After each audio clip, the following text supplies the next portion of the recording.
Introduction. Zhaixing's idol, Cen Feng, is a rising star in the entertainment industry. She firmly believes that the brilliance of her idol will one day be recognized by all. However, she was unable to witness that day. Cen Feng succumbed to depression and took his own life at home.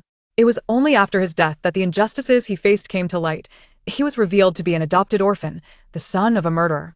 He refrained from playing the piano because his little finger had been intentionally broken by a teammate. He endured bullying within the group and fell out of favor with higher-ups, resulting in his resources being siphoned away. The cherished treasure she held so delicately was thus trampled upon and left battered. Half a year later, Zhaixing is reborn after a car accident, now in her first year of high school. There are still 10 years until Cen Feng's suicide. I shall use these 10 years to pave a broad road for you. Those who have harmed you will never appear before you again. Brother, this time, let us walk the path of flowers together.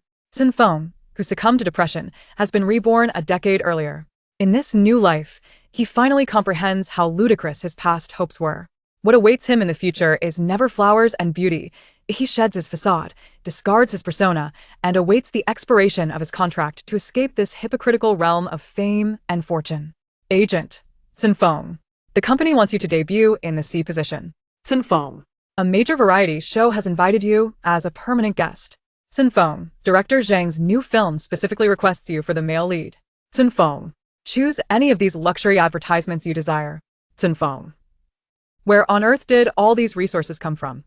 In the dream, a young boy sits in a closed room, engrossed in a book while the charcoal at his feet silently burns, consuming the last vestiges of oxygen. Zhaixing stands outside the door, desperately pounding on the invisible barrier. Yet, she is utterly powerless. Cen Feng looks up at her, flashes a smile, and then tosses the book into the fire pit, flames licking upwards. Zhaixing watches him being engulfed, awakening in tears, her body trembling with pain. Cen Feng has been gone for 6 months. In the ever-evolving entertainment industry, the name Cen Feng is seldom mentioned anymore. Even when he first passed, news of his demise dominated headlines for an entire week, as if the world was mourning the injustice he suffered. At that time, all her friends, knowing of her affection for Cen Feng, came to console her. They recounted everything he had endured, sympathizing not only with him but also with his fans. Ultimately, they advised Zhaixing to let go, for he was merely an idol, a fleeting connection forged by her financial expenditure. Previously, Zhaixing, who had fiercely defended Cen Feng, offered no rebuttal. People are forgetful. The outcry for Cen Feng faded under the influence of capital, and even his fans found new idols to adore. Gradually, Zhaixing ceased to mention him, as if she had never devoted herself entirely to a boy. Yet sometimes, she would find herself lost in thought, only to realize later that tears had streamed down her face. A colleague asked her, "Zhaixing, what's wrong? What was wrong with her?" She did not know, only that her heart ached emptily, as if a piece had been carved away by a knife. Aunt Zhu answered and hung up the phone. Since Su's father suffered a stroke 7 years ago, he has been better in earlier years. Zhaixing personally cared for him, but in recent years, as her career ascended and she earned some money, she hired a caregiver for him. The rain was light as she dragged her makeup case to the street to hail a taxi. While waiting for the traffic light, a woman nearby hugged a child and spoke on the phone. "I've submitted the second phase financial report. How can I possibly adjust the budget?" Now, President Chen has already approved it. Balancing the child and holding an umbrella, the woman struggled to keep her phone steady, finally placing the little girl down. "What good does it do to tell me this now? Why didn't you do it earlier?" The little girl, about 3 or 4 years old, held a yo-yo. Perhaps due to the rain, her hands were slippery and the yo-yo rolled away, traveling across the crosswalk. Zhaixing only remembered pushing the little girl aside before a sharp pain struck her waist, as if her organs had shifted positions, a sweet metallic taste rising in her throat. Before she lost consciousness, the screams of the crowd, the cries of the child, and the screeching of brakes enveloped the dusky aftermath of the rain. That Zhaixing dreamt. She dreamed of years ago, when her mother was still alive before succumbing to esophageal cancer, and her father had not yet gone bankrupt or suffered a stroke. She lived a life enviable and affluent, unburdened in her pursuit of dreams. She dreamt of her collection of limited edition Barbie dolls, the beautiful clothes she had made for them, and the golden award from a youth fashion design competition displayed on her desk. She dreamt of receiving an offer from the Royal College of Art in her senior year, and just as she was excitedly preparing to study abroad, her mother was diagnosed with late-stage esophageal cancer. Her father's failed venture capital investment led to losses exceeding millions, leaving him unable to afford her mother's medical treatment. All the relatives who had once fawned over them now closed their doors, including the second uncle who had deceived her father into participating in the venture. Sue's father sold company assets to fund her mother's treatment, while he himself relinquished his plans to go abroad, opting instead to take the college entrance exam and enroll in an art and design university in B City. Yet her mother's illness had progressed to an advanced stage, and no amount of money could save her. After her mother's passing, her father aged overnight, turning gray, and suffered a stroke, becoming bedridden. That year, Zhaixing had just turned 18. She had to shoulder the entire burden of the family. She saw herself struggling through the mire while her peers indulged in love, food, travel, and fandoms, whereas she faced creditors and bank loans, along with her father's substantial medical expenses. She did not wish to relinquish her dream of design, juggling school and work, each day feeling exhaustingly burdened. Zhaixing recalls that night when snow fell. She crouched in the hospital corridor, holding a stack of exorbitant medical bills, silently weeping into her hands. She felt she could no longer endure. She felt utterly drained. She took the fruit-cutting knife from the bedside of the aunt in the next room, intending to find a secluded place to end her life. That night, heavy snow fell, and it was bitterly cold. She sat on the icy stone steps, crying as she positioned the knife against her heart. Across the street stood a high-rise building, adorned with a massive LED screen. As the lights illuminated, the knife's tip was poised to pierce her heart. That cascade of white light. Zhaixing looked up to see the young boy on the LED screen. He wore a white sweater, playing the piano, his dark hair soft and delicate, resembling a noble yet gentle prince, smiling in her direction. Such a beautiful smile, like a beam of sunlight piercing through the dark, cold night, warmed her frozen, despondent heart. Human beings are truly wondrous creatures. The courage to end her life suddenly vanished startled. She hastily discarded the knife and gazed up at the boy playing the piano.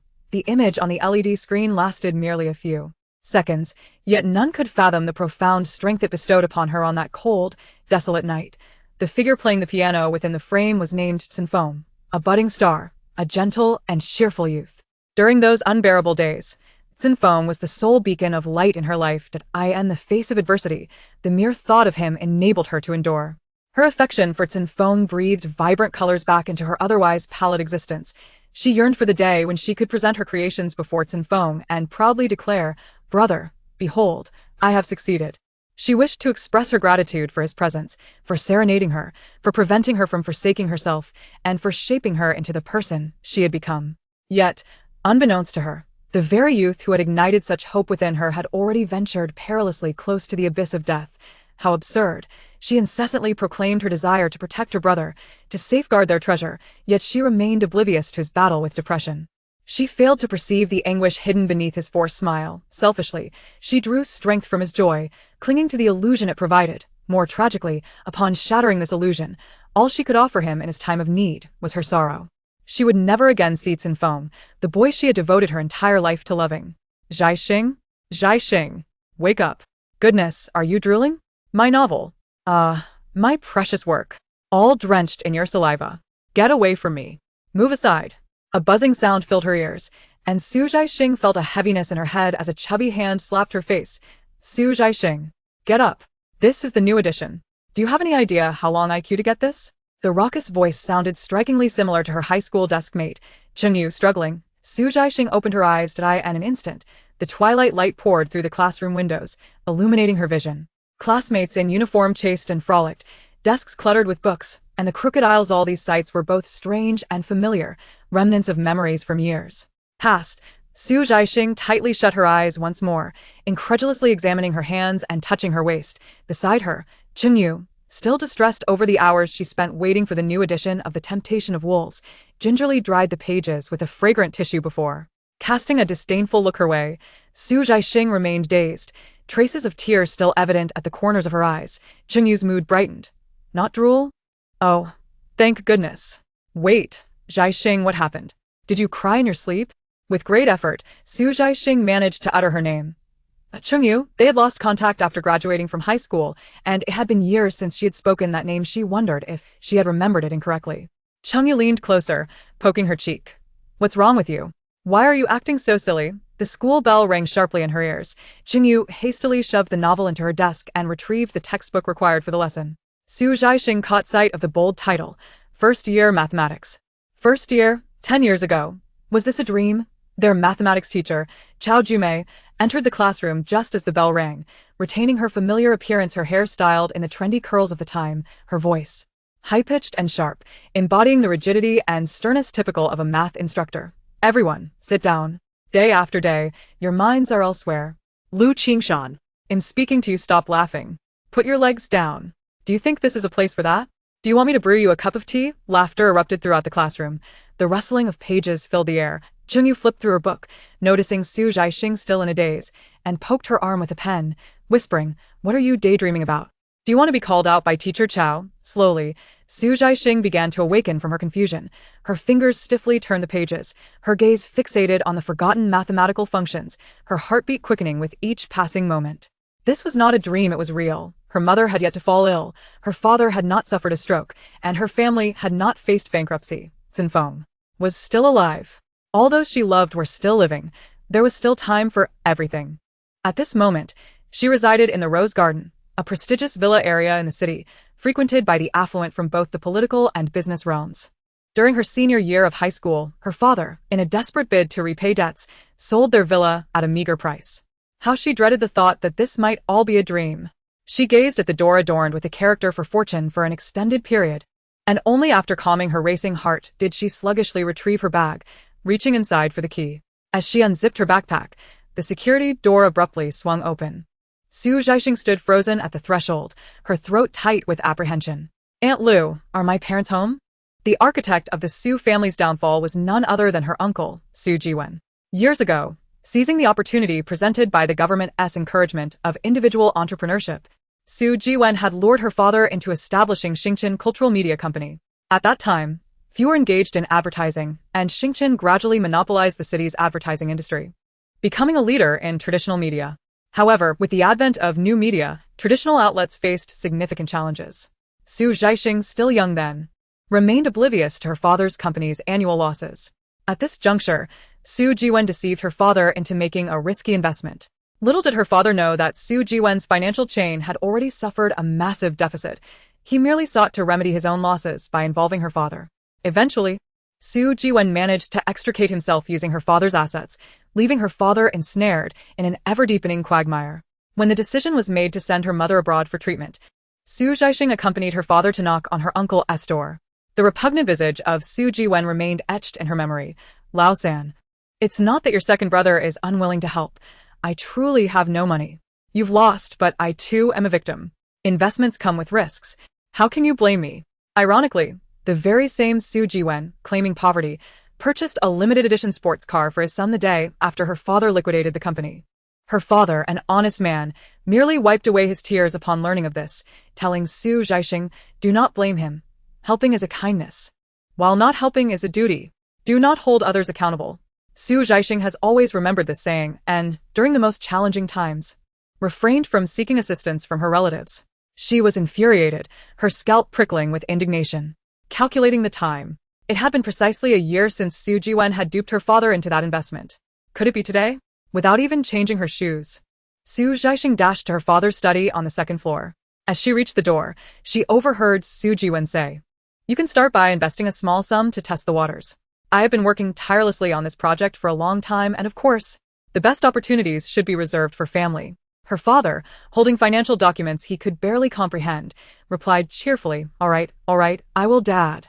Zhaixing burst through the door.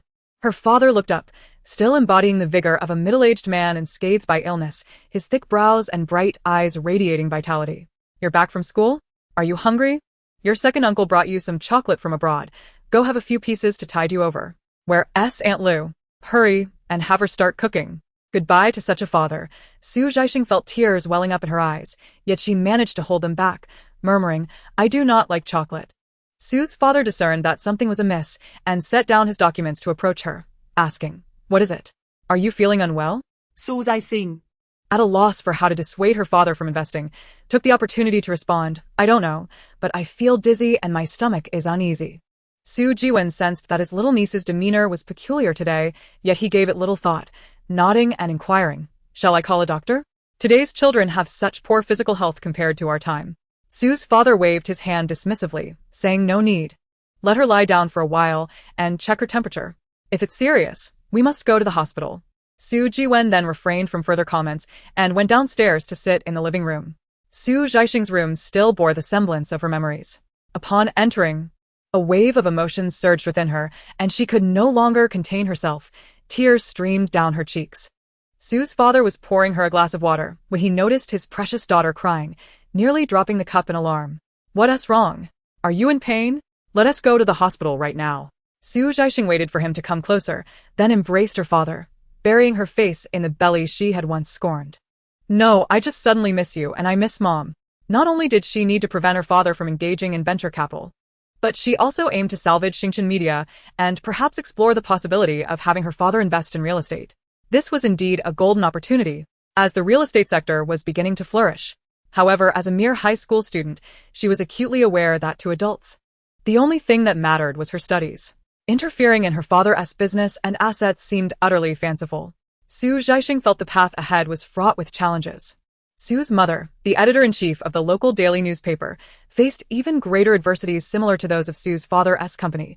The print media was suffering immense pressure, with circulation plummeting each year. Despite her mother's innovative reforms, she could not keep pace with the rapidly changing landscape. Lying in bed, Zhaixing could hear her mother's voice from downstairs. "Old Sue, has Zhaixing taken her medicine?" "Oh, and second brother is here too. Sit down. I'll check on Zhaixing first. This girl, I tell her every day to dress warmly, yet she never listens. Who will endure the pain of injections if she falls ill?" The voice grew closer, and soon she pushed the door open. Zhaixing, with tears in her eyes, Called out, Mom. Sue's mother looked at her reproachfully, yet her tone softened. "Didn't I tell you to listen to me? You've caught a cold. Haven't you? Is there anywhere else that hurts?" This girl, she truly never allows one a moment of peace. Hearing the familiar scolding, Zhaixing longed to throw herself into her mother's embrace and weep for 3 days and nights. Fortunately, years of emotional fortitude had tempered her spirit, and all her sentiments condensed into a single declaration. "Mom, I promise I will listen to you from now on." Sue's mother gasped in alarm.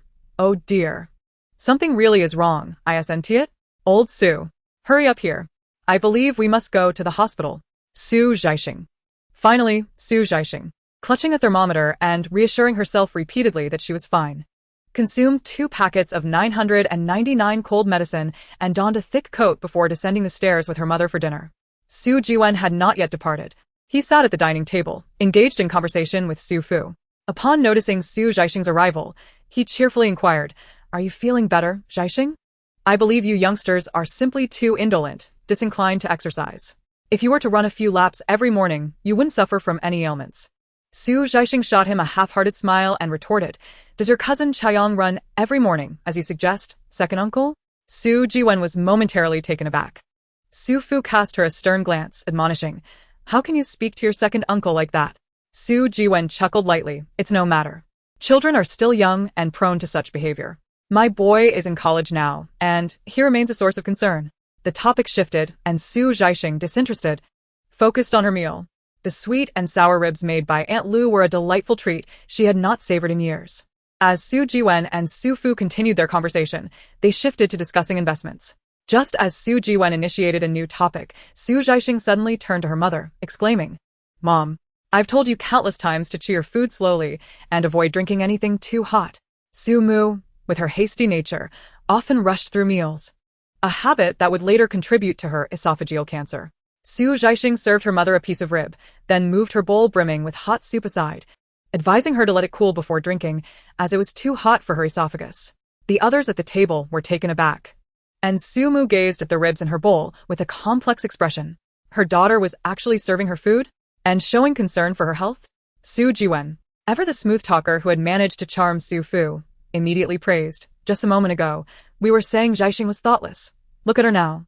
Showing care for her mother's well-being, she's truly grown up.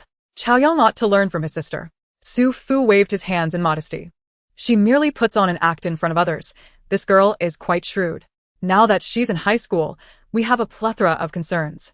The two continued their discussion about parenting. Before long, Su Jiwen steered the conversation back to investments. "Old San, that project with Zhenlin." Zhaixing interject. "By the way, Dad, there's a parent-teacher meeting at school this Friday. Will you be available?" Su Fu looked over. "A parent meeting? Didn't we just have one last month? Why another?" Zhaixing shrugged. "It's high school. That's how it goes." Su Fu pondered for a moment. "All right, I'll clear my schedule for Friday." Once again interrupted, Su Jiwen. The meal concluded amidst Su Zhaixing's continual interruptions of Su Jiwen's attempts to speak. As winter approached, darkness fell early. After dinner, Su Zhaixing asked her father to sign her papers upstairs, while Su Jiwen, hesitant to appear overly eager and unable to find a reason to linger, had no choice but to bid farewell. The more he pondered after stepping outside, the more perplexed he became. Why does it seem that this little niece is perpetually targeting him? It defies logic. What could have provoked her? Lost in thought throughout the journey, he had just settled into the car when his son, Su Chaoyang, called, demanding money right off the bat. Su Chaoyang, now a freshman in college, found even a monthly allowance of 2,000 insufficient for his needs. In a fit of anger, Su Jiwen unleashed a torrent of scolding over the phone, igniting a heated exchange with his son, who dared to retort. Frustrated and his blood pressure soaring, Su Jiwen smashed his phone in exasperation. Meanwhile, in the Su household, the victorious Su Zhaixing, under the pretense of doing homework, locked herself in her room, retrieved a pristine notebook, and began to outline her new life. Firstly, her mother's illness must be proactively managed. The latent period for esophageal cancer is 1 to 2 years, necessitating regular checkups. Secondly, she must thwart her father's involvement in venture capital and instead steer him towards real estate investments. Thirdly, it is imperative to revamp the operational model of Xingchen Media, incorporating new media to prevent her father's hard work from leading to collapse. Fourthly, she bit her lip and meticulously penned a name. Fourthly, she resolved to meet Cen Feng. To meet Cen Feng, to do nothing but steal a glance, merely to confirm his existence in this world, would suffice. At this juncture, Cen Feng remained an obscure trainee. 3 years hence, he would debut in a boy band, aptly named 7 Stars. As activities gradually increased, Cen Feng's personal resources remained scant. He never vied for attention during group events and always wore a smile before the cameras. Bystanders labeled him the most inconspicuous member of the group. Yet only his fans were privy to the fact that whenever he began to gain traction, inexplicable obstacles would arise to stifle his ascent. After a stunningly beautiful candid photo catapulted him to trending status, the fans barely had time to celebrate before the buzz dissipated, replaced by unfounded rumors. Fans speculated whether their idol was facing suppression and targeting, yet Cen Feng never exhibited a trace of negativity in public. Their only recourse was to protest the ineffectiveness of the management company. Most people's knowledge of him was limited to the fact that this idol named Cen Feng was quite handsome, alongside the baseless rumors surrounding him. Only his devoted fans understood his true essence, his exceptional singing and dancing skills, and the kindness he showed them. They often lamented when their beloved brother would finally achieve widespread recognition. Eventually, Cen Feng did reach the pinnacle of trending status, capturing the attention of the entire internet. But it came at the tragic cost of his life. If given a choice, they would have preferred his eternal anonymity. Following his untimely death, it was only through fragments of interviews conducted with his assistant, revelations from marketing accounts, and anonymous leaks from within the company that fans began to comprehend the tribulations their cherished star had endured. Cen Feng plays the piano exceptionally well. His most captivating moments are when he is at the keys. It was only later, through revelations from anonymous insiders, that it came to light that his little finger had been deliberately broken by a teammate, rendering him incapable of ever playing again. The identity of this teammate remains undisclosed. Every star has fans who protect them. Su Zhaixing, to this day, remains oblivious to the perpetrator's identity. It is said that after Cen Feng's demise, his father, the murderer, wreaked havoc at the agency, not seeking justice for his son but demanding exorbitant compensation. Staff members reported that prior to Cen Feng's death, his father had caused disturbances multiple times, even blocking the entrance to Cen Feng's home, insisting he wouldn't let him leave until he received money. It turns out that the suppression they previously speculated was not merely an illusion. All resources that belonged to Cen Feng were redistributed to his teammates, while he bore the brunt of their scandals. Whenever there was any dirt, it ultimately fell on Cen Feng. One incident after another unveiled the darkness of that realm of fame and fortune. Fans rallied against the agency, the teammates, and the netizens who had once bullied him, as well as the marketing accounts that sought to capitalize on his plight, yet in the end, no one faced consequences. His struggles with depression were real. The police discovered a substantial quantity of medication for depression in his home. His suicide was also genuine. He locked the doors and windows, leaving no trace of his thoughts. Who could be punished for this? Those who should be in the limelight continue to shine, while those who should fade into obscurity remain unnoticed. And the agency persists in creating new stars, occasionally reminiscing to exhibit a semblance of humanity. The entertainment industry is both the most popular and the most merciless. If the established trajectory cannot be altered, one must strive to eliminate the traps and obstacles along that path, ensuring that such dreadful occurrences are never again a possibility. Currently, Cen Feng is far away in training. Her identity as a high school student imposes too many restrictions, and she will not have the opportunity to visit until the weekend. The most urgent matter at hand remains preventing Sue's father from transferring money to Su Jiwen. The plans continued well into the early hours, and Su Zhaixing only retired to bed at dawn. The following morning, Aunt Lu ascended the stairs to rouse Su Zhaixing for school. She is a professional at lingering in bed, often taking a long time to get up. However, as she reached the second floor, Su Zhaixing had already dressed and emerged. The young girl was vibrant, her high ponytail bouncing, her eyes sparkling, and she greeted Aunt Lu with joy before descending for breakfast. Aunt Lu found herself questioning her life choices. After finishing breakfast and heading out for school, Su Zhaixing gazed at the dimly lit sky, never before having experienced morning air so invigorating. This exhilaration lasted only until she reached the classroom, where the study monitor requested her homework. Su Zhaixing et Galim. We still have homework to do? The study monitor replied, Do you have some misunderstanding regarding your identity as a high school student? Su Zhaixing turned to her sleepy deskmate, pleading for help. Chengyu, quickly lend me your math test to copy. Chengyu, jolted awake, retorted, Say that again. What test do you want to copy? As the math class representative, are you sure you want a copy from me? Who is at the very bottom of the class in math? Su Zhaixing. Am I still the math class representative? Why did I forget to include studying in my plan while making it last night? The study committee member, being quite magnanimous, suggested you can submit it after morning self-study. Su Zhaixing was momentarily taken aback. Zhou Mingyu? Chengyu, visibly irritated, exclaimed, You shouldn't have accepted his chocolate that day. You hadn't even nodded in agreement. And he already assumed the role of your boyfriend. Aside from his handsome looks, he is utterly lacking in merit, and his intellect leaves much to be desired. After pondering for quite some time, Su Zhaixing realized that the person Chengyu was referring to seemed to be her first love. Their romance, which blossomed at the beginning of their first year, was abruptly cut short in the second year when it was discovered by their teacher, leading to her mother giving her a stern reprimand for indulging in early romance. Fearing another reprimand, Su Zhaixing refrained from engaging in romance throughout high school. Subsequently, family troubles consumed her energy, leaving her no capacity for love. After developing feelings for Cen Feng, the possibility of romance became even more remote. A girl who idolizes stars has no need for love. The act of giving chocolate was a recent affair. Su Zhaixing had not eaten it yet due to a toothache. After completing her homework, she retrieved the box of chocolate from her desk and handed it to Chengyu, saying, Please return this to Zhou Mingyu. Chengyu was taken aback. Su Zhaixing gave her a thumbs up. Well done. Chengyu, flattered by this compliment, leaned in to inquire, Zhaixing, why did you suddenly reject Zhou Mingyu? I thought you liked him. Su Zhaixing opened her math notebook. I only wish to study. I have no interest in romance. Chengyu sensed that her usually playful deskmate had become somewhat peculiar, yet she couldn't quite pinpoint what was amiss. Occasionally, during breaks, she would turn to speak with her, only to find her repeatedly writing a name in her draft notebook. At the end of the school day, Chengyu could no longer contain her curiosity and asked, Zhaixing, who is Cen Feng? Su Zhaixing paused her packing, her eyes sparkling with concealed tenderness and joy as she replied, He is someone I really like. Chengyu gasped. So, you are not indifferent to love. Rather, you have transferred your affections. Su Zhaixing had already devised a solution for her investment dilemma.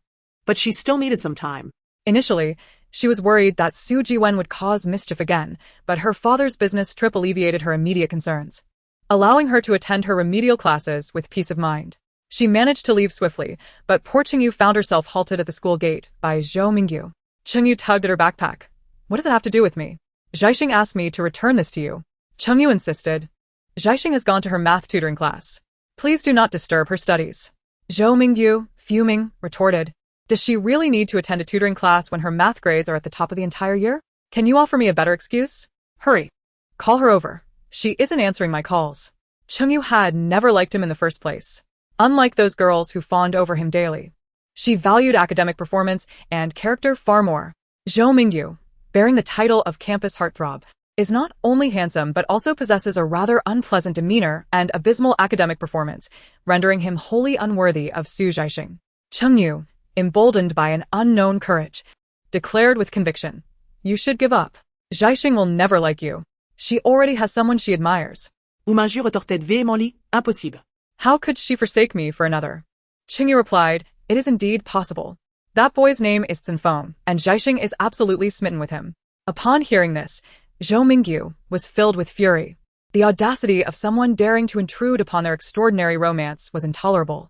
The following day at school, Qingyu, clutching a piece of bread, rushed to the studious Su Zhaixing, who was diligently memorizing Zhu Ji Wu Tui Qin Shi, exclaiming, "Zhaixing, this is bad."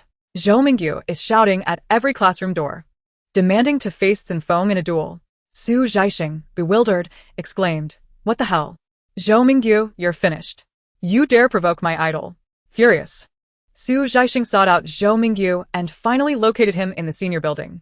After years apart, the image of her first love, once hazy in her memory, suddenly aligned with the brash youth before her. Had her taste once been so poor?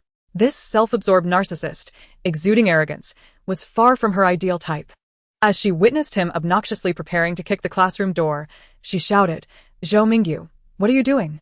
Upon seeing her, Zhou Mingyu's features contorted in rage. "So, Su Zhaixing, when I seek you out, you evade me, but the moment I mention that dog named Cen Feng, you appear?" Su Zhaixing nearly lost her composure. "Who are you calling a dog?" Who? "I'll have you know I could end you." Qingyu, who had hurriedly followed, interjected as the early morning bell rang. Pulling the indignant Su Zhaixing away, "Class is starting. Let's not stoop to his level." Taking a deep breath, Su Zhaixing regained her composure. After all, she was in her 20s. How immature to engage with a mere teenager. Clearly, mention of Cen Feng was her Achilles heel. Forget it, she decided. I won't waste any more energy on him. She shot Zhou Mingyu a stern look. High schoolers should prioritize their studies. Stop wasting time on trivial matters, or I will report you to the homeroom teacher. Zhou Mingyu was left bewildered. Back in the classroom, Su Zhaixing resumed her studies, while Qingyu, concealing his face behind a book, observed his desk mate with astonishment. What manner of person was this Cen Feng, to instigate such passionate reactions in someone who usually avoided conflict? He resolved to ensure that Zhaixing would introduce them. Su Zhaixing, having resolved her past entanglements, devoted all her energy to organizing her materials. As the dawn of a new day approached, it marked the commencement of her grand plan. That evening, Su Zhaixing was diligently engaged in completing her English paper when her mother ascended the stairs, her countenance heavy with sorrow following a phone call. "Zhaixing," she uttered, "your uncle has passed away." Su's uncle, the elder brother of her father, had been battling late-stage lung cancer and had endured chemotherapy for over half a year. He succumbed to his illness that very night. Su Zhaixing vividly recalled attending her uncle's funeral years prior, witnessing the frail figure in the coffin, ravaged by disease until nothing remained but skin and bones. At that time, the relatives of the Su family had remarked that his passing was a form of liberation, for he had suffered greatly. Although she was mentally prepared for this eventuality, hearing her mother voice the news brought an unexpected wave of sorrow. Su Zhaixing not that silently.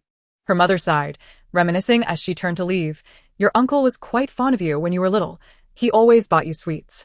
Su Zhaixing had intended to finish her remaining English exercises, but her mind was a tumult of emotions, grieving for her uncle's demise while contemplating the execution of her grand plan. After several fruitless attempts to concentrate on the questions, she ultimately surrendered, setting aside her paper and retrieving her new life plan notebook. Flipping to the third page, she found a name inscribed, Su Yan. Su Yan, her uncle's son, had later become a renowned manager in the entertainment industry, known for catapulting talents to stardom. Su Zhaixing's uncle had divorced his first wife early on, with 5-year-old Su Yan being placed in his mother's custody, subsequently moving abroad and severing ties with the Su family for many years. However, tensions flared at the funeral with relatives from the Su side, as her uncle had been married and divorced twice after his first marriage, leaving behind no children except for Su Yan. With his passing, he left only a piece of land and 2 houses in his hometown. In her youth, Su Zhaixing was playful and innocent, oblivious to the disputes among the adults, spending her time climbing trees and picking flowers with her cousins, entirely unaware of the underlying motives concerning the inheritance. In retrospect, it was likely all for that very legacy. Following the funeral, Su Zhaixing did not see Su Yan again. Their previous communication had already been sparse, and now it dwindled to nothing. It wasn't until her mother passed away and her father became paralyzed, leaving Su Zhaixing to shoulder burdens alone, that she received 2 phone calls from Su Yan. He said nothing of consequence, merely requesting her bank account number to send her money. At that time, Su Zhaixing had just cut ties with her relatives. harboring intense resentment towards them for their hypocrisy and coldness, which extended to Su Yan, whom she also rejected. Su Yan did not call again, yet later. 2 international transfers appeared in her bank account. She noted the amounts, penned an IOU, and vowed to repay him in the future. It was only when she began pursuing Cen Feng and delving into the intricacies of the entertainment industry that she comprehended the magnitude of her cousin's stature within that realm. That was the only way she could contribute to her cousin at that time. Not long ago, she had seen reports from marketing accounts suggesting that Su Yan was contemplating establishing his own management company, but she remained unaware of the developments that followed, as she had since been reborn. Though a plan was in place, she had never crossed paths with Su Yan in her 2 lifetimes, leaving the outcome shrouded in uncertainty. Relatives from the Su family had gathered in droves, and when Su's father arrived, many relatives flocked to him, offering their condolences. Had it not been for the subsequent events, the father and daughter would have remained oblivious to the extent of emotional detachment that could exist within familial bonds. The funeral proceedings were complex and overwhelming. With their elder uncle lacking a wife and children, the responsibility fell upon his 2 younger brothers and 2 sisters. Su's parents, having set down their luggage, immediately busied themselves, while Su Zhaixing organized her belongings in the assigned room before proceeding to the morning hall to pay her respects to her uncle. According to her recollections, Su Yan should have arrived by this time, yet despite searching high and low, he was nowhere to be found. As she wandered about, she unexpectedly encountered her extravagant cousin. Su Jiwen Su Zhao Diang. Su Chaoyang was a freshman at a university that had gained admission through financial means, making him the 2nd university student in the Su family. A remarkable feat in a lineage where education was seldom pursued. At that moment, he leaned against a haystack, exuding an air of superiority among the rural relatives, as he boasted about the city's grandeur and prosperity, eliciting envy from several younger cousins. While Su Zhaixing harbored disdain for her relatives, she bore no ill will towards the children, and turning with a smile, she replied, "Yes." The children happily scampered over. Su Chaoyang, however, showed some restraint before Su Zhaixing, likely due to his father's prior admonitions, and with a grin, remarked, "Zhaixing, I heard from my dad that you got into a prestigious high school? Quite impressive. Study hard, and aim to get into a university in the city. I'll look out for you then." Su Zhaixing did not even lift her gaze, instead asking her younger cousin, "Is it good to eat?" Su Chaoyang felt somewhat embarrassed and ceased conversing with her, redirecting his attention to other relatives of his age. The mention of Su Yan drew envious remarks from everyone present, for to them, the prospect of living abroad was a mere fantasy. Su Chaoyang exhaled a smoke ring, scoffing. What skills does he possess to earn money? And it all thanks to his mother who married a foreigner? Using his stepfather's money to treat his biological father's illness. Who knows if his stepfather would still want them after finding out? Another chimed in, Su Yan must be working now. I wonder where and how much he earns. Su Chaoyang disdained the admiration directed towards Su Yan and flicked his cigarette butt away, declaring, what good job could he possibly secure with that media major? Even cleaning toilets in state-owned enterprises would be beyond his reach. Laughter erupted around them. Su Zhaixing, having distributed chocolate, clapped her hands and announced, Cousin Chaoyang, don't just talk about brother Su Yan. Tell us about yourself. What's your major? Su Chaoyang was momentarily taken aback and instinctively replied, I'm studying finance. Su Zhaixing's expression shifted to one of surprise, her tone rising a notch. What? You're studying finance? I had thought you were studying to be a gossip, she remarked, gazing at him with a mix of amusement and sarcasm.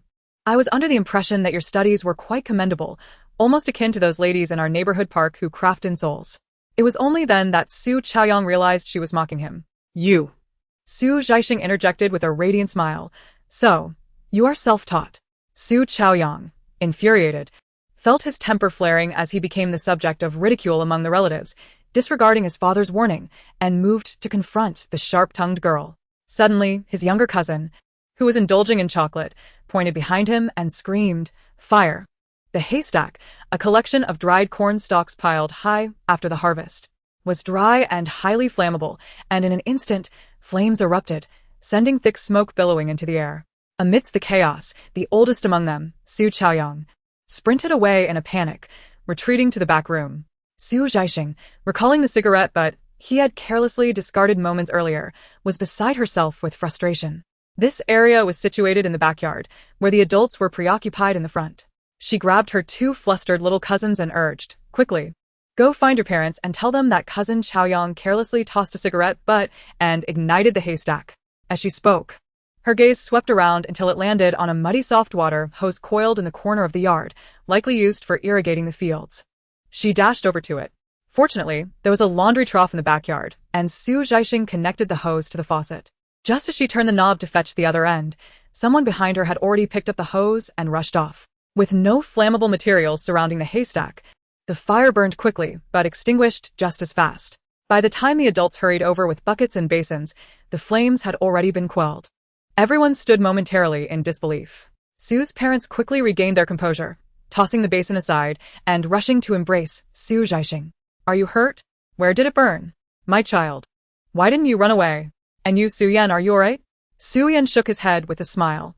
Zhaixing, wiping her hands dry, exclaimed with a voice that was audible to all, if everyone had fled, who would have extinguished the fire? What if it had spread to the house? Second cousin ran away faster than a rabbit. If it weren't for the eldest brother being present, who knows what might have happened? The relatives exchanged glances and murmured among themselves. Su Jiwen pulled Su Chaoyang from his hiding place in the back room and slapped him on the head. Every day, you neglect your studies and instead learn to smoke. You've set the haystack ablaze. I might just kill you. The adults, favoring a resolution to the matter, urged. It's all right, as long as nothing serious happened. They praised Zhaixing, saying, the third family's daughter has been raised excellently, with such composure in a crisis. She will surely achieve great things. Zhaixing beamed shyly at the compliment. As Su Yan rolled up the hose and prepared to leave, Zhaixing, having dismissed a few younger cousins, hurried after him, calling out, Brother Su Yan. She flashed him a sweet smile and introduced herself. I am Zhaixing. You haven't seen me before, have you? When you traveled abroad, I had yet to be born. Su Yan pondered thoughtfully. Indeed, I have never encountered this before. Zhaixing blinked her eyes curiously. I heard you majored in media studies at university. I aspire to pursue the same field. Could you enlighten me? Su Yan gazed at her for a moment, then suddenly smiled with profound significance. Speak your mind directly. I am not Su Chaoyang. So, do not pretend before me. It is evident that to become a prominent agent in the industry requires a discerning eye. Zhaixing realized that her Oscar-worthy performance had been seen through, and upon hearing his words, she felt a sense of relief. Who would willingly pretend? It was merely to conform to the persona of a high school student. She shrugged her shoulders and laughed openly. Cousin, I heard you just graduated with your master's degree. Given the current job market in the country, have you considered starting your own venture? Su Yan discerned that his understanding of this little cousin was still rather superficial. He was not well acquainted with the Su family's relatives, only occasionally hearing snippets from his mother, who described the daughter of their third uncle using terms like navi and delicate. Having just witnessed her quick-witted retorts and her poised firefighting skills, he had begun to regard her with newfound respect. Now, as he listened to her candid inquiry, the playful glint in his eyes vanished, replaced by genuine interest. She paused momentarily, her lips curving into a sweet smile. Rather than adapting to it, why not lead it? What do you think? Su Yan's smile deepened. Please continue. Zhaixing's understanding of this subject was derived entirely from her recent intensive research, and if she were to converse with her cousin, who was well-versed in the field, she feared she might quickly reveal her lack of expertise. She got straight to the point. I wish to collaborate with you to establish an entertainment company. I will invest capital while you contribute your expertise. During my years in school, you would manage operations, and once I graduate, we would co-manage it together. Are you interested? Su Yan raised an eyebrow in disbelief, seemingly taken aback by her ultimate objective. He chuckled. You wish to invest capital? Where will you acquire the funds? Zhaixing replied earnestly. While I may lack money, my father is quite affluent. Su Yan laughed. Would your uncle feel at ease in trusting funds to you, a minor? Zhaixing looked at him earnestly. That is precisely why I require your collaboration. Su Yan's future accomplishments would undoubtedly be remarkable, as his ability to see people without bias and seize every opportunity played a significant role. He settled back against the stone mill, rummaging through his pockets as if contemplating a cigarette, but then recalled that his young cousin was still underage. He extended his hand. Do you have any of the chocolates you gave them earlier? Hand one over to me. Zhaixing produced the last piece of chocolate from her pocket and offered it to him. Su Yan unwrapped the foil and took a bite. I do not easily enter into partnerships. Tell me what advantages you possess that would merit my investment. Zhaixing pondered for a moment and asked a seemingly unrelated question. Cousin, do you follow any celebrities? Su Yan shook his head. I do not. I prefer football. Barcelona or Real Madrid. Perhaps the national team? Su Yan couldn't help but chuckle, tapping her forehead lightly. Speak about your own matters. How is your fandom? What if you don't chase stars? Su Yan slowed her pace in savoring her chocolate. Zhaixing continued. The term traffic may sound unfamiliar to many now, but I firmly believe it will undoubtedly become the backbone of the entertainment industry in the coming years. Moreover, the idol model will surely gain popularity domestically, for we have no shortage of handsome young men in our country. Su Yan began to grasp her perspective. After all this talk, you merely wish to establish a talent agency. Zhaixing refuted him. Not merely that. It encompasses not only talent cultivation but also variety shows, film, music, and even novels, which are all paramount. Novels? A future trending term slipped out inadvertently. Zhaixing clapped her mouth, her expression solemn. In essence, we aim to grow and strengthen our influence, to create brilliance anew. Su Yan nearly burst into laughter, brushing off the remnants of chocolate from her hands. So, what is your advantage? As dusk approached, the orange clouds unfurled like layers of silk, resting upon the treetops. My advantage lies in my foresight. Su Yan found it difficult to articulate her feelings towards this young cousin. She was truly surprising. He fully understood where her strengths lay. For someone who already intended to enter the entertainment industry, his research on this realm was not insignificant. What she spoke of aligned perfectly with future trends. He was baffled as to how his underage cousin possessed such remarkable vision and perspective, yet it mattered little. What was crucial was that she had sought him out. Having already made a decision in his heart, Su Yan could not resist teasing her a bit. Why did you come to me? The young girl blinked, her bright and pearly smile finally returning, characteristic of her age. Because you are the most formidable, dear cousin. She made a fist, pledging her loyalty. I trust you the most. Sujan sợ mai non cô mi ta. Not far away, a relative called for him. Su Yan, come and take a look at the arrangements for tomorrow's funeral. He jumped down from the stone mill, stuffing the chocolate wrapper into Zhaixing's hand. I will consider it and give you a response tomorrow. Though he said this, Zhaixing had already discerned the answer in his eyes.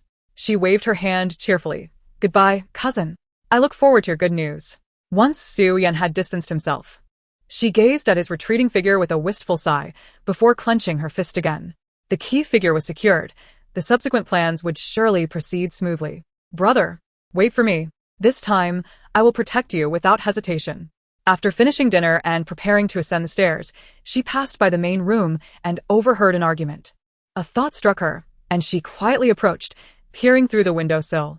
Though it was called an argument, it was in truth a one-sided verbal assault and moral coercion directed at Su Yan by relatives of the Su family, while he sat in silence. A mocking expression etched upon his face. On the other side, a voice interjected. Your father has been working in the provincial capital for these past few years. The fields and lands here are still tilled by us. Back in the day, the old man decreed that this parcel of land be left to the eldest son of the Su family, Su Yan. Not to speak ill, but aside from your surname, what connection do you see yourself having with us, your impoverished relatives? The insinuation was clear. He had long severed ties with the Su family and had no right to claim their possessions. However, Su Yan had no intention of contesting anything. He was abroad, planning to establish himself in the capital, and the few houses and plots of land back home, miles away, held no allure for him. Yet, surrounded by this crowd, akin to wolves guarding their prey, he felt both mockery and anger, refusing to give them the satisfaction they sought. Once their chatter subsided, he calmly stated, My father had no wife or children. Legally, I am the sole heir to his estate. This is not a matter of belonging. It is a question of whether I desire it. Upon hearing this, the crowd erupted in alarm, interpreting his words as a claim to inheritance. One irate voice shouted, What belongs to you? Your mother ran away with someone over 20 years ago. None of the Su family's possessions belong to you. As the exchange grew increasingly acrimonious, Su Yan's expression darkened, ready to retort, when a bright voice piped up from the window. Why are you arguing? For matters that cannot be resolved, just call the police. The officers are impartial and can handle it. Why call the police? They enforce the law. How can they help reclaim what rightfully does not belong to them? Zhaixing swiftly produced her sliding phone from her pocket. I'll call 110 for you. This prompted an uproar as everyone rushed to stop her. Child, what are you doing? Why involve outsiders in family matters? Zhaixing looked at the speaker with curiosity. But you just said Su Yan Gij isn't a part of our Su family. How is this suddenly a family matter? The person's face flushed with embarrassment, and Su family's fourth aunt hastily interjected. Zhaixing, this is adult business. Children should not meddle. Where are your parents? Go find them. If it were any other child, they would have been shooed away by now. But Su Zhaixing, the little princess, was to be coddled. Su's father's face darkened, and he exclaimed, "The eldest brother hasn't even been laid to rest. And you all band together to bully his only son? Is this how you conduct yourselves? Disperse at once. Anyone who dares to mention this again will face my wrath." Su's father, the third in line, now held the highest position in the family after the passing of the eldest, aside from the second brother. Moreover, his successful business endeared him to relatives who had benefited from his generosity over the years. Upon hearing his command, they dared not protest and began to disperse. Su's father approached Su Yan, placing a reassuring hand on his shoulder, and solemnly promised, "With your third uncle here, you shall not be wronged." Su Yan smiled faintly. "I won tea. Thank you, third uncle." Su Zhaixing stuck out her tongue and turned to run away. Just then, while packing her bag in a room, Su Yan knocked and entered. Su Zhaixing joyfully bounced over. "Brother." Su Yan glanced at her with a sidelong gaze. "You are quite adept at taking advantage of every opportunity." Su Zhaixing replied, "Oh, we are allies now, so it is beneficial for us to be a bit more familiar to maintain our partnership." Unable to stifle his laughter, Su Yan found his little cousin to be quite the treasure, who said, "We are allies." "I have not agreed to that." Su Zhaixing, with a look of feigned sorrow, tugged at his sleeve. "Oh, come on, brother." Su Yan maintained a stern expression. "Your proposition for cooperation hinges on the prerequisite of securing funds. Without money, all discussions are futile. This is not a trifling sum. What is your plan to persuade your father to part with this amount?" Su Zhaixing responded cheerfully, "That's simple. You should ask my father for a loan, claiming you wish to start a business." Suzanne. "You said so much, only to suggest I borrow money? And you dare to claim you have investment capital?" Su Zhaixing was brimming with confidence about her plan. "You are the only son of my uncle, his sole connection in this world. My father values familial bonds above all. If you approach him, how could he refuse? Moreover, it cannot be a meager sum. It should be at least 3 million. Suzanne. Su Zhaixing shrugged. "Regardless, if you do not borrow it, my father will give the money to Su Jiwen for venture capital, and he might lose it all. It would be better to lend it to you." The more she spoke, the more convinced she became that it could work. "And technically, this is not just a loan. It's an investment. You will also hold shares and receive dividends. How wonderful is that?" She cast an encouraging glance at Su Yan, "Brother, the time has come for you to prove your capabilities. As long as you can convince my father that you can successfully run the company, he will undoubtedly agree." Su Zhaixing added, "That's not what I meant." Su Yan turned to examine the pile of math papers and English textbooks on her bed. "Are you truly a high school student?" Su Zhaixing. Outside, Su's mother called. "Zhaixing, have you packed your things? We're about to leave." All right. Coming right away. She hastily stuffed her textbooks into her backpack, threw her arm around Su Yan's shoulder. "I will also help you whisper sweet nothings to him. Good luck. Brother, I'll be waiting for you in the city." Su Yan stared speechlessly at her retreating figure. "That's not how you use whispers." After finishing her shower and locking the door, Su Zhaixing placed her untouched pocket money for the week on her desk and opened her piggy bank to extract several hundred yuan notes, counting them carefully. Her New Year's money was in her mother's bank account and was inaccessible. Every purchase made with a supplementary card would trigger a notification to her father, rendering it unusable. The only cash she could freely manage was her weekly allowance. Counting again, she realized she still fell short. Su Zhaixing felt frustrated, wondering why Cen Feng's management company was not located in the city. The city was so far away and airplane tickets were prohibitively expensive. Suddenly, she felt a nostalgic pang for the days when she scrimped and saved to attend his events. Tomorrow, once she gathered enough money, she would have to go to the ticket outlet to purchase her flight. The weekend excursion to the city is undoubtedly a matter that must remain concealed from her parents. Su Zhaixing's parents embody a traditional archetype. Despite their indulgence in raising her with affluence, they impose strict regulations against extravagant spending, wastefulness, and staying out overnight. Even for summer camp, they require repeated confirmations with a class teacher, the supervising instructor, and the camp coordinator, let alone permitting her to fly alone to the city. Although this trip may not culminate in a meeting with Cen Feng, she can no longer endure the wait. This sensation resembles the thrill of recovering something lost, a euphoric yet torturous yearning. With a heart full of conflicting emotions, she retires to bed, and the next day at school, Su Zhaixing seeks to borrow money from Chengyu. Chengyu, with a sausage clamped between her teeth, retrieves a total of $7.50 from the pockets of her school uniform, presenting it solemnly to Su Zhaixing, declaring, "This is all I have. Take it." Su Zhaixing is taken aback. Chengyu, perplexed, questions, "Isn't your weekly allowance sufficient?"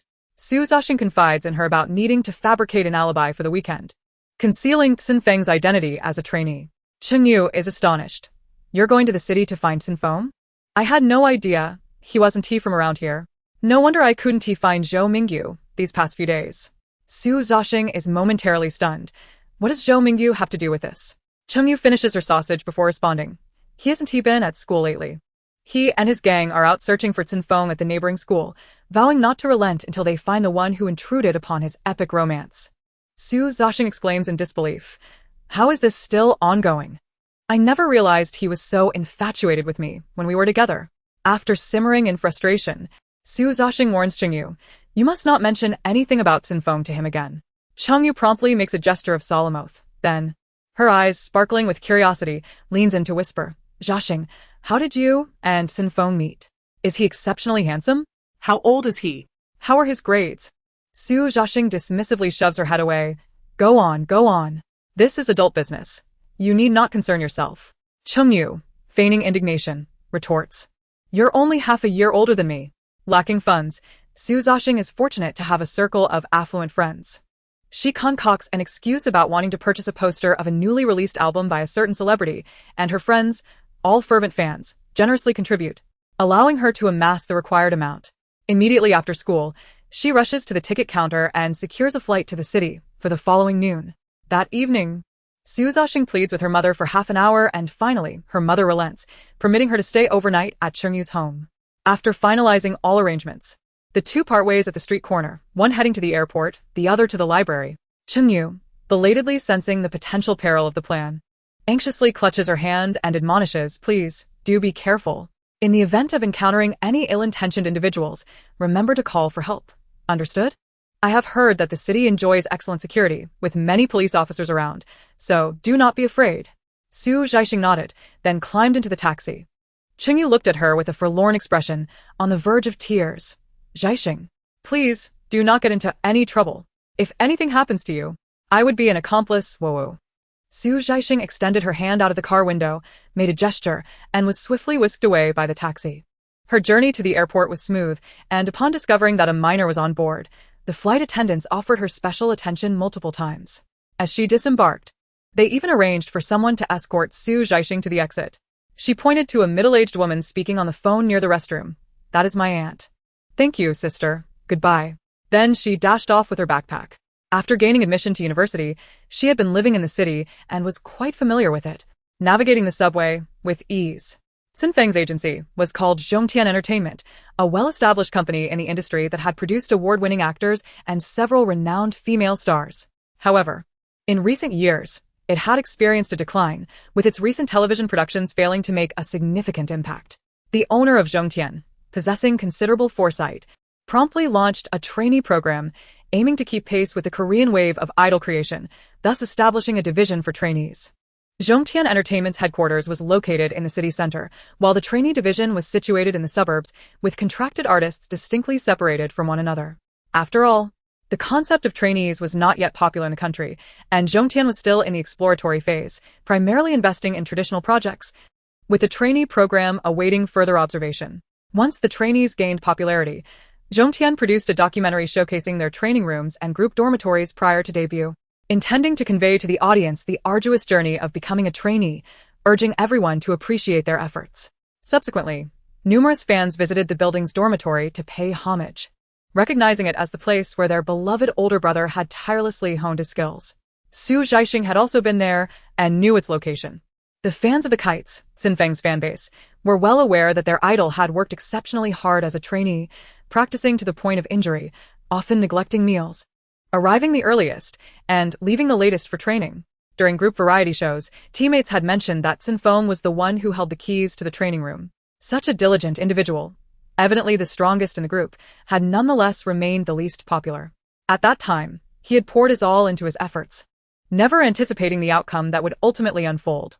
Su Zhaixing gazed up at the towering buildings under the overcast sky, her eyes welling with tears.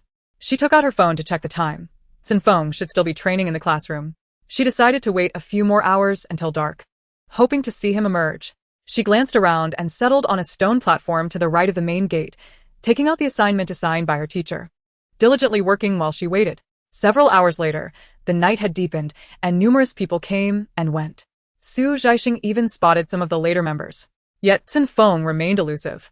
The security guard approached to lock the door, glancing at her and inquiring, "What are you doing here, little girl?" Zhaixing rubbed her numb legs and replied, "Uncle, I am waiting for someone." She hurriedly dashed over, clutching her backpack, and asked, "Uncle, is there no one inside?" The guard secured the door and checked, stating, "There's no one left. Everyone has gone home." He was surprised that this young girl seemed to know quite a bit and looked at her curiously. "Have they all left? Are you waiting for our company's trainees?" Zhaixing paused, shook her head, and said, "No, thank you, uncle." Goodbye. Adjusting her backpack, she limped toward a nearby hotel but, halfway there, remained undeterred and turned back toward the trainee dormitory. The dormitory was situated just behind the company building, separated by a street. This place was not easily accessible. She stood under the streetlight at the entrance, hesitating. After a moment's thought, she took off her backpack to sit on it, testing its comfort, and resolved to wait for another 2 hours. Just as she settled down, a figure emerged from the shadowy entrance. He wore a black hoodie and sweatpants. Tall and lean with a guitar slung over his back, hands tucked in his pockets, head slightly bowed, tousled hair brushing against his eyelids, casting a shadow across his nose. Zhaixing had barely sat down when she realized, in astonishment, that the person she had longed for was walking past her, oblivious. The chilly breeze carried a faint scent of tobacco, brushing against her nose for just a fleeting moment. She felt her breath catch, her voice trapped in her throat, as if paralyzed, staring at his retreating figure. Her mind shattered, an overwhelming silence engulfed her. As long as he was alive, she wished for nothing. No fame, no resources, no recognition, just his safe existence in this world. While she wept and prayed, deep down, she was aware of the futility of her desires. She had never imagined that one day, this wish would truly come to fruition. Cen Feng stood at the street corner, waiting for the traffic light.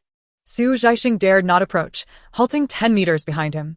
At that moment, Cen Feng had grown quite tall, appearing somewhat slender, with a loose hoodie enveloping him. His hands in his pockets, standing there with an air of indifference, as if he had stepped out of a comic book.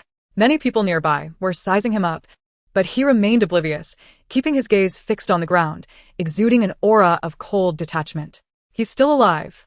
Why cry? You should be happy. No tears allowed. Zhaixing followed him, mirroring his movements. When he walked, she walked. When he paused, she halted, lost in a daze of mixed emotions. Until he finally stopped at the triangular area at the corner of the night market. Zhaixing stood across the street, watching as he removed the guitar from his back, placing it on the ground, and began to sing, cradling it in his arms. Passers-by tossed coins into the guitar case laid before him. He inclined his head slightly, a gesture of gratitude. Zhaixing finally grasped the situation. Cen Feng was performing, showcasing his talent. In that moment, her already tumultuous emotions grew even more intricate. Why would her brother resort to busking in such frigid weather? How could Zhong Tian have driven her precious brother to this? She felt a surge of indignation. She could not share the same sky with him. Trembling with a mixture of anger and heartache, Zhaixing steeled herself as Cen Feng concluded his second song. Drawing a deep breath, she summoned the courage to approach him. Step by step, she drew nearer, the features that were etched into her very being becoming clearer in her sight. He stood under the street lamp with his guitar, the dim light casting a graceful silhouette of his tall frame. His features, often hailed as extraordinarily handsome, had yet to fully mature, but their beauty already beckoned. However, his expression remained indifferent, as though he were oblivious to the songs he sang, the notes he played, or the onlookers who surrounded him, regardless of the monetary contributions they made. Strangely, Zhaixing's heart quivered. She had reached him at last. Never had she been so close to him, neither in the past nor present. Cen Feng still did not look up. His gaze was fixed on the strings, his long fingers dancing over them, emitting a chilling glimmer. When the final note of the song faded, he lifted his gaze, only to meet the sight of a girl before him, tears streaming down her face. She appeared profoundly sorrowful, yet as he looked up, she endeavored to muster a smile. In a soft, trembling voice, she said, "Brother, your singing is truly beautiful." Then she lowered her head again and began another song. Throughout it all, he did not smile. Zhaixing finally glimpsed his eyes, revealing the profound coldness within his pupils. Why was this the case? their brother, who had once been the epitome of laughter and warmth. Had he been unhappy for a long time? Had all the smiles and warmth he had ever shown been mere facades? In an instant, Zhaixing was overwhelmed with grief. Her sobs finally caught Cen Feng's attention. He furrowed his brow, pressed his palm against the strings, and raised his head. The streetlight cast a cold glow over his eyes, offering no warmth, but instead a sense of detachment. Zhaixing wished desperately to cease her tears, yet she found herself unable to control them. The onlookers murmured in curiosity and speculation. She covered her face, hiccuping through her sobs. "I'm so embarrassed. I'm so sorry, brother. I'm so sorry." She did not even know what she was apologizing for. But the words "I'm sorry" encapsulated a multitude of sentiments. A plethora of emotions that ultimately coalesced into that single phrase. Her tears rendered Cen Feng's performance impossible. If he continued, the police would surely come to inquire. Zhaixing held her breath, striving to prevent any further tears. He said, "Wait for me here."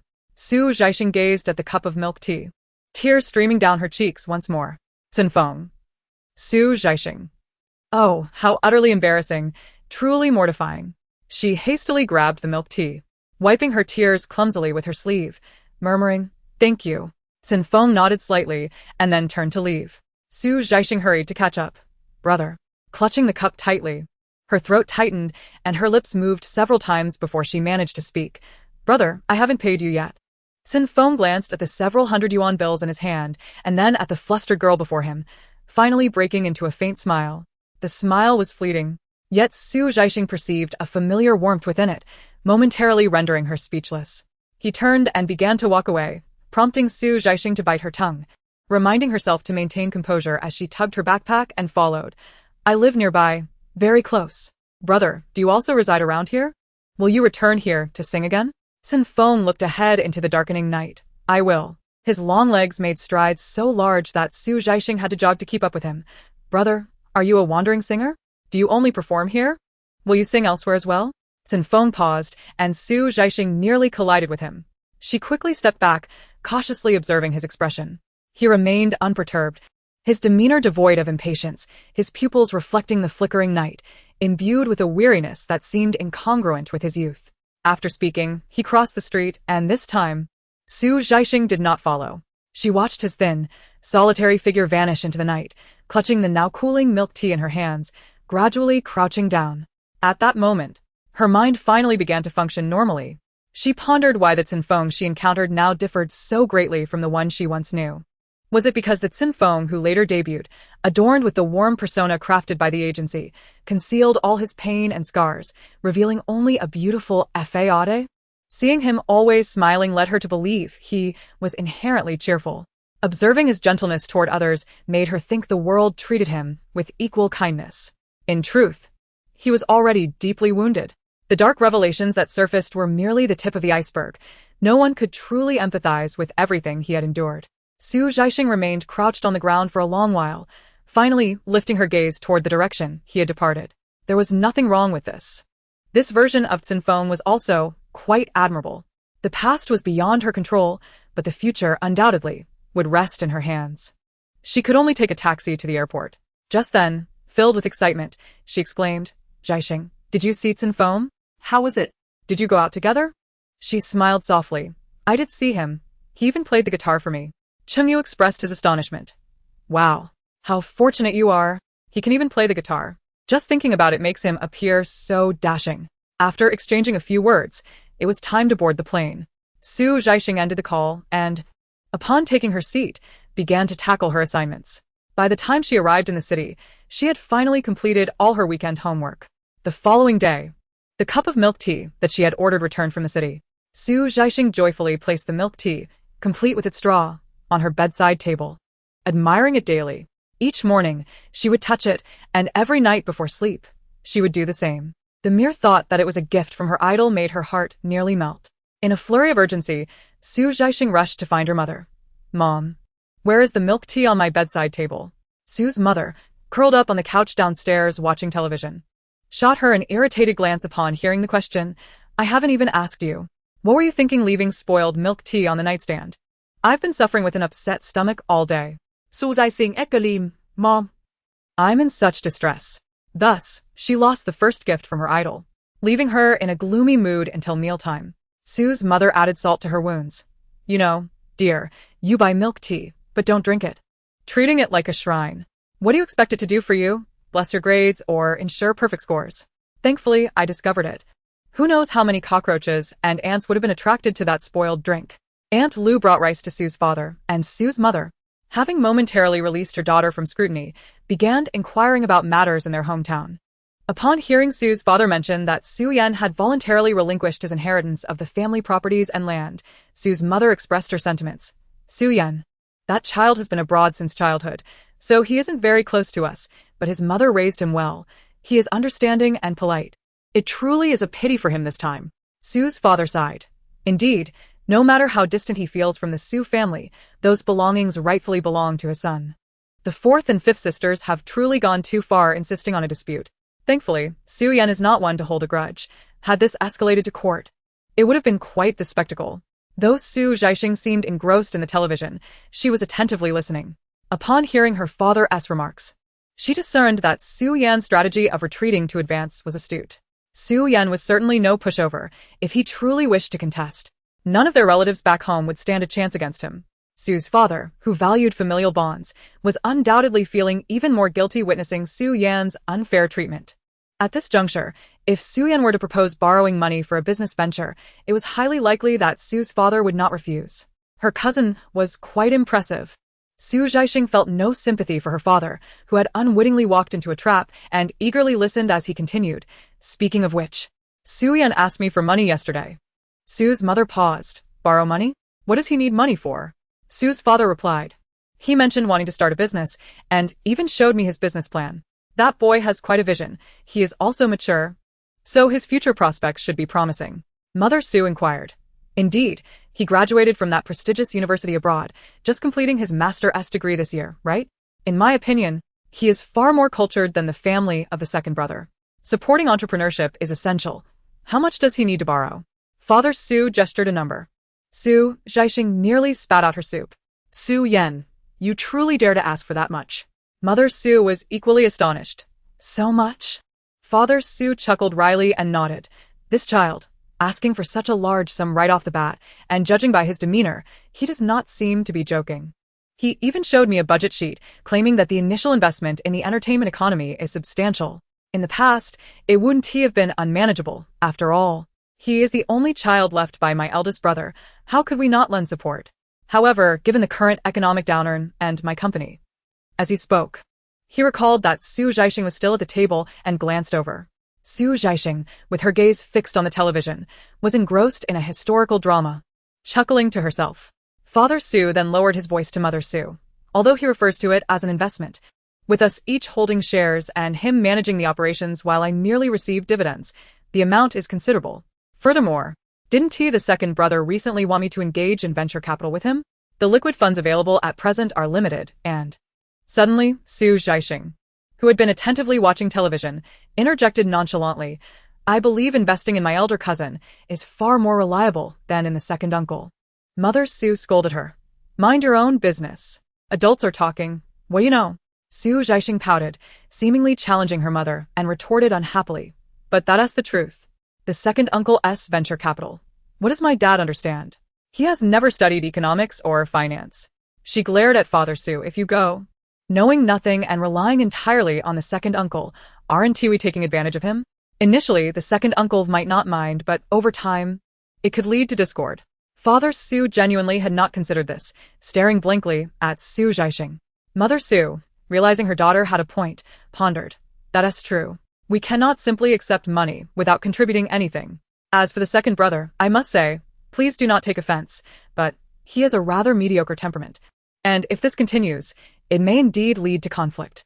Su Zhaixing took a couple more bites of her meal, shifting her attention back to the television, and casually remarked, the entertainment economy that my elder cousin intends to pursue is precisely the business of my dad's company. Isn't it? My dad can oversee it to some extent. I heard from our teacher that one should not put all their eggs in one basket. Currently, my dad only has one company. If it were to go bankrupt, wouldn't there still be my cousin's company? Mother Su playfully swatted her on the back of the head. You silly girl. Why speak of bankruptcy? Can't you say something more auspicious? Ugh, ugh, ugh. Upon hearing this, Father Su concurred. Do not hit the child. What if such a clever mind is dulled? I believe Zhaixing makes a valid point. Ah. My daughter truly takes after me. Exemplary. Zhaixing beamed with pride. Of course. I also know to help those in urgent need, not those in poverty. Although the second uncle's family is not impoverished, he is not in urgent need either. However, it is my cousin who has just graduated and is brimming with ambition, in dire need of financial support. We ought to extend our assistance to him. Besides, my uncle merely speaks without action. We have seen nothing. Yet my cousin has even provided you with a project proposal. How practical is that? Su Yan has already cast numerous lures. All she needs to do is reinforce the bait to ensnare her father, the big fish. Alas, dear father, do not blame your daughter for setting a trap.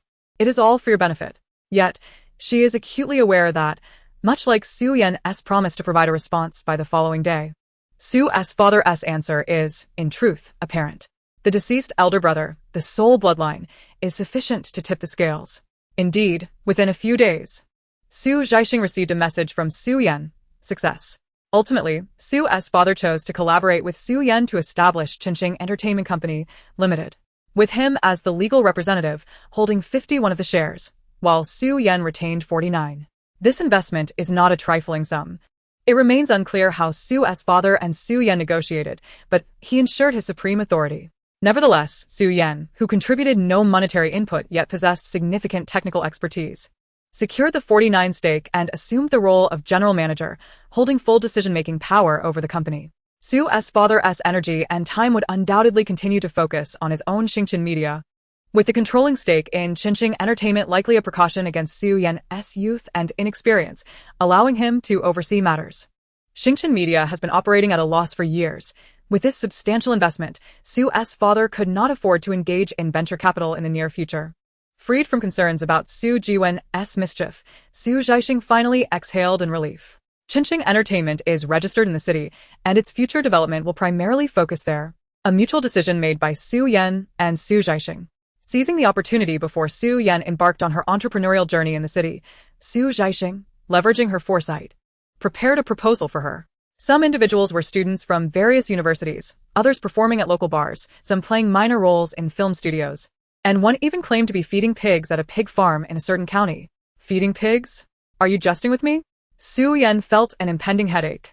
The night before departing for the city, Su Yan came home for dinner and to bid farewell.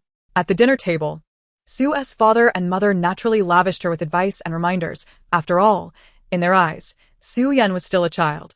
Having just lost her father, with her mother abroad, she was now venturing alone into the city to strive for success. Although supported by Su's father's financial backing. In this era of rapid economic growth, even millions could vanish without a trace, sometimes even tens of millions, leaving barely a ripple. Throughout the dinner, Su Yan maintained a smile, nodding in agreement, and her parents felt somewhat reassured by her composed and courteous demeanor.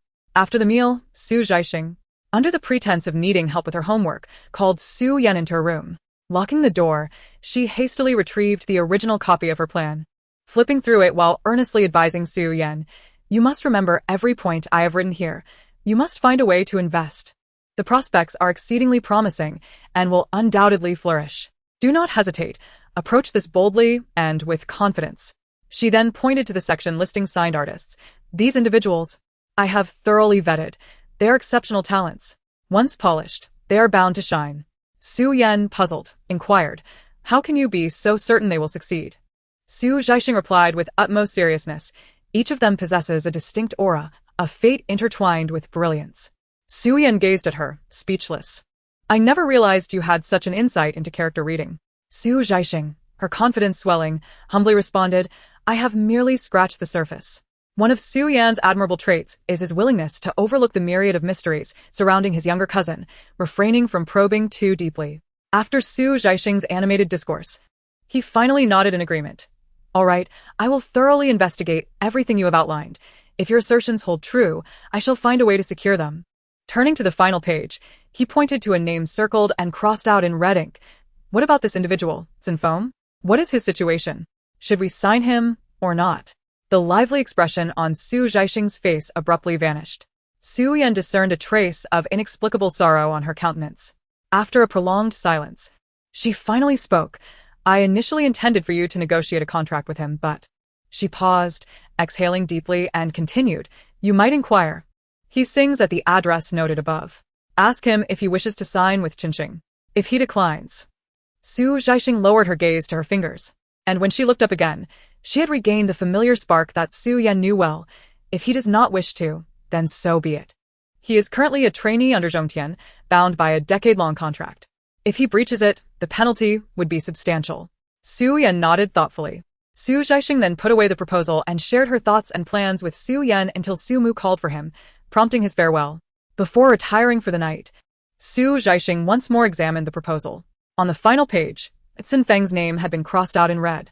She had indeed contemplated securing him for Zhaixing at the swiftest pace possible to avert any future darkness. Yet, for reasons unknown, she felt an unsettling certainty that Cen Feng would refuse. The most pressing venture capital enticements had been resolved, effectively mitigating the likelihood of the Su family's bankruptcy from its roots.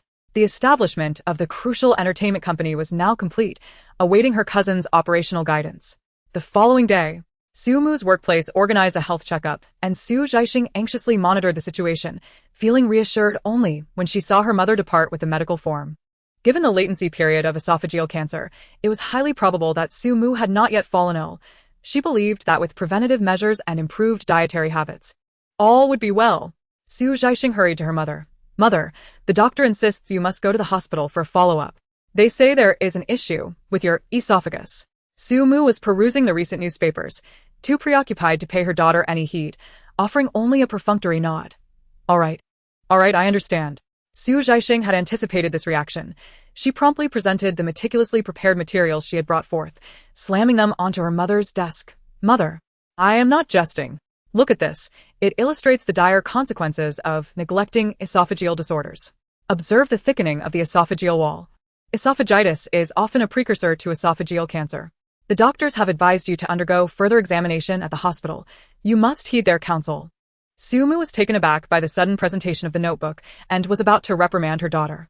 However, upon hearing the subsequent words, she fell silent, instinctively glancing at the discarded notebook. It contained a meticulous list of factors that could lead to esophageal cancer, alongside a collection of newspaper clippings detailing related cases. Zhaixing, resembling a concerned matriarch, continued her earnest discourse. "Consider your eating habits. Reflect upon the risk factors for esophageal cancer enumerated here. Have you not perfectly stepped into a minefield? I have long advised you to eat slowly, to avoid excessively hot or salty foods, and to manage your temper. If you were to truly develop cancer one day, could you bear to leave me all alone?" Su Mu was simultaneously bemused and touched. Her daughter had genuinely matured. Once solely preoccupied with frivolities and her collection of limited edition dolls, she now demonstrated concern for her own health and took the initiative to research. She solemnly tucked away her medical report and affectionately patted her daughter's head. "All right, dear, I understand. I shall go this weekend." Only then did Zhaixing feel a sense of relief, adding, "I will accompany you." Su Mu smiled with gratitude. "Very well." As the weekend arrived, Zhaixing eagerly urged her mother to the hospital, reminding her, "Do not drink water or eat anything. They may perform a gastroscopy. Have you brought your health insurance card and identification?" In that fleeting moment, Su Mu felt as though she barely recognized her daughter. It seemed that she had matured unexpectedly, resolving issues that once required her mother's concern, and now even inquiring after her well-being. No one understood better than this mother that her daughter had been raised in affluence, indulged throughout her upbringing, and had been a little princess accustomed to having her needs met. Yet now, she was no longer that little princess.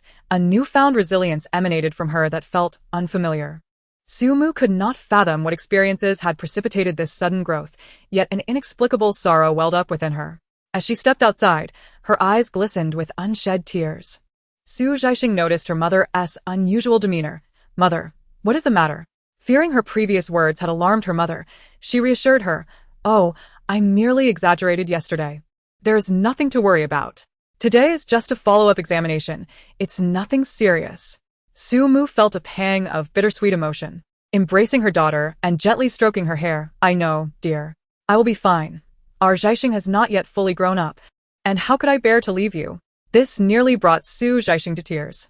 Upon arriving at the hospital, Su's mother proceeded to undergo her examination. While Zhaixing patiently awaited in the corridor, countless nights had been spent in this very manner, clinging to a flicker of hope, yearning for a miracle to unfold. However, After the passing of her mother, she developed an aversion to hospitals, repulsed by the scent of disinfectant. Yet, she found herself compelled to return, for her paralyzed father required treatment.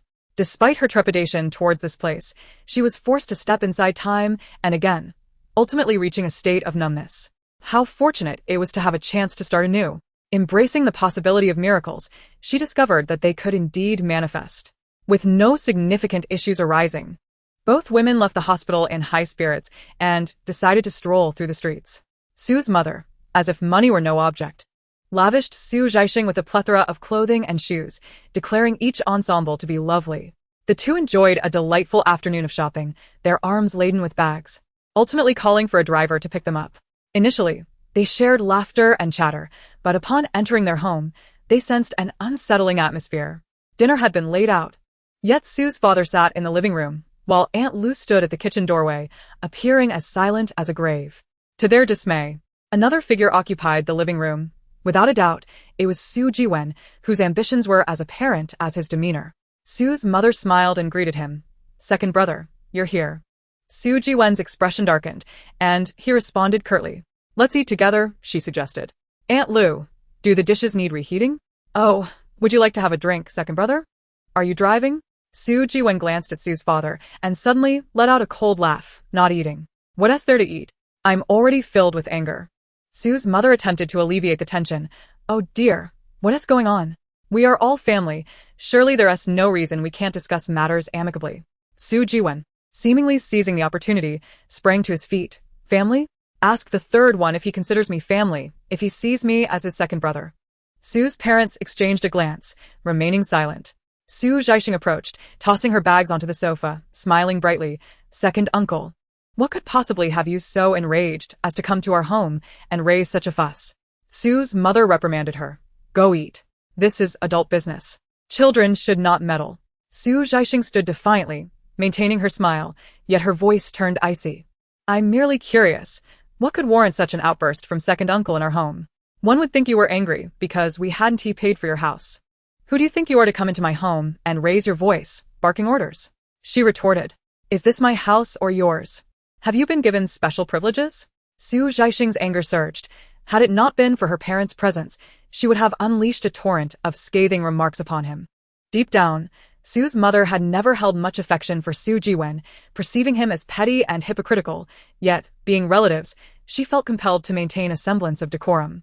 Upon hearing Su Zhaixing's remarks and observing her husband's silent yet distressed demeanor, she felt a surge of indignation, which she stifled as she coolly addressed him. "Second brother, now that you have graced my household with your presence, there is no need for veiled threats. What offense has my husband, old Su, committed against you?" Su Jiwen, who initially held the upper hand as the elder brother, found his countenance darkening further under the sharp retort from his niece and sister-in-law. Sue's father, deeply entrenched in traditional values and lacking formal education, placed immense importance on familial bonds and the hierarchy of age.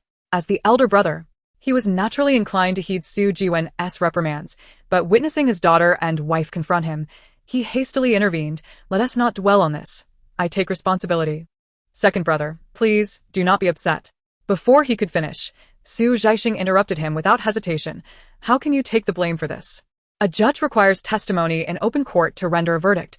Unless we discuss it openly, how can we discern right from wrong?" Sue's father was momentarily taken aback by his daughter's eloquence.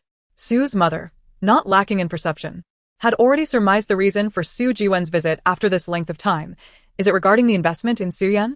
Does second brother have objections to this matter? Objections were an understatement. He was practically consumed by rage. His financial lifeline had been severed for quite some time, and his collaborators had begun to withdraw their investments.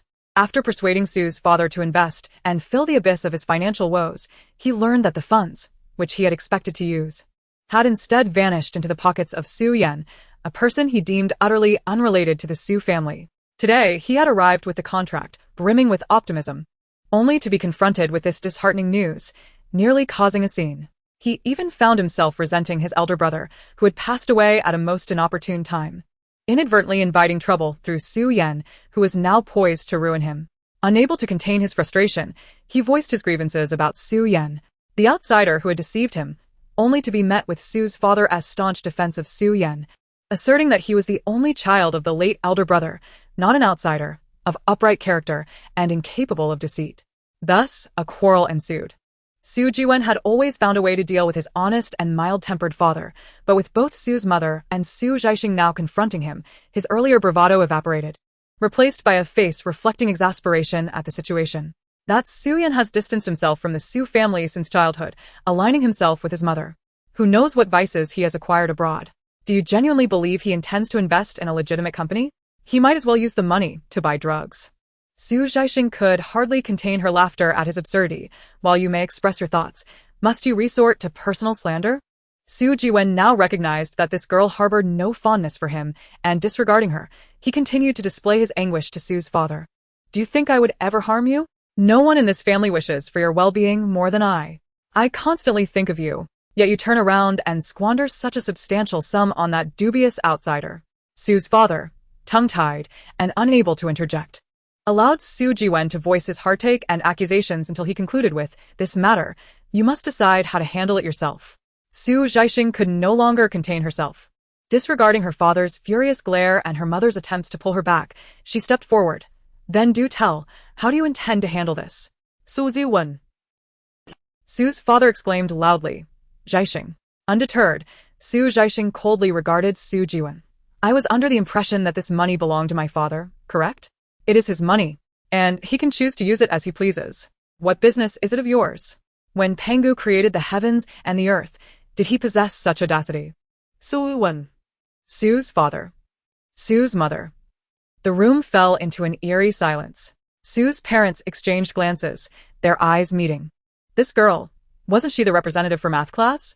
When did her command of language become so refined? She even employed classical references to retort. But that was not the crux of the matter. While her words were bold, their faces bore little semblance of anger. It seemed they had been roused by her remarks. Indeed, it was his own money, and he could allocate it to whomever he wished. Why should he have the audacity to dictate its use? Even coming into their home to create a ruckus? Su's father interjected. Yes, meals must be had. Second brother, let us eat."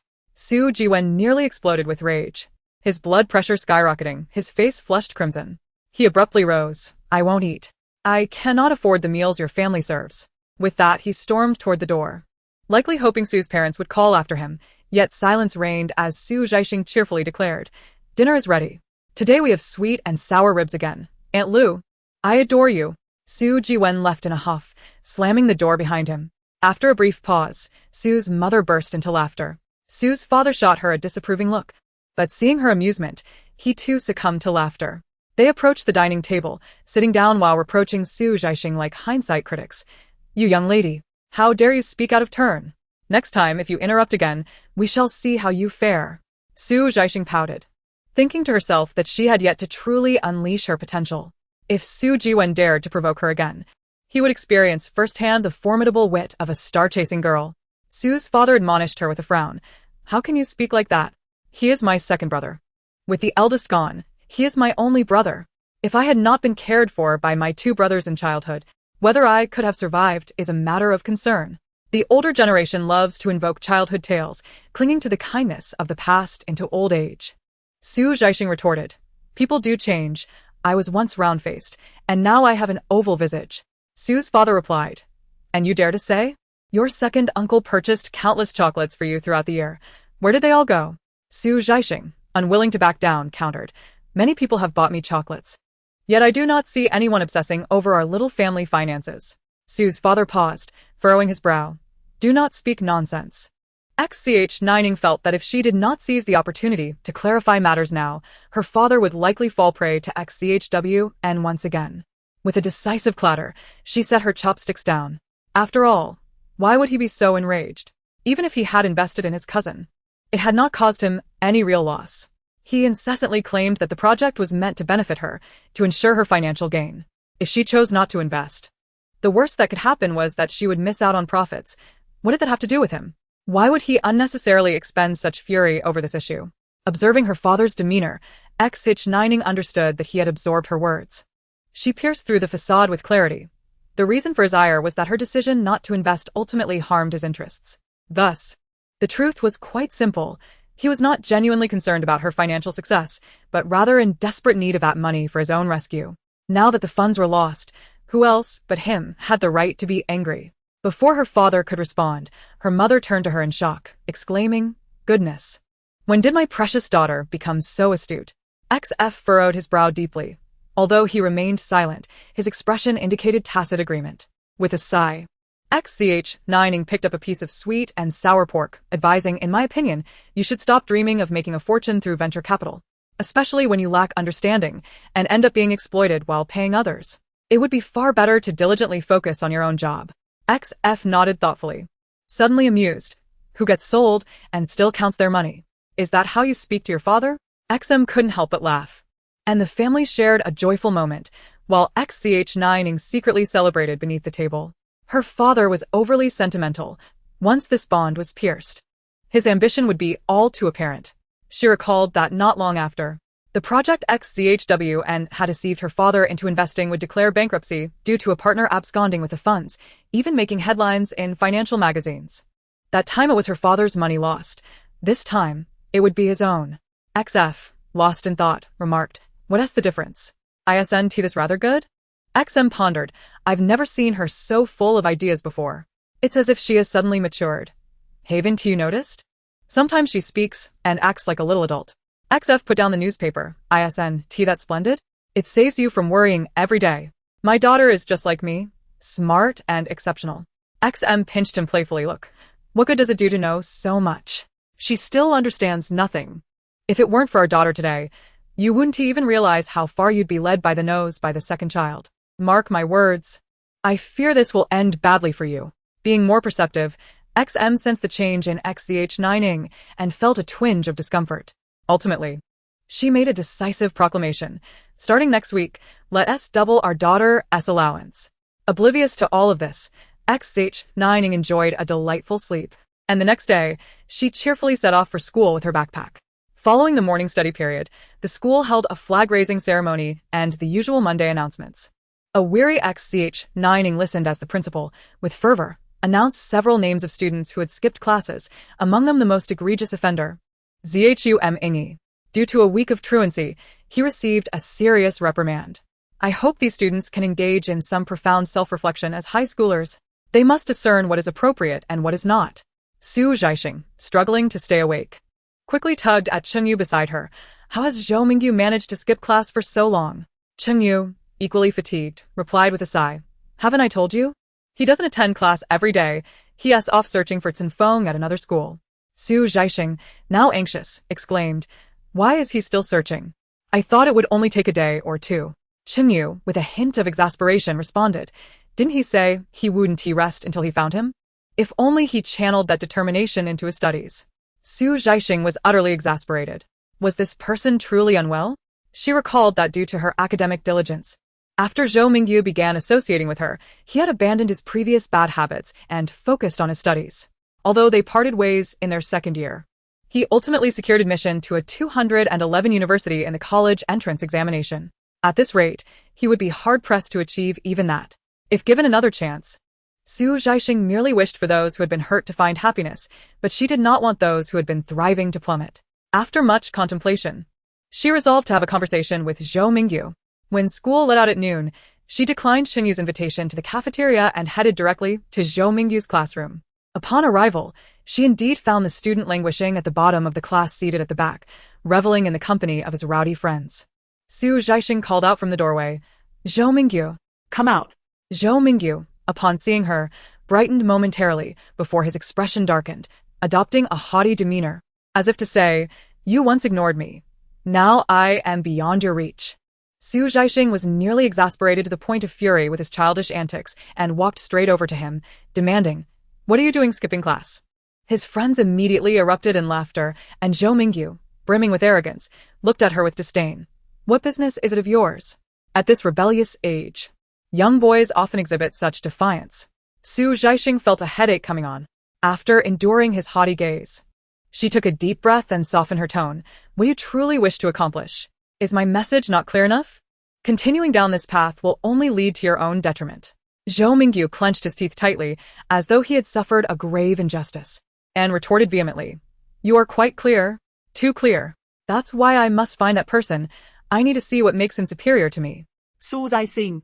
Torn between laughter and the urge to strike him, inquired. Who? Cen Feng. Zhou Mingyu raised his chin, refusing to respond. Zhaixing sighed. I am not with him. Nor will I ever be. That is a certainty. Zhou Mingyu paused, seemingly bewildered by her words, his head slowly dropping as he ceased his defiance. Zhaixing gazed into his eyes. I will not be with him, nor with you. My sole ambition is to study diligently and gain admission to a prestigious university. Do you understand? Zhou Mingyu remained in a daze.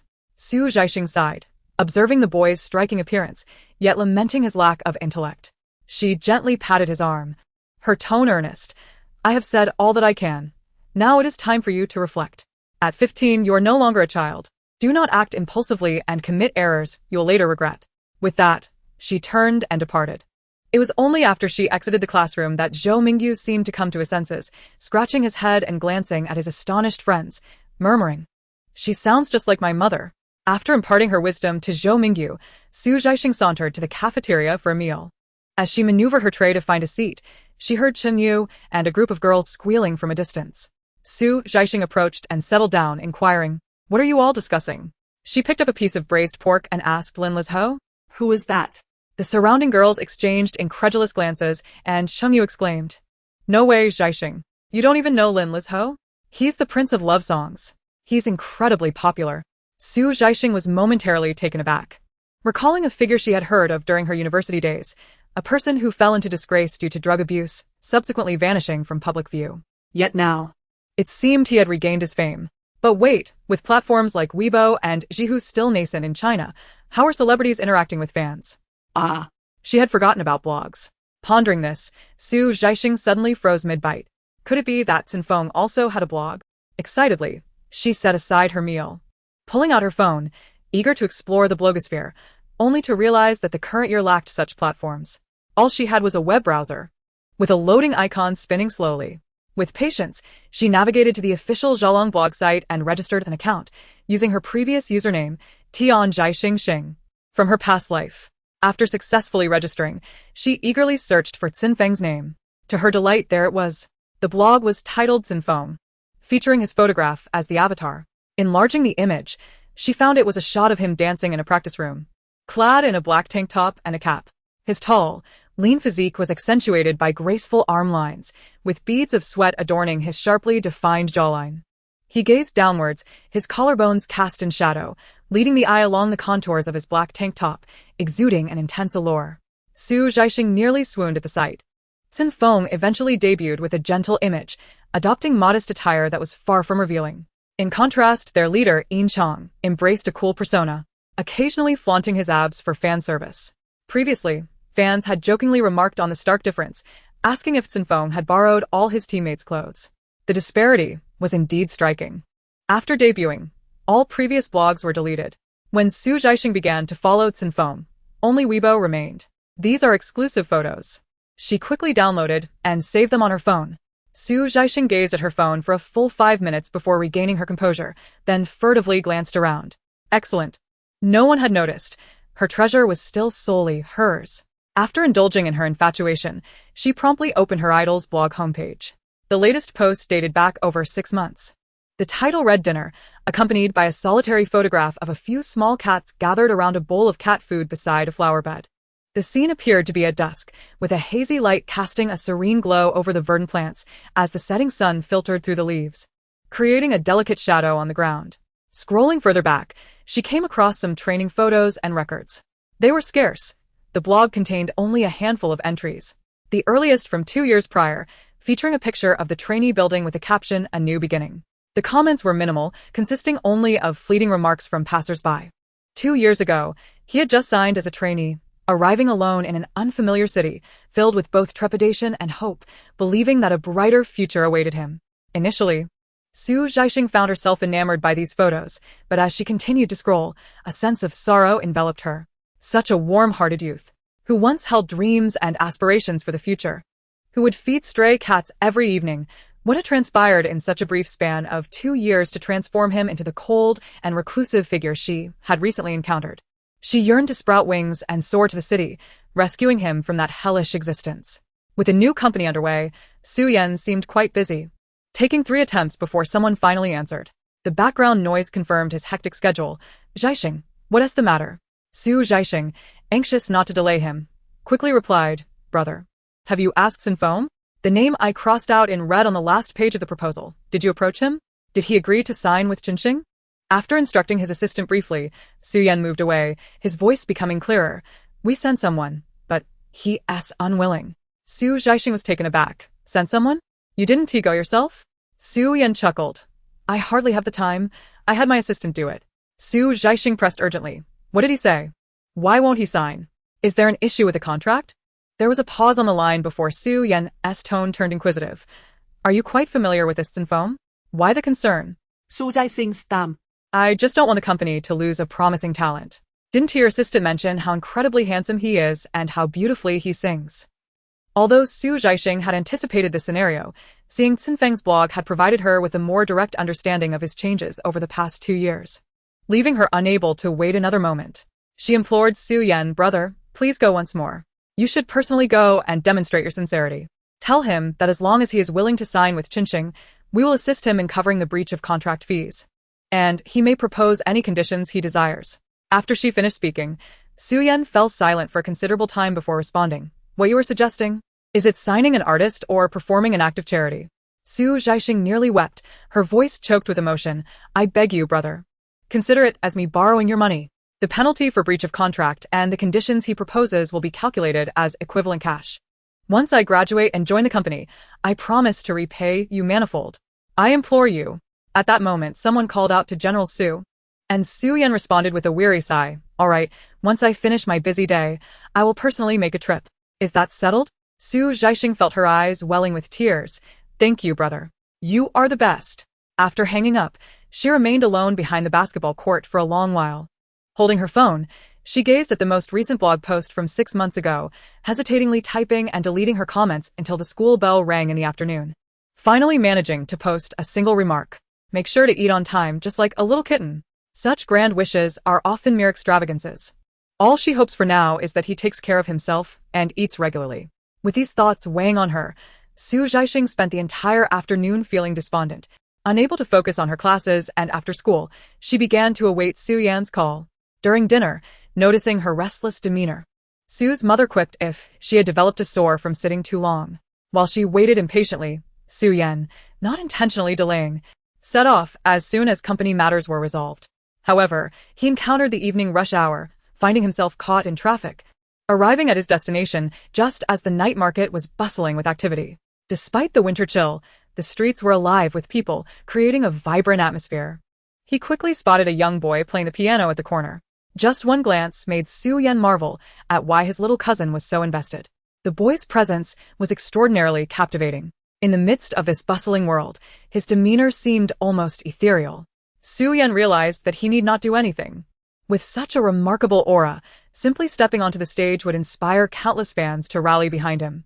Su Yan chose not to interrupt, waiting until the boy completed his song before placing 200 yuan into the guitar case before him. Cen Feng remained silent, his gaze lowered, giving a slight nod as a gesture of thanks. He plucked the strings and began to sing another song. Su Yan smiled warmly and remarked, Your voice is quite impressive. Your singing is delightful. He noticed the boy subtly furrowing his brow. Finally, the youth lifted his gaze, his thick eyelashes casting shadows across his eyes, enhancing their depth. Su Yan suddenly comprehended the source of this boy's unique charm. His eyes appeared vacant, resembling a mountain peak shrouded in volcanic ash, a stark expanse devoid of vitality, exuding a profound sense of world-weariness. It was astonishing that a boy of such tender years could possess such an aura. Su Yan smiled amicably as he presented his business card, saying, Hello, my name is Su Yan, the general manager of Zhaixing Entertainment. Both I and my company hold you in high regard.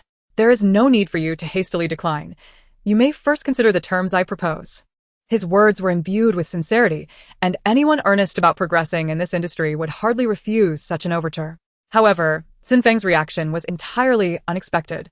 He did not accept the card, and his demeanor remained unchanged, though a palpable sense of indifference and resistance darkened his eyes. His voice was as frigid as ice. I will not sign. After uttering this terse statement, he bent down to retrieve his guitar case, secured his instrument, and turned to leave. Su Yan felt a headache forming, recalling his younger cousin's instructions. He hurried after him. We are willing to cover the breach of contract fee with Zhongtian, and you may include any requests in the contract. Zhaixing is earnest in our intentions, and I hope you will give it serious consideration. Just as Su Yan felt a glimmer of hope, he heard Cen Feng's expressionless voice. Do not seek me out again. The unmasked disdain and refusal were evident. Su Yan recognized that the opportunity had slipped away. He reluctantly answered the call. Hello. The voice on the other end was impatient. So, brother? Did you meet him? What did he say? Did he agree? Su Yan glanced at Cen Feng's retreating figure. No. He spoke only 2 sentences. I will not sign. And do not come looking for me again. Zhaixing fell silent for a moment. Her voice heavy. Did you convey all my requests to him? Su Yan continued walking. I did. However, his stance was resolute, and he rejected me without reservation. He paused, expressing a hint of regret. Your judgment is commendable, but unfortunately, Zhongtian has already secured him. Zhaixing was at a loss for words, feeling a tightness in her chest. Why? If he was unhappy there, wouldn't it be better to change his environment? Was it disbelief in the new company's sincerity? Or did Zhongtian possess some compelling reason for him to remain? After a lengthy silence, Su Yan did not hear her response and reassured her. Everyone has their own aspirations. One cannot force another's path. Perhaps Zhaixing is still nascent and lacks renown. Once we establish a reputation, in a few years, it may not be too late to sign him. Zhaixing remained mute. Su Yan continued. Since I have you on the line, let me update you on the company's recent developments. Are you interested in hearing? After a considerable pause, she finally replied weakly, sure. As for the artist she mentioned, apart from Cen Feng, the others have shown significant interest in signing contracts after receiving the company's overtures, and negotiations are currently underway, with high hopes for successful agreements. Though Zhaixing was merely an underage high school student, Su Yan regarded her as a mature partner, sharing every detail with her. Finally, perhaps to lighten the mood, he added with a smile. By the way, regarding that individual on your list who feeds pigs in the county, where did you uncover such a treasure? How amusing! Zhaixing chuckled in response. What about him? Su Yan remarked that his assistant had conveyed a message, expressing a desire to forego the limelight and instead focus on raising pigs. Zhaixing was nearly in stitches, responding that he should inform the assistant that even if he debuted, he could still tend to pigs, and in the future, he might attract millions of viewers to watch him feed them. You must refine this individual. His commercial potential is immense, she emphasized. He is destined to be the pioneer of the streaming industry in years to come, the first generation of internet celebrities, eclipsing many stars in fame and igniting an era. Initially, his rise to fame was sparked by a viral short video of him chasing after a runaway pig. He subsequently ventured into live streaming, showcasing not only pig farming but also the cutting of pig feed and the preparation of pig meals. After amassing a fortune, he outright purchased a pig farm. His striking appearance made even the act of holding a pig feed stick seem charismatic. Later, he released a short film titled The Pigs I Chased in Those Years, which garnered significant views, ranking 3rd. Su Yan chuckled in response, while Zhaixing shared her thoughts on the issues they had previously discussed, resulting in a phone conversation that lasted nearly an hour, alleviating her earlier gloom. Sitting on her bed, she found herself lost in thought for a while before retrieving her phone to log into her blog, visiting Cen Feng's homepage. There was nothing new. Everything remained unchanged. And her comments lay quietly beneath. Zhaixing contemplated and decided to leave another message. It's getting dark. Time to sleep. Don't stay up late. Good night. Remember to eat regularly, rest well, and stay healthy. This encapsulated her heartfelt wishes for him. Upon discovering Cen Feng's blog, Zhaixing felt as though all her longing and affection had found a resting place, akin to her previous habit of scrolling through Weibo daily. Yet, Cen Feng had not surprised her. With a twinge of sadness, she mused whether he would think her an obsessive stalker upon seeing so many comments from the same person. Nevertheless, she couldn't help but leave a message each day, eager for him to realize that he was not alone and that someone cared. Among contemporary high school students, the less sophisticated were engaged in social media, while those with more discerning tastes frequented blogs. Chengyu, a classmate, desired to interact with Zhaixing but was thwarted by her refusal to share her account details. The notion that her blog had access logs deterred her. She feared that her peers might stumble upon Cen Feng's blog, and the thought of them discovering her ardent comments was mortifying. Chengyu, unable to uncover her account, shifted her focus to enlightening Zhaixing about others. Do you know what Zhou Mingyu's blog is called? Zhaixing, ever compliant with her gossip-loving classmate, inquired. What is it? Qingyu replied, it's called Hands Can Pluck the Stars.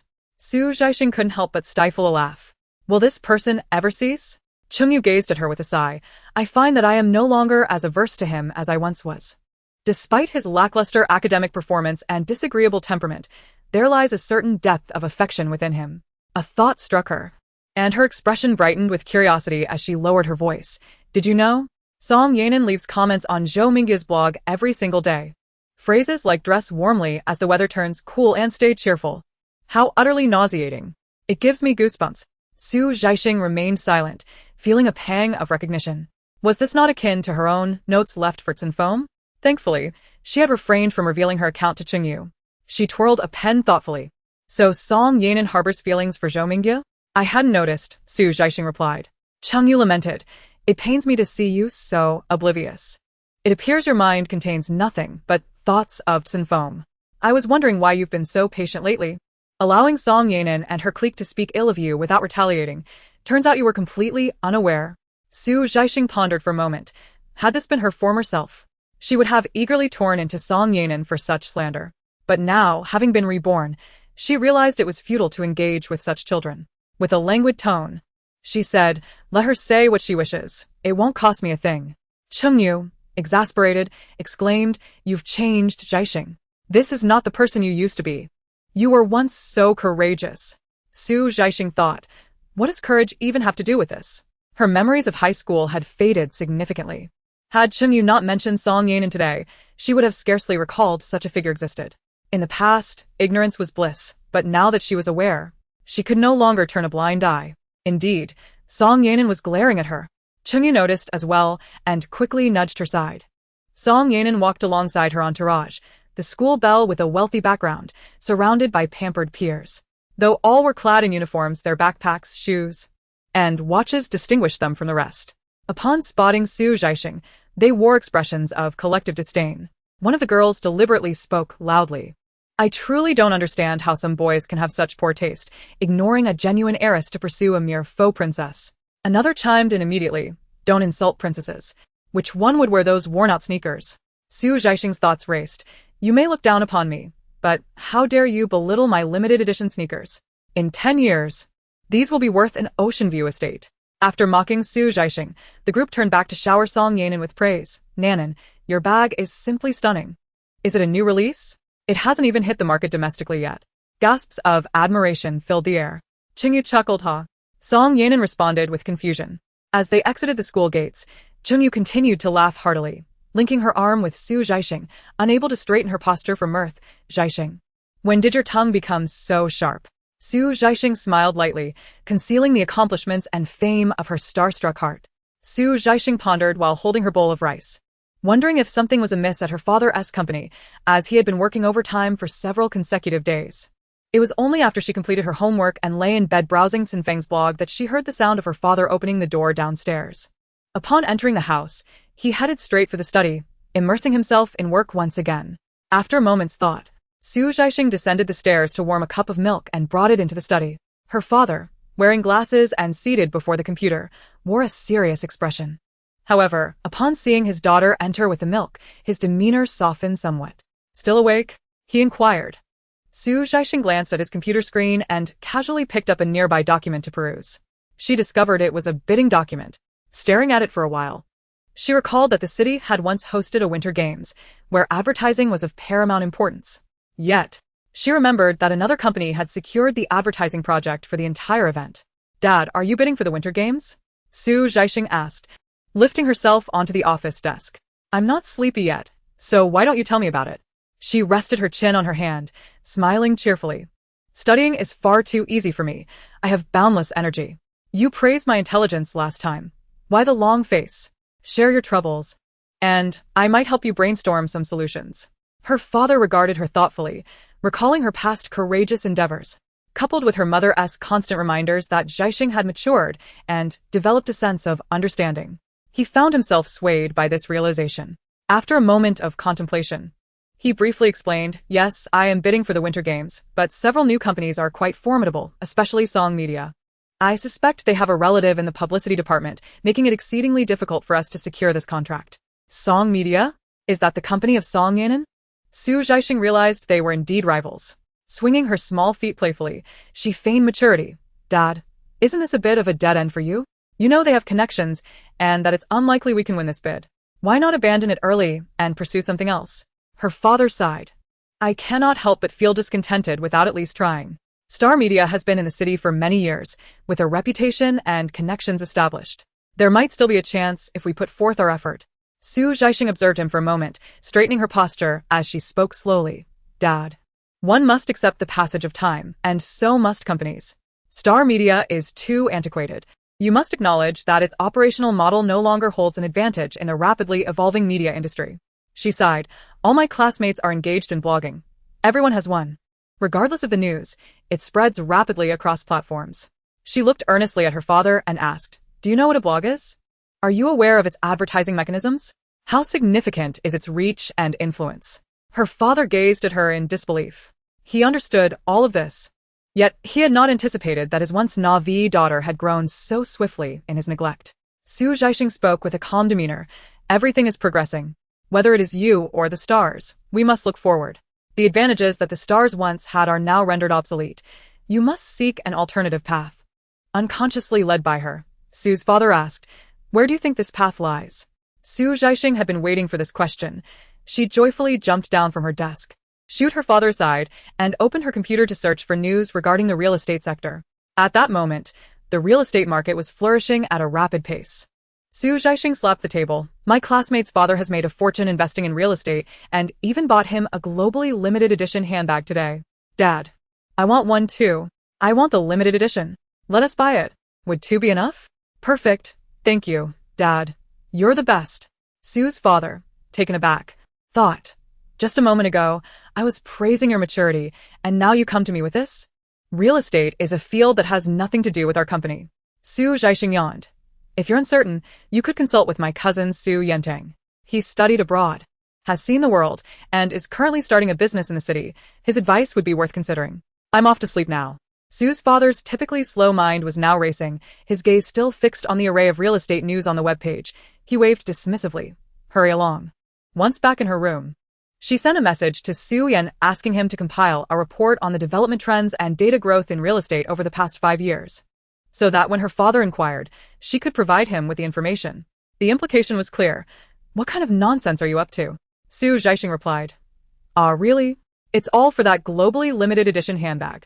The next day at noon, while dining in the school cafeteria, Su Zhaixing received a text from Su Yan, informing her that Su's father had indeed called him to inquire about real estate matters, and he had sent the compiled report to Su's father as instructed. Su Zhaixing saw through the facade but chose not to expose it.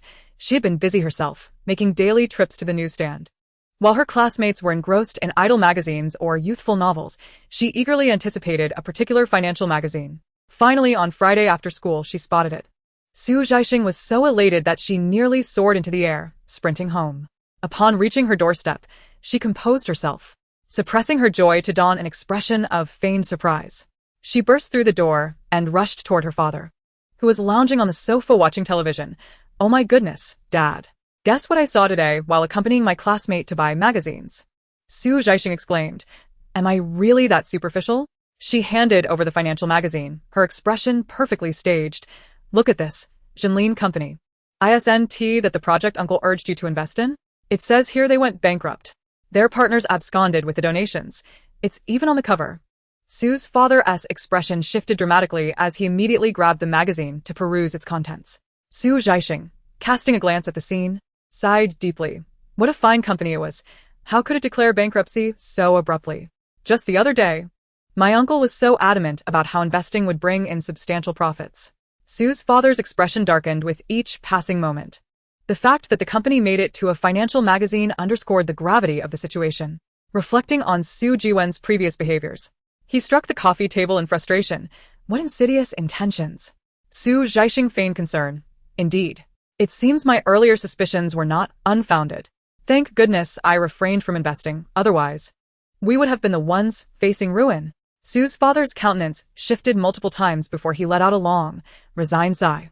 During dinner, Su's mother became aware of the situation and, as was customary, first reprimanded Su's father before praising Su Zhaixing for her intelligence and wit.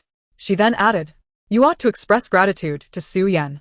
If it weren't for his reliability, your money would have been swindled long ago. Su's father gravely nodded, reflecting. Su Yan is indeed commendable. Just the other day, I called him for insights into the real estate market, and, without hesitation, he provided me with a comprehensive data report on the industry over the past 5 years, which alleviated my urgent concerns. Su's mother was taken aback. Really? But why were you inquiring about the real estate sector? Su's father glanced at Su Zhaixing with a smile. It was our daughter who inspired me. One need not be hanged by a single tree. Seizing the opportunity, Su Zhaixing asked, Father, have you found an investment project? She casually mentioned, I heard from a classmate that a theme park is being constructed in the northern part of the city. Su's father paused. The north? That's quite remote. Who would visit an amusement park there? Su Zhaixing replied, It may seem remote now, but who can say what the future holds? Once the theme park is established and attracts visitors, it will stimulate consumption. With increased consumer activity, businesses will move in, gradually transforming the area into a commercial hub. The Northern District is earmarked for significant urban development in a few years. Both land prices and property values will skyrocket overnight. Many have become wealthy because of this. However, investing in real estate is no trivial matter. Committing such a large sum would equate to risking the entirety of Xingchen media, leaving him somewhat hesitant. Su Zhaixing continued. It's quite barren there now, so land should be relatively inexpensive, and acquiring it from the government should be straightforward, given the lack of competitors. Areas already designated for development carry little risk, though they are costly, and one might struggle to compete with established real estate firms. That is indeed a valid point. Su's mother chided Su Zhaixing disapprovingly. Why do you waste your time pondering adult matters instead of focusing on your studies? You speak so authoritatively. One might think you were Shen Wansan in a past life. Su Zhaixing retorted. Whether I was Shen Wansan in a previous life is debatable. But had you given birth to me a few years earlier, our family would likely be the wealthiest in the city by now. Su's mother could only stare in disbelief. Though Su's father had never received formal education, he was characterized by his earnestness and lacked the cunning intellect typical of many merchants. However, his decisiveness was his strong suit. Once he made up his mind, he would pursue it with unwavering commitment. Thus, the fervent transition of Xingchen into investment commenced. Initially, companies within the same industry scoffed at Su's father, mocking him for being driven to desperation by the consecutive losses of the past 2 years and the impact of new media, leading him to abandon his core business for the seemingly unrelated realm of real estate. It was one thing to venture into real estate, but to choose a desolate area in the north of the city, where not even a bird would reside, seemed absurd. Who would inhabit houses built in such a forsaken place? Su's father heard these remarks occasionally, dismissing them with a chuckle and never taking them to heart. Yet at social gatherings within the business community, the group led by Song Media, who were once his competitors, would often take jibes at him. After Xingchen Media withdrew from the bidding for the Winter Games, the only threat to Song Media had dissipated, allowing them to secure the project smoothly.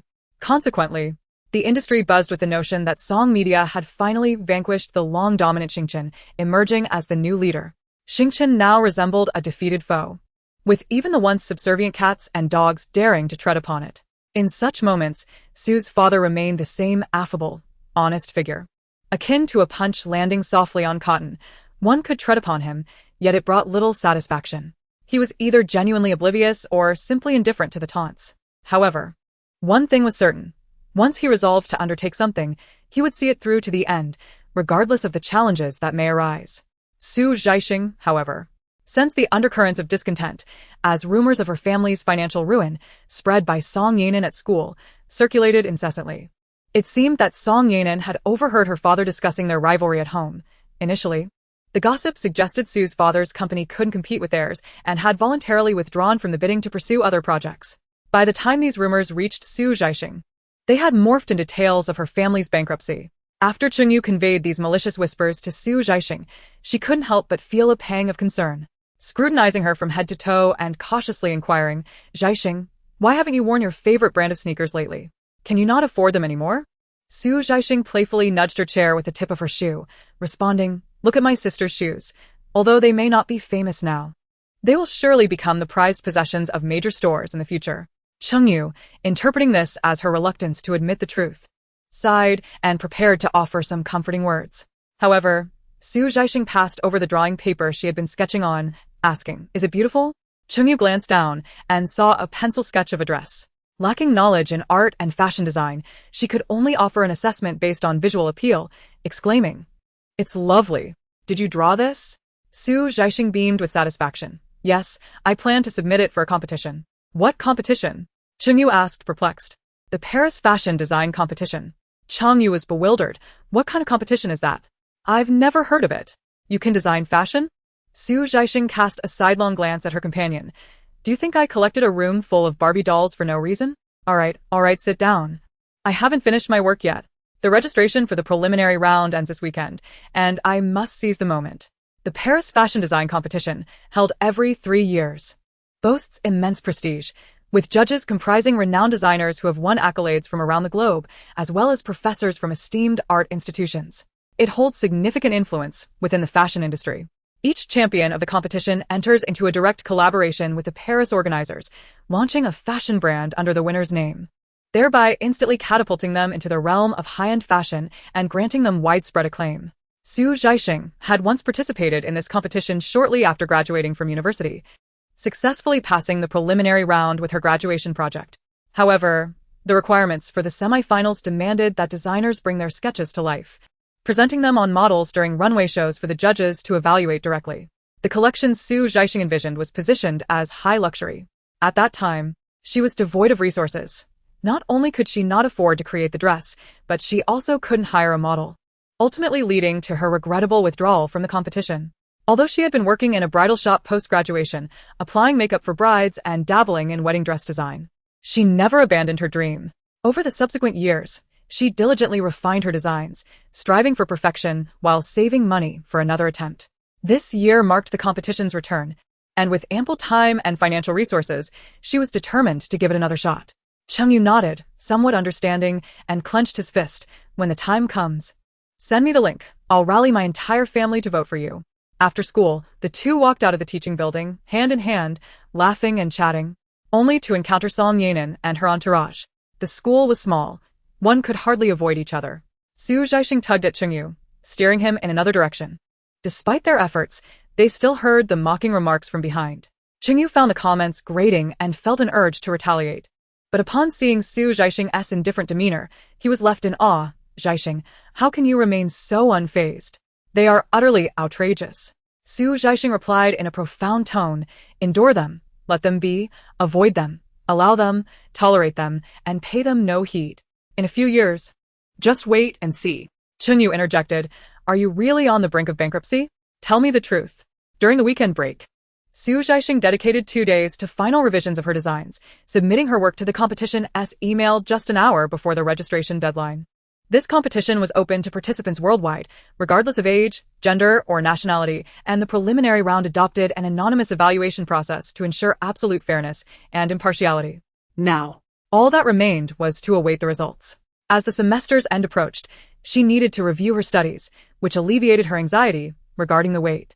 Given that her previous graduation project had successfully passed the preliminary round, she was confident that this meticulously crafted work would fare even better. At first, Zhaixing did not inform her family about her participation in the competition. Now, as she begins to prepare the materials needed for her creations, she must meticulously select various fabrics, rhinestones, and silk threads, which entail considerable expenses, far exceeding her pocket money. During dinner, she broached the subject with her parents, seeking their financial support. Initially, Sue's father and mother regarded the news with indifference, as their daughter had always been fond of tinkering with her dolls. They had gifted her a sewing machine during her elementary school years, allowing her to indulge her whims. When Zhaixing excitedly announced that she had advanced past the preliminary round of the fashion competition, her parents mistakenly assumed it was merely a contest to create outfits for dolls. It was not until she showed them the organizer's email after dinner that they took to the internet to search for information about the competition. Upon encountering terms such as international, high-end, and luxury, they realized their daughter was not jesting. Sue's mother, somewhat skeptical, scrutinized her for a while, questioning whether her small endeavors could truly qualify her for such a competition. "Isn't this just some fly-by-night operation trying to swindle money?" she remarked. Sue's father, glancing disapprovingly at Sue's mother, retorted, "Oh, come now. Our daughter is incredibly talented. She's had a gift for design since childhood. Haven't you seen the news? Those who reach the semifinals are recognized emerging designers globally." Still unconvinced, Sue's mother expressed her doubts, prompting Sue's father to consider making a phone call to Su Yan. Following the successful handling of real estate documents and considering Su Jiwen's project's bankruptcy, Su Yan's company was thriving, leading Sue's father to regard him favorably. He often sought his advice on uncertain matters. When the call connected, Sue's father activated the speakerphone and recounted the competition details. Sue's mother interjected, "Su Yan, could you find out if this competition is legitimate?" Zhaixing mentioned she wants to compete in the semi-finals in the city. Fashion has always been closely linked to the entertainment industry, and Su Yan was well aware of this prestigious international competition. He was genuinely surprised by the tremendous achievement of his little cousin. After praising Zhaixing, he elaborated on the scale and influence of the event, concluding with a smile. To reach the semi-finals is already a significant validation for any designer. Uncle, Aunt, Zhaixing is truly remarkable. Once the call ended, Sue's father embraced Su Zhaixing exuberantly, exclaiming, "My daughter is exceptional. How did I come to have such an outstanding daughter?" Sue's mother, relieved and beaming with pride, chimed in, "Is she yours?" "No, she is mine." "Zhaixing, tell your father how much you need, and we will increase the limit on the supplementary card." Seizing the opportunity, Su Zhaixing declared, after the new year, "While school is out, I need to visit the city. Some materials can only be purchased there, and I must also contact models in advance." With Su Yan in the city, Sue's father and mother felt reassured and agreed. As soon as the first few days of the new year passed, they purchased a plane ticket for Su Zhaixing and escorted her to the airport, watching as she boarded the plane. They then contacted Su Yan, insisting he be there to welcome her upon arrival. After several hours of flight, Su Zhaixing finally set foot in the city that had haunted her dreams. Su Yan had been waiting at the exit, and as soon as Su Zhaixing emerged, he greeted her with a smile, taking her suitcase. Upon their first encounter, she flattered him, "Brother, you've become even more handsome. You are simply the embodiment of a domineering CEO." Su Yan replied, "Is it that you need something from me right away?" Su Zhaixing, taken aback, thought, "Am I so easily seen through? How could he be such a perceptive agent?" She chuckled and hopped into his black Mercedes, only speaking once the car was in motion. "Did my parents tell you to keep me under your watchful eye, fearing I might get into trouble?" Su Yan nodded in acknowledgement. With an air of righteousness, Su Zhaixing declared, "How could I be so inconsiderate? Is company business more important than my well-being? Feel free to attend to your matters without concern for me." Su Yan regarded her with a cryptic smile, raising an eyebrow as he asked, "Are you perhaps eager to meet Cen Feng?" Su Zhaixing was taken aback, wondering if there could be no privacy in front of him. Did he study media or psychology? Almost ready to explode, she retorted, "Who is in a romantic relationship? What early love? Don't speak nonsense. Am I worthy?" Su Yan responded with a meaningful "oh." Defending herself, Su Zhaixing explained, "Do you understand admiration? It's like admiring the azure sky, the twinkling stars, and the crescent moon. It's an appreciation for beauty that is desirable yet unattainable." Su Yan inquired, "And what do you admire about him?"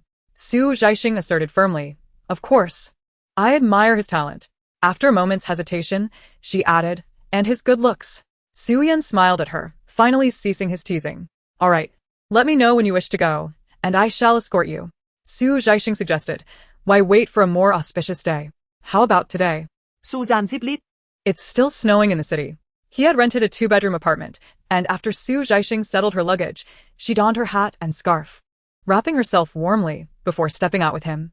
Su Yan first took her out for a meal and called their parents to assure them of her safety before driving her to see Cen Feng. Su Yan seemed disinclined to converse, motioning for her to hurry along.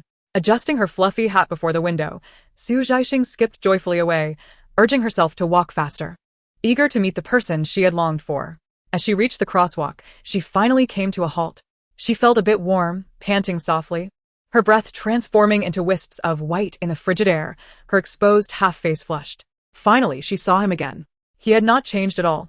Wearing a black hoodie beneath an additional coat, his hair slightly longer, gently obscuring his eyes, fluttering in the winter night as cold breeze. Su Zhaixing navigated through the crowd across the zebra crossing, each step causing her heart to race, as though it would leap from her throat. She reminded herself internally that this time, she must not cry. Step by step, she drew nearer until she stood before him. Su Zhaixing caught the icy scent of tobacco in the air. His fingers, accustomed to the piano, were red and frozen, yet they did not hinder his movements or melodies.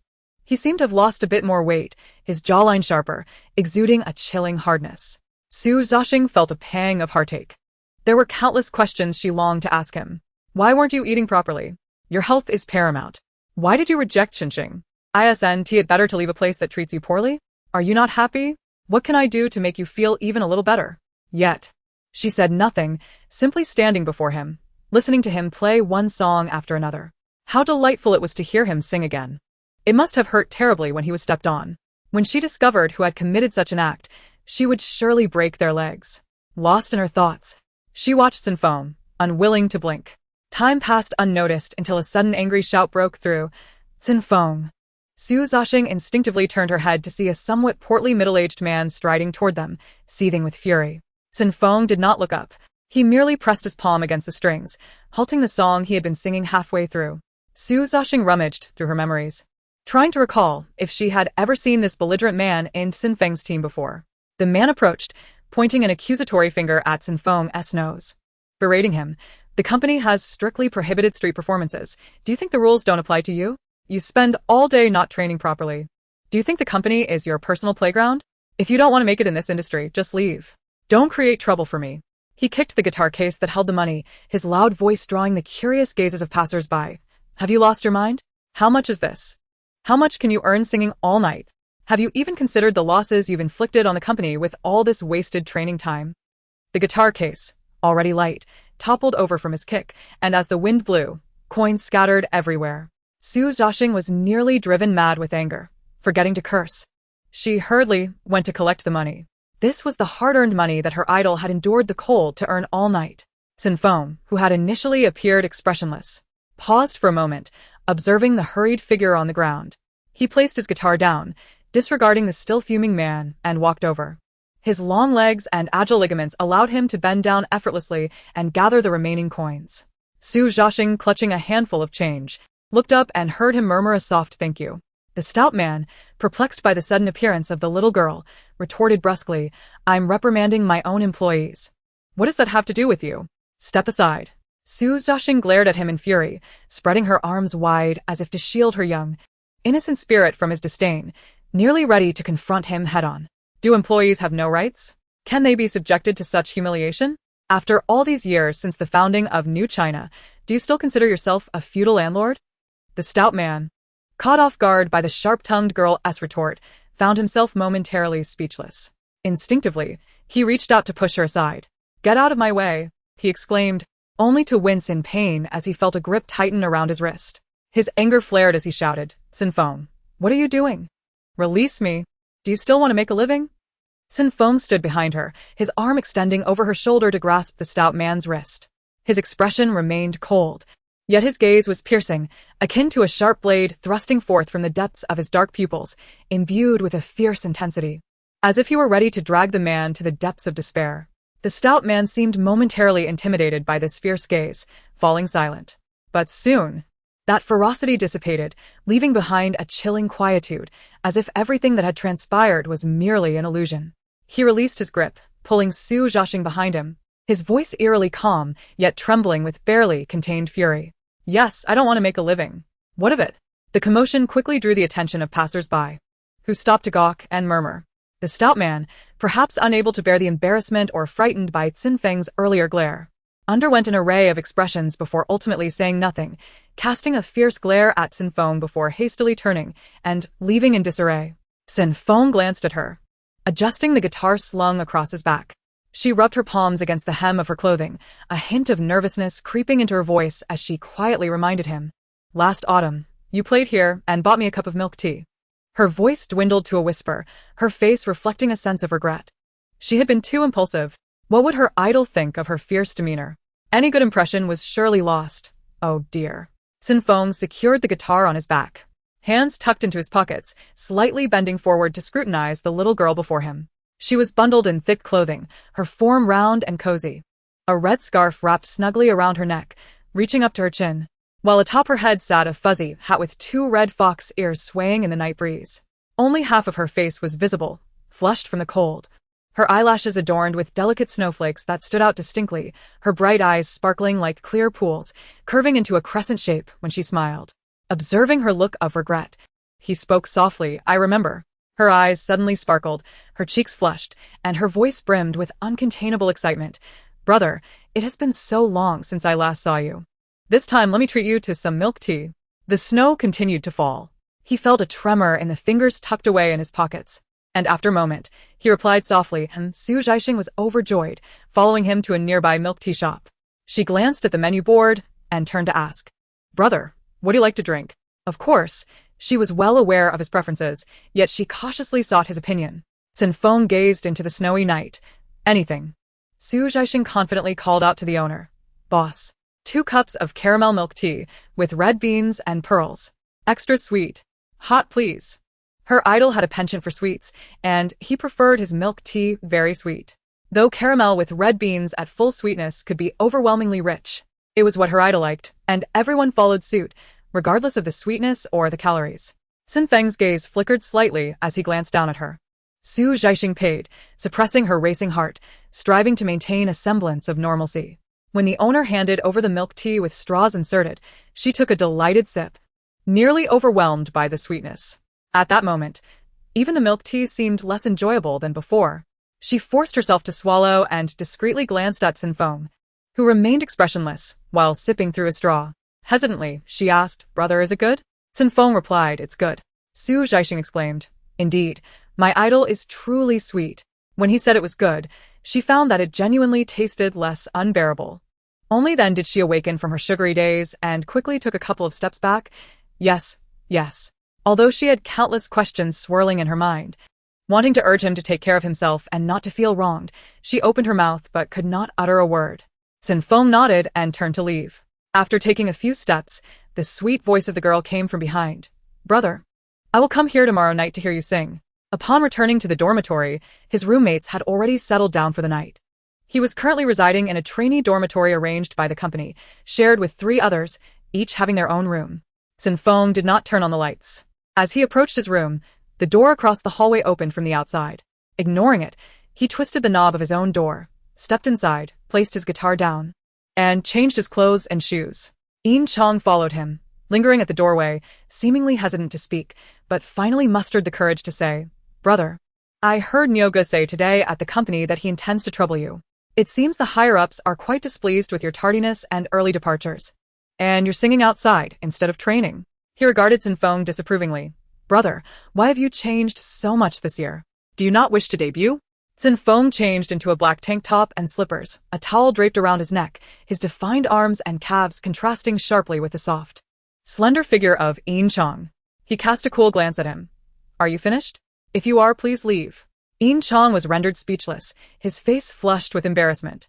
Despite his numerous attempts to befriend Cen Feng, he was met with nothing but cold indifference. Youthful innocence betrayed him, as his eyes revealed his inner turmoil while his countenance bore a look of wounded pride, mingled with a hint of malice. Cen Feng, expressionless, turned and exited through the door towards the bathroom to take a shower.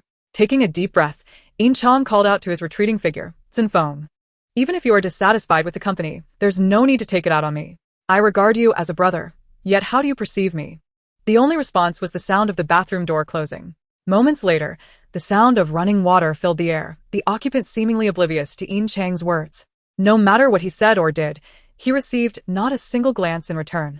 At the company, when others mocked him for being effeminate, Cen Feng would fiercely defend him, fists raised in his honor.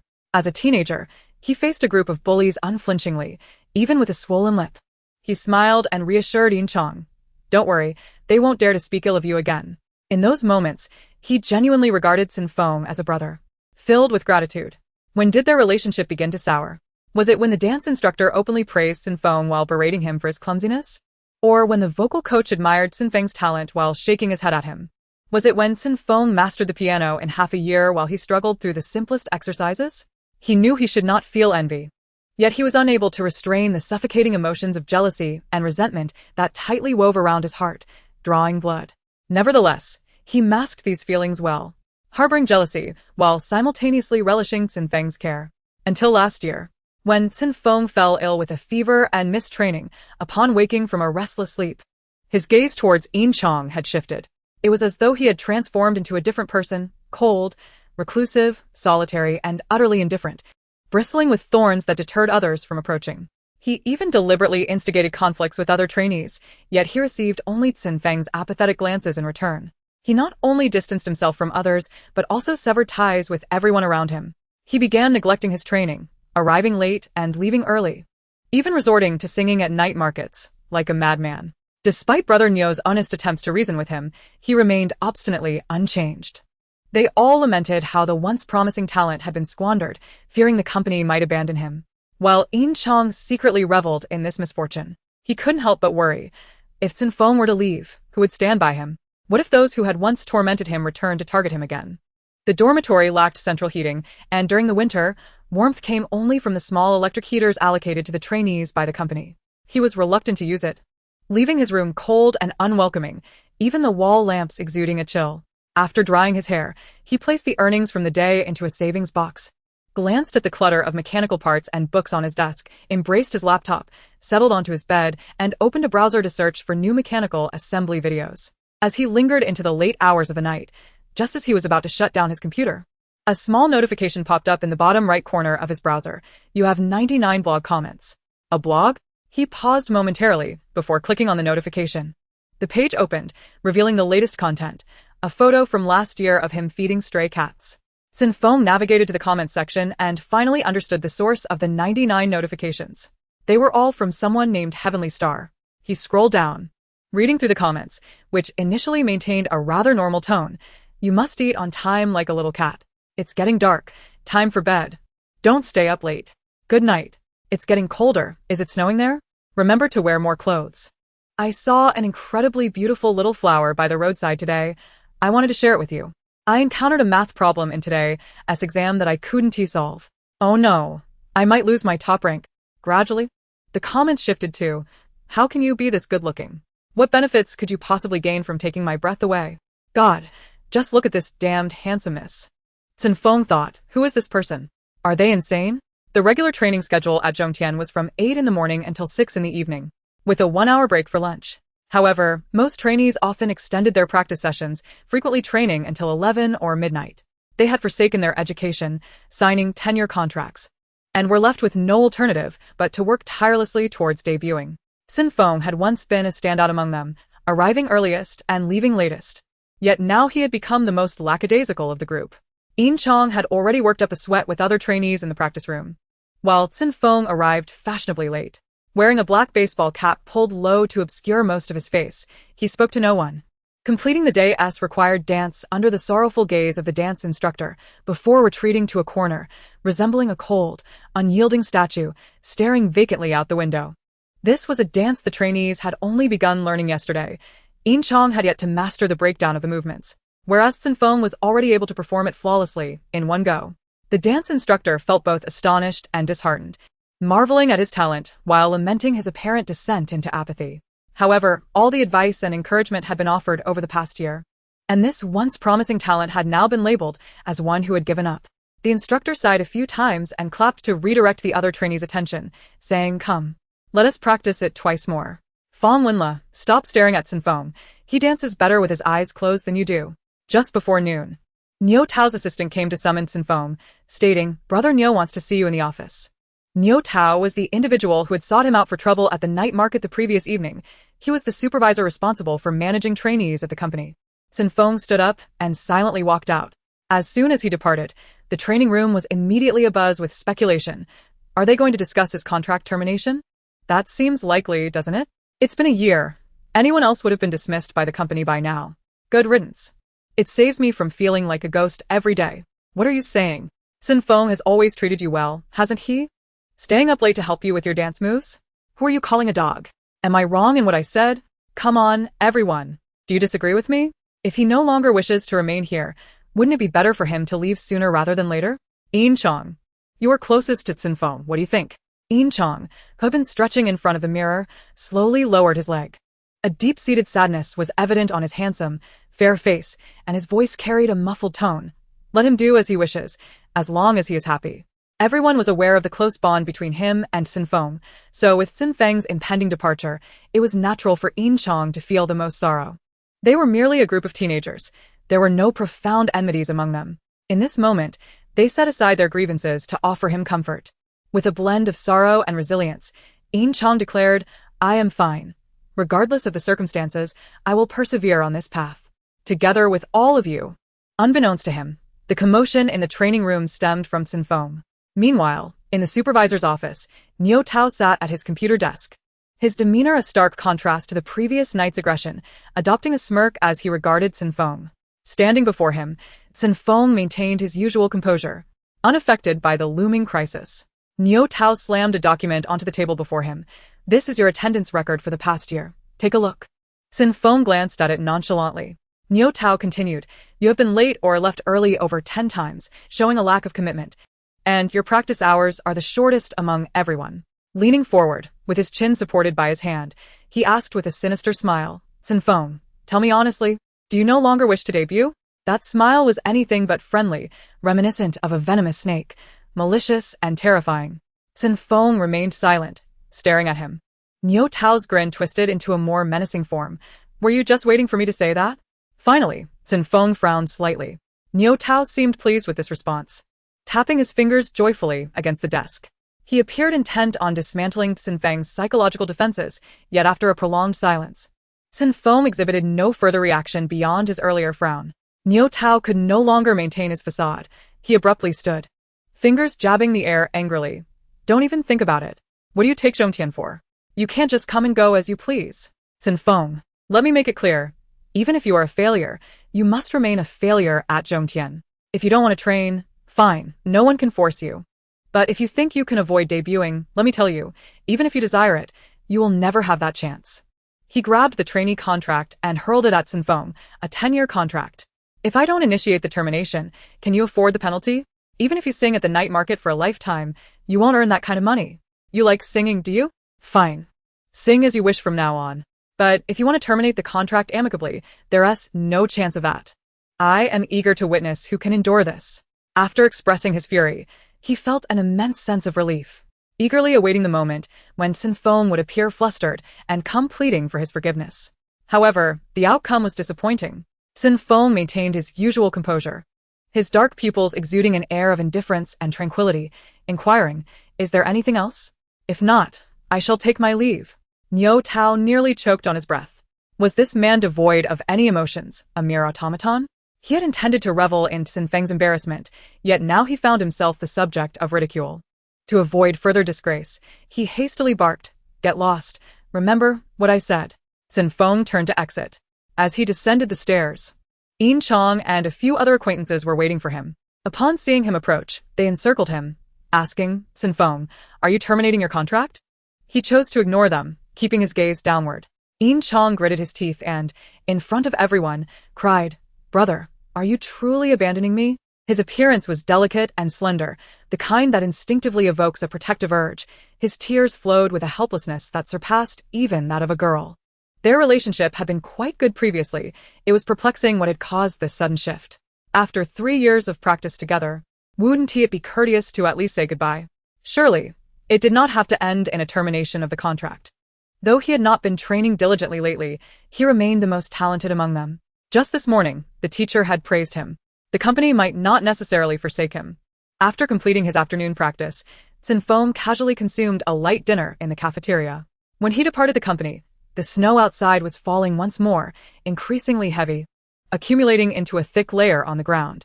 As he opened the door to his room, he noticed that the mechanical model on his desk was missing, along with the assorted parts he had carelessly piled together.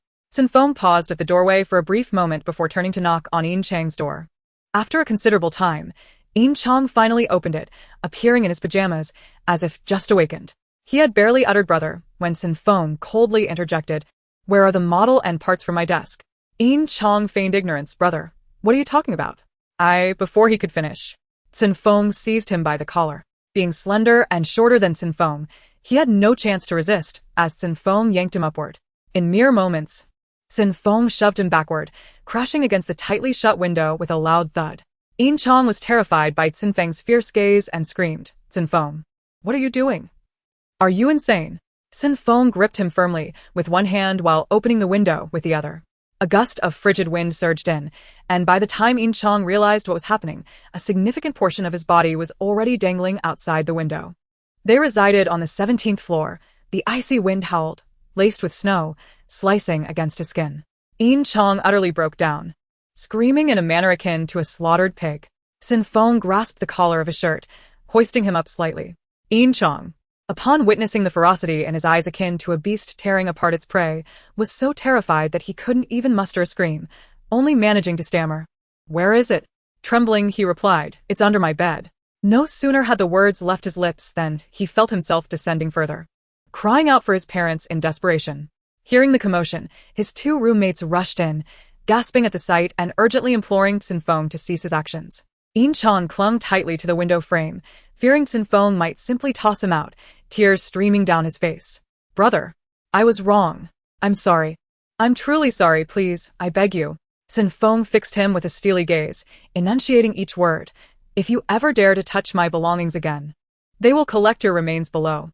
Yin Chong lay on the ground, his legs too weak to rise. Moments later, Cen Feng, appearing unfazed, casually slung his guitar over his shoulder and left. The snow fell heavier, and a weather alert for a blizzard echoed through the air, advising pedestrians to exercise caution. Upon reaching the night market, the street lay desolate, with many shops shuttered. Cen Feng noticed a young girl standing beneath the street lamp. She was bundled up warmly in a pale pink down jacket, a vibrant red scarf, and a hat adorned with fox ears, cradling a pink box in her arms. The cold had her stamping her feet in place, bouncing up and down, her fox ears bobbing along. Cen Feng approached her. Upon hearing his footsteps, she looked up, her eyes sparkling with delight, and dashed towards him, calling out, "Brother, with such heavy snowfall, I thought you wouldn't come." As she neared, the sweet aroma of cream wafted from her direction. She was holding a small cake. Cen Feng paused momentarily. Zhaixing glanced around before stepping under a sheltered doorway to escape the snow, waving him over. "Brother, come here." Cen Feng walked closer to see her place the box on the steps and retrieve the cake, adorning it with 3 candles. Today was his birthday. How could she possibly know? As if oblivious to his scrutiny, Zhaixing stood holding the cake, the candlelight dancing in her eyes, casting a warm and radiant glow. With a cheerful smile, she said, "Brother, today is my birthday, but my parents aren't home, and I have no one to celebrate with. So, I wanted to share cake with you." This snowy evening marked the occasion of his 18th birthday. The cake, exquisite and petite, was adorned with chocolate leaves and plump cherries atop its creamy surface.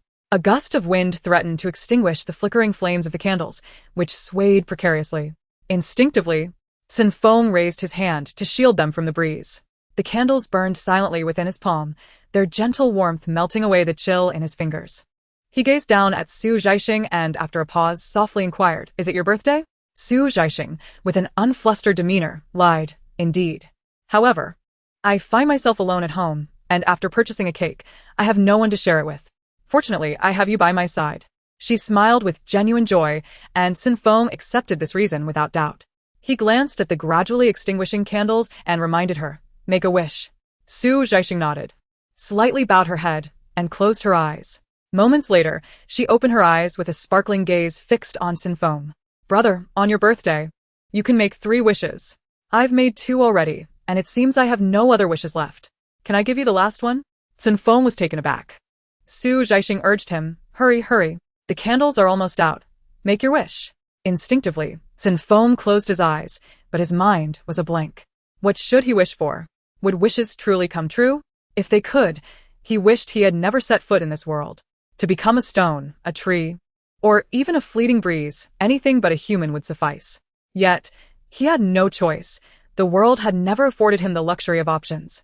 He had once struggled to live life well. He had genuinely believed that the future would be brighter. It was this world that repeatedly disabused him of such notions, insisting that things would never improve. As a child, he thought that if he were obedient and ate less, his father would love him. Yet he was met with endless beatings. Later, that person was imprisoned and he was free. He thought that at the orphanage he would at least be safe from violence. But as the son of a murderer, he faced countless acts of bullying. A teacher once told him, "Cen Feng, you must smile more. If you smile, people will like you and be willing to adopt you." So he endured the pain hidden beneath his clothes, obediently curving his lips into a smile. However, in that household, there was an elder brother with whom he shared no blood ties. From the moment he stepped into that home, he sensed his brother's disdain. He was all too familiar with that loathsome gaze. He lived cautiously within that home, daring not to raise his voice or tread heavily, claiming nothing for himself. Yet that brother, 2 years his senior, continued to detest him. In the dead of night, He would secretly urinate on Cen Feng's bed, tear apart his meticulously completed homework, and conspire with schoolmates to shove him into the toilet bowl. The malice of youth knows no bounds. Adults can scarcely fathom how cruel children can be. Cen Feng found himself unable to confide in his adoptive parents, who could never understand the depths of what their cherished son had inflicted upon him. They had adopted him, provided for his needs, and sent him to school. They had done him a kindness, and he could not jeopardize that home. His adoptive parents believed those were merely the trivial skirmishes of two children, and that with time, it would all pass. They could not grasp why he yearned to escape that house. Until he was discovered by a talent scout from Zhongtian, he was indifferent to the notion of becoming a star. For a 15-year-old boy, leaving a place that resembled a silent hell was worth any sacrifice. However, upon becoming a trainee, he realized he had merely leaped from one hell into another. In this new realm, everyone was a rival, friends could betray you, and brothers would trample over you in pursuit of their own debut opportunities. He found himself with no way out. His adoptive parents had severed ties with him due to his decision to drop out and become a trainee. This was the path he had chosen, and he had to prove himself to both the world and to himself. He had once gritted his teeth and refused to concede defeat. But what was the outcome? Reality delivered slap after slap, awakening him to the harsh truths. It incessantly conveyed to him that all his efforts were futile, that he would never attain beauty. A person like him was inherently unworthy of brightness. Yet he did not believe it. Time and again he pressed forward, running and reaching out, striving to grasp that beam of light, only to ultimately plunge into an abyss. Thus, he no longer harbored hope. He had resigned himself to his fate. To cease pursuing meant to evade suffering. To relinquish desire meant to escape disappointment. All that was beautiful was but a hypocritical illusion, a tempting confection that lured him into the depths, a poison that corroded his heart and soul. He would no longer be deceived. Cen Feng opened his eyes. Zhaixing unexpectedly collided with his cold, unyielding gaze, sending a shiver through her heart from the sharp chill of his demeanor. He turned and walked away. Zhaixing stood momentarily stunned, at a loss. She stammered, "A taxi, please." Cen Feng, his expression devoid of warmth, replied, "Follow me." Zhaixing, cradling the cake, obediently trailed behind him. Upon reaching the street corner and waiting for 2 minutes, a taxi passed by. Cen Feng hailed it and opened the door for her, saying, "Get in." In the presence of the idol's formidable aura, Zhaixing felt utterly powerless, trembling as she climbed into the car. Halfway in, she suddenly remembered something and swiftly turned around, offering the cake. "Brother, you haven't tasted the cake." Cen Feng frowned, appearing impatient. "I won't eat it." Zhaixing, under the whisper. "It's very sweet, just try a bite." She gazed at Cen Feng's expression, fearing she might be met with ire. Yet, in the next moment, Cen Feng extended a finger, swiftly scraping a bit of cake, then bringing it to his lips to taste. "Is that sufficient?" he inquired. Zhaixing, satisfied, settled into her seat with the cake. Seizing the moment before the driver began to move, she pitifully asked, "Brother, can I come to hear you sing again next time?" Cen Feng lowered his gaze, his expression inscrutable. "Due to the recent snowstorm warnings, I won't be coming." Cen Feng remained silent. As the car began to move, she reluctantly clung to the door. Glancing back to see the young man standing straight in place, his shadow elongated by the streetlight and cast coldly onto the ground. Her eyes tinged with moisture. She waved her hand lightly and whispered, "Brother, happy birthday." Halfway through her journey, Suyan's call came in. The moment she answered, he reprimanded her. "I just went to the office to sign a document and you've disappeared? Did I not warn you about the snowstorm advisory tonight? You shouldn't be going out." Suyan, rubbing his temples in frustration, headed to the entrance to change his shoes, saying, "I'll wait for you downstairs." A few minutes later, Zhaixing leaped from the car, holding a cake and shaking it in front of Yan's doubtful gaze. "I was craving it, I'm sorry," she exclaimed. Yan cast her a cold glance, warning, "If you run off again, I'll tell Mom." Zhaixing retorted, "Brother, how old are you to still be reporting me? Can we not have a bit of basic trust between people?" This girl certainly knew how to talk back. Just as Yan was about to give her a light reprimand, he noticed that despite her cheerful smile, her eyes seemed rather downcast. He shifted from a warning gesture to a gentle rub on her head, asking what's wrong. Zhaixing dashed to the elevator, responding, "Huh? Nothing's wrong. Let's go. It's freezing." She chose not to elaborate, and he decided not to press further. Once back home, Zhaixing retrieved the cake and squatted by the coffee table, digging into it spoonful by spoonful. She remained in that position while Su Yan took a shower, and upon his return, she had not changed. Her expression still unchanged and somewhat sullen. As he dried his hair, Su Yan approached her, asking, "Do you want to come to the office with me tomorrow?" Zhaixing seemed to pause for a moment before processing his words and nodded. "Sure, I'll set an alarm." Su Yan said no more, smiling. "Finish up and get to bed early." The following morning, Zhaixing, still groggy, climbed into Su Yan's luxury car. The office of Xingchen was located in the city center. Although it lacked the grandiose of entire buildings like other major corporations, Su Yan had rented out the first 7 floors of a newly constructed office building. Though the company was small, it maintained a respectable facade, essential for signing artists and collaborating with investors. Upon arrival, the security guard greeted, "Good morning, General Su." Su Yan responded warmly with a nod, and as they walked through, the receptionist, the cleaning staff, and employees rushing to clock in all greeted in unison, "Good morning, General Su." It was Zhaixing's first visit to the entertainment company that he had established, and everything amazed her. In just 6 months, Su Yan had managed to build the company to this scale. He truly was destined to be a future magnate. As she surveyed her surroundings, the people around her were also observing her. The internal company chat quickly buzzed to life. General Su brought a super young girl to the company. Is that what young looks like? She looks like a child. She still has baby fat. I reckon she's at most 15. She's so adorable, with such big eyes. Is she a newly signed artist? Did General Su mention who she's here for? I am in dire need of such talent. Let none dare to compete with me. Sister Su, you have changed. Just last night you declared that I was your only treasure. This type of talent is currently scarce in our circle. Where did President Su unearth such a gem? Yun, aren't you supposed to take Jinjin to audition for Director Gu's film today? Perhaps you could inquire with President Su and bring this young lady along. She fits the character profile quite well, and who knows, it might just lead to success. Whether she has signed or not is uncertain. I shall visit President Su's office shortly to ask. Su Yan noticed Zhaixing's eager gaze, filled with excitement. A stark contrast to her previous despondency from last night, which eased his mind considerably. As they entered the bespoke elevator, he remarked, "I must attend an early meeting. Feel free to explore and familiarize yourself. Later, I will introduce you to the company as staff and artists." Zhaixing waved her hand dismissively. "No need, no need. Let's wait until I graduate and join the company for introductions. You go ahead. I shall explore on my own." Su Yan nodded and exited the elevator. Zhaixing, brimming with anticipation, rubbed her small hands together, deciding to start her exploration from the 7th floor. The 7th and 6th floors housed the offices of Su Yan and several agents. After a brief tour of the 7th floor, where she found little activity, she descended the stairs to the 6th floor. The corridor on the 6th floor was adorned with numerous posters of the company as signed artists, which piqued Zhaixing's interest as she examined each one closely. Aside from the few artists she had previously recommended to Su Yan in her proposal, he had also signed 5 others, 3 males and 2 females, all quite youthful and striking in appearance. The foremost poster featured a girl with long black hair, exuding a pure and demure charm, smiling sweetly at the camera, a visage often referred to as the first love face. The signature on the poster read Zhao Jinjin.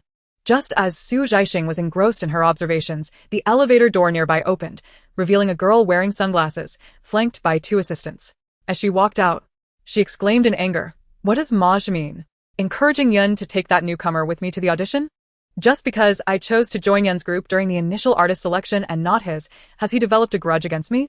How dare he obstruct my path? Humph! What's the background of that newcomer? Did anyone mention it in the group?" The girl snorted derisively. "Just arrived at the company and already reaching for my territory? Does she truly believe I am easy to bully? I am keen to see what sort of audacious individual has garnered such attention. Is she truly so remarkable that President Su personally brought her in? Am I not also personally signed by President Su?" Just as she finished speaking, she noticed a charming young girl not far away, gazing with an inexplicable smile at her poster. Zhao Jinjin paused, casting a questioning glance at her assistant. The assistant quickly pulled out her phone to sift through group messages, finding a photo that had been surreptitiously taken moments ago. After a brief comparison, she nodded affirmatively to Zhao Jinjin. "Indeed, that's her." Zhao Jinjin's anger flared instantly. "What is the meaning of staring at my poster with a grin? Is that a provocation? Come on. I am right here. Face me." She raised her voice with a cold laugh. Some newcomers, lacking in ability, are quick to cling to power. Engaging in a dispute without a proper assessment of one's own capabilities is rather unwise. Zhao Jingjing, renowned for her fiery temperament and impatience, has never been one to suffer losses gracefully. Even her agent laments that her heart-wrenching, tragic beauty is wasted. Observing the audacious newcomer opposite her, who, unfazed by her scorn, boldly appraised her instead, Zhao Jingjing's conviction grew that she was being provoked. Ignoring her assistant's attempts to restrain her, she swiftly removed her sunglasses and approached with an imposing demeanor. Zhaixing glanced at the poster on the wall before comparing it to the young lady in front of her, cheerfully inquiring, "Are you Zhao Jingjing?" "I am," Zhao Jingjing replied. "You look even more stunning in person than on the poster," Zhaixing remarked. "Wait a moment. Is it now customary to compliment one's opponent before a confrontation?" Zhao Jingjing mused. "No. Mutual respect is essential. I must acknowledge my rival," she said, maintaining a serious facade. "You are quite attractive as well." Zhaixing, caught off guard by the compliment, politely responded, "Thank you." Zhao Jingjing continued, "Director Guo's productions demand exceptional acting skills. Having graduated from a prestigious drama school, I am not someone you can easily compete with." To her astonishment, Zhaixing replied, "Oh, graduated? I haven't even finished school yet. I'm only in my first year of high school." Oh, "You're in high school? Why are you not focusing on your studies instead of competing for resources with me? Today's youth are so restless." Zhao Jingjing thought that the young girl was not as insufferable as she initially presumed. Her anger, sparked by distressing news encountered earlier that morning, had subsided after their brief exchange. With sincerity, she advised Zhaixing, "This industry is far more complex than you might imagine. The earlier you step into it, the more likely you are to be tainted by its myriad distractions, losing your original purity. You are still young. I shall not hold this against you, but I will not relinquish what is rightfully mine simply because of your youth. Take care of yourself." With that, she strode away with her assistant, leaving Zhaixing with a captivating silhouette. Unaware of the unfolding drama, Zhaixing thought, "This young lady is quite beautiful, though she seems a bit lacking in common sense." After a satisfying tour, Zhaixing was already contemplating the acquisition of the entire office building, envisioning it as the future entertainment hub, a symbol of prestige. Soon, the facade would gleam with the grand letters of Zhaixing Entertainment, resplendent and magnificent. "Oh, how splendid, how splendid," she mused as she made her way to the third-floor conference room. Just then, Su Yan emerged from a meeting with the talent agents and supervisors. Spotting her lost in a daydream with a silly grin, he couldn't help but chuckle and called out, "Zhaixing." At that moment, everyone halted to look over, and the eager agents, who had been restless during the meeting, seized the opportunity to engage her. A group of individuals was eagerly poised for action when a young girl joyfully rushed over, calling out to Su Yan, "Brother." The agents were taken aback. Su Yan smiled. "Have you finished your shopping?" Zhaixing's eyes sparkled brightly. "Yes, everything is quite nice, large and beautiful." The only female agent in the company, Su Man, could not contain her curiosity, inquiring, "Su, who is this?" Su Yan replied, "This is my cousin, Zhaixing, the daughter of our company's chairman, Su." Although Su's father had never visited the company, he held 51% of the shares and was recognized as the chairman, making everyone aware of this hidden magnate. Initially, they had assumed she was a newly signed artist, only to discover she was the daughter of the major stakeholder. After the shock, several agents gazed at Zhaixing with a hint of regret. Su Man, with her straightforward nature, cheerfully asked, "So, miss, with such beauty, do you have any interest in entering the entertainment industry?" Su Yan chuckled and shook his head. "She's only in her first year of high school. Su, please." no joking. It was indeed true that typically, such affluent young ladies were destined to inherit their family businesses and seldom ventured into the entertainment world. Who knows? Perhaps one day, even Zhaixing would belong to her. Wouldn't she then be the future little boss? It was prudent to cultivate a good rapport early on. Zhaixing politely greeted her future colleagues. Su Yan glanced at his watch and told her, "I must meet with a producer in a rather formal setting. And I cannot take you along. Please go to my office. Do not wander about. If you become bored, you can work on your winter vacation assignments." He then instructed his assistant, "Take her to my office and arrange for lunch to be brought in. It's cold outside." Upon hearing this, Agent Wu Zhiyun interjected, "Su, this is where you are mistaken. Zhaixing has come all this way to the company, and you would have her do homework? When can she not write assignments?" He looked at Zhaixing with a warm smile. "Uncle will be taking artists to the theater for auditions shortly. Would you care to join?" Zhaixing was genuinely intrigued and nodded enthusiastically. Yes, yes. Seeing her interest, Su Yan refrained from objection, merely reminding Wu Jin to take good care of her and advising Zhaixing not to be mischievous. Both acknowledged, and Su Zhaixing happily followed Wu Ziyun to the underground parking lot. The vehicle was a Mercedes-Benz business car. Su Yan spared no expense when it came to appearances, ensuring that outsiders perceived Zhaixing as a wealthy enterprise with a formidable background. Upon reaching the car, the door swung open abruptly, revealing Zhao Jingjing inside. Looking at them with incredulity and anger, her voice piercing to the point of distortion. Yun Go, what are you bringing her here for?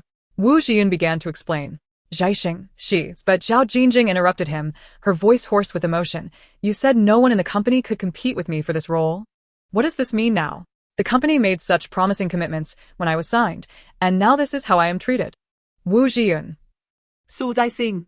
5 minutes later, Zhao Jingjing sat trembling in her seat. Miss, are you thirsty? Would you like some cola? Su Zhaixing inquired. Wu Ziyun turned his head from the passenger seat and exclaimed, How many times must I tell you not to drink cola? Xiao, hand it over to me. The assistant quietly retrieved a can of cola from her bag. Zhao Jingjing protested, but that's sugar-free. Wu Ziyun retorted, Sugar-free is unacceptable.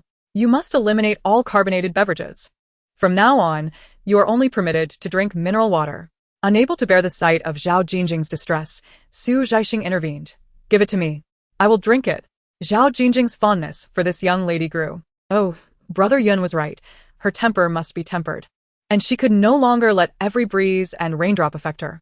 She was grateful for the young lady's magnanimity. Otherwise, her actions today would have warranted a decade-long exile. Observing Zhao Jingjing's timid demeanor, Su Zhaixing reflected on the fear she must have endured today due to the rumors surrounding her. She did not feel anger, but rather compassion. For in her eyes, Zhao Jingjing was merely a 20-year-old young girl, deserving of leniency. Furthermore, with her striking beauty, a touch of temperament was only to be expected. Su Zhaixing sought to alleviate the awkwardness. What role are you auditioning for today? Zhao Jingjing was vying for the third female lead. Although her part did not rival that of the first or second leads, the character was intriguing, and as a newcomer, this opportunity was quite favorable. Su Zhaixing found her narrative captivating and encouraged her. You can do it. This role is bound to become popular. As they chatted, they soon arrived at the theater. Upon exiting the vehicle, several business cars were parked nearby, surrounded by female artists accompanied by their assistants. Wu Ziyun explained, Everyone wishes to participate in Director Gui's production. The competition is fierce. Su Zhaixing nodded in acknowledgement. Most contenders for the third female lead were newcomers, all waiting in a communal lounge for their auditions. Su Zhaixing surveyed the room and concluded that Zhao Jingjing was indeed the most beautiful among them. She also recognized several familiar faces, regulars from future dramas. While she was enjoying the view, a piercing voice suddenly interrupted her thoughts. Some people truly lack self-awareness. They dare to show up anywhere and audition for anything. Su Zhaixing turned to see a fellow artist of similar age deliver the remark. Following her comment, a man who appeared to be her manager chuckled. Of course, those from small workshops want to cling on to any opportunity for a bit of limelight. Su Zhaixing initially remained unfazed, but upon seeing the manager, her anger ignited. Wasn't this the very same manager? The one who indulged in slander against Cen Feng, coercing Cen Feng to take the blame for the teammates' controversies while suppressing Cen Feng's resources. Su Zhaixing stifled her impulse to confront him and turned to Wu Ziyun, asking, Is he from Zhongtian?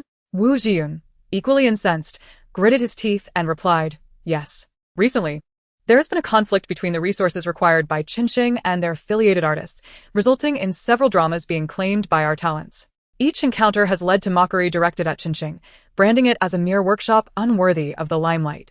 As the conversation unfolded, Su Zhaixing was observed scanning her surroundings. Zhao Jingjing inquired, Miss, what are you searching for? Su Zhaixing, her expression devoid of emotion, replied, Where is my knife? Both Zhao Jingjing and Wu Ziyun, filled with trepidation, grasped her firmly. Those wretched fools at Zhongtian have harmed my idol and disgraced my company. I wish for your entire department to perish. She inhaled deeply, forcing herself to regain composure. At that moment, a staff member called from the doorway, Number 3, Xieling, please come in for the audition. Instantly, several individuals from Zhongtian approached. Upon their entrance, the other aspiring newcomers in the waiting room began to whisper amongst themselves. Zhao Jingjing lowered her voice and confided to Su Zhaixing, I've heard Director Gua hold Xieling in high regard, praising her as a standout among the new generation at the dinner table. Everyone believes this role is likely hers. Su Zhaixing coldly retorted, Then why are you still here? Zhao Jingjing was momentarily at a loss for words. Su Zhaixing cast her a glance and suddenly called out her name sharply. Zhao Jingjing. Startled, Zhao Jingjing straightened in her seat, her eyes wide as she regarded the young lady before her, who, though younger, exuded a commanding presence. Zhaixing fixed her gaze on Zhao Jingjing, enunciating each word.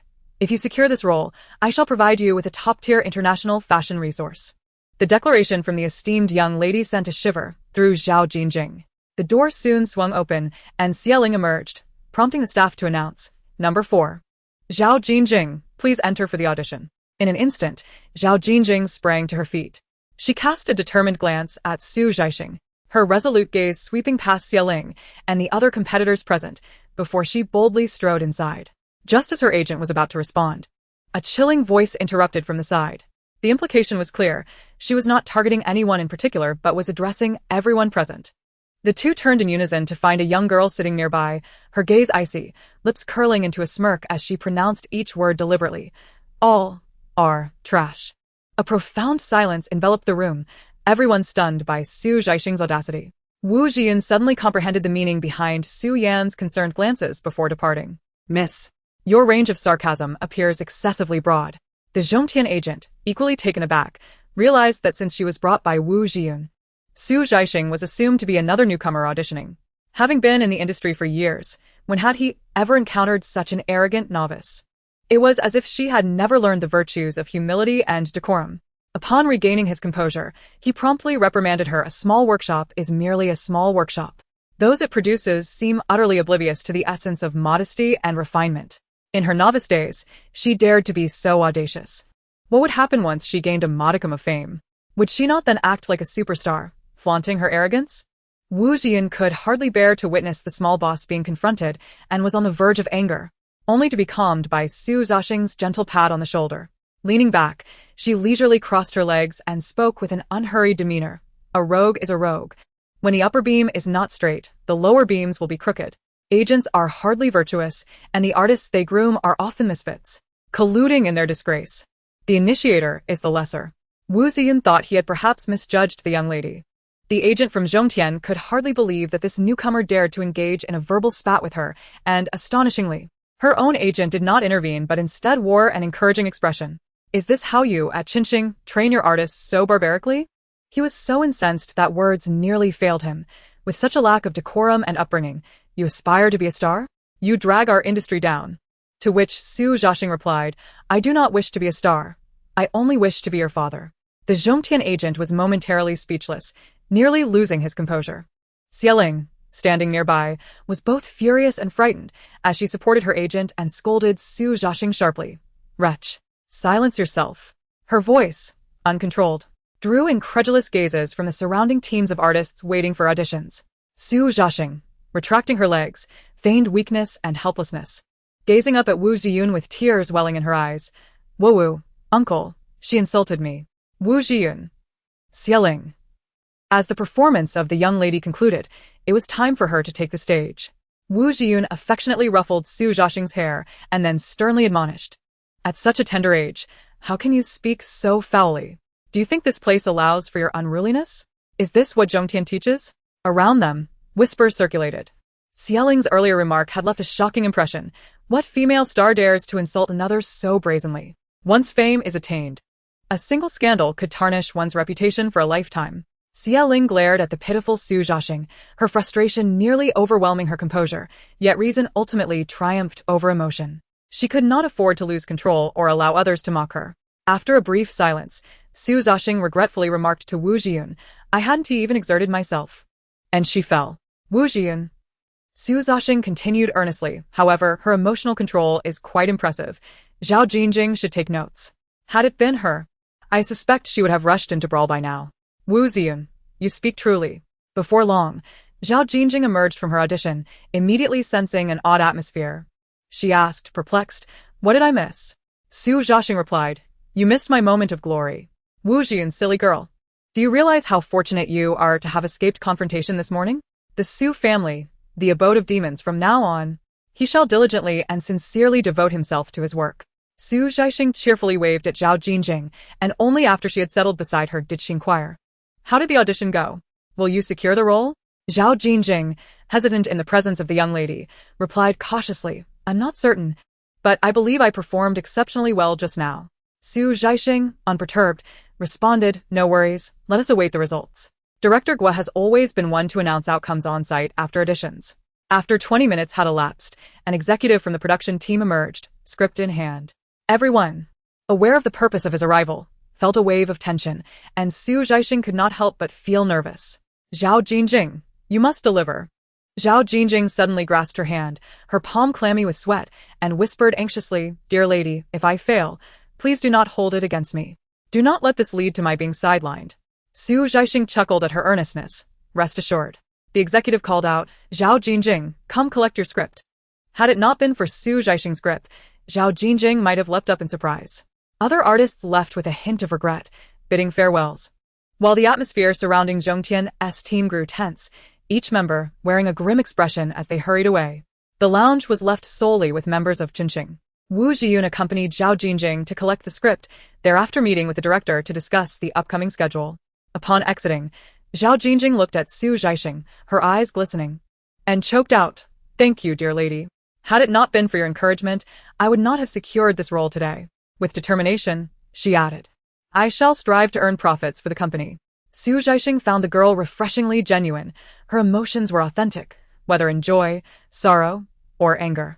Su Yan's discerning eye for people was indeed remarkable. After making her promise, Zhao Jingjing eagerly asked, When shall I receive the fashion resources you mentioned? Zhaixing replied. On the journey back, Zhaixing shared her participation in the Paris Fashion Design Competition semi-finals. Once her dress was completed, a model would wear it for a runway presentation. The competition held international significance, attracting the world's fashion media and magazines. While the focus lay on design, the models would also enjoy substantial exposure. Zhao Jingjing's mouth fell open in astonishment. Wu Zhiyun, equally incredulous, remarked, Zhaixing, your work made it to the semi-finals? You designed it yourself? Realizing the ambiguous nature of his question, he quickly added, At such a young age, you are truly remarkable. After a moment of excitement, Zhao Jingjing became anxious again. But I do not know how to walk the runway. She nodded fervently. Su Yan, removing his suit jacket, pinched the bridge of his nose in exasperation. And after a moment, walked over to poke her forehead with his finger. You never have a moment's peace. Zhaixing understood his words. Smiling cheerfully, Am I your white-faced singer? There would certainly be collaboration with them in the future. I'll give them a nudge to make sure they recognize that our Zhaixing has its fair share of tenacity, so they won't take advantage of you. Su Yan, so. Should I thank you then? Zhaixing. Oh, it's all for the company. There's no need for such formalities. Let us not be so distant. In this battle, Zhaixing had indeed made a name for herself within the company, her heroic deeds circulating through internal groups. While everyone felt a sense of relief, having finally vented their frustrations, after all, they had often faced the sarcastic jibes from the Zhongtian team during work. They couldn't help but worry. Would this fierce young lady, once she inherited the company, end up being a tyrant over them? At this moment, Zhao Jingjing, a devoted fan of the young lady, felt compelled to defend her. Our young lady is incredibly kind and tolerant towards her own people, all right? She directs her firmness at outsiders while reserving her softness for us. Zhaixing employees, there's no need to go to such lengths to win over the future boss. Zhao Jingjing, you don't understand. Sobi. Our young lady is truly wonderful. She is such a good person, sob. In the following days, Zhaixing frequented various fabric markets in search of suitable materials for her skirts, diligently attending to her responsibilities. She had nearly procured all the materials she needed, and with the school term fast approaching, it was time to pack her belongings. Su Yan booked her a flight for the following afternoon, preparing to send her off. Although the snow had ceased, the weather remained cold and gloomy. Seizing the opportunity, while Su Yan was at the company signing documents, she embraced a glass candy jar she had purchased a few days earlier and stealthily slipped out. As evening fell, despite the dreary weather, dinner still awaited, and the night market buzzed with liveliness. When Zhaixing reached the usual spot where Cen Feng performed, he was absent. She stood for a moment, gazing at the empty triangular area, letting out a soft sigh of melancholy before pushing open the glass door of a nearby small grocery store. This shop mainly sold trinkets that girls adored, hair clips, bracelets, chocolates, and candies, all decorated in a fresh and delicate style. The young shopkeeper, upon hearing the chime of the bell, smiled and welcomed her. Zhaixing approached her directly, politely asking, Hello, could you please assist me with something? Unbeknownst to her, a young man, Concealed in the shadows of the winter night behind the greenery on the opposite sidewalk, stood still with his guitar, quietly observing her retreating figure until she vanished into the crowd. A moment later, Cen Feng crossed the sidewalk and reached the grocery store, pushing the door open. The shopkeeper looked up. Welcome. Upon recognizing him, she paused and smiled, saying, "Oh, it's you." Cen Feng, a familiar face who often played outside her shop, had become a regular, though she did not know his name and found him somewhat aloof, yet this did not hinder her admiration for his striking appearance. Cen Feng approached with determination and inquired softly, "What did the girl in the red down jacket just say to you?" The shopkeeper, momentarily taken aback and hesitant, ultimately succumbed to the formidable aura he exuded. With a resigned sigh, she retrieved a glass jar filled with candies and 500 yuan from beneath the counter. "That young girl asked me to give you a piece of candy every night, and this 500 is my service fee. Here, take it. I can't be bothered with this anymore." Cen Feng's gaze fell upon the exquisite glass jar, which was filled with an array of colorful candies. In truth, he had never been particularly fond of sweets. As a child, he had harbored an innate yearning for candy, an insatiable desire to taste just one piece. However, that individual had never indulged him, spending every dime on vices instead, leaving little for food, let alone sweets. He would watch enviously as the children in the town flaunted their vibrant fruit candies, swallowing hard as he waited for them to unwrap their treats and carelessly toss the wrappers aside, only to stealthily collect and lick them. Cen Feng lay in bed, enduring hunger for 2 days. The pantry was barren, save for a jar of coffee candies perched on the shelf. As a mere child, emaciated and frail, he pushed a chair taller than himself to the cupboard, climbed up, and opened the jar. Fearing punishment, he dared not take more than 2 pieces, dutifully sealing the jar and returning it to its place. The candy melted in his mouth, a delicate sweetness he savored without chewing, allowing it to linger until he drifted off to sleep. Eventually, he was roused by a beating. Even after the punishment, his anger seemed unquenched as he was yanked from his bed and forced onto the table. The jar of coffee candies was opened, and an overwhelming handful was shoved into his mouth, causing the candies to fill his cheeks, tearing at the corners of his lips and choking him until he gasped for breath. From that moment on, Cen Feng lost his taste for sweets. Over time, he slowly resumed indulging, treating desserts as a bittersweet remedy for life as hardships, relishing milk tea with abundant sugar and cakes drenched in sweetness, yet he still shunned candies. The sound of hard candy crunching against teeth would still make him retch. Fans, noticing his fondness for sweet treats, mistakenly assumed he adored candies and would generously offer him a plethora of sweets. He would accept with a smile, only to stash them away in his locker, never to be touched again. The glass jar, adorned with colorful wrappers, glimmered under the light, casting a spectrum of hues. The young shopkeeper watched him with a hint of trepidation, nudging the jar towards him. "You can take it," she urged. Cen Feng lowered his gaze. Cold indifference etched across his face as he stared at the jar for a moment before abruptly lifting his head to declare, "When she comes back next time, tell her I have not returned here, and give her back her things." The shopkeeper was momentarily stunned. "Huh? You don't want it?" He displayed no emotion in his response. "No. Do not inform her that I was here." With that, he turned, guitar slung across his back, and walked away. The female shopkeeper gazed at him with mild surprise. Cen Feng extended his hand, lifted the lid of the candy jar, retrieved a red sweet, replaced the cover, and gently nudged it back before maintaining his tranquil demeanor. "Thank you for your trouble," he said. The shopkeeper quickly waved her hand, insisting, "Not at all, not at all." He nodded slightly, cradled the candy in his palm, and exited through the door. Cen Feng cast a glance at the carpet of fallen leaves and shook his head. "I won TB singing today," he declared. After a brief pause, he added, "In fact, I won TB returning here to sing anymore." The man appeared somewhat disappointed.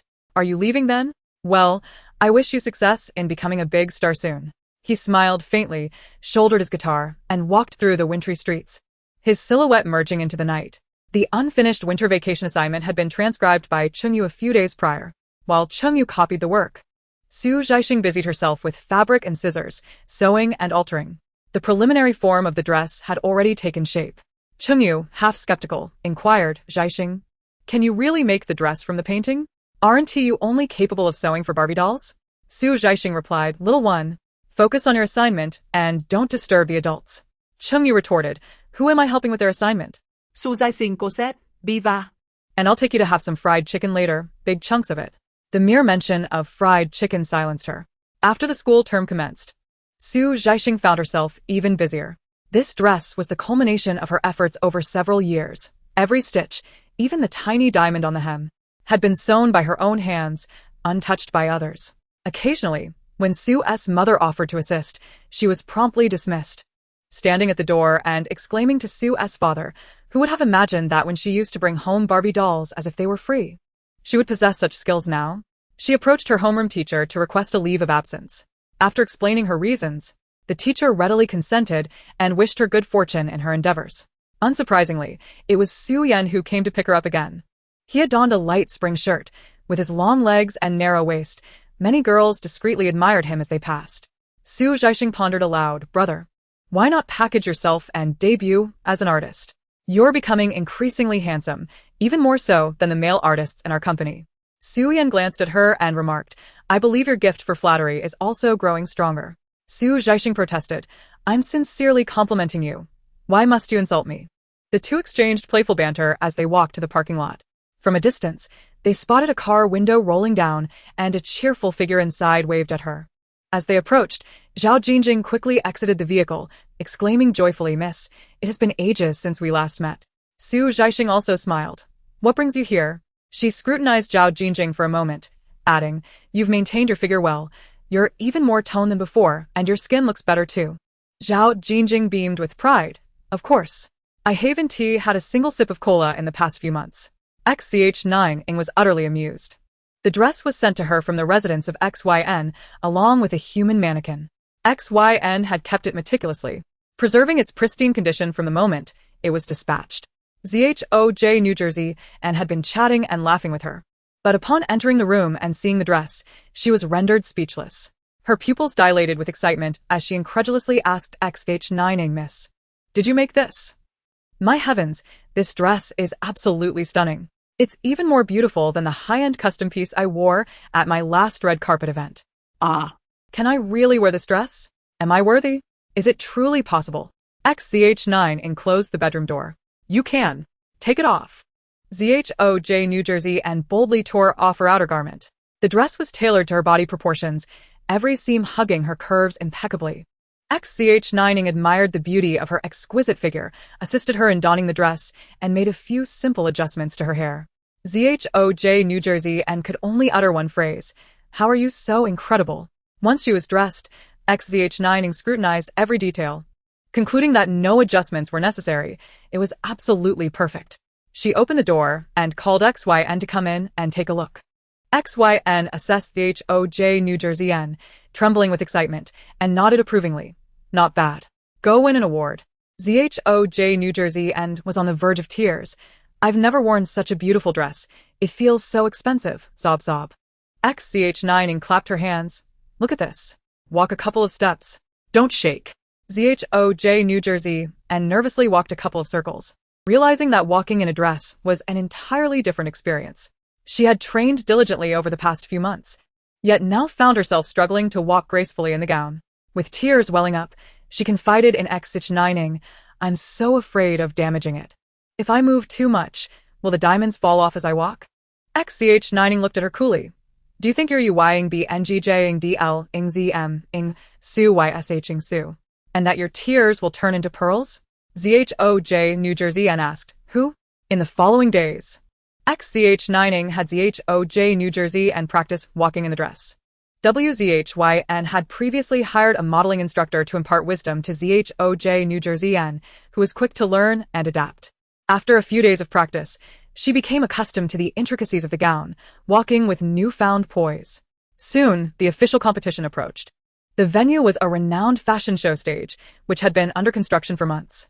The competition consisted of 2 rounds, the preliminary and the finals, with no breaks in between. The preliminary round focused on whether the designers could flawlessly present their creations based on their blueprints, alongside the model's performance. Immediately after the preliminary selection, the finals would commence, showcasing the designer's true skills. When Xyn escorted the two to the designer's entrance, he could proceed no further, as only the designers and models were permitted inside. He patted Zhaixing on the head, uttering no further words. "Good luck." Zhaixing nodded with determination.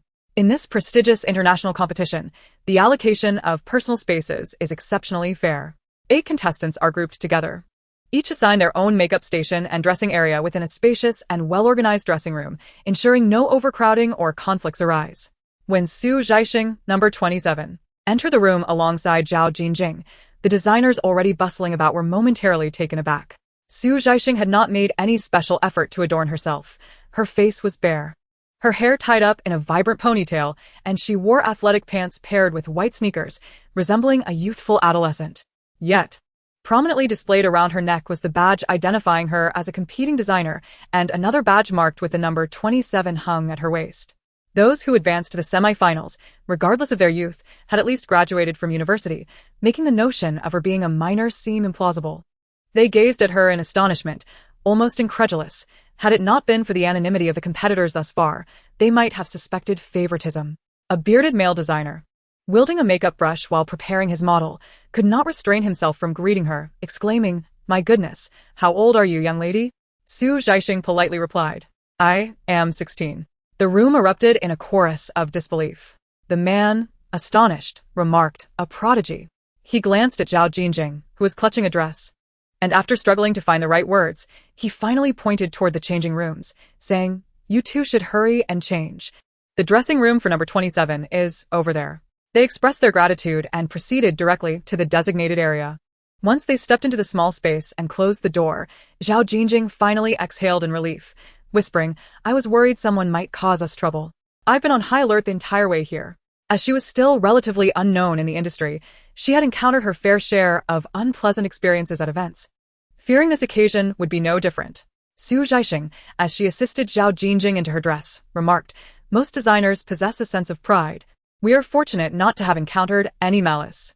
Unable to contain her feelings, Zhao Jingjing responded, "Miss, it is truly wonderful to be with you. No one dares to bully me." Her words poignantly reflected the struggles prevalent in the entertainment industry. Zhaixing paused, her fingers faltering for a moment before she softly declared, "The constellation will grow stronger, trust me. In a few years, those who once bullied you will look up to you. We will all become stronger. And we shall protect those we wish to safeguard." As soon as Zhaixing and Zhao Jingjing entered the changing room, discussions erupted outside. The man who had initially greeted Zhaixing, named Nan, was a former editor at a top fashion magazine. Well acquainted with most of the designers and models in the room, and undoubtedly a social butterfly. As the door closed behind them, one remarked, "My goodness, 16 years old. She must be the youngest contestant in all these years." Another chimed in, "Certainly, she is the youngest to reach this stage of the semi-finals." And Nan mused, "The youth hold great promise." The design industry is not merely a realm where diligence can compensate for inadequacy. It places immense value on innate talent. It is often said that it comprises 99% talent and only 1% effort. At times, professional expertise and experience pale in comparison to a moment of inspiration. To reach the semi-finals at the tender age of 16 undoubtedly signifies a prodigious gift. When the topic arises, admiration is palpable in the conversation. A female designer, silently styling a model's hair at the edge of the makeup station, suddenly interjects coldly. While a sketch may qualify for the semi-finals, the finished product does not guarantee excellence. Design talent is crucial, yet practical skills cannot solely rely on innate ability. Annan, who has always appreciated the aesthetic of vibrant young beauties, finds the young girl who just entered to be perfectly aligned with his tastes. Unable to resist the sarcastic retort, he responds, "If she dares to participate, it indicates confidence. Whether she is qualified or not will be revealed once she emerges." Even if the final product falls short, qualifying for the semi-finals with a sketch at 16 is already quite impressive. What's wrong with offering a few compliments? The female designer, aware of his extensive connections, visibly bristles, but remains silent. Nonetheless, her point holds merit. Aside from the garment itself, the competition rules stipulate that the model's makeup and hairstyling must be entirely crafted by the designer, without the assistance of others, to present a cohesive piece. Although the model who entered earlier is quite beautiful, her hair is merely draped, and her face displays only basic foundation and lipstick. Once she changes outfits, she will still require the designer's expertise for hairstyling and makeup. Annan cannot help but feel concerned for the young girl he has only just met. As he contemplates this, the dressing room door swings open. All the designers pause their work and turn their gazes in unison. Zhao Jingjing steps out, holding her gown, while Zhaixing crouches behind her, tightening the skirt and directing her towards the number 27 makeup station. "Go sit over there, your hands down." You step on it. Zhao obediently releases her grip, and the light fabric at her waist cascades like rippling water. The train of her gown unfurling gracefully with each step, bathing the room in a celestial glow. All eyes, including those of the models, are fixated solely on Zhao Jingjing, conveying a singular message: she is breathtakingly beautiful. From top to bottom, her attire transitions from white to a pale gradient, deepening into the dark blue of a night sky, with the hem merging into inky hues, adorned with scattered diamonds resembling a constellation of stars. It is a question of which is more beautiful, the gown or the wearer, each enhancing the other, rendering the surroundings dim in comparison. After a lengthy moment, Anan murmurs in awe. Goodness gracious. He abandons his own makeup, steps closer and crouches behind Zhao Jingjing, admiring the gown from her waist to the hem. Finally settling his gaze on the train encrusted with countless diamonds, at least 1,000. He turns to Zhaixing, who is opening her makeup case, and asks, "Did you sew all of these?" The distinction between handcrafted and machine-made is evident to their discerning eyes. Zhaixing nods in affirmation. Anan sighed incredulously, Remarking that if he were to sew so many diamonds, he would surely go blind. Youth truly has its advantages. When the skirt made its appearance, everyone was captivated, and Anan found himself quite taken with the young girl, hastily rising to present her with a business card. "Allow me to introduce myself. I am Anan. Let us keep in touch." The card bore the title of Editor-in-Chief of Lighthearted, leaving Zhaixing astonished. Was this not one of the future 4 great magazines? However, at this juncture, Lighthearted had yet to evolve into one of the 4 and was still grappling with the challenges posed by new media, teetering on the brink of transformation. Previously, marketing accounts had painted an optimistic picture of Lighthearted, much to the excitement of its fans. Zhaixing, unfamiliar with the significance of a magazine cover featuring a celebrity, had done her homework and discovered that Lighthearted had once been on the verge of collapse. Reports suggested that it was saved by someone who abandoned the old style, shattered everything, and started anew. Who was that person? She had forgotten. Tucking the business card away, she politely extended her hand. "Greetings, I am Zhaixing. I do not possess a business card." Anan smiled and shook her hand. "You're still a student, I presume?" Zhaixing nodded. "Yes. I will soon be in my 2nd year of high school." Anan encouraged her. "Keep it up, young one. By the way, do you know how to do makeup?" Zhaixing responded with a smile. "Yes, but you should get back to your work. Your model is still waiting for you." Anan, In his 30s and well past the age of being referred to as older brother, felt a surge of delight at her words, elevating his fondness for the young girl. Zhao Jingjing, observing through the mirror, couldn't he help but whisper to Zhaixing, who was beginning to apply makeup with a puff, "What older brother? He could easily be your uncle." Zhaixing playfully poked her cheek and whispered back, "He wouldn't he like that?" Back when she had just graduated and started doing makeup, she had called someone more than 20 years her senior brother. This was a survival rule in the workplace. Zhao Jingjing thought to herself, "The young lady is remarkable. Her little schemes are quite adorable." Zhaixing perfected the base makeup and began to concentrate on the task at hand. With her eyes closed, Zhao Jingjing nervously asked, "Young lady, do you really know how to do makeup? Perhaps I should do it myself? Can you tell the eyebrow pencil from the eyeliner?" Zhaixing retorted, "Be quiet. I know what I'm doing." Zhao Jingjing continued, "Aren't high school students prohibited from wearing makeup?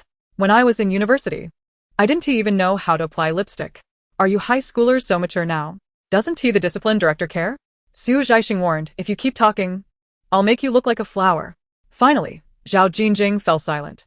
Having arrived early, Anan had already completed the makeup for the model, allowing her to rest on the sofa while he moved to observe Zhaixing's technique. To his astonishment, the young girl exhibited remarkable skill and speed in her makeup application. At first, he regarded the delicate, arched eyebrows of Zhao Jingjing with a hint of skepticism, pondering whether to offer guidance, as they did not align with contemporary trends and seemed challenging to complement with eye makeup. However, as the makeup gradually took shape, he realized his error. Zhaixing's eye makeup, distinctly infused with a Chinese aesthetic, transformed the previously discordant eyebrows into a striking focal point, rendering the model's visage exquisitely graceful.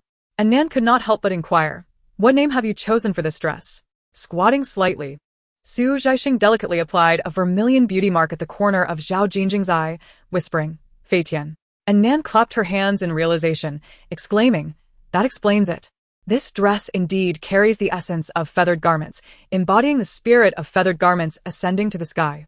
As the makeup became more defined, Anan's astonishment deepened, prompting her to ask, "This technique you've employed is unlike anything I've seen before.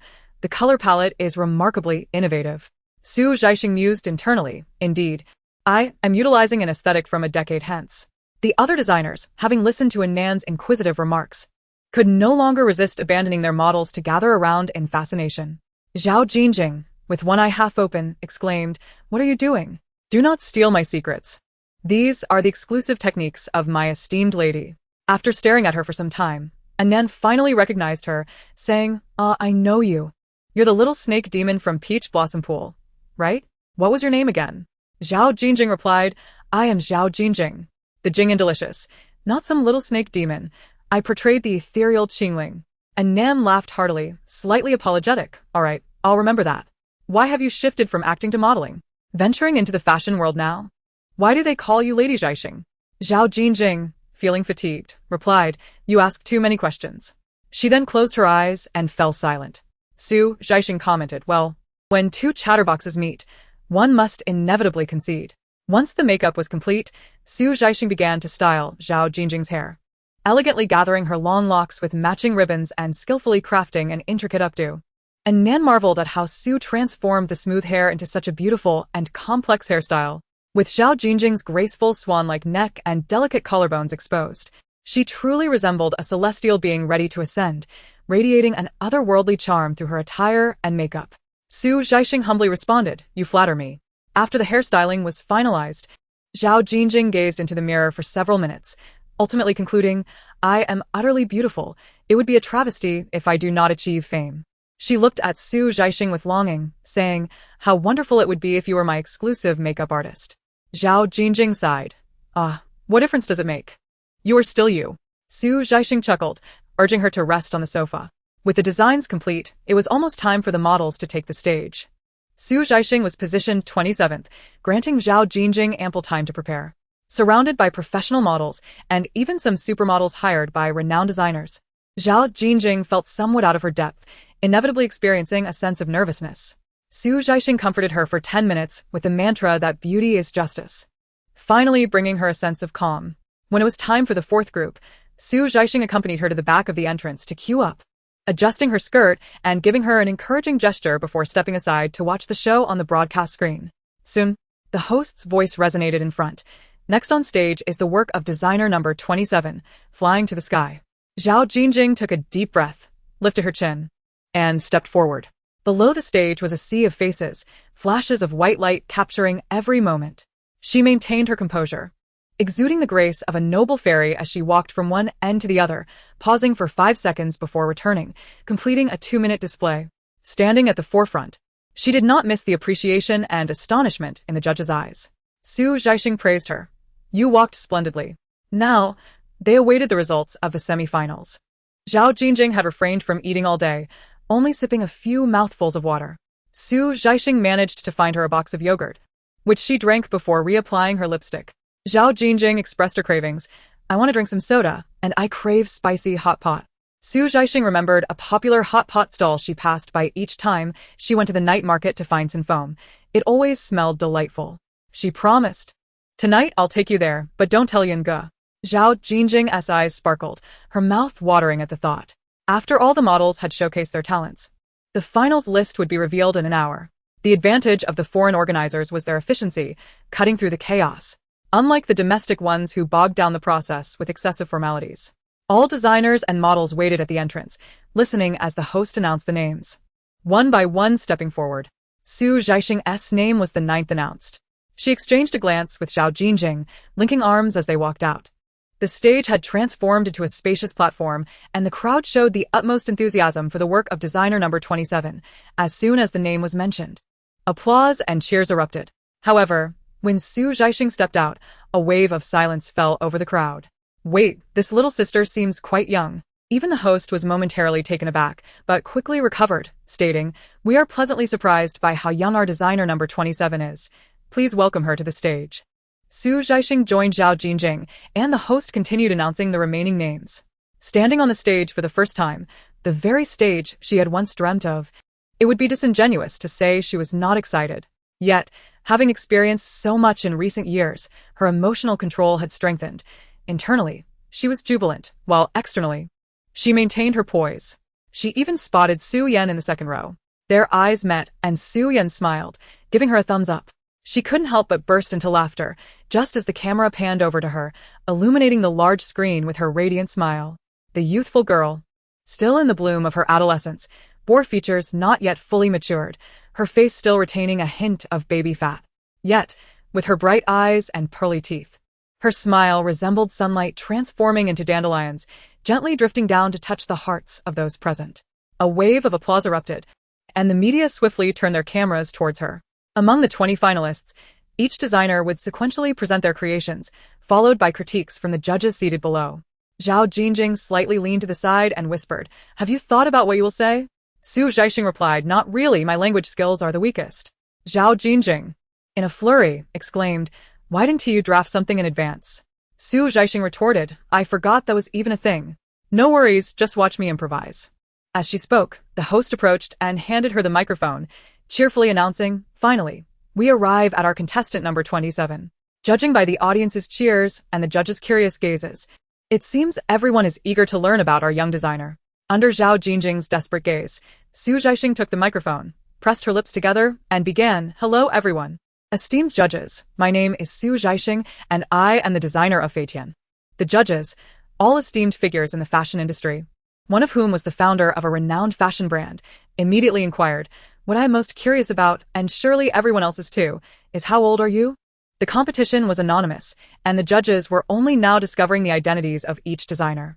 Zhaixing replied, "I am 16. This expected answer elicited gasps from the audience. She was the youngest designer ever to reach the finals of this competition.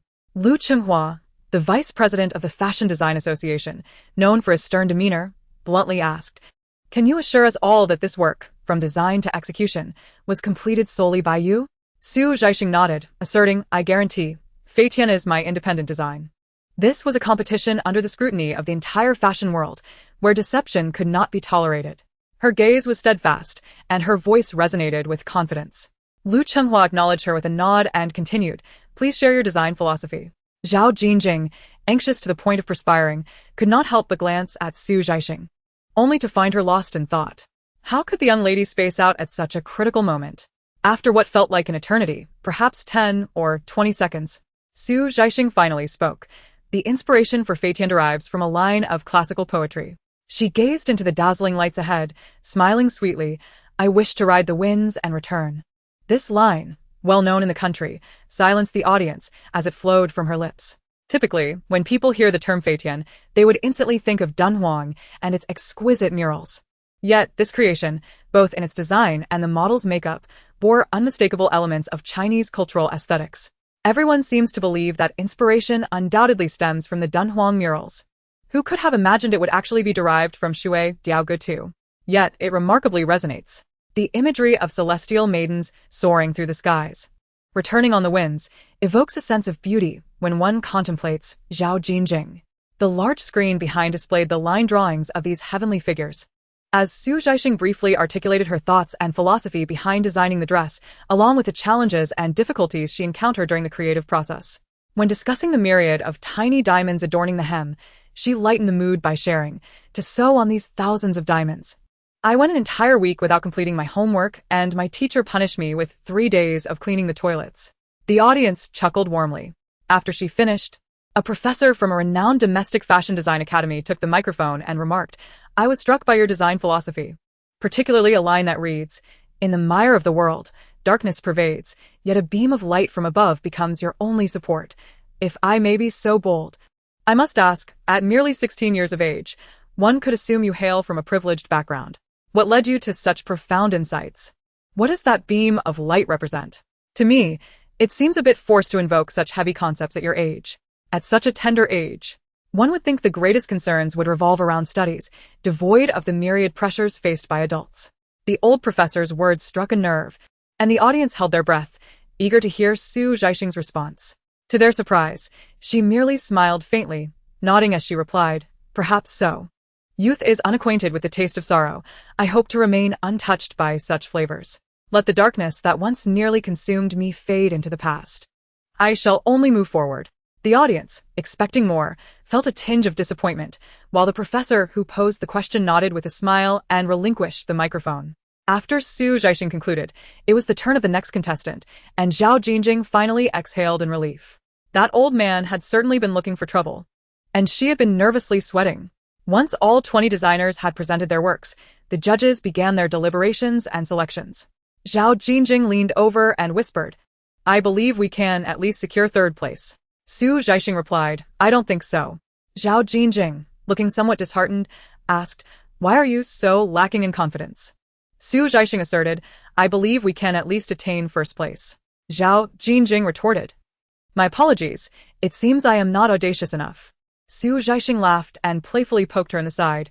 "Oh, come now. It doesn't matter whether we win a prize or not. Simply making it to the finals is satisfying enough for me. After all, I am still young and can always try again next year." Zhao Jingjing, possessing a strong competitive spirit, pouted and declared, "Regardless, if we don't make it to the top 3, it will be their lack of vision." 10 minutes later, the judges concluded their discussions, and the staff brought the list of results to the host. The moment of truth had arrived, and everyone held their breath, fixated on the list. The host skillfully built anticipation before announcing the results, starting with the third-place winner. The third prize of this Paris fashion design competition goes to designer number 30, Annan, for his work Feast. Let us extend our congratulations to Annan. With a look of surprise, Annan exchanged a celebratory high-five with Su Zhaixing, who was just one place away. The host proceeded to announce the second-place winner, a talented female designer from the United Kingdom. The moment everyone had been waiting for was now at hand. Just as thoughts were swirling, the host exclaimed, "Congratulations to our young designer Su Zhaixing for winning the championship of the 4th Paris fashion design competition." Zhao Jingjing let out a shriek and embraced Su Zhaixing. The judges are truly remarkable, possessing the finest discerning eyes in the world. A wave of enthusiastic applause erupted from the audience, and the judges wore smiles, clearly in agreement with this decision. Su Zhaixing, initially taken aback by her unexpected triumph, eventually broke into a joyful smile for the camera. The other non-winning designers gracefully exited the stage with their models, followed by the judges who came up to present the awards. After receiving the heavy golden trophy, the microphone was handed to Su Zhaixing. Clearing her throat, she expressed her gratitude. "To receive this award, I must first thank my parents, then my friends and teachers, and finally the organizers and esteemed judges. All of this was taught to me by the wonderful Zhao Jingjing. Thank you all." Laughter erupted from the crowd. Gazing into the camera, her smile transformed into a sweet and tender expression as she softly said, "Thank you to my guiding light. I will love you forever." As the competition concluded, the award recipients posed for a group photo with the judges, followed by interviews in the media area. Naturally, Su Zhaixing was the center of attention for all the media outlets, yet she was not accustomed to facing so many cameras. After a few brief remarks, she pushed Zhao Jingjing forward. Zhao Jingjing, familiar with such scenarios, captivated everyone with her stunning beauty that evening, and several media outlets recognized her. They seamlessly transitioned from questions about her modeling experiences to inquiries about her recent itinerary, generating ample discussion. Su Zhaixing watched with delight as her artist gained increased exposure and popularity, her mind already envisioning a future where Zhao Jingjing would be overwhelmed with endorsement offers, selecting scripts at will, and appearing on various shows like a diligent little bee generating income. How delightful indeed. Annan was still waiting nearby. Upon seeing her approach, he immediately congratulated her on her award before asking, "Are you aware that winning the championship allows you to collaborate with the Paris organizers to create your own brand?" Su Zhaixing nodded affirmatively. Annan rubbed his hands together and tentatively inquired, "Once you finalize things with them, could I be the first to secure an exclusive interview and showcase your work? The magazine would feature you on the cover, and I already have a title in mind. It will be a sensational hit." Su Zhaixing smiled warmly and replied, "There's no problem with that. I will let you know as soon as I confirm things with the organizers." Annan was pleasantly surprised at how effortlessly she secured an exclusive interview with the reigning champion of this year's design competition, who happens to be the youngest winner in history. The excitement was palpable, as numerous magazines and media outlets were eagerly waiting for a chance to interview her. "Well then, you have my business card. We can connect anytime," Su Zhaixing replied with a smile. The fashion magazine sector was a resource that Zhaixing currently lacked, and forging connections with someone like Annan would greatly benefit the development of the company's artists, so she graciously accepted the opportunity. After exchanging a few words with Annan, an organizer approached her and escorted her to the conference room. Inside were the heads of the Chinese division of the event, who were astonished to learn that the champion designer was a 16-year-old high school student.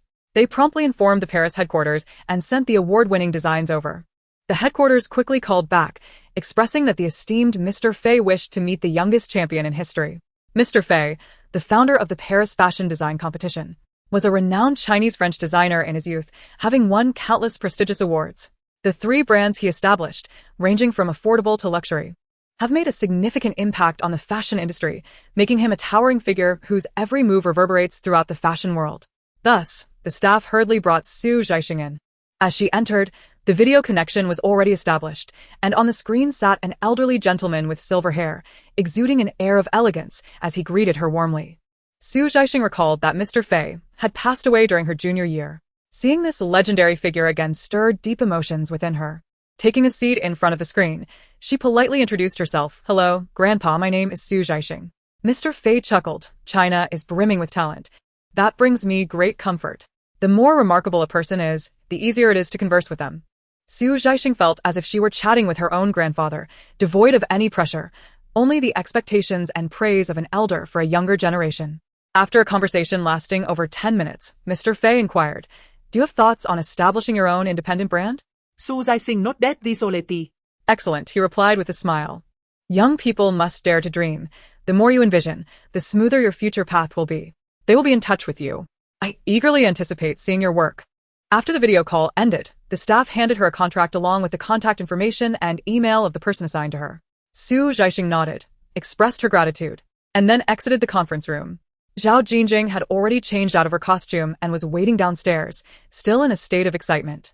As soon as she spotted Zhaixing, she rushed over and hugged her tightly. "Miss, you are simply incredible. How can you be so amazing? You're about to replace Brando as my new idol." Sob, "The best decision I've ever made in my life was signing with Zhaixing. You have no idea.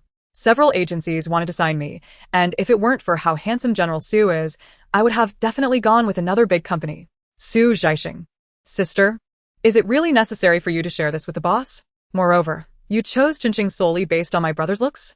Isn't that rather frivolous? Do you aspire to be an artist or my sister-in-law?" Zhaixing has decided to oversee Su Yan's skincare and fitness regimen from today onwards. He must not let his success lead to indulgence and a burgeoning beer belly. His good looks have become a corporate asset and must not be carelessly tarnished.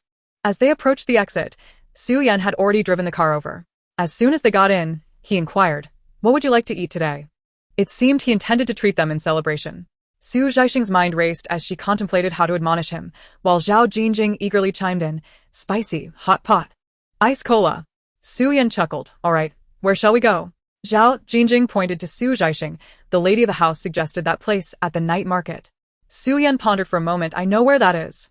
Thus, the car set off towards the night market. Zhaixing, who had not been involved in the discussion, interjected, "Wait a moment. Am I not the main character today? Did you consult the champion's opinion?"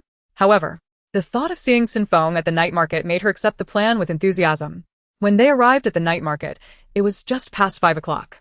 Busy people were still at work and leisurely folks had yet to venture out, leaving the bustling, spicy, hot pot restaurant with only a few tables occupied, peaceful and spacious. Neither Zhaixing nor Su Yan enjoyed spicy food, so Zhaixing made the greatest concession. "All right, let's go for a yin-yang pot." Zhaixing added, "I want bacon." Su Yan regarded her with mild suspicion, perhaps guessing her intentions, but he chose not to expose her and nodded in agreement. Zhaixing gleefully dashed ahead. As they turned the corner, they spotted the place where Cen Feng performed. She had already prepared what she would say upon meeting him, intending to share the news of her award-winning work. He was so gentle, he would surely congratulate her. Perhaps he might even commend her for being impressive. Nothing compares to an idol's praise. She raced joyfully, but when she paused to catch her breath at a traffic light, she noticed a small stall across the street in a triangular area selling items. Zhaixing was momentarily taken aback, and when the light turned green, she followed the crowd across the street and stopped in front of the vendor. The stall was filled with pirated CDs and DVDs, and a small speaker blasted popular songs. The middle-aged vendor greeted her. "Young lady, would you like to buy a disc?" Instinctively, she asked, "How come you're selling things here?" The vendor laughed. "Why can't I sell here?" Zhaixing replied, "People sing here every night." The vendor chuckled. "There's no one singing. It's just me. And I've been here all month."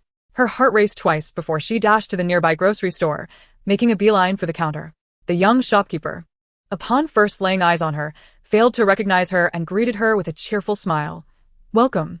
Su Zhaixing, in a state of urgency, replied, "A few months ago, I gave you a jar of candy and 500 yuan to send a piece to that busking boy, every day.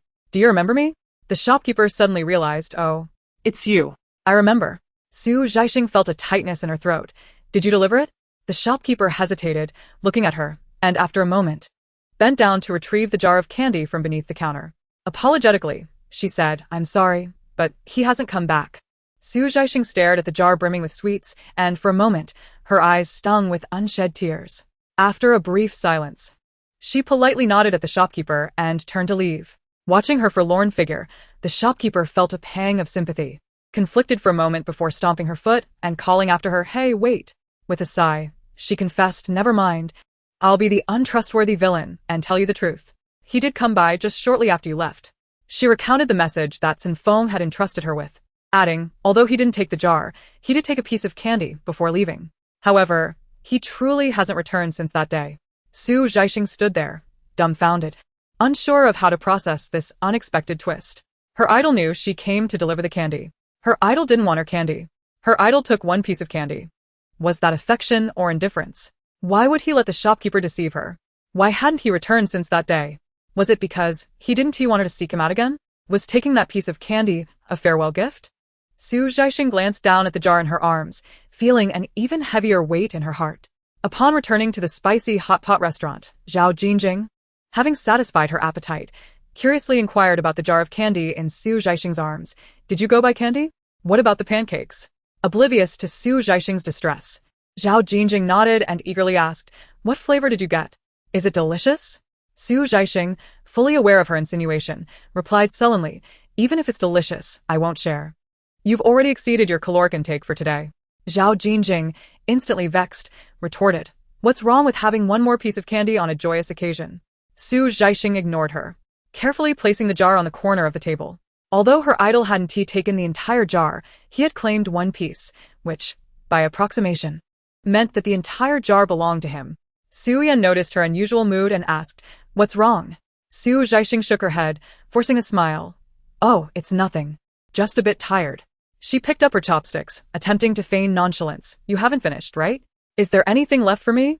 Zhaixing served her some food, exclaiming, "Yes, yes, yes. The white pot is all yours." Su Zhaixing swiftly used her chopsticks to block Zhao's, protesting, "Ah, ah, ah. Please do not tarnish my white broth with your red oil chopsticks." The two engaged in a playful duel with their chopsticks, thoroughly enjoying themselves. Su Yan's gaze drifted to the sugar container at the corner of the table, and he frowned slightly. Before departing, Su Zhaixing made a trip to what was said to be the largest and most comprehensive bookstore in the city to purchase relevant books, intending to conduct thorough research to avoid any disadvantage during her collaboration with the organizers. Su Yan drove her to the bookstore entrance before leaving, instructing her to call him once she finished browsing. This grand bookstore boasted 4 floors, each meticulously categorized, with the specialized books Su Zhaixing sought located on the 4th floor. During the week, few patrons wandered through the store, which was enveloped in a tranquil ambience, filled with the scent of ink and paper. Su Zhaixing took her time, leisurely exploring from the 1st floor, even picking up a romance novel that Chengyu had incessantly mentioned was sold out, placing it into her shopping basket. After finishing her exploration of the 1st floor, she ascended the escalator, where she noticed a figure descending on the left-hand escalator. Clad in a deep blue hoodie, wearing a baseball cap and a black mask, the hood of the sweatshirt enveloped the cap, shrouding the individual in an aura of aloofness that screamed, "Keep your distance."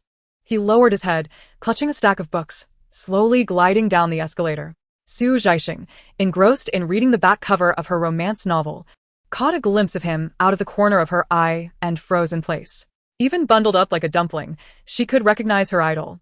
Caught off guard, as the escalators intersected, she found herself momentarily transfixed, allowing Cen Feng to reach the bottom and head towards the exit. Su Zhaixing barely had time to think. Her mind stalled the moment she saw him. Instinctively, she hurriedly descended the remaining steps and veered down the escalator to follow him. Upon reaching the entrance, she saw Cen Feng at the checkout, preparing to pay. As she drew closer, she could clearly see his figure, the shadow of his cap casting over his nose. And gradually, her senses returned. Did he perhaps not wish to see her? Su Zhaixing hesitated, unconsciously taking a few steps back to hide and collect herself.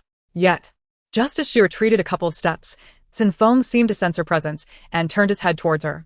The brim of his cap obscured his eyes. But Zhaixing knew he was looking at her. In that moment, all her hesitation vanished. She smiled brightly, her eyes warm and radiant. "Brother, it's been so long." Cen Feng regarded her for a while before removing his mask and softly replied, "Yes, it has been a long time." Zhaixing's heart raced uncontrollably. Such an unexpected encounter was a monumental delight for a starry-eyed girl. Overwhelmed with joy, she found herself momentarily at a loss for words, merely grinning at Cen Feng. The cashier, having packaged her books, handed them over with a smile, announcing, "Hello, that will be 321. He stepped forward to stand before Zhaixing, extending his hand to retrieve the books from her shopping basket, presenting them to the cashier. "These, please." "Certainly, just a moment." The cashier scanned them once more, totaling 352. She placed the scanned books atop the stack that Cen Feng had originally prepared. After completing the payment, Cen Feng glanced down, noticing the gaudy cover adorned with flamboyant lettering. "Don't even think about escaping. The president's fiery little wife." "Cen Feng?" Zhaixing, "Brother, it's not like that. Please. Let me explain." Zhaixing, overwhelmed, approached with trepidation under Cen Feng's scrutinizing gaze. Hastily stuffing the romance novel that had tarnished her reputation into her backpack while awkwardly explaining, "This is for a classmate." Cen Feng, "Whoa, brother? I know you don't believe me. I don't blame you. Blame it on my unfortunate seating arrangement. From this day forth, I shall have no ties with Chengyu." Having reached the peak of her distress, Zhaixing swiftly changed the subject. "Brother, are you here to buy books too?" Cen Feng nodded. Picking up several titles from the table, Zhaixing noted that the book titles included topics such as mechanical design and operational principles, clearly indicative of a higher academic pursuit. Could it be that her idol dabbled in engineering? Zhaixing's eyes sparkled with excitement as she exclaimed, "Brother, so you can do mechanical design as well?" Her gaze radiated admiration, as if to say, "How impressive you are." Cen Feng replied nonchalantly, "Just browsing." He made his way to the locker, retrieving his black backpack, into which he placed the books. Zhaixing observed that the bag brimmed with various mechanical components and numerous unopened boxes. Though her curiosity piqued, she refrained from asking any questions. Slinging the backpack over his shoulder, Cen Feng glanced toward the sunlit entrance. After a brief pause, he turned back to the young lady standing a few steps behind him, cautiously inquiring, "Have you finished your shopping?" Zhaixing initially intended to respond that she had not, fearing that such an admission would prompt her idol to bid her farewell. Yet, she was reluctant to confess that her sole purpose for being there was to purchase the novel about the president's fiery little wife, rendering her momentarily speechless. Though his smile was faint and quickly obscured by his aloof demeanor, since their last encounter, Zhaixing had witnessed his smile only a handful of times. And this particular smile tugged painfully at her heartstrings. She cast aside any thoughts of reputation, yearning only to engage him in conversation and bring him joy, promptly declaring, "I've finished. This book is incredibly popular and sold out everywhere. I never expected to find it here and to run into you as well. Is this bookstore some kind of magical temple dedicated to fulfilling wishes?" Cen Feng. The day was splendid, with clear skies and radiant sunshine. The bookstore nestled in a bustling area, directly across the street from an ice cream shop. Cen Feng remarked, "Everything is possible." The proprietor swiftly prepared 2 ice creams, encased in vibrantly colored wrappers, and handed them over with a warm invitation for a return visit. At that moment, I lamented the low pixel quality of my Nokia camera, which failed to capture the breathtaking beauty of my idol. After walking a few meters, I encountered a bustling commercial plaza where a man-made fountain graced the center, and numerous young men and women were joyfully skateboarding. Zhaixing initially presumed that finishing the ice cream would signal a farewell to her idol, mentally rehearsing her parting words. To her surprise, Cen Feng seated himself on the steps nearby, suggesting an invitation to join him. After a brief moment of hesitation, she gleefully edged closer, though she maintained a respectful distance, leaving ample space for 2 individuals to pass. Clutching her backpack, she licked her ice cream, subtly tilting her head to steal glances at him. Sunlight filtered down gently, enveloping him in a soft golden haze, every strand of his hair sharply defined. Ah! The sheer beauty of my idol was utterly breathtaking. I longed to swing on his eyelashes and slide down the bridge of his nose. How I wished for a more advanced era to share my idol's unparalleled charm with my friends. Perhaps her gaze was too intense, for Cen Feng turned to look at her, his expression suddenly freezing upon meeting her eyes. Zhaixing, oblivious to the commotion, blinked in confusion. Then, She heard Cen Feng awkwardly utter, "You've got a nosebleed." Zhaixing. In a panic, she raised her hand to her nose, only to find it smeared with blood. Oh no! Am I some kind of weirdo? Did I really just stare at my idol while bleeding? The unfinished ice cream slipped from her grasp and fell to the ground as she frantically pressed her hand against her nose, tilting her head back. Her voice trembling on the verge of tears. "Please don't look at me, brother. I'll be fine in a moment. It's just the dry weather. The wind is too strong." She was still adjusting to the climate, having experienced a nosebleed on her very first day here, albeit in the comfort of her home, where Su Yan had promptly attended to her. What on earth was happening today? First, there was the tantalizing little wife, and now a lovesick fool with a nosebleed? Was some celestial being, envious of her proximity to her idol, casting a curse upon her? Zhaixing's mind was a whirlwind as she contemplated rushing into the mall to seek a restroom when suddenly, a cold hand grasped the back of her head. The chilling scent of tobacco mingled with a faint fragrance of laundry detergent enveloped her, as Cen Feng half squatted beside her, offering a tissue to cover her mouth and nose while pressing his thumb against her philtrum. Zhaixing shivered, instinctively wanting to push him away. "Brother, don't touch me. A celestial being must not be tainted by the blood of a mere mortal. You'll get dirty." Suddenly, her nape was pinched, and Cen Feng's deep voice commanded, "Do not move." She sat frozen, paralyzed by fear.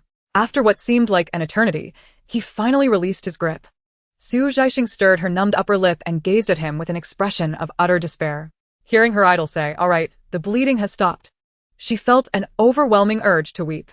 It was painfully clear that her entire visage was smeared with blood, a sight that would forever be etched in her idol's memory. Henceforth, whenever he glimpsed his own reflection, he would be reminded of the infatuated girl who watched him bleed, not merely wanting to cry. She felt as though she might perish from humiliation. Just as she sat there, her eyes reddening with frustration, Cen Feng suddenly remarked, "The climate here is too dry. You should drink more water." Zhaixing's eyes widened in astonishment. He knew. He understood that her predicament was not due to some bizarre inclination, but rather the arid weather. Oh, how she felt rescued at that moment. After uttering this revelation, he picked up the ice cream she had dropped earlier, wiped the melted cream from the floor with a tissue, and tossed it into a nearby trash bin before inquiring, "Can you walk?" Zhaixing nodded fervently. He smiled slightly and suggested, "Let's head to the mall to wash up." With a sudden burst of energy, she sprang to her feet, not daring to look up. Her head bowed as she followed closely behind him into the shopping center. Upon locating the restroom, he paused at the entrance, took her backpack, and handed her the remaining half of a tissue pack, saying, "Be careful when cleaning your nose." Zhaixing felt her cheeks flush with warmth, clutching the tissues as she dashed inside, almost in flight. The mall's restroom was immaculate and bright, the glass reflecting not a single blemish, clearly revealing her blood-streaked face and the stains on her clothing. Zhaixing felt tears escaping her eyes, silently stomping her feet in frustration for a moment before hastily turning on the faucet to cleanse herself. As she emerged, Cen Feng leaned casually against the wall, her backpack in hand. Across from him, two young salesgirls at the cosmetics counter whispered and discreetly snapped photos with their phones. He seemed oblivious to their presence, maintaining an air of indifference. Upon hearing footsteps nearby, he turned to see Zhaixing awkwardly stepping out, and his expression softened slightly as he asked, "Are you done?" Zhaixing dared not meet his gaze, swiftly accepting her backpack while keeping her head down, murmuring, "Yes." With her head bowed, she missed the fleeting smile that crossed Cen Feng's face. He replied softly, "Then let us go." He took the lead, and Zhaixing followed, watching his retreating figure, heart heavy with sadness as she thought, "It is time to say goodbye." She wondered when their paths would cross again, fearing that today a series of embarrassing moments would forever tarnish her image in his memory. It is imperative to salvage one's image before departing. Zhaixing clenched her fist and, upon exiting the shopping mall, took a deep breath and exclaimed, "Brother, I won an award." Cen Feng paused, tilting his head to regard her. Zhaixing resembled a child in kindergarten seeking praise. "At the Paris fashion design competition, my work clinched the championship. I am not merely someone who indulges in insipid romance novels, nor am I the sort to embarrassingly swoon over you. I am quite remarkable." The brightness in her eyes radiated a singular message. "Praise me." Within Cen Feng's previously clouded heart, a sudden fissure appeared, allowing a ray of sunlight to penetrate. It had been an eternity since he had felt such joy. After a considerable pause, Zhaixing heard him say, That's impressive. My idol praised me." Zhaixing nearly soared with delight. Suppressing her excitement, she stomped her foot lightly and joyfully declared, "Then, brother, see you next time." Cen Feng gazed into her eyes, hesitated, and abruptly said, "Wait a moment." Zhaixing looked at him with anticipation. Cen Feng surveyed the surroundings, then sat down on a platform beside the fountain, opening his black backpack. Zhaixing, curious, approached and saw him produce numerous intricate mechanical components. The sunlight danced on the surface of the fountain, glimmering and reflecting in his earnest and focused eyes. Those complex, delicate, and numerous parts swiftly began to coalesce in his hands. Zhaixing beheld a mechanical puppy. In the final step, Cen Feng secured the battery, cradled the puppy in his palm, and extended it toward her, saying, "Congratulations on your award." The little puppy emitted 2 cheerful beeps, wagging its tail in his palm. That sensation was akin to an explosion within her mind, bursting forth like fireworks into the sky, then crackling into radiant points of light. "Steady yourself, Zhaixing. You must remain composed. You have already made a series of blunders in front of your idol today. This final moment must be cherished." She gradually relaxed her tightly clenched jaws, subtly releasing the pent-up breath, and then, with a serious demeanor, accepted the mechanical puppy that Cen Feng offered. Because it had a battery, the puppy's tail wagged incessantly, its body swaying, exuding a charmingly awkward mechanical vibe. Zhaixing carefully cradled it in her hands, gazing at it for a long while, before looking up and earnestly telling Cen Feng, "Brother, thank you. I truly like it." Her tone and expression suggested that he had not merely gifted her a casually assembled trinket, but rather a treasure akin to the luminous pearls of the East China Sea. Cen Feng felt a subtle tremor in his heart. Zhaixing's excitement rendered her ears a rosy hue, and a faint blush adorned her youthful face. She suppressed the tremor in her voice and softly confided, "Brother, I don't know when we might meet again. You seem to have lost a bit of weight since our last encounter. Boys shouldn't be so thin. Please eat more." Cen Feng appeared taken aback by her words, pausing momentarily before nodding in agreement. Zhaixing smiled, cradling the small dog that was wagging its tail, and took a couple of steps back, waving her hand gently. "Goodbye, brother." Cen Feng replied, "Goodbye." The distance between them obscured her features. Yet Cen Feng imagined that she must be smiling, ever since he nearly tossed Zhaixing out of the window. Zhaixing had ceased his antics, at least refraining from seeking attention in front of him. Their other 2 roommates, who once merely found him hard to interact with, now regarded him as a madman, one who would drag them down with him in his madness. They were somewhat fearful of him. However, the trio unanimously kept this incident under wraps. Zhaixing felt embarrassed, while the other 2 wished to avoid trouble, fearing that if Cen Feng harbored resentment towards them, he might one day snap and come into their rooms at night to silence them. Such thoughts were enough to frighten anyone. Once Cen Feng closed his door, the 2 roommates exchanged glances, looking at Zhaixing, whose complexion had soured, and spoke in hushed tones to reassure him, "It's all right. As long as we don't provoke him, he won't pay us any mind." Zhaixing nodded weakly. One of them remarked, "Next year we'll be vying for debut positions. If we secure a spot, we won't have to live with him anymore." The other, however, was less optimistic. With over 100 trainees and only 7 debut positions, we may not even be selected. After a moment, as a thought struck him, he glanced towards Cen Feng's firmly shut door and added, "Perhaps he will be chosen. That would be fine too, as he would move out, and the outcome would be the same." Zhaixing clenched his teeth, a tempest brewing within him. Just days ago, when the restroom in the training room was clogged, he had gone to the upper floor where the executives were, and inadvertently overheard the newly appointed artist supervisor responsible for trainees' debuts inquiring about Cen Feng. A greasy middle-aged man chuckled lewdly and asked, "MG, do you fancy this sort?" Their lascivious laughter echoed, leaving Zhaixing frozen in the adjacent stall, too frightened to move. He was no child. He understood perfectly what those 2 meant.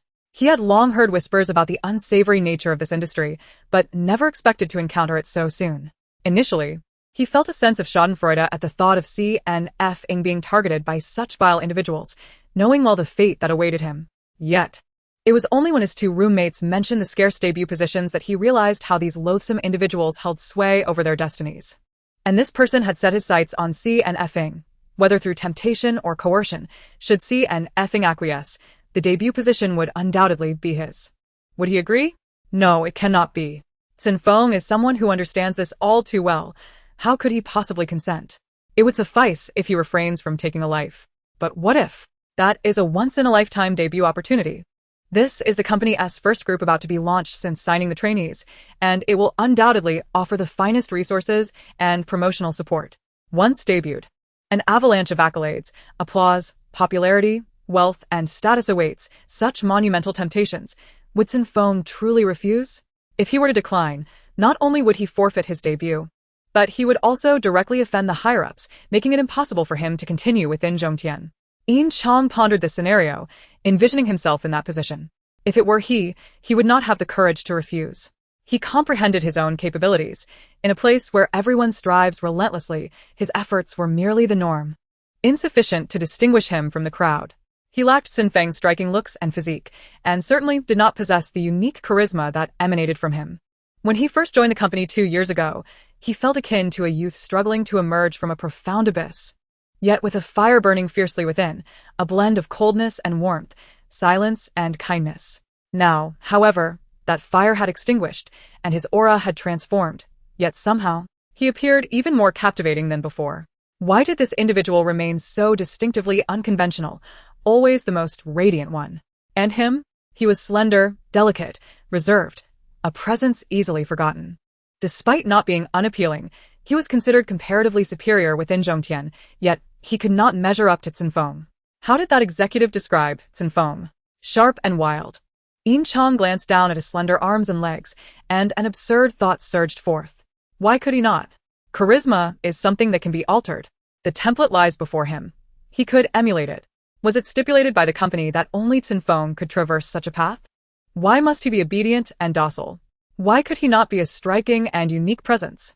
A hand clapped on his shoulder, and his roommate exclaimed, "What are you daydreaming about? Look, it's the crucial moment. The male lead is about to seek revenge." Yin Chang cast a glance at the television and suddenly rose. "I'm heading to the company for training." His roommate was taken aback. "Are you out of your mind? After finally getting a day off, why would you torment yourself?" The roommate chuckled. "Why are you drinking that stuff? You're at the stage of growth." Yin Chang replied, "I'm just giving it a try." The roommate gestured towards the upstairs, "My room, help yourself." He quickly prepared the protein powder and left with the cup in hand. The two roommates exchanged whispers. "What's up with him? He's acting so strangely. Maybe he's been provoked by Cen Feng. Remember when Cen Feng struck him? He didn't even have the strength to retaliate. He chose this path, becoming the company's little bunny, yet aspiring to transform into someone like Cen Feng. Can he still be called a little bunny?" The two exchanged a few jests before resuming their television watching. The sounds from outside did not disturb Cen Feng. He organized the books and mechanical parts he had purchased that day, seated himself at his desk, and began to delve into his studies. His desk was adorned with numerous mechanical models. Becoming an engineer had been his childhood dream. Back then, he had little understanding of what an engineer truly did. He was simply captivated by the engineer, who lived next door. Their household was never short of meat, and their child consistently donned pristine clothing and polished shoes, surrounded by an abundance of sweets and snacks. Whenever townsfolk spoke of the neighbor's family, they did so with an air of envy. "Her husband is an engineer. How impressive. He earns a fortune." Thus, the young boy resolved that when he grew up, he too would become an engineer, amassing wealth to enjoy daily meat. Yet dreams often diverge from reality. Given another chance, he harbored no expectations for this world, nor did he entertain thoughts of dying once more. When his contract with Zhongtian expired, he would have to live on. His studies had long been interrupted, and resuming them was no longer feasible. When the time came to leave this place, he would embrace a simple existence, equipped with skills sufficient to survive without succumbing to starvation on the streets. The desk lamp cast varying shadows over the collection of models. As Cen Feng twirled a pen, his gaze fell upon a mechanical dog. After a moment's contemplation, he reached out to retrieve it and switched it on. The mechanical dog wobbled across the desktop, its limbs and tail exhibiting remarkable agility. The mechanical dog gifted to the young girl earlier that day had been somewhat hastily assembled due to limited resources. Yet she had not expressed any dissatisfaction, her joy palpable. How could she be so easily content? What was the name of that competition she mentioned? Cen Feng pondered for a while before opening his computer and typing Paris fashion design competition into the browser. The web page quickly materialized. Upon reading about the scale of the event, the typically calm and indifferent expression in his eyes finally flickered with emotion. An international competition of such magnitude, and she had emerged victorious? He moved the mouse and clicked on a video titled "The Smallest Champion Designer in History." The young girl appeared on the screen, where judges were presenting awards. She beamed with happiness, and as she took the microphone, her innocence and joy shone through as she delivered a series of seemingly official acknowledgments. Finally, she turned towards the camera, and Cen Feng heard her say, "Thank you to my guiding light. I will love you forever." Her gaze was warm and radiant, reflecting the very same look she always bestowed upon him.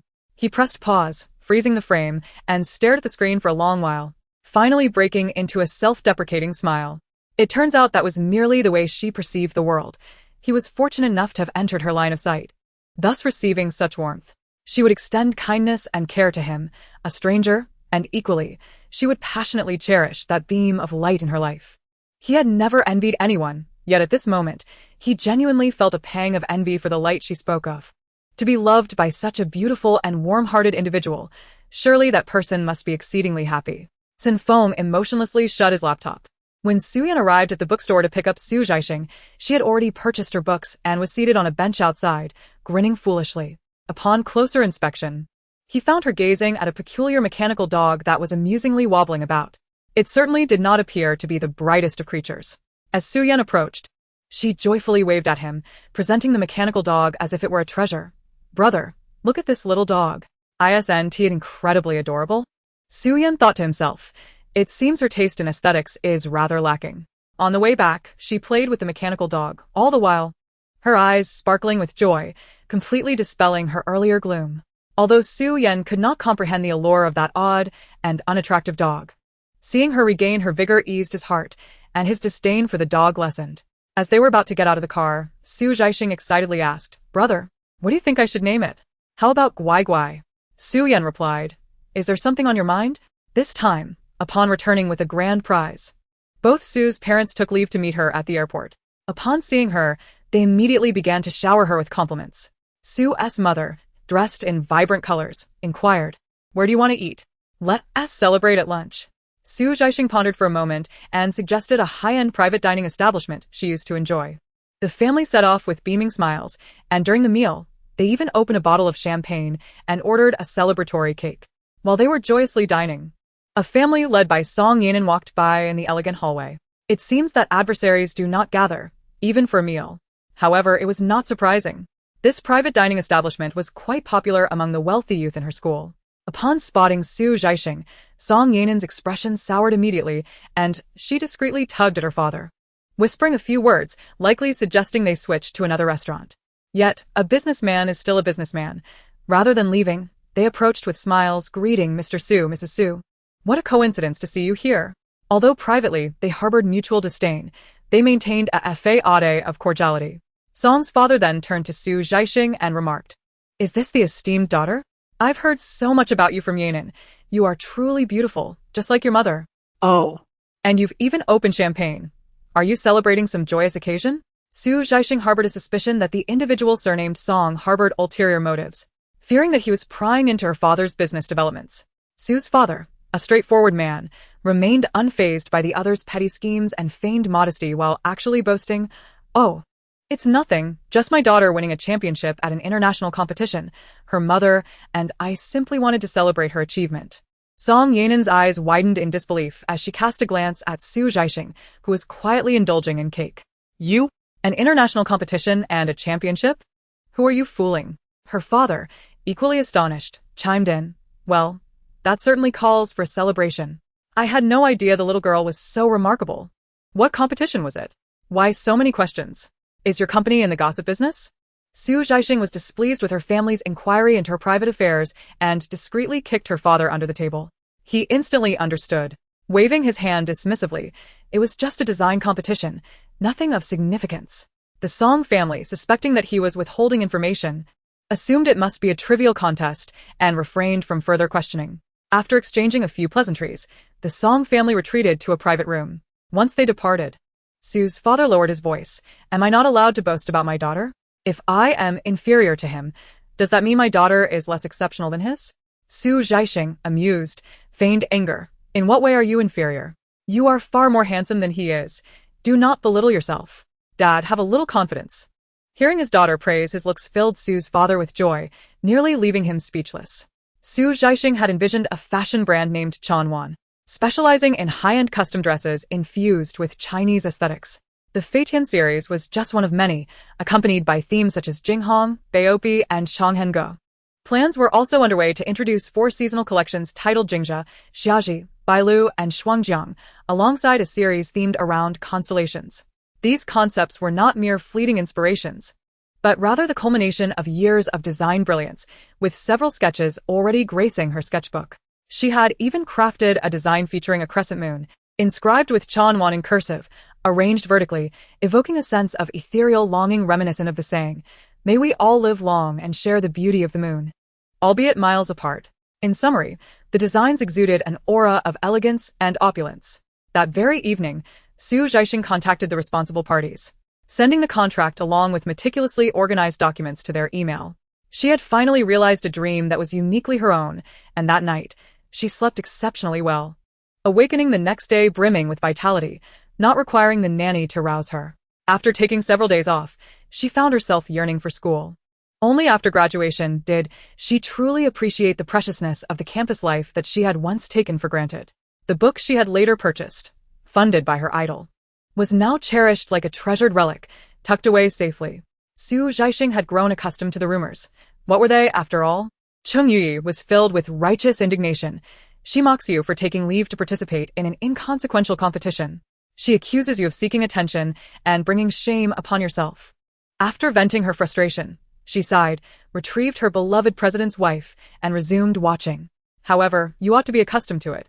Let them say what they will. It won't cost you a thing. Zhaixing paused in her calculations. No.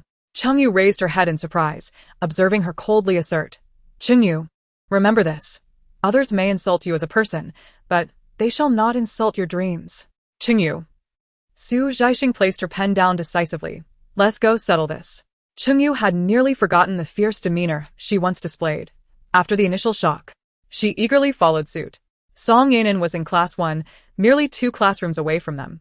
When Zhaixing approached, she found Song Yanan and her group of friends laughing together. Upon noticing Zhaixing, everyone froze momentarily. Zhaixing walked over with a smile, amiably inquiring, "What are you all discussing? Share it with me." As she closed the distance and stood face to face with Song Yanan, she retracted her smile and coldly demanded, "Speak. Say it in front of me." The surrounding chatter hushed, all eyes anticipating the spectacle. As Song Yanan's friends prepared to respond, Zhaixing abruptly turned to them. Her voice sharp. "This does not concern you. Leave." Her fierce demeanor rendered the group speechless, none daring to utter a word. Song Yanan, startled, regained her composure and gritted her teeth. "Zhaixing, what do you intend to do? Do you want to fight me?" Zhaixing cast her a disdainful glance. "Fight you? I fear it would tarnish my hands." Song Yanan's face turned pale with rage. "You." Zhaixing's my im jing ge lo. And with a voice loud enough for all to hear, queried, "Song Yanan, do you know why Zhou Mingyu dislikes you?" Song Yanan trembled at the words. Striking at the core, Zhaixing chuckled lightly, standing tall with arms crossed, "Because the way you gossip behind others' backs is truly unseemly." The ensuing chaos was nothing short of pandemonium. Song Yanan let out a hysterical scream and, in a fit of madness, lunged at Zhaixing, seizing her hair. Zhaixing faltered for the briefest moment, instantly rendered vulnerable. Never in her wildest dreams did she expect Song Yanan, renowned for her aristocratic demeanor in school, to behave like a shrew, yanking her hair in front of everyone. Zhaixing felt a surge of pain and anger, cursing under her breath as she retaliated by gripping Song Yanan's hair as well. The two engaged in a fierce struggle amidst the shouts of onlookers, ultimately being dragged to the office by an arriving teacher. The homeroom teachers, gazing at the 2 disheveled and furious students before them, were nearly driven to madness. Finally, they demanded with exasperation, "What is this? What are you doing? Do you treat this school like a marketplace, as if you were vendors? Who struck first? I ask you, who initiated this?" Zhaixing immediately pointed, exclaiming, "Her." The homeroom teacher glared harshly at Song Yanan, demanding, "Tell me, why did you resort to violence?" Song Yanan, now aware of the facade of vulnerability, wept. "She insulted me. I couldn't bear it and acted out." The teacher inquired, "What did she say to you?" Song Yanan hesitated, knowing full well she could not divulge the matter concerning Zhou Mingyu. Casting a glance at the smug Zhaixing beside her, she gritted her teeth and muttered, She accused me of spreading rumors." The teacher's anger flared. Did you, or did you not spread them? Song Yanan stammered, I. The teacher pressed on, I ask you, did you spread them? With determination, Song Yanan stomped her foot and declared, I did not. I merely spoke the truth as I know it. Zhaixing nearly laughed in exasperation. What do you even know? Your knowledge is merely embellishing the unclear matters, and your so-called truth is rooted in malicious conjecture meant to tarnish others' aspirations. Moreover, without my consent, who gave you the authority to disseminate my affairs? Is that not gossip? Is our esteemed language teacher instructing physical education? The language teacher, clearing her throat, admonished the sobbing Song Yanan with seriousness. The act of spreading rumors about classmates is fundamentally wrong, and to resort to violence, what kind of place do you think school is? Do you even consider yourself a student? Overwhelmed by the reprimand, Song Yanan wept uncontrollably and ultimately, both students were subjected to criticism and punishment. Song Yanan was assigned to write a 3,000-word reflection, clean the girls' restroom for a week, and received a verbal warning.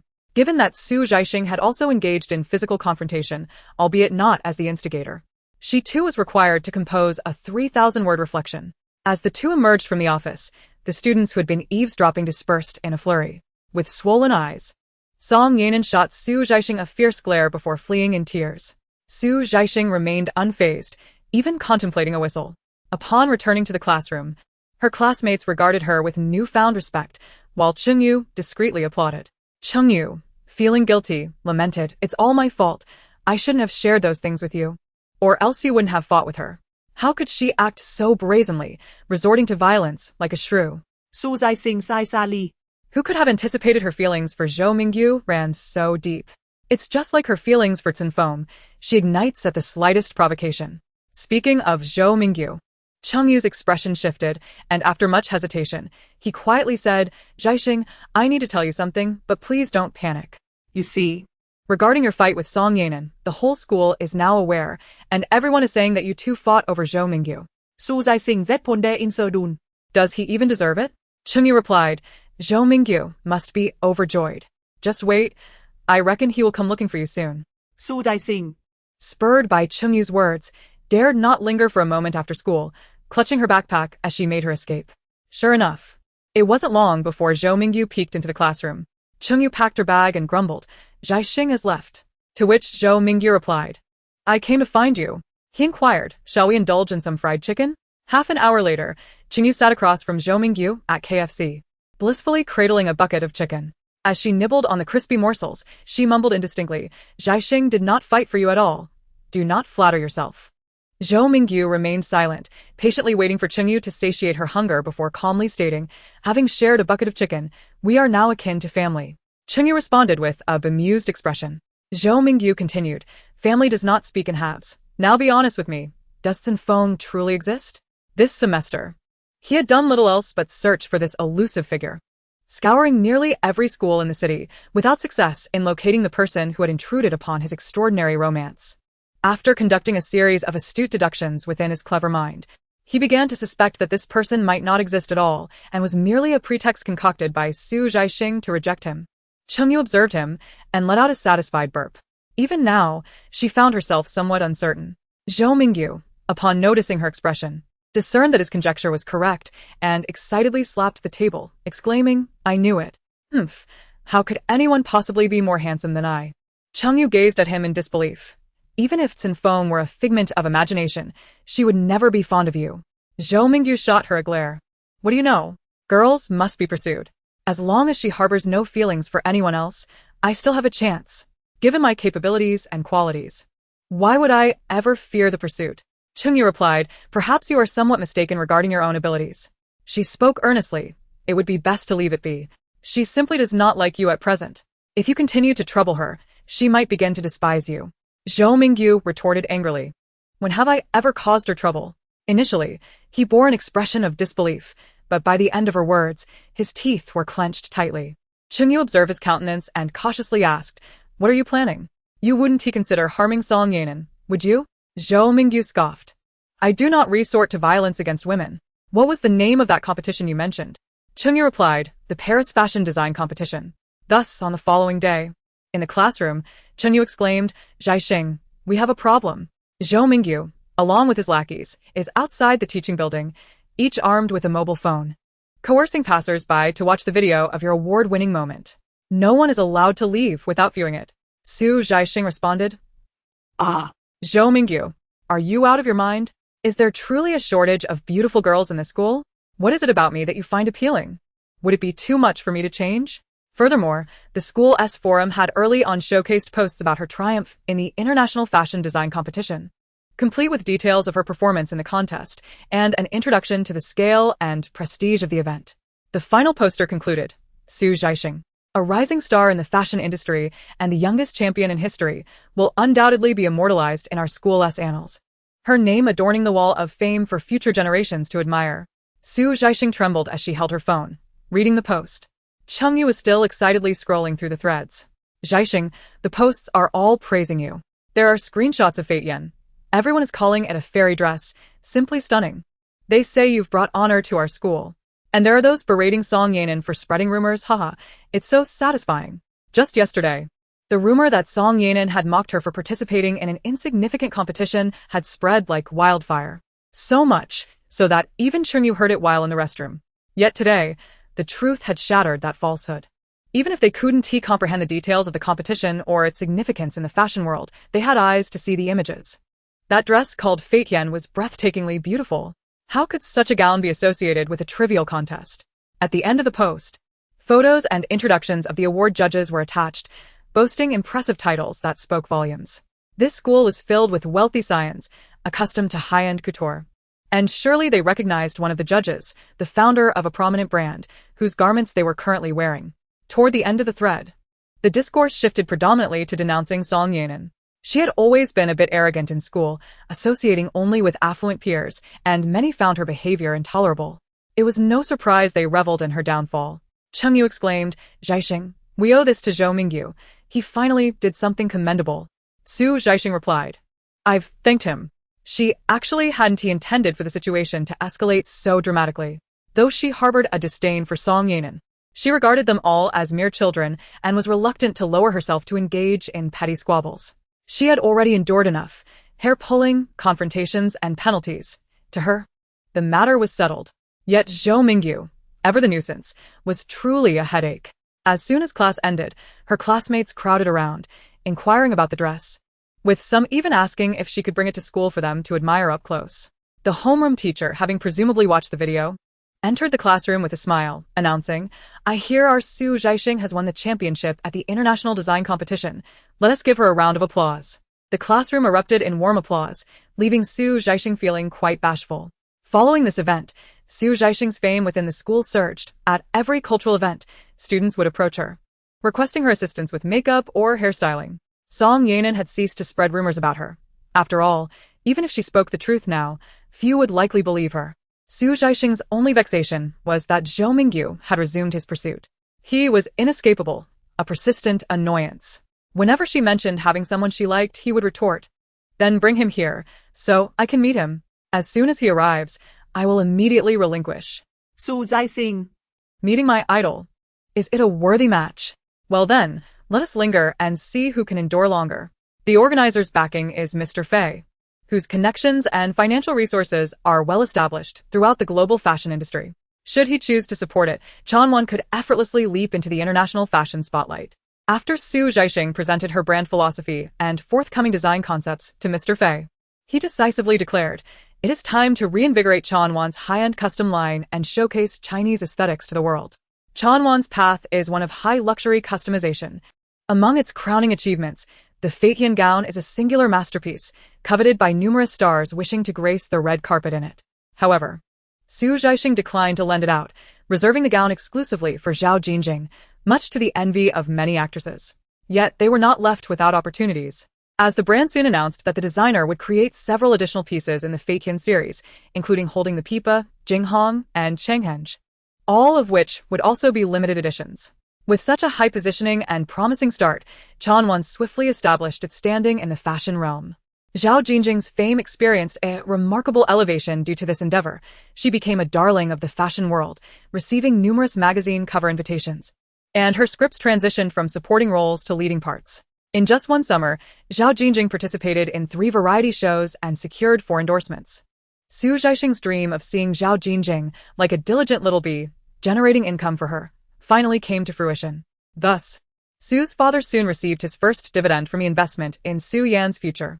He has recently been thriving in a real estate project, although there are no profits yet. The government has subtly hinted at plans to develop the northern city, presenting a bright outlook. With this substantial dividend in hand, he contemplated reinvesting it into real estate. Zhaixing inquired, "Dad, are you no longer concerned about Xingchen? That has been your labor of love for decades." He replied, "What is the point? It's bound to go under." Zhaixing insisted, "No, I believe it can still be salvaged." Her father no longer perceived his daughter as a carefree, oblivious girl solely focused on indulgence. With the dividends from investing in Su Yan, the real estate sector has tasted success. And it must be acknowledged that Zhaixing played a pivotal role in this achievement. From a young age, the daughter demonstrated remarkable intelligence, consistently ranking first in every examination. While others were still memorizing multiplication tables, she had already mastered mental arithmetic. By the time her peers began tackling application problems, she was already engaged in Olympiad mathematics. Thus, when she awakened to her astonishing business acumen in high school, her father accepted this extraordinary development without hesitation, proud that his daughter excelled in her endeavors. Upon hearing Zhaixing's words, he realized she must have yet another idea brewing. He truly did not wish to relinquish the stars. Zhaixing was correct. It represented decades of his toil, a venture he had built from the ground up. To simply abandon it now would be utterly disheartening. The situation had become dire. Losses had begun last year, and this year, projects were being snatched away by new companies. The company had undergone numerous rounds of layoffs, leaving only a handful of veteran employees to hold the fort, and just days ago, even they had tendered their resignations. Zhaixing's eyes gleamed with a sudden idea. "I wish to spend a month at my cousin Su Yantong's place during the summer." Su's father replied, "You haven't even proposed a solution, and you're already negotiating terms?" With an expression that seemed to say, "What can you do about it?" Zhaixing insisted, "Just tell me if you agree. If you do, I will help you salvage the company." Su's father playfully tapped her on the head, feigning anger. "Am I your father or your enemy? Speak up." Pouting slightly, she sat cross-legged in the armchair, carefully organizing her thoughts before asking, "Dad, do you know how many television dramas are produced in the entertainment industry each year?" Su's father replied, "How would I know?" Zhaixing explained, "According to incomplete statistics, there are productions every single day of the year. Excluding the smaller investments that make no splash, we can count those featuring major stars, with productions costing millions. There are at least 20 such productions each year. Even if we stayed home watching television every day, how many could we possibly see in a year?" This data astonished Su's father, and his expression grew serious. The haze in his eyes began to lift. "What do you mean?" Zhaixing nodded. "They must, and inevitably will, seek new platforms for their work. New media video is their only avenue." Su's father pondered for a moment. "I understand what you mean. But there are far too many video platforms in the market. Starry Sky has considered keeping pace with developments, but the competition is overwhelming. Many platforms have already established themselves. Starting now feels too late." Zhaixing smiled gently. "In the midst of an industry that is shattered and restructured, new growth will inevitably spring forth like mushrooms after rain. However, space and resources are limited. The current video industry is chaotic and fiercely competitive.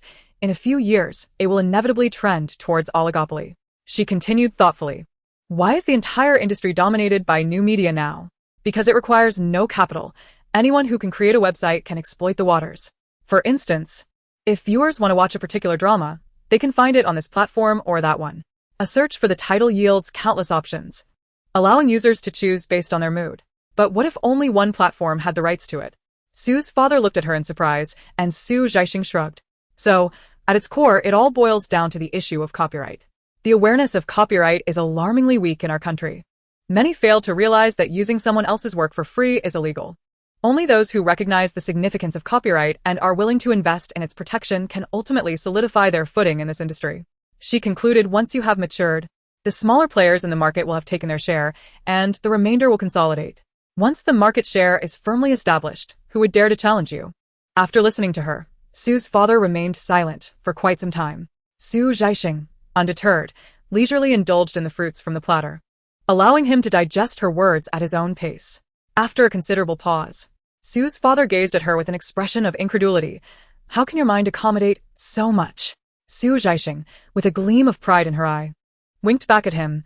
Of course, the entire universe resides within my thoughts. Su's father chuckled softly as he playfully patted her, the spark in his eyes, which had dimmed, now flickered back to life. He pondered, "You are right. We must act swiftly. The platform needs to be established without delay." Su Zhaixing retrieved her phone, opened a web page, and handed it to him with a subtle smile that concealed her accomplishments. There's no need for that. This entertainment video platform is on the brink of collapse, and they are eager to sell. Perhaps you should consider acquiring it? She had been closely following news in this domain, and this video platform, both in scale and technology, aligned perfectly with the current requirements of Xingchen. Su's father scrutinized her for a long moment before finally asking, "Has your drop of 5 places in your final exam results anything to do with this?" "Not at all," Su Zhaixing replied. "It was merely because I strayed off topic in my Chinese essay." Su's father, in the realm of media. Su's father was not as clueless as he was in real estate, with Su Zhaixing articulating her thoughts so clearly. If he still did not know what to do, he would not deserve to be addressed as Su's own. Within a few days, Su's father had finalized the acquisition plan with the heads of Liu and was set to sign the contract in the city. Su Zhaixing had salvaged Xingchen, and her reward was a month of carefree fun at Su Yan's during the summer vacation, happily boarding the plane to the city with her father. It had been nearly a year since Su Yan last saw Su's father. After picking them up from the airport, she arranged for their lodging and meals. With Su's father occupied with negotiations for the acquisition, Su Zhaixing stayed with Su Yan, and the next day, she ventured into the company with a carefree demeanor. Having been away for several months, the grandeur of the young lady's reputation had gradually diminished, yet Zhao Jingjing remained steadfast in her thoughts of her. Upon seeing the group message announcing the young lady's return to the company, she rushed over after completing her engagements. Upon arriving at the company, Su Zhaixing was seated in Su Yan's office, reviewing the recent schedules of the company's artists, assessing any doomed projects to withdraw from preemptively. Halfway through, she overheard Zhao Jingjing inquiring with Su Yan's assistant, "Is the young lady inside? I brought her some milk tea." As soon as the door opened, Su Zhaixing had already prepared for an embrace, her excitement palpable. "Ah, my money tree has arrived. Zhao Jingjing, am I merely a tree in your eyes?" The two had not seen each other for quite some time. Zhao Jingjing remarked, "You seem to have grown a bit taller."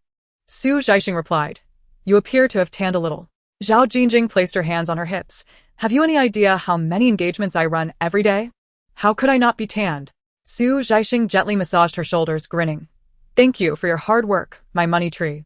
Have you not always wanted me to be your makeup artist? In the coming days, I shall accompany you on your itinerary, enhancing your beauty to an extraordinary degree." Zhao Jingjing's face brightened momentarily, but then she recalled something, her expression falling. The schedule for the past half-month required no makeup or hairstyling. She lamented, "I am participating in the dance variety show organized by Zhongtian, and they stipulated that my male partner must mentor a newcomer from their company. Thus, for the next half-month, I will be practicing dance at their studio, sweating profusely. Who needs makeup or hairstyling?" Su Zhaixing expressed her astonishment. "We are actually collaborating with Zhongtian?" Zhao Jingjing cleared her throat, mimicking Su Yan's tone. "There are no eternal enemies, only perpetual win-win interests. Since they extended an olive branch, it is only logical to accept." Su Zhaixing remarked, "You imitate my brother quite well." Zhao Jingjing replied proudly, "Of course, I absorb influences easily." Su Zhaixing's inquisitive nature began to stir. She casually inquired, "Where is the dance practice location? I heard they have several branches." Zhao Jingjing provided an address, which happened to be the training building where Cen Feng resided. It made sense, as Zhongtian's facility was the only one spacious and well-equipped enough for dance practice. Her excitement was barely contained. She steadied her voice, saying, "No worries. Even without makeup or hairstyling, I will accompany you, fetching water and running errands, as a way to repay you for your hard work in earning money for me." Zhao Jingjing's joy brightened her features. "All right then. I'll come to pick you up tomorrow morning, and we shall go together." Thus it was settled. The following morning, Su Zhaixing tidied herself immaculately. The usually barefaced girl rarely adorned her brows or applied a hint of lip gloss. She sat in the living room eagerly awaiting Zhao Jingjing's arrival. Su Yan emerged with breakfast, casting a brief glance at her before abruptly stating, "I suggest you avoid letting Cen Feng see you with Zhao Jingjing." Su Zhaixing nearly spluttered her milk. "Who said I was going to seek him out?" Su Yan disregarded her protest and continued, "His attitude towards Qinxing is quite dismissive. If he discovers your association with them, he may suspect your previous proximity was ill-intentioned." Su Zhaixing paused, taken aback. She had not considered this angle. Indeed, her presence was already rather inexplicable. Although her true intention was to recruit him for Zhaixing, she couldn't very well say, "I am here to rescue you," as your continued involvement with Zhongtian could be perilous. From Cen Feng's perspective, discovering her ties to Zhaixing would cast all her previous actions in a scheming light. Zhaixing felt a wave of disappointment wash over her, rendering her appetite for breakfast non-existent. As Su Yan spread peanut butter on toast, he remarked nonchalantly, "Just don't go. Come with me to the office to work on your assignments." Her phone vibrated twice. A message from Zhao Jingjing informed her that the car had arrived downstairs, urging her to come down. After a moment of contemplation, battling her inner thoughts, she finally convinced herself, "As long as he doesn't see me, all will be well." Suzanne. She sprang from the sofa, her spirits lifted, and happily stepped out the door, merely intending to practice dance. Zhao Jingjing brought along only one assistant, Xiao Xiao. Zhaixing glanced over and playfully donned Xiao Xiao's hat, telling Zhao Jingjing, "You must say that I am your assistant as well." Zhao Jingjing, believing she was indulging in a game of role-play between a young lady and her assistant, nodded in agreement. As midday approached, a staff member arrived to escort them. Zhao Jingjing's popularity now rivaled that of a newly crowned national sweetheart, her ascent to fame soaring at a velocity akin to that of a rocket, compelling everyone to treat her with utmost civility. Upon entering the familiar building, Zhaixing felt a pang of anxiety, fearing an encounter with Cen Feng might expose her presence. Fortunately, by this hour, trainees were diligently engaged in their respective practice rooms, allowing her to navigate without incident to the area where Zhao Jingjing was rehearsing choreography. The male newcomer partnering with her was already waiting inside. After mutual introductions, the dance instructor commenced the choreography session. The process would later be edited into the variety show, and as soon as they stepped into the dance studio, the cameras began recording.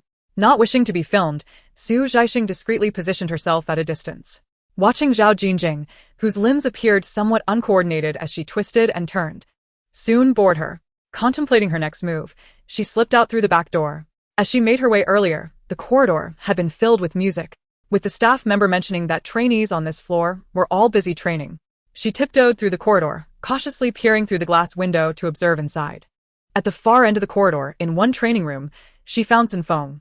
He stood sideways by the outer window, clad in a black tank top, a bottle of mineral water in hand, sweat glistening on his neck and arms. Despite his indifferent demeanor as he gazed out at the blazing sunlight, his eyelashes quivered slightly.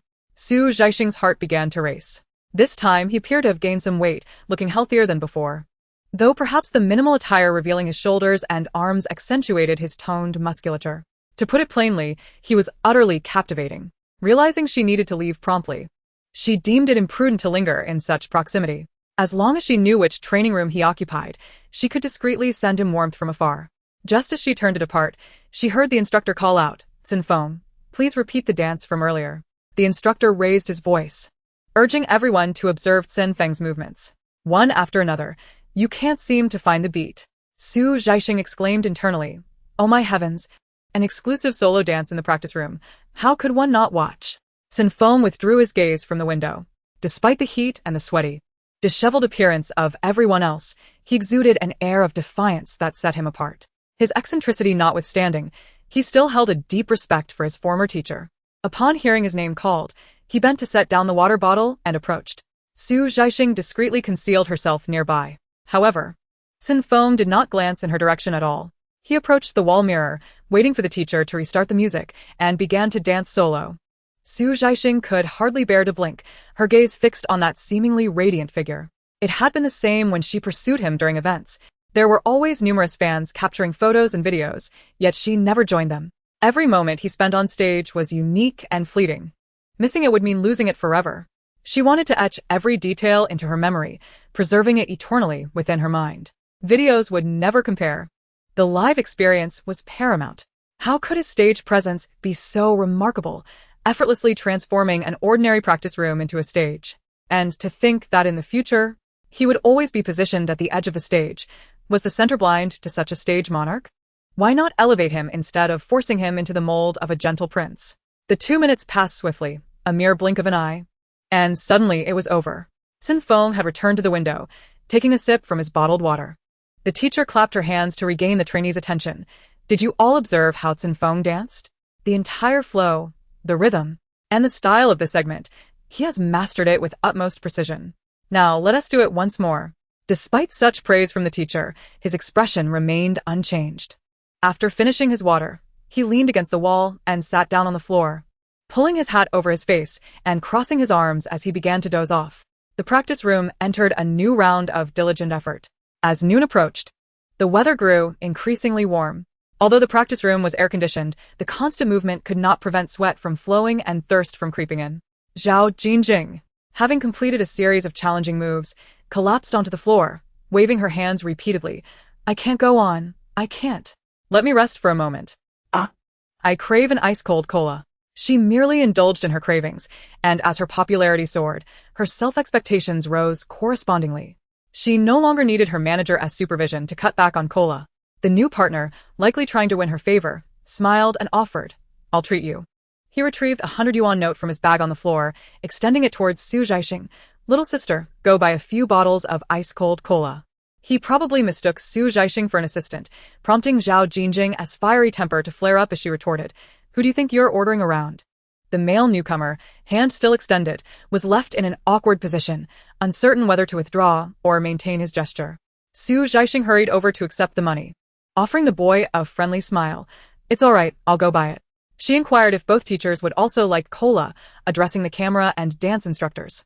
They both replied affirmatively. Zhaixing pulled herself up and insisted, laughing, You go. The outside air felt like a steam room. How could they let the young lady run errands? Upon entering the store, the air conditioning dispelled the stifling heat. The owner greeted her with a smile. Welcome. What would you like to drink? Zhaixing approached and ordered a large cup of kumquat lemon yogurt with ice and extra sweet. The owner inquired, Just one? Zhaixing replied, 9 cups. The 9 cups of chilled beverages were rather heavy. As the proprietor handed them over, he anxiously inquired, Can you manage this? Do you need assistance? Zhaixing graciously accepted, I can manage, thank you. Upon exiting the shop, the heat enveloped her once more, prompting her to quicken her pace. Upon reaching the convenience store at the foot of the office building, she entered and purchased several bottles of cola. This added to her burden, causing her fingers to bruise under the strain. As she boarded the elevator, she was unable to free her hands, prompting a security guard to assist her in pressing the floor button. Zhaixing expressed her gratitude and, upon arriving outside the dance studio, saw Zhaixing and her male partner already engaged in their routine. Standing at the door, she called out, Xiao, come here for a moment. Xiao swiftly complied, her eyes widening in astonishment at the sight of the items in Zhaixing's hands. Miss, why did you buy so much? Zhaixing set the bags down, extracted the 9 cups of chilled beverages, and handed them to Xiao, whispering instructions, Please take these to the training room at the end of the hallway. Each person inside will receive one. If they inquire about the sender, simply say it is from the company, but refrain from elaborating. Just deliver them and return, understood? Although Xiao was puzzled by their reasoning, she nodded and proceeded with the drinks. Upon knocking, she entered to find a lively group of young men sprawled on the floor, resting. Their curiosity piqued as they noticed her entrance. Xiao felt a twinge of embarrassment, being in an unfamiliar company for the first time. But she was determined to fulfill her task. Setting the drinks down, she approached the dance instructor and said, These are refreshments for you. With the heat becoming unbearable, the group was delighted at the sight of the cold drinks. The instructor asked who sent these. Adhering to Zhaixing's instructions, Xiao replied, It is from the company, and promptly exited. Several trainees eagerly rushed over, each claiming a cup. Even the instructor partook. Eventually, 1 cup remained, which the instructor placed beside the sleeping Cen Feng, who was slouched in the corner, his hat pulled low.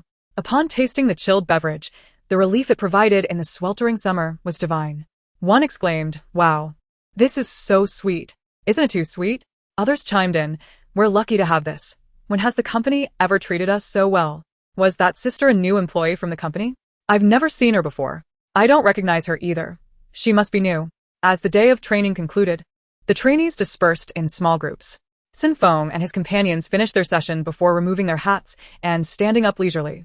Inadvertently, he knocked over the now-melted beverage beside him. Frowning at the cup, unsure of who had left it there, he bent down to right the cup before exiting. The following day, upon arriving at the training room, the cup remained untouched. Someone inquired, Whose drink is this that hasn't been consumed? On the other side, a voice lowered in tone remarked, Forget it, Cen Feng's cup can be discarded. It's no longer drinkable after being left overnight. A new day commenced outside, marked by the blazing sun and the chorus of cicadas. To the surprise of the trainees, at noon, the sister from yesterday returned with 9 cups of chilled beverages. Today, they were swapped for strawberry cocoa ice, still sweet as ever. Even the dance instructor was taken aback, exclaiming, "When did our company begin to offer such privileges?" The trainees, however, remained unconcerned, eagerly drinking what was offered to them, reveling in their delight. Yet, the notion of preferential treatment sparked curiosity. What could possibly warrant such distinction for their training room? Puzzled, they relished several days of complimentary drinks until the identity of the benefactor was finally revealed. Wait, that sister is Zhao Jingjing's assistant. A chorus of exclamations followed. Which Zhao Jingjing? Who else but the nation's first love?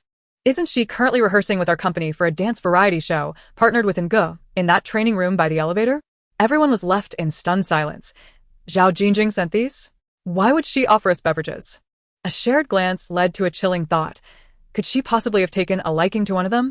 The current generation of female celebrities seems rather bold, doesn't it? Yet, considering Zhao Jingjing's beauty, youth, and rising fame, being noticed by her might not be so bad after all. Amid their exhilarating gossip, a cold voice interjected. Which company is she from? To their astonishment, Cen Feng, who rarely spoke to them, took the initiative to engage. A trainee who had previously been on friendly terms with him quickly responded, "I believe she's from Zhaixing." Cen Feng's expression darkened. As noon approached, the 9 cups of cold drinks were delivered once more. The trainees were dancing when the drinks arrived, and the assistant placed them at the door before departing. Cen Feng, who had been sitting against the wall, stood up and, amidst the astonished gazes of the trainees, strode across the training room to pick up the 9 cups and walk out. Zhaixing, waiting at the entrance, first spotted the assistant, but before she could speak, she was startled by the icy demeanor of Cen Feng. She instinctively recoiled, hiding behind the corner wall. The assistant approached the door. Just as she was about to push it open, when a voice devoid of warmth commanded, "Call Zhao Jingjing out." Cen Feng frowned, his impatience evident. The oppressive aura surrounding him was difficult for most to withstand. The assistant quickly succumbed to his chill, trembling as she pushed the door open a crack and called inside. "Sister Jingjing, could you step out for a moment?" Zhao Jingjing was sprawled out on the floor, resting. Hearing the assistant's call, she replied, somewhat displeased. "If there is something to discuss, come in and say it. I'm so exhausted." Xiao was on the verge of tears, urging, "Could you step out for a moment? Someone is looking for you." Reluctantly, Zhao Jingjing rose and inquired while walking, "Who is it?" Upon reaching the doorway and lifting her gaze, she was taken aback by a frosty stare. Zhao Jingjing muttered in confusion, while Zhaixing, trembling and concealed just a wall away, thought to herself, "This is disastrous." Zhao Jingjing looked back at Xiao, who wore a look of desolation. Noticing her gaze, Xiao exaggeratedly mouthed 3 words, "The young lady." In a flash, Zhao Jingjing's intellect kicked in, and she grasped the situation. Wow, the young lady is quite impressive.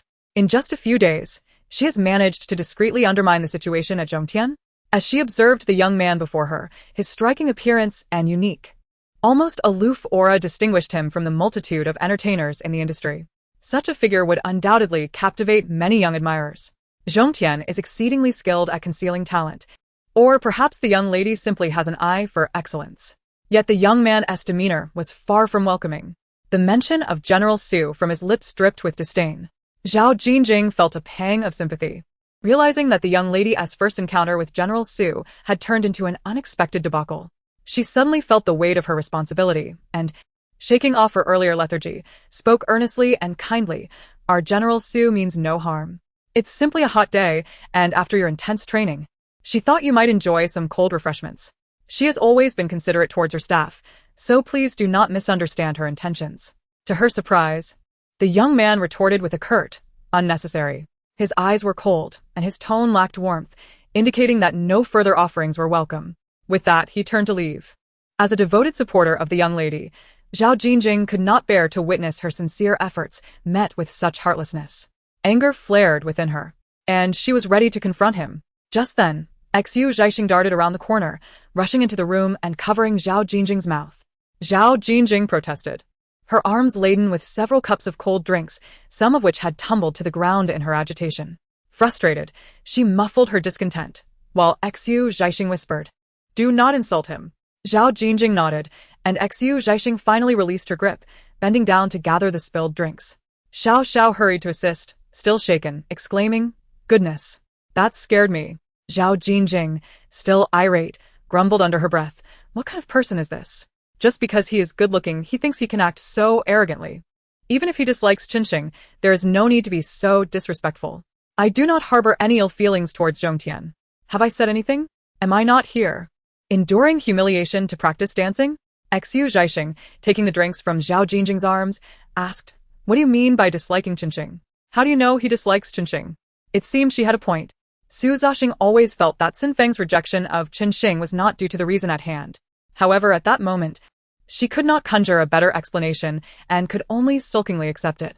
Zhao Jinjing encouraged her, saying, "Young lady, if this tough nut is too hard to crack, simply move on to another. I have heard that there are many handsome trainees at Zhongtian. Next time, choose someone more pliable. You will surely succeed. Do not be disheartened. Keep pushing forward on your quest." Su Zhaixing replied gloomily, "No one else will do but him." Zhao Jinjing displayed a troubled expression. "All right, I admit he is indeed handsome." She conceded, then added, "If you truly wish to sign him, let President Su approach the boss of Zhongtian for negotiations. After all, he is just a trainee. If President Su steps in, Zhongtian would likely oblige, even if it means a resource exchange, perhaps offering them a sweet deal." Su Zhaixing resolutely declared, "Absolutely not.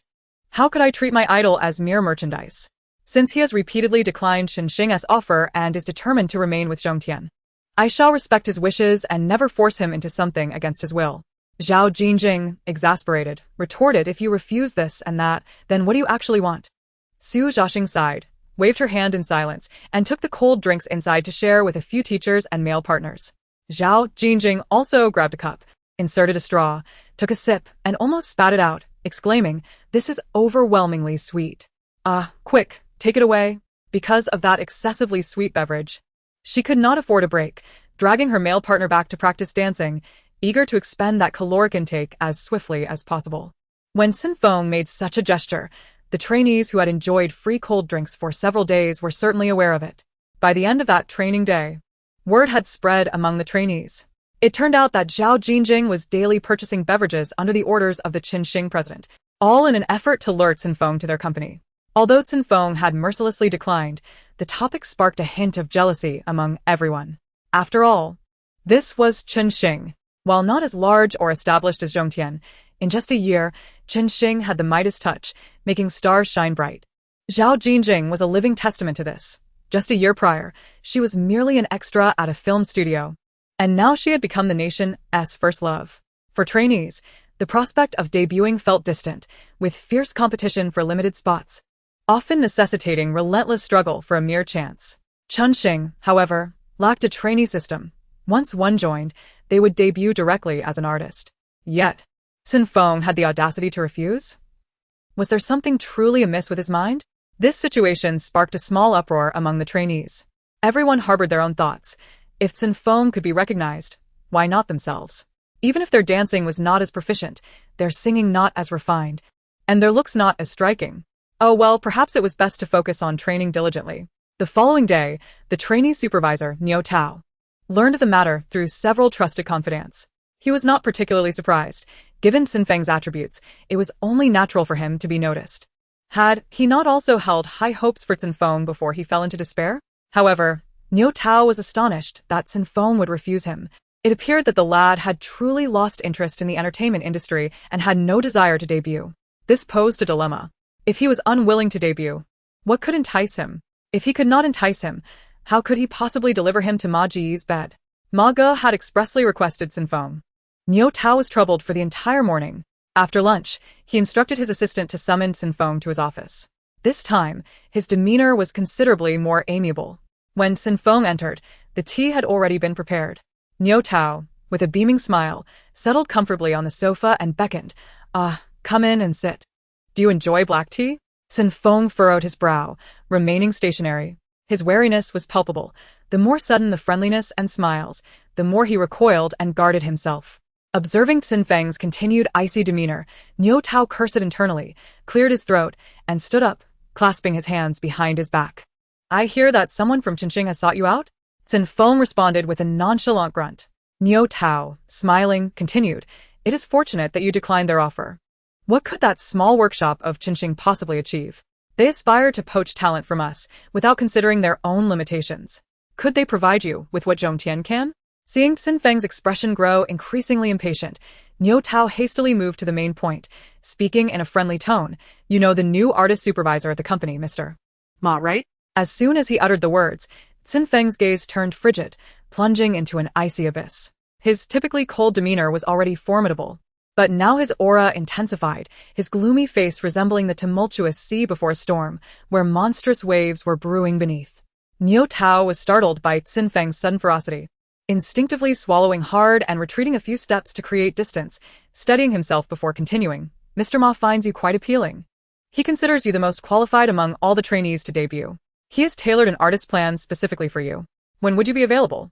He wishes to meet with you. Upon hearing this, Cen Feng's lips curled into a smile, one that was far more unsettling than his usual stoicism. Niu Tao was reminded of a chilling horror film from his childhood, where a deranged killer evoked a similar sense of dread. He could not help but tremble as he questioned, "What are you smiling about?" Cen Feng slightly raised his gaze, his indifferent eyes reflecting the harsh fluorescent light, emanating a frigid chill. His lips still curled, yet his voice dropped to a low, almost hoarse tone as he enunciated, "If he is not afraid of death, let him come find me." In that instant, Niu Tao realized that Cen Feng was genuinely capable of violence. He was terrifying, definitely not someone to provoke. A change was necessary. He couldn't believe it. With over 100 trainees, how could he not find a second Cen Feng? He hoped that Brother Ma's tastes weren't too particular. After yesterday's incident, Zhaixing dared not present anything, choosing instead to remain in her room, watching Zhao Jingjing dance. However, rumors about Zhaixing poaching talent had circulated, prompting those trainees with ulterior motives to fidget restlessly. They began to frequent this area under the pretext of going to the restroom or fetching hot water, attempting to create a presence before Zhao Jingjing in hopes of being noticed. Zhaixing was puzzled by the sudden influx of people outside the rehearsal room, but her mind was preoccupied with her discontent regarding Cen Feng's disdain for Zhaixing. She was too troubled to ponder it further and lazily got up to use the restroom. As she reached the corner, a figure descended from upstairs. The person promptly warned, "Hey, be careful." It was not Cen Feng. "Oh my, you scared me to death," she thought, her heart racing as she looked up and was momentarily taken aback. It was Yin Chong, the captain and lead. To persu Cen Feng. One inevitably had to pursue the group, given that his individual resources were overwhelmingly superior. Most activities involved the team. As the lead, Yin Chong was naturally the focal point, possessing the best popularity and resources within the group. Zhaixing felt indifferent towards Yin Chong, neither disliking nor particularly liking him. His demeanor was cool, lacking in smiles. Although she believed his dancing was not as impressive as Cen Feng's, his appearance and styling aligned more closely with the aesthetic preferences of starry-eyed fans. He maintained his physique well, sporting a tank top that revealed his abs, exuding an aura of confidence that endeared him to many. After Cen Feng's passing, Yin Chong penned a lengthy tribute, and everyone remarked that despite his youth, he cared deeply for each member of the team, almost like the eldest among them. Yin Chong now appeared somewhat youthful, but what astonished her was how strikingly similar his attire and demeanor were to the current Cen Feng. So much, so that she almost mistook him for Cen Feng moments ago. Standing closer and observing more carefully, she could discern differences. Yet, from her peripheral glance, both his aura and attire conjured an illusion of Cen Feng approaching. A vague discomfort stirred within Zhaixing, the cause of which eluded her until Yin Chong smiled and inquired, "Are you all right?" His voice was youthful and tender, and Zhaixing finally understood the source of her unease.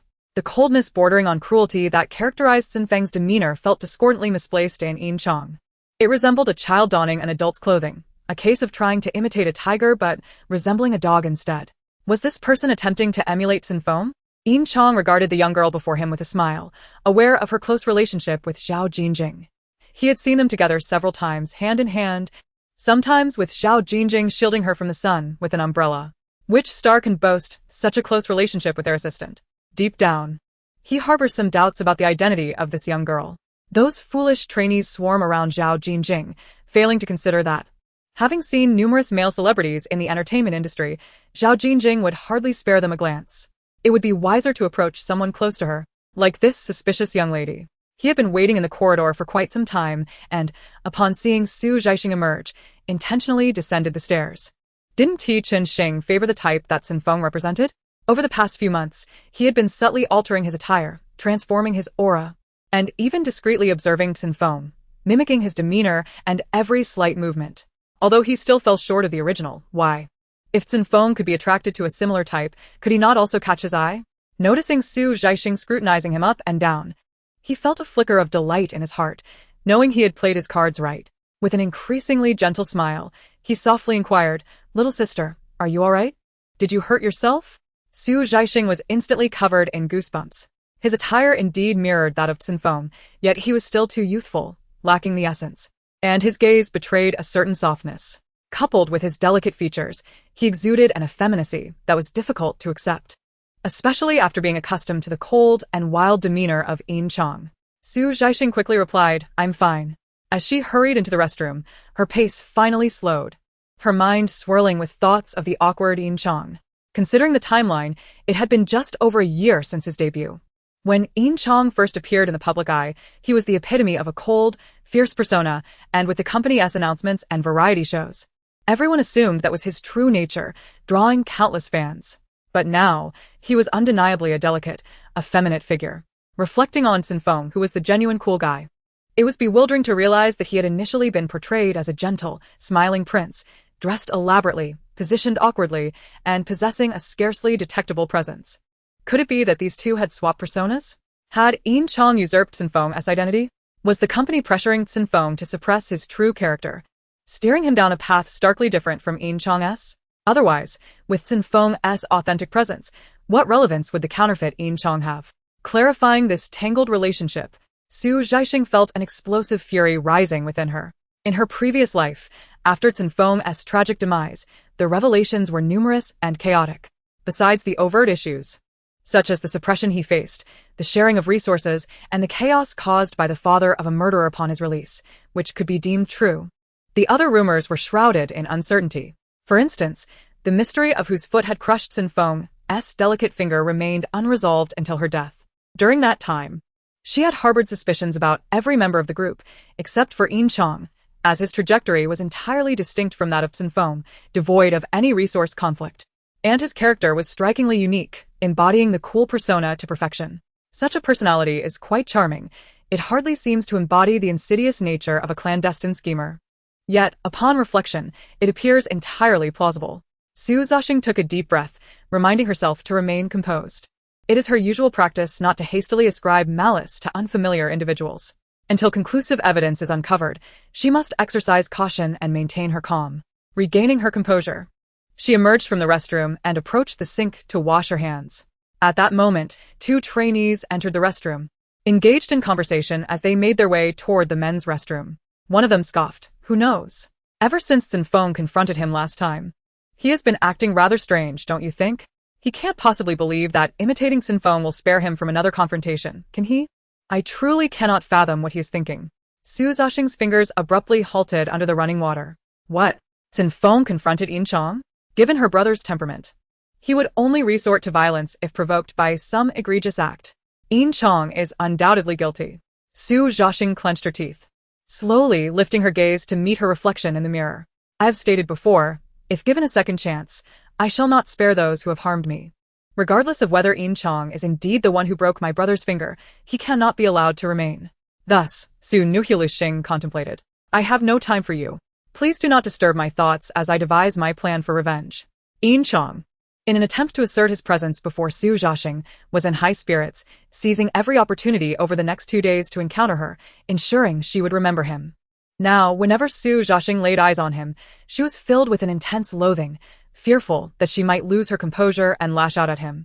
Each time, she hurriedly averted her gaze and fled, while Yin Chang mistakenly interpreted her behavior as shyness. Thus, 2 days passed. During the lunch break, as Yin Chang prepared to ascend the stairs in search of Zhaixing, he was suddenly called from behind. "Hey, Cen Feng, wait a moment."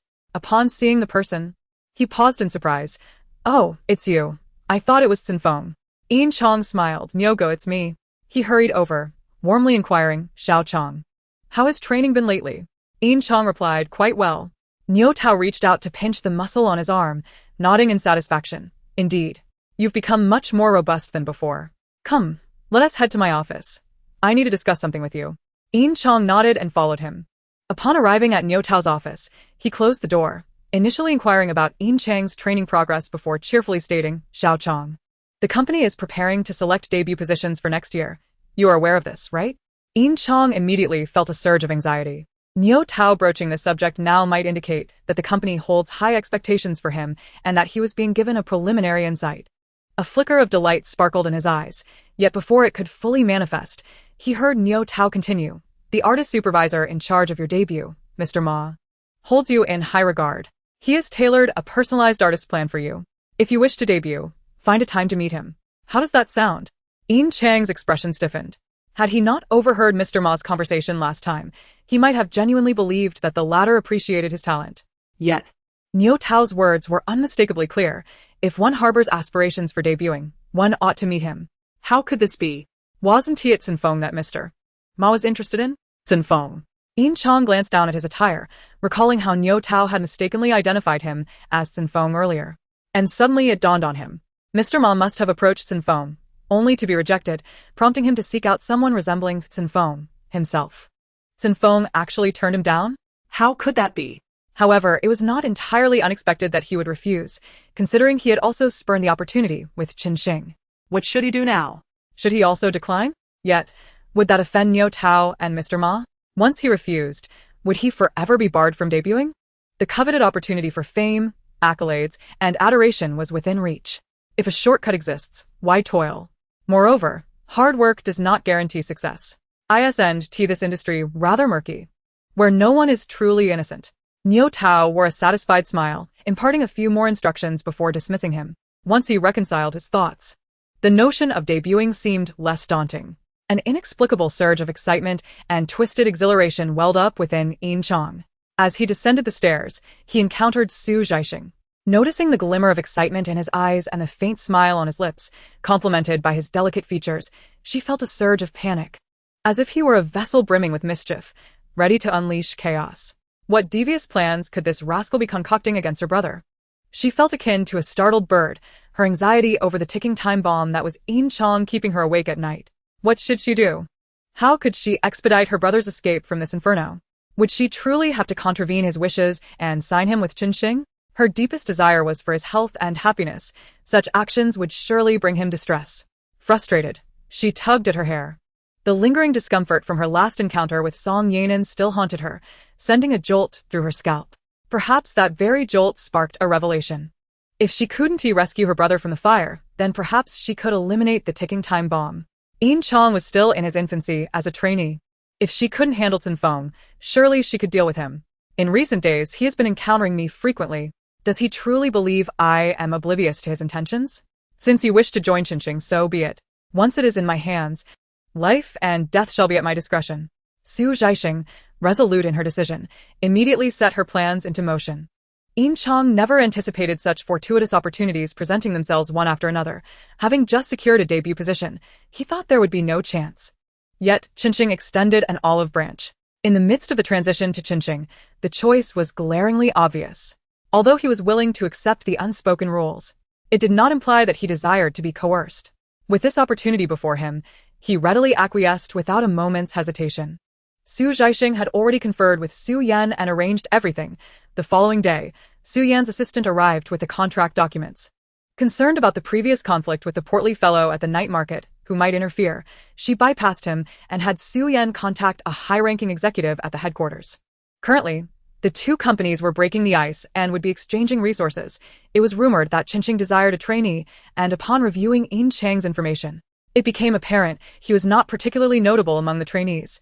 Not a rare talent by any means, thus they readily agreed. By the time Niu Tao learned of this matter, Yin Chang had already signed both the termination of his previous contract and the new agreement. With a beaming smile, he told Niu Tao, "Brother Niu, I truly apologize. You'll have to find someone else." This nearly infuriated Niu Tao. The news of Yin Chang's signing with Zhaixing quickly spread like wildfire among the trainees. All were incredulous. What gives? We can accept that they favored Cen Feng, but what merits does Yin Chang possess to be signed? Just because he imitates Cen Feng? Anyone can mimic. Envy and jealousy surged among them. Yin Chang was elated, nearly soaring with delight, yet maintained a polite demeanor, bidding farewell to each trainee. When it came to Cen Feng, he remained unchanged, his face obscured by a hat. Leaning against the wall in slumber, Yin Chong, now viewing him with less resentment, crouched beside him, regretfully stating, "Brother, I'm heading to Zhaixing. Take care of yourself." Cen Feng remained motionless, save for a slight tremor of his pinky finger. With that, Yin Chong departed amidst the envious gazes of the other trainees. The training room buzzed with discussion. Cen Feng slowly removed his hat, frowning towards the entrance. Since his rebirth, everything had unfolded according to the predetermined path. Yin Chang's imitation, the emergence of the individual surnamed Ma, mirrored his past life precisely. Soon, Yin Chong would capture the attention of the individual surnamed Ma, debuting with an image modeled after him, garnering abundant resources. Meanwhile, he would rely on his formidable skills to secure a debut position under the pressure from the individual surnamed Ma, yet would be compelled to sidestep Yin Chang's persona, adopting a gentler approach. Should Yin Chong come to him, shedding a few tears, he would genuinely believe that he was coerced, willingly relinquishing his own image without contention. However, the trajectory has now shifted. An unexpected opportunity arose with Zhaixing, which led to Yin Chang's departure. What could have prompted this? Yin Chang's exit from Zhongtian signifies that many events will no longer transpire. Nevertheless, it is of little concern to him now. At the base of Zhongtian, Yin Chong, holding the already signed contract, excitedly followed Su Yan's assistant into the car bound for Zhaixing. He had anticipated that President Su would personally come to greet him, but instead, not only did President Su fail to appear, but he was also taken to a suburban area even more remote than Zhongtian's trainee division. He was well aware that Zhaixing's headquarters is located in the city center. He hurriedly inquired of the assistant, "Aren't we going to the company?" The assistant replied, "Of course. We are on our way. We will arrive shortly." Yin Chong, growing anxious, protested, "How could the company be located here?" The assistant glanced at him and leisurely replied, "The trainee division is, of course, situated here." Yin Chang's eyes widened in disbelief as he exclaimed, "What trainee division? Why must I go to the trainee division?" The assistant gestured toward the contract in his hand. "You signed to debut as a trainee, so where else would you be going?" A sense of foreboding washed over Yin Chong, as he was already a trainee at Zhongtian. The mention of debuting as a trainee in the contract did not initially strike him as unusual. However, given the assistant's implication, he held his breath and asked, "Isn't our company devoid of a trainee system?" The assistant flashed him a bright smile. "Now it does." Yin Chong. So what exactly was he doing now? Had he merely changed locations to become a trainee? The trainee system had indeed been a plan long discussed between Su Zhaixing and Su Yan. Initially, the intention was to wait 2 years until the company had firmly established itself in the industry before launching it. However, the meteoric rise of Zhao Jingjing was unexpectedly swift. Zhaixing's reputation and status surged alongside Zhao Jingjing's popularity, as evidenced by Zhongtian's willingness to thaw relations with Zhaixing. Last month, Su Yan had confirmed the initiation of the trainee program with company management. The necessary personnel, responsible executives, training instructors, and planning departments were all in place. Talent scouts had already begun searching for prospects across various universities and even in the streets. Yin Chong was rather special, as he was the first trainee signed by the company. The assistant remarked, "Isn't it delightful to live alone in such a large house?" Yin Chong retorted, "Delighted? Not at all. Are all of you at Zhaixing this shameless?" The assistant solemnly patted his shoulder, "Embrace the joys of solitary living. It won't be long before other trainees move in." Yin Chong felt a deep regret. After enduring 3 arduous years at Zhongtian, he had been on the brink of debuting next year, only to find himself abruptly returned to square one, starting all over again. He could only console himself with the thought that Zhaixing's willingness to sign him indicated a recognition of his talent. Perhaps it will not be long before the other trainees arrive, and they will be grouped together for their debut. Surely, those inexperienced newcomers cannot compare to him, and securing a position should pose no challenge. With this thought, he felt a slight relief and settled into the empty dormitory with a sense of calm. Not long after Yin Chong arrived at Zhaixing, news of the initiation of their trainee program spread throughout the industry. Some lesser-known newcomers, still struggling to make a name for themselves, eagerly anticipated the opportunity. Zhaixing is currently gaining significant momentum in the industry, aside from the national sweetheart Zhao Jingjing. The company boasts excellent resources for its other artists, ensuring that whatever they perform or sing becomes a sensation. Su Yan, during his residency at a bar, won the Best Original Song award for his piece The Rest of My Life, showcasing his dual success in both film and music. In the domestic scene, few talent agencies have adopted the trainee system. The established companies are nearly saturated. Aspiring trainees seeking to sign with agencies often find themselves looking abroad, but now, with the emergence of local agencies accepting trainees, Zhaixing has received numerous unsolicited applications. The trainees at Zhongtian initially anticipated hearing news of Yin Chang's debut soon, only to be met with the revelation that he would be training at Zhaixing, almost causing them to burst into laughter in the training room. Even the usually composed Cen Feng was taken aback. Yin Chang's abilities certainly had not reached the level that would warrant the CEO of Zhaixing personally requesting him. He was sent there without any promotion, merely tossed into the trainee pool, as if the company were toying with him. Cen Feng found himself perplexed by Su's intentions. Yin Chang's situation soon became a topic of lighthearted banter among the Zhongtian trainees, with Niu Tao succinctly stating, deserved. After indulging in their schadenfreude, they were left with concerns. Cen Feng felt immobilized. With Yin Chang gone and no suitable candidates to report to Manager Ma, he was nearing despair. However, amidst the tumultuous changes in the industry, Cen Feng remained indifferent. He had ceased his singing engagements and instead took a part-time position at a motorcycle repair and modification shop. It was not a conventional part-time job. He primarily sought to hone his skills. For the past 2 years, he had been self-studying through books and videos. And now he was beginning to grasp the principles of mechanical operation, necessitating practical experience. In his free time, he would assist at the motorcycle shop.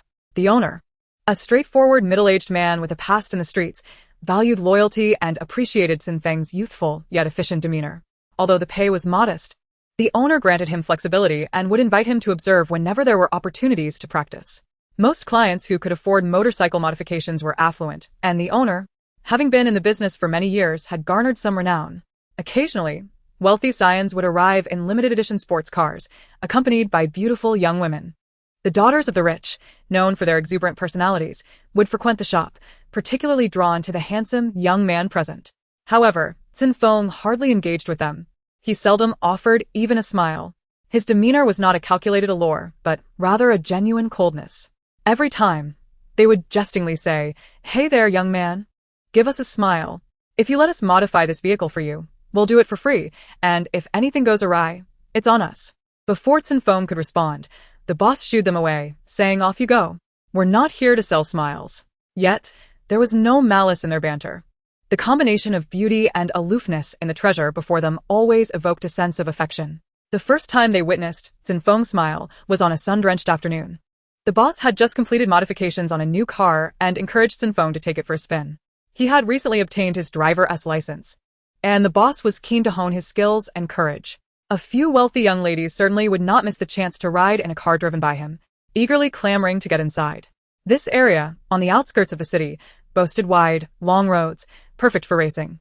Cen Feng, Donning a cap that shielded his face from the slanting sunlight, appeared lost in a focus that was almost indifferent, his profile draped in shadows and light. Handsome individuals seemed to exude an extra allure while racing, and the girls were utterly enraptured. Suddenly, the car came to a screeching halt by the roadside. Those in the back nearly lurched forward into the front seats. Before they could speak, Cen Feng had already unbuckled his seatbelt and exited the vehicle. They exchanged puzzled glances, initially believing something was amiss with the car, and hurriedly followed him out. They soon noticed Cen Feng approaching a young girl squatting by the roadside. In front of her lay a mountain bike, and she was struggling to fix the chain. Zhaixing felt immensely unfortunate. Truly, she was cursed. At home, her parents deemed cycling unsafe and never allowed her to ride, causing her to miss the prime age for cycling in her previous life. Taking advantage of the summer break in the city, her brother Su Yan, unable to endure her persistent pleading, bought her a mountain bike. Overjoyed, Zhaixing had her brother drop her off in a secluded area, eager to fully experience riding. However, no sooner had Su Yan left than, after barely 3 kilometers, the chain of her bike fell off. Not only did it nearly send her tumbling, but it also refused to be reattached. As she fumed, a shadow suddenly loomed over her, and a voice she had longed to hear asked, "Do you need help?" Zhaixing genuinely thought she was hallucinating from squatting too long and feeling dizzy. She looked up in confusion, and upon seeing Cen Feng beside her, she was momentarily stunned. As she lifted her gaze, her oil-stained face caught his eye, a sight more colorful than a calico cat. Overcome with astonishment, Cen Feng couldn't help but laugh. This was the first time since reuniting with her idol that Zhaixing witnessed him smile so joyfully. Her heart melted instantaneously. All her previous frustrations and anger evaporated in an instant. Seeing him so blissful made everything worthwhile. She sprang to her feet, excitement rendering her speechless. Brother, how did you appear so suddenly? Having squatted for too long and rising too abruptly, she felt dizzy, but Cen Feng caught her just in time. He acted with great courtesy, maintaining a respectful distance as he placed his palm gently on her shoulder, waiting for her to steady herself before softly inquiring. Are you feeling better? Zhaixing nodded repeatedly. The brim of her hat fell forward, shielding her from the blinding sunlight. By the time she clumsily lifted the brim, Cen Feng had already crouched beside the bicycle, tending to the chain. She anxiously exclaimed, "That's dirty. Don't touch it." Zhaixing found herself momentarily at a loss for words. On one hand, she was overwhelmed with excitement. On the other, she was utterly astonished, as if struck by a sudden wave of joy. Since Zhao Jingjing had concluded her dance practice, Zhaixing hadn't visited Zhongtian. What star-chasing girl wouldn't wish to see her idol every day? Yet, she refrained from seeking him out, not wanting her peculiar behavior to cause him discomfort.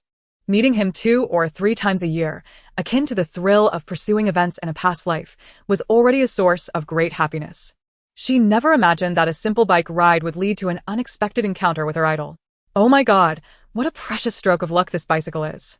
She had forgotten how she had disparaged the wretched vehicle just moments before. Cen Feng found her dazed expression amusing. He rummaged through his pockets only to remember he had no tissues on him. A few affluent young ladies stood just a few steps behind, observing him. Cen Feng turned to them and politely asked, "Do you have any wet wipes?" This marked the first time he had initiated a conversation with them. The young girls were ecstatic. Yes, just wait. Cen Feng tore open the package and handed the wipes to the still smiling Zhaixing. She blinked her long eyelashes, quickly rubbed her small hands on her clothes, and stammered, I'm not dirty. You wipe your hands." Cen Feng replied, "Your face is dirty." Zhaixing hastily wiped her face with her grimy hands. All right. Cen Feng watched as she smeared more dirt onto her face. When she dropped her hands in bewilderment, he gently pressed down the brim of her hat, using the other hand with the wet wipe to clean the grease from her face. Zhaixing was startled into stillness by this unexpected tenderness. The last time it was nosebleed, this time it was grease. Oh, divine sister, are you still pursuing stardom? It was only then that Zhaixing realized others were present. Cen Feng continued to wipe his hands with the same wet wipe he had used on her face. Noticing her gaze, he looked up to meet her startled eyes. He paused for a moment before comprehending her thoughts. After cleaning his hands, he tapped the brim of her hat with his finger. The brim fell down, obscuring her eyes. Zhaixing heard her idol's cool voice say, "Don't think too much." She quickly denied, I'm not thinking anything. You don't need to worry." Did she not know what kind of person her idol was? Not a single flaw could be detected under the light. Zhaixing lifted the brim slightly, leaning closer, and whispered in a breathy tone, "Brother, if you're being kidnapped, just blink." Cen Feng, the girl beside him, handing him a wet wipe, couldn't help but inquire, "Cen Feng, who is this little sister?" Zhaixing, adorned in luxury, wore a pair of limited edition shoes that could only be acquired through connections. They immediately recognized her. Previously, they had thought that Cen Feng was not particularly fond of the wealthy young ladies, believing them to inhabit different worlds. He, a self-sufficient gentleman, and they, carefree and indulgent, felt no offense in his indifference. Yet, now he displayed a gentle tenderness towards this little sister, who was clearly from their realm. The man, typically aloof, suddenly softened. His expression remained unchanged, yet his eyes lost their piercing coldness, now imbued with warmth and a smile. Ah, how envious! Cen Feng glanced at Zhaixing and, after a moment, replied coolly, "She is my sister." Zhaixing exclaimed, "Who wants to be your sister? Wake up, darling. Though I call you brother, I am essentially a fan of your career. In my eyes, you are merely a little cub." Zhaixing appeared youthful, often foregoing makeup and dressing like a student, which led the wealthy young ladies to think little of it. They eagerly chimed in, "Your sister is adorable. Good for you." Zhaixing responded, "I feel somewhat offended." She quickly shook her head, No. I just thought the weather was lovely today, so I came out for a bike ride." "Brother, you go about your business. I'll ride a bit longer before heading back." Cen Feng scrutinized her for a moment, seemingly assessing the truth of her words. Before finally instructing, "Be careful." Zhaixing's heart raced. She suppressed her excitement and nodded obediently. "Goodbye, brother." She was nearly bubbling with joy, having received a third gift from her idol. The leader of the sisterhood, Mixue, seated in the front passenger seat, fastened her seatbelt and remarked to Cen Feng, "Your sister seems to adore you." Cen Feng remained silent. After starting the car, he glanced out the window before turning the vehicle around. Shu asked, not speeding today? Cen Feng replied nonchalantly, no, I've already tested it. The group laughed as they teased their boss. After parking, Cen Feng stepped out to ask the boss, Yongge, may I borrow that fixed-gear bike? Yongge waved him off, go ahead, but be careful. Have you ridden a fixed gear before? One of the girls in the sports car extended a foot clad in the same shoes as Zhaixing's and remarked, same shoes, different fates. The sky was heavy with clouds. The afternoon sun hid behind the layers, no longer blinding. Descending too quickly, she dared not brake abruptly, finally coming to a stop. Her bicycle had rolled far away, leaving her hat lonely on the slope. Zhaixing hurriedly pushed her bike to the roadside and ran up the slope to retrieve her hat. Riding downhill is exhilarating, yet ascending feels like a torment. On the broad road, apart from the occasional speeding cars, not a soul is in sight. The sun stretches her shadow long, wavering upon the searing asphalt. Zhaixing is puffing and panting her way uphill when suddenly, a figure appears ahead. Just a moment ago, she was pondering which fool would venture out on such a scorching day to ride a bicycle. In the next instant, the silhouette of her idol becomes unmistakably clear. Zhaixing, I apologize, I take it back. He brushes the dust off his cap and places it back on her head. Despite the warmth of his gesture, his tone remains indifferent. This place is too remote, it feels unsettling. Zhaixing, clenching her tiny fist, waves her wrist adorned with a watch. I'm not afraid. I have this positioning watch linked to my brother's phone. He can see me at any time. Her eyes widen with excitement. Brother, your bicycle is so beautiful. The frame is so sleek, far prettier than mine. Cen Feng approaches her side, tilting his head to glance at her. Do you wish to ride mine? Zhaixing, Suppressing her enthusiasm, inquires modestly, is that allowed? Cen Feng replies, it is not. Zhaixing, huh? He raises the corner of his lips slightly before quickly reverting to his usual demeanor, speaking softly. This feels unsettling. Unable to contain herself, Zhaixing retorts, then why can you ride it? Cen Feng states, I simply can. Though his expression remains aloof, Zhaixing discerns a hint of joy in his emotionless voice. She feigns annoyance. Humph, childish. Cen Feng lowers his gaze, a silent smile gracing his lips. Seeing him smile nearly melts Zhaixing's heart, and she silently wishes for her brother to always remain this happy. After descending the slope and arriving at the spot where Zhaixing parked her bicycle, she rushes over to retrieve it, eagerly proposing, brother, shall we race? The loser must grant the winner a condition. Cen Feng positions his foot to hold the pedal. All right. Zhaixing counts. 1, 2, 3. He would never compete with a little girl over victory and terms. He subtly allows her to win. This is his manner. He never voices his struggles, having endured so many grievances and injuries without a single complaint about the world. Zhaixing has tormented herself more than once by delving into his past. She has witnessed how he leaped from one pit of fire to another, how he has been repeatedly wounded by this world. She thinks if those experiences had befallen her, she would have succumbed long ago. She would have harbored such resentment that she might have wished for mutual destruction with the world. Yet he has never harmed another soul. No matter how much he suffers, how painful or unjust it feels, he always directs the blade towards himself, until ultimately he succumbs to his own demise. He chuckled softly, a hint of nonchalance in his demeanor. Well, you have won. She feigned a look of contemplation, musing, I need to think carefully about what condition to propose. Cen Feng leisurely pedaled his bicycle, listening to her mutter to herself, dismissing this option and that. As she pondered the gravity of the condition she had so arduously secured, it must be substantial. The pair rode along the road for quite some distance, the sun beginning its descent in the west. Zhaixing finally exclaimed with excitement, I've thought of something. Cen Feng steadied his bike, halting to gaze at her.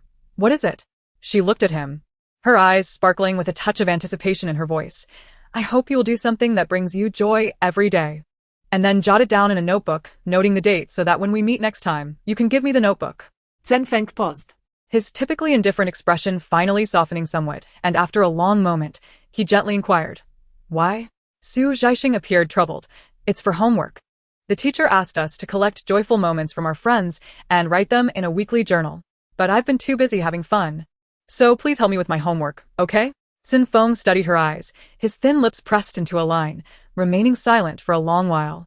Just as Zhaixing feared her performance had been seen through, she finally heard him murmur, All right.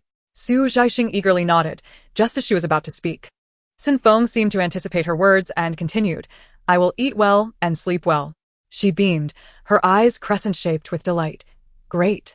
Cen Feng turned his bike around, pedaling off, revealing the definition of his ankle. Zhaixing gazed longingly at his retreating figure. Goodbye, brother.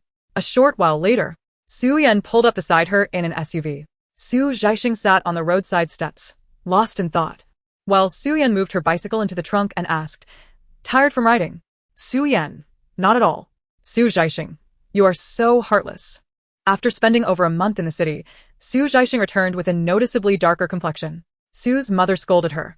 You are becoming increasingly wild. After reprimanding her, she turned her ire towards Su's father. Next time, if you dare to agree to her conditions without my consent, just wait and see how I deal with you. Su's father, now tirelessly working to revive the company, was preoccupied with daily tasks. Former employees, who had previously resigned, were personally visited by him and coaxed back.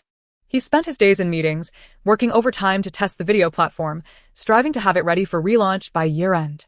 Despite being scolded by Su's mother, he merely chuckled sheepishly. As the school year approached, it was time for Su's mother's follow-up checkup. Zhaixing accompanied her to the hospital, where they discovered that her previous esophagitis had improved. Under her watchful eye, Su's mother had significantly altered her eating habits, taking her medication on time and resting. If she continued this way, cancer should not rear its head again. Since the collapse of the Zhonglin project was featured in a financial magazine, Su's father has developed a bias against his second son, no longer responding to his requests as he used to, and their interactions have significantly diminished. The intricate web of financial chains means that when one segment collapses, the others inevitably follow suit.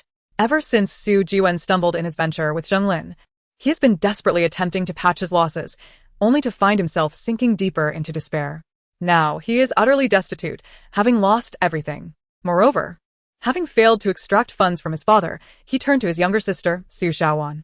Her husband's family received compensation of over $1 million due to relocation, but Su Jiwen, with his silver tongue, managed to deceive her into relinquishing a substantial portion, which she has now lost as well. As they entered the house, both began to weep.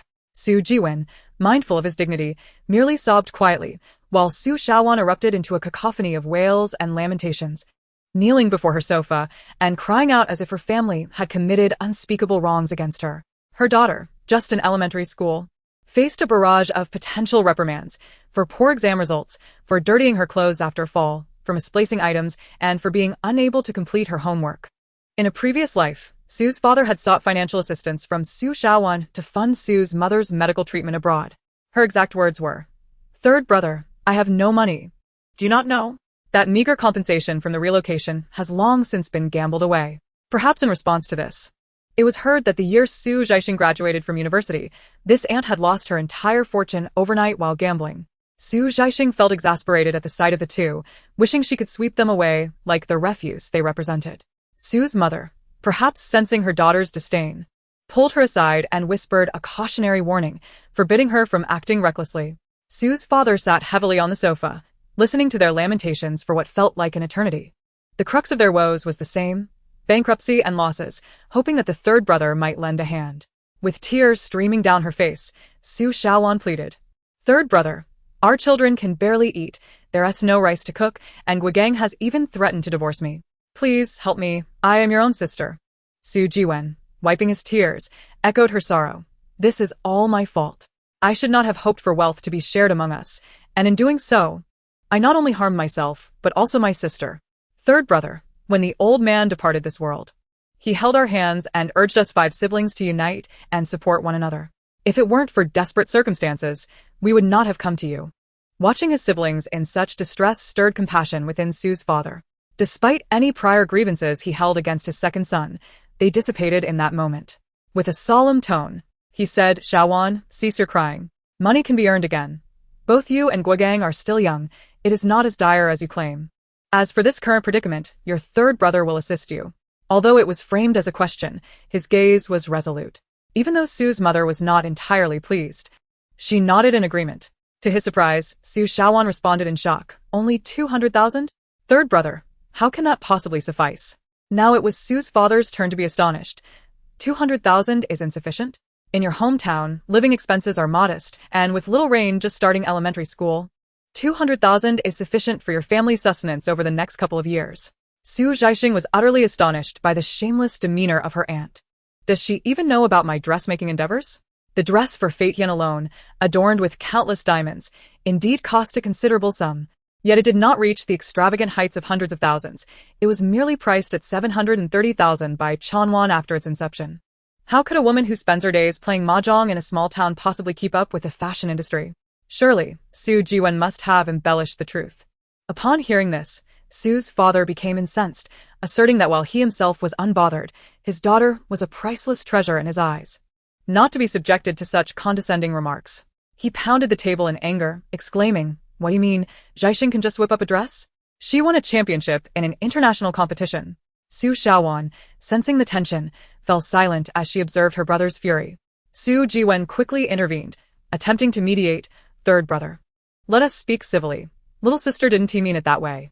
Despite Su's father's earnestness and value placed on family ties, he could not misinterpret Su Xiaojuan's implications from her earlier remarks. With a sardonic smile, he retorted, "Then what did she mean? Is it not that she finds the amount insufficient? To be frank, I have no money at present. It has all been invested in the company. It is 20,000, and not a cent more." Upon uttering this, even Su Jiwen's countenance shifted. They had come today with the expectation of extracting a significant sum from the third brother. Ideally at least 1 million. Yet, with Su's father speaking so bluntly, they realized he was adamant about the 20,000 and would not budge. They exchanged glances, each seething with frustration. Su Xiaowan, feigning sorrow, remarked, "Third brother, if you feel that way, then there is no point in continuing this. If you weren't my brother, I wouldn't demean myself to plead with you. Since you've stated it so, as your sister, I wouldn't impose." Before she could finish, Su Zhaixing abruptly interrupted, "Aunt, don't you have 2 apartments in the city?" Su Xiaowan. With a look of sheer horror, she turned to the smiling Su Zhaixing, momentarily at a loss for words. The matter of purchasing property in the city was known only to her and her husband. How did this girl find out? Her husband's family received compensation during the demolition, which included 3 apartments, and she had quickly sold them, using the proceeds to secure down payments on 2 more in the city. Years had passed and property prices had skyrocketed. She could hardly believe her good fortune. Now, with Su Zhaixing's revelation, all eyes in the room were fixed on her. Even Su Jiwen, who was unaware of this development, exclaimed in shock, "Xiaowan?" Su Xiaowan, startled, quickly retorted, "That's nonsense. I have spent my entire life in the town. There are no city apartments. Zhaixing is just speaking foolishness." Su Xiaojuan's face turned ashen, her lips pale. How could she know so much? Did Guogang tell her? But Guogang was not close to her at all. How could he share such information? Could it be that she overheard something at the last funeral of the eldest brother? Without needing to utter a word, Su Xiaojuan's expression betrayed her. Su's father, infuriated, slammed the table and exclaimed, "Is this what you call having no rice to cook? Your family may lack rice, but you certainly have plenty of houses."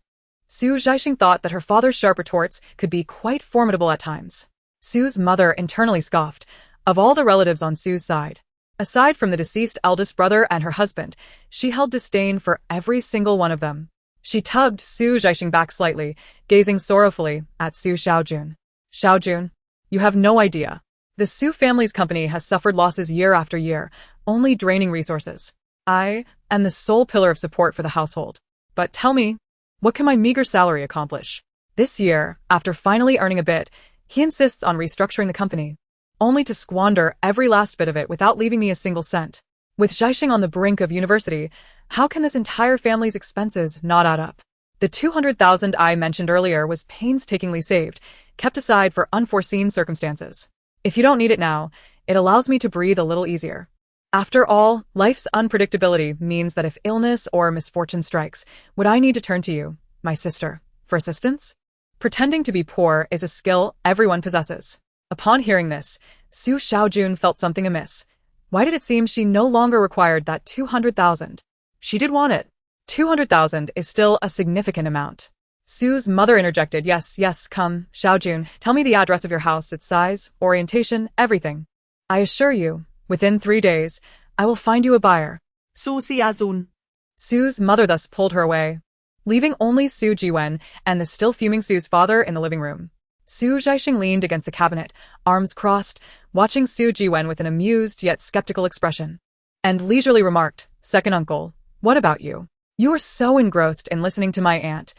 Did you come today with a particular request?" Su Jiwen. Su Xiaojuan's blatant ambition was laid bare, and if he were to speak up, it would clearly indicate his intent to take advantage. Furthermore, with Su Zhaixing's cunning nature, he truly had no idea what she might say next if he opened his mouth. He could only force a smile and say, "No, no. I'm simply accompanying my younger sister. Although I am bankrupt, I have yet to reach the point of having no rice to cook." Su's father replied solemnly, "Indeed. The men of the Su family all stand tall, and if we fall, we shall rise again. Second brother, you are the most educated and capable among us.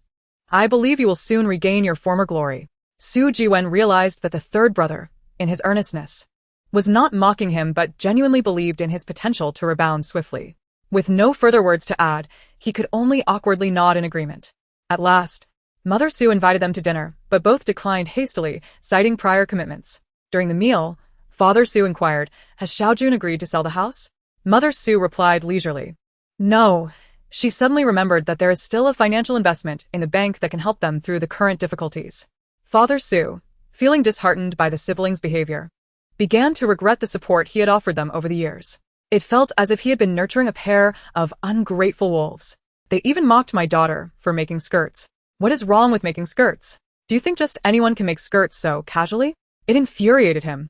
Although he had sent the two away, Su Zhaixing remained slightly concerned that Su Jiwen might stir up trouble. Before going to bed that night, she nonchalantly approached her father in the study and said, "Dad, if there are any new developments or plans regarding Xingchen, please do keep me informed. After all, it is my idea, and I wish to witness its rebirth firsthand." Father Su cheerfully replied, "Sure, I'll let you know." With that reassurance, Su Zhaixing went to bed feeling at ease.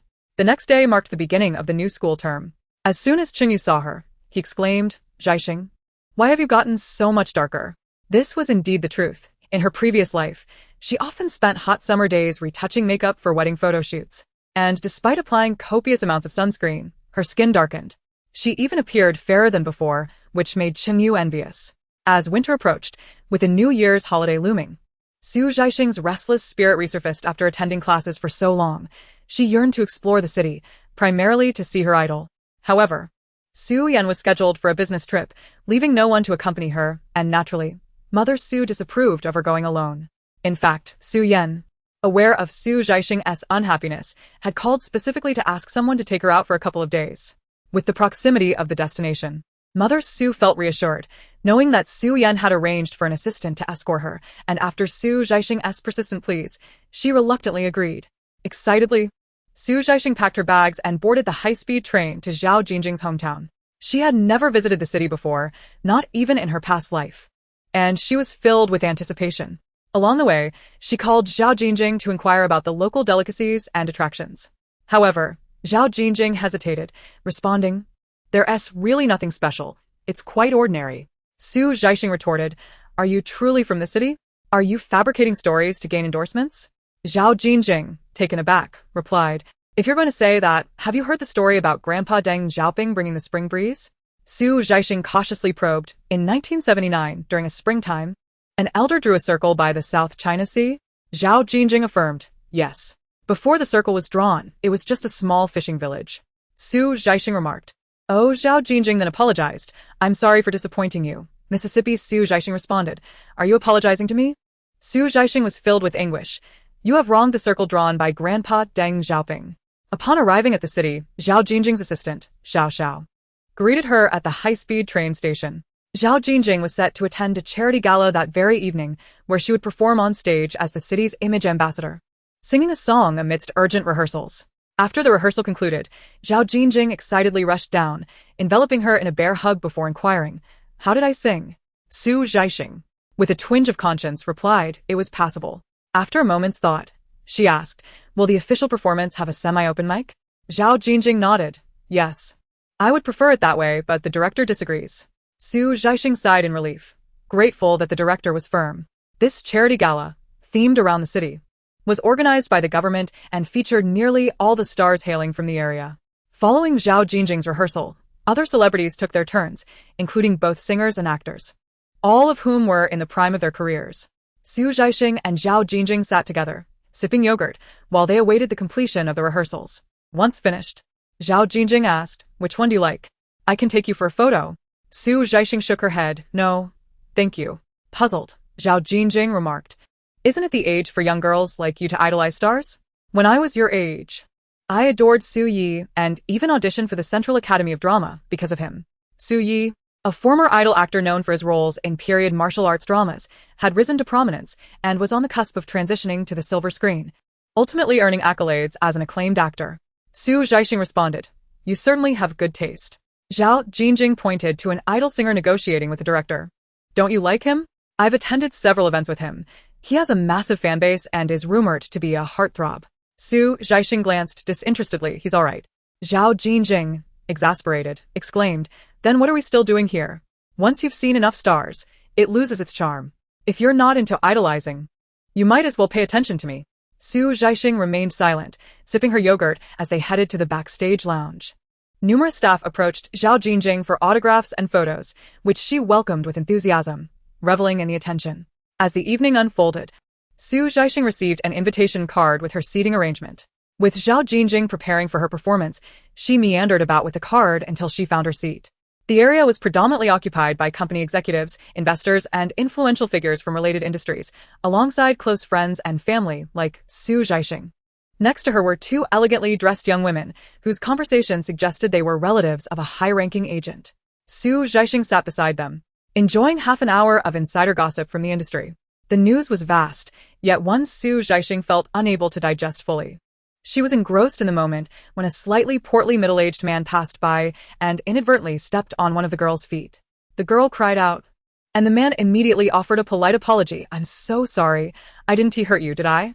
The girl wore an expression of anger, seemingly on the verge of exploding, but upon seeing the man's sheepish smile, for some reason, she suppressed her fury and replied softly, It's nothing. The man chuckled and proceeded to take a seat in the front row. Su Zhaixing, observing this scene with curiosity, pondered the significance of the man, only to overhear the girl whisper, Better to offend a gentleman than to provoke a rogue. Her friend, eager for details, asked the question that Su Zhaixing was most curious about. Who is he? The girl responded, Ma Fengkai, have you heard of him? Her friend's expression turned to one of astonishment. Him. She nodded in agreement, and then diverted the conversation back to the unfinished gossip regarding a lesser-known celebrity who had pretended to be pregnant to climb the social ladder, only to be caught by the original partner. Su Zhaixing interjected, Can you please finish discussing that man from earlier? You've piqued my curiosity. After a moment of internal deliberation, she could no longer contain herself and pulled out her phone to search for Ma Fengkai, hoping to glean some juicy tidbits from Baidu. However, the results were sparse, revealing only a few articles mentioning that Ma Fengkai was formerly a modeling agent who later transitioned to Zhongtian, currently serving as the supervisor of the trainee division's artists. Wow, Zhongtian's trainee division? How did I stumble upon a connection to my idol while merely seeking gossip? Su Zhaixing was genuinely intrigued now. With Weibo, Jihu, and Dubon lacking depth, she couldn't find more substantial gossip. Taking advantage of a lull while the two girls gossiped about the starlet's faux pregnancy, she leaned in slowly and asked, Excuse me, may I inquire about something? Those seated in this area were either affluent or of high status, and the two girls turned to the petite girl beside them, noting her designer attire and charming appearance, which left a positive first impression. They smiled and nodded, asking, What is it? Su Zhaixing glanced at the figure in the front row and inquired, About the man who stepped on your foot earlier. I overheard your conversation and sensed you dislike him. Why is that? Her eyes sparkled with eagerness, as if imploring them to share more. The two girls chuckled at her enthusiasm, and after a moment, the girl leaned closer, lowering her voice. He used to be involved in the modeling scene, known for his preference for young male models. Anyone he sets his sights on, he will pursue relentlessly, regardless of others' feelings. A friend of mine had a boyfriend who was drugged by him. It nearly resulted in a tragedy. The girl's eyes brimmed with disdain and anger. My friend and her boyfriend were on the verge of marriage when this incident occurred. He withdrew from the industry entirely and hasn't modeled since. He still sees a psychologist regularly. Scoundrels like him deserve to be blacklisted, so they don't harm others. I recently heard someone mention that he has taken a fancy to a young man in their company, yet the young man's demeanor is rather resistant. At a dinner gathering, he even proclaimed his intent to bed the man by any means necessary. Can you believe this? It's utterly revolting. Su Zhaixing initially wore an eager expression, keen on the gossip, but by the end, a chill swept over her. She had thought that Yin Chong was the greatest ticking time bomb. Little did she know there was another lurking beneath the surface. Has Zhongtian lost its mind, hiring such a person as an executive? Su Zhaixing recalled the rumors she had heard in her past life, betrayal by teammates leading to Cen Feng being constantly suppressed by higher-ups. Yet, why did he offend the powers that be, and how did it happen without any details emerging? From the onset of his career, Cen Feng's resources had been cruelly limited. His stage presence marginalized, the cameras neglecting him, and his solo works hastily produced. All of this indicated that he had already crossed someone before his debut, an incident that likely occurred during his trainee days. Could it be this individual? After the girl finished her gossip, she noticed Su Zhaixing's pale complexion and assumed it was her first encounter with such matters, feeling somewhat embarrassed. Little sister, just consider it gossip. Don't think too much about it. Such things could never happen to us. The evening gala commenced shortly thereafter. Su Zhaixing, who had been so enthusiastic, now found herself devoid of any desire to enjoy the spectacle. Her head bowed as she attempted to recall any hints about this Ma Fengkai from the exposes she had previously encountered. It wasn't until Zhao Jinjin made her appearance that her spirits lifted slightly. She retrieved her soft light stick from her bag and promptly switched it on. The sudden burst of purple light nearly blinded the two girls beside her. Using light sticks for support was still quite rare at this time, and Su Zhaixing had gone directly to a local lightbox advertising company, sketching a design for the owner on the spot and gesturing to expedite the creation. She asked Zhao Jinjin her favorite color, and upon learning it was purple, they settled on that for the support color. The dim audience area was suddenly illuminated by such a striking object, catching the attention of the camera as well. The large screen displayed a giant, flashing light stick, showcasing Zhao Jinjin in all her glory, drawing ample attention. The girl who had earlier shared the gossip approached Su Zhaixing, smiling. So, you're a fan of Zhao Jinjin. Where did you get that? It looks amazing. I think I'll make one for my idol too. Su Zhaixing explained where she had the light stick made, and once Zhao Jinjin's performance concluded, she tucked it away. The formal charity gala would commence after the stage performances. After Zhao Jinjin left the stage, she joined the celebrity seating area while Su Zhaixing sat quietly, resting her head on her hand. It wasn't too long before someone tapped her shoulder. Since the last design competition, she hadn't seen in Nan, only receiving the occasional text from him checking in. After the establishment of Chan Wan, and Nan had conducted a remote interview with her, featuring the Feitian series dresses in that issue of Beauty. As anticipated, the outcome mirrored Nan's expectations. The title of the youngest champion designer indeed propelled the magazine's sales to unprecedented heights. Upon seeing him, Su Zhaixing felt a surge of joy dispel her earlier gloom. Exclaiming in surprise, "What brings you here?" And Nan settled into the empty seat beside her, smiling as he replied, "When I saw Zhao Jinjing, I wondered if you would be here too. I was taken aback to see you holding up a sign on the big screen."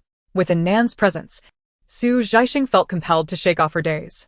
However, Nan, perceptive as ever, quickly sensed her distracted demeanor and inquired, "Whom are you looking at?"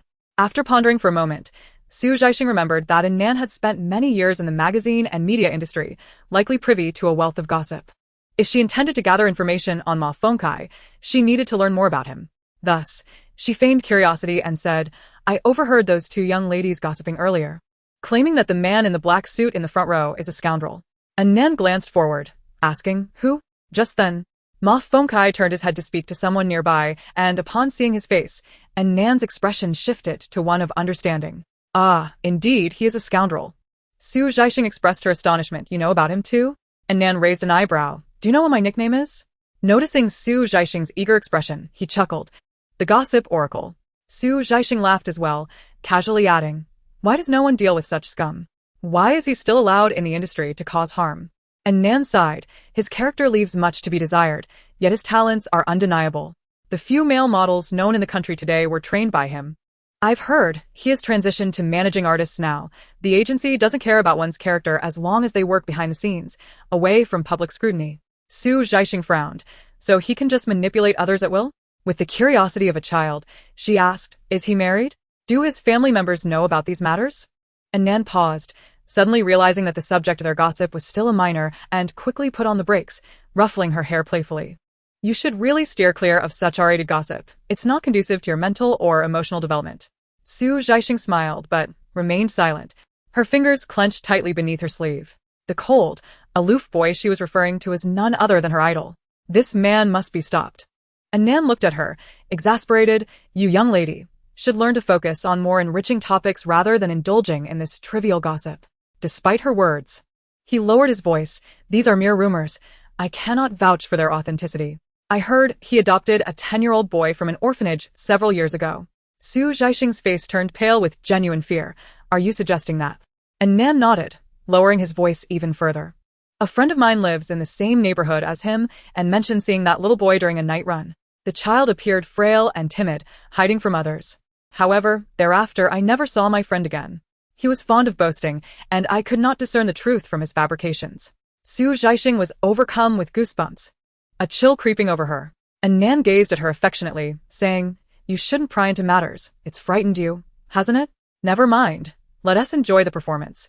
Look at that charming young man on stage." Yet, Zhaixing found no interest in the young man. Her mind was a tumult of emotions, anger and disgust swirling until she felt a wave of nausea. And Nan noticed her distress and asked with concern, "What is wrong?" She then offered, "Shall I escort you?" And Nan's suggestion was not met with resistance. She waved goodbye and added, "I heard that old Faye will be holding an exhibition for you in a few months. I will definitely come to support you." Zhaixing nodded with a smile and took her leave. "I'm feeling a bit unwell. Could you please fetch me a cup of hot water?" she requested. Yen hurriedly complied. Closing her eyes, she sought to calm her tumultuous thoughts. Zhaixing regained her composure, her face revealing no signs of distress. As the assistant was tidying up to depart, she leaned in and quietly asked Zhao Jingjing, "Do you have the contact information for a professional paparazzo?" In this day and age, a female star must have her own media resources. Even with the company's backing, one must possess the necessary connections and resources. Zhao Jingjing regarded her with suspicion, inquiring, "Why do you ask?" Zhaixing replied, "It's important. Provide me a discreet contact, someone reliable and professional." Zhao Jingjing, assuming she intended to confront a rival celebrity, wore a knowing expression and handed her a phone number. Zhaixing solemnly patted her shoulder, saying, "Heaven knows, earth knows. I know." Zhao Jingjing quickly made a gesture of oath and encouraged her. "You can do it, miss." After work concluded, the next day, Zhao Jingjing, embodying the role of host, took Zhaixing to explore the city. However, they were besieged wherever they went. Her national popularity was not something that could be easily disguised. As the semester drew to a close, Sue's mother warned her that if she did not rank among the top 3 in the upcoming exams, she would not be allowed to step out of her room throughout the winter break. On the eve of receiving her report card and the onset of the holiday, a piece of news erupted across both social and entertainment channels. A man surnamed Ma, under the guise of adoption, was found to have imprisoned and abused children. After reporters captured crucial evidence, it was submitted to the police, who swiftly apprehended him and discovered various instruments of torture in his bedroom. The boy he had adopted was suffering from severe psychological issues and was sent to a care facility by the police. This story made headlines in the entertainment sector due to the fact that the man was a senior executive at Zhongtian Entertainment, a well-established talent agency. Following the revelation, Zhongtian Entertainment promptly issued a statement to disassociate themselves from the incident. Nevertheless, the scandal impacted their stock market performance, resulting in the suspension and accountability of several HR executives who had employed Ma Fengkai. Those privy to the details of the matter perceive it as a gratifying resolution, finally eradicating the malignant presence within the circle. However, the whistleblower remains anonymous, and the reporters who staked out could not trace this individual. The incident unfolded so discreetly that many in the industry speculate it to be an act of vengeance from previous victims of the infamous Ma Fengkai. Upon reading the news, Nan felt a nascent suspicion arise within him. This affair has incited public outrage, prompting relevant authorities to place greater emphasis on the verification of the identities of individuals involved in child adoption. Whether among benevolent members of society or curious onlookers from the entertainment realm, a collective indignation has ensued as they await the outcome. It seems a directive has been issued from above, mandating severe punishment to serve as a deterrent, and the verdict was swiftly delivered. Ma Fengkai was sentenced to 7 years of imprisonment for the crimes of child abuse and sexual assault, now confined behind bars. With the matter resolved, the humble yet accomplished Zhaixing removed the contact information of paparazzi from his phone and cancelled his recently acquired SIM card, cheerfully descending to dine. Following Ma Fengkai's arrest, the idle chatter among trainees at Zhongtian shifted from Yin Chong to the former Ma. Prior to this revelation, they were oblivious to the fact that their superior was such a rogue. The police apprehended him in the trainee division office, prompting all trainees to rush out in curiosity, initially believing it to involve some economic crime, only to later learn they had lived beneath the shadow of a scoundrel for so long. The thought alone is chilling. Cen Feng stood by the window, braving the winter's chill, witnessing firsthand the man who had once subjected him to humiliation being led away in a police vehicle. Yet, he felt little emotional upheaval. In this rebirth, he had yet to confront Ma Fengkai directly. There remained 6 months until the moment Ma Fengkai first drugged Yin Chang, stealthily entering his room at night, only to have his arm broken in retaliation. He had prepared himself to break a leg should Ma dare to approach again. But it turned out such measures were unnecessary. Following this was the news of the sentencing. The trajectory of events had shifted dramatically, as the two individuals who once thrived in their nefarious alliance vanished from his life. While Yin Chang's departure might have been inconsequential, Ma Fengkai's exit meant that the carefully orchestrated formation he had crafted could no longer exist. Although the company would still debut a group, perhaps even under the same name, it would never resemble the original. In this second chance at life, he had changed, and so had the world around him. It appeared as though those who perpetrated evil had dissipated from his vicinity, paving a seemingly untroubled path ahead. Yet, Cen Feng found no joy in this newfound peace. The once familiar future began to morph into an unknown, veering towards an uncontrollable direction. The future seemed to glimmer with a hint of allure, beckoning him forth. Was it not strikingly similar to the past? In his moment of despair, a bait was cast, waiting for him to take the hook, only to be subsequently kicked into the abyss. Did he truly believe he would fall for it again? Cen Feng, with an impassive expression, closed the window. The incident involving Ma Fengkai had a profound societal impact, directly leading to turmoil in the Zhongtian stock market, causing a significant decline in stock prices. Even the artists affiliated with Zhongtian lost numerous endorsements and appearances of a positive nature, which were then swiftly seized by Zhaixing. Zhaixing never anticipated that by merely dealing with a scoundrel, she would ultimately bring profit to the company, filling her heart with delight. However, no one knew that she was behind this deed. While everyone was fervently searching for this champion of justice, she dared not step forward to claim credit. After all, the saying holds true, it is better to offend a gentleman than to provoke a petty person. He was sentenced to merely 7 years, not life imprisonment, and should he harbor resentment, troubles would undoubtedly follow. Thus, such a commendable feat could only be silently applauded within her heart. After her applause, she continued to strive for her own career. In early summer, Chanwan was set to hold an exhibition of her works, marking the first major promotional event since her establishment. Old Master Fei held high hopes for this young talent, believing she could elevate Chanwan to the global stage. The resources and scale employed for this event were certainly not inferior to a spring fashion show. Aside from the previously designed Feitian collection, the other 3 skirts in this series were also completed. Given that the exhibition would take place in early summer, Zhaixing crafted the Lixia piece from the 4-season series, which would also debut at the showcase. In addition to the high-end pieces from several major series, there would be some casual and simple designs, for which Zhaixing need not labor personally. After providing the design blueprints, professional artisans in Paris would handle the intricate sewing. The models participating in this runway show were all internationally renowned, with Zhao Jingjing still showcasing the Feitian piece. Such splendid fashion resources incited envy among numerous female celebrities in the industry, each vying to secure an invitation to Chanwan's exhibition, hoping to catch the designer's eye and become her exclusive model. As this was the first major exhibition in his daughter's life, Sue's father could not merely stand by. Earlier in the year, the revamped Liu video was launched, and Zhaixing's previous suggestions were approved in meetings. With a decisive gesture, Sue's father secured the exclusive streaming rights for series from several major domestic film and television production companies and introduced numerous popular foreign dramas, sparking the commencement of a copyright battle. As Xingqian seized the opportunity, previously unlicensed video platforms were compelled to take down their series, leading users to gradually flock to Liu. Upon arrival, they discovered an excellent platform with high-definition quality, clear categorization, and real-time bullet comments, allowing them to watch while engaging in banter with fellow viewers. The novelty was simply irresistible. Following a surge in traffic, advertising sponsorships flowed in. Sue's father, capitalizing on the momentum, collaborated with Zhaixing, with Zhao Jingjing serving as the spokesperson for Liu Video. Sue's father, an expert in traditional media, found the advertising terrain to be his domain. As soon as people step outside each day, they are greeted by the charming visage of the nation's first love, sweetly proclaiming through elevators, bus stops, screens, and street billboards, "At Liu, you can watch whatever you desire. Come play with me at Liu." Thus, the name gained widespread recognition. Aware of his daughter's upcoming exhibition, Sue's father led the company's technical team to work overnight, hastily launching the live streaming segment originally intended for the summer break. Consequently, the Changwon exhibition could collaborate with Liu Video for an online showcase. Sue's father allocated the prime promotional spot on the homepage to the Changwon show. Those privy to the underlying reason understood this as a father's support for his daughter. However, most users and viewers pondered, what exactly is this Changwon show? I've never heard of it before.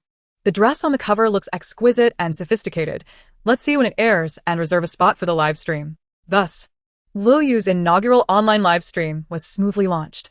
In the 2 days leading up to the exhibition, Zhaixing finally requested leave from her teacher. Although her homeroom teacher approved the leave, she sternly cautioned, "You are about to enter your senior year.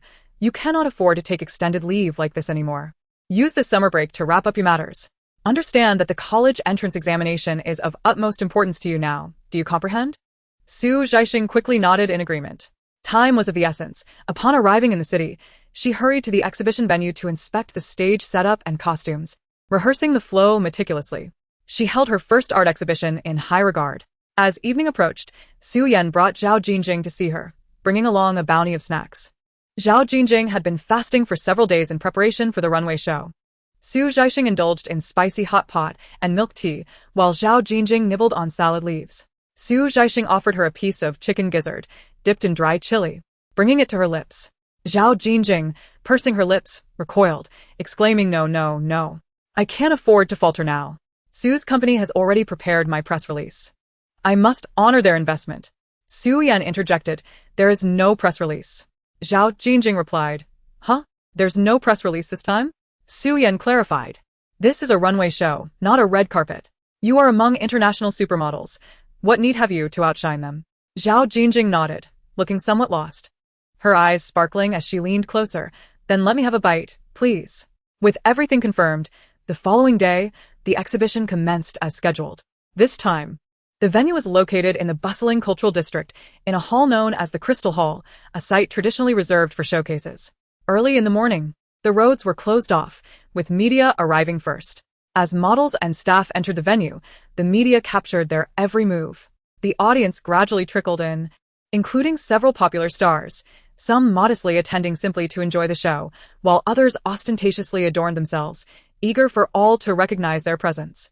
Not far from the Crystal Hall lies a grand venue, often utilized for the filming of outdoor variety shows and recording of group activities.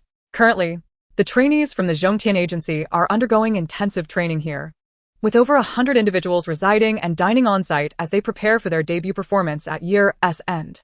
Each afternoon, the instructors lead the trainees outside for a run, but today the road is closed, forcing the group of several dozen to take a detour. Having trained indoors year-round, the trainees have never participated in such events and are curious about the commotion, frequently glancing in that direction. They remain a youthful, boisterous crowd, animated and lively. "Is that by Siyu? The one in the red dress? I see Xie Tong. My idol. I wish I could go in and take a look." Dream on. "What's this Chanchuan exhibition I see written up there?" What is it? The team leader, visibly exasperated, shouts at them. "Stop staring. Keep running. Once you debut and gain popularity, you can attend as many showcases as you like. Feeling envious now is pointless." Amidst laughter and playful nudges, they continue to jog forward. However, Cen Feng, who had been staring intently at the ground, suddenly halts and turns to look.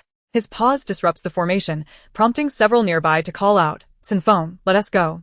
Don't just stand there. He remains silent, stepping aside from the line and striding towards the Crystal Hall. The group that had just begun to run stops again, astonished at his retreating figure. The team leader, irate, yells, "Cen Feng, what are you doing?" He does not falter, responding coolly, "Just going to take a look." The instructor understands his temperament. He typically avoids trouble and adheres to rules more than anyone else, yet once he sets his mind on something, no one can deter him. Upon hearing this, the other trainees protest. "Teacher, we want to go too." "Yes. If Cen Feng can go, why can't we?" One trainee, who has always had a tense relationship with Cen Feng, scoffs, "Don't make trouble for the teacher." "Isn't you trouble enough? What's so interesting? You can't even get in. Standing there would be like a security guard. So embarrassing." Just as the words leave his mouth, a Mercedes-Benz van pulls up to the curb. The door swings open, and a young girl in a dress leaps out, her eagerness causing her to stumble slightly as she exits. She rushes toward them, calling out, "Brother." Everyone pauses, intrigued, wondering whose sister she might be. Cen Feng halts, lifting his gaze as the girl, holding up her dress, dashes across the street like a vibrant summer breeze, excitedly arriving in front of him.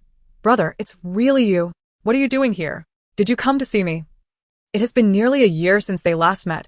She has grown significantly taller, her baby fat has diminished, and she has blossomed into a young lady.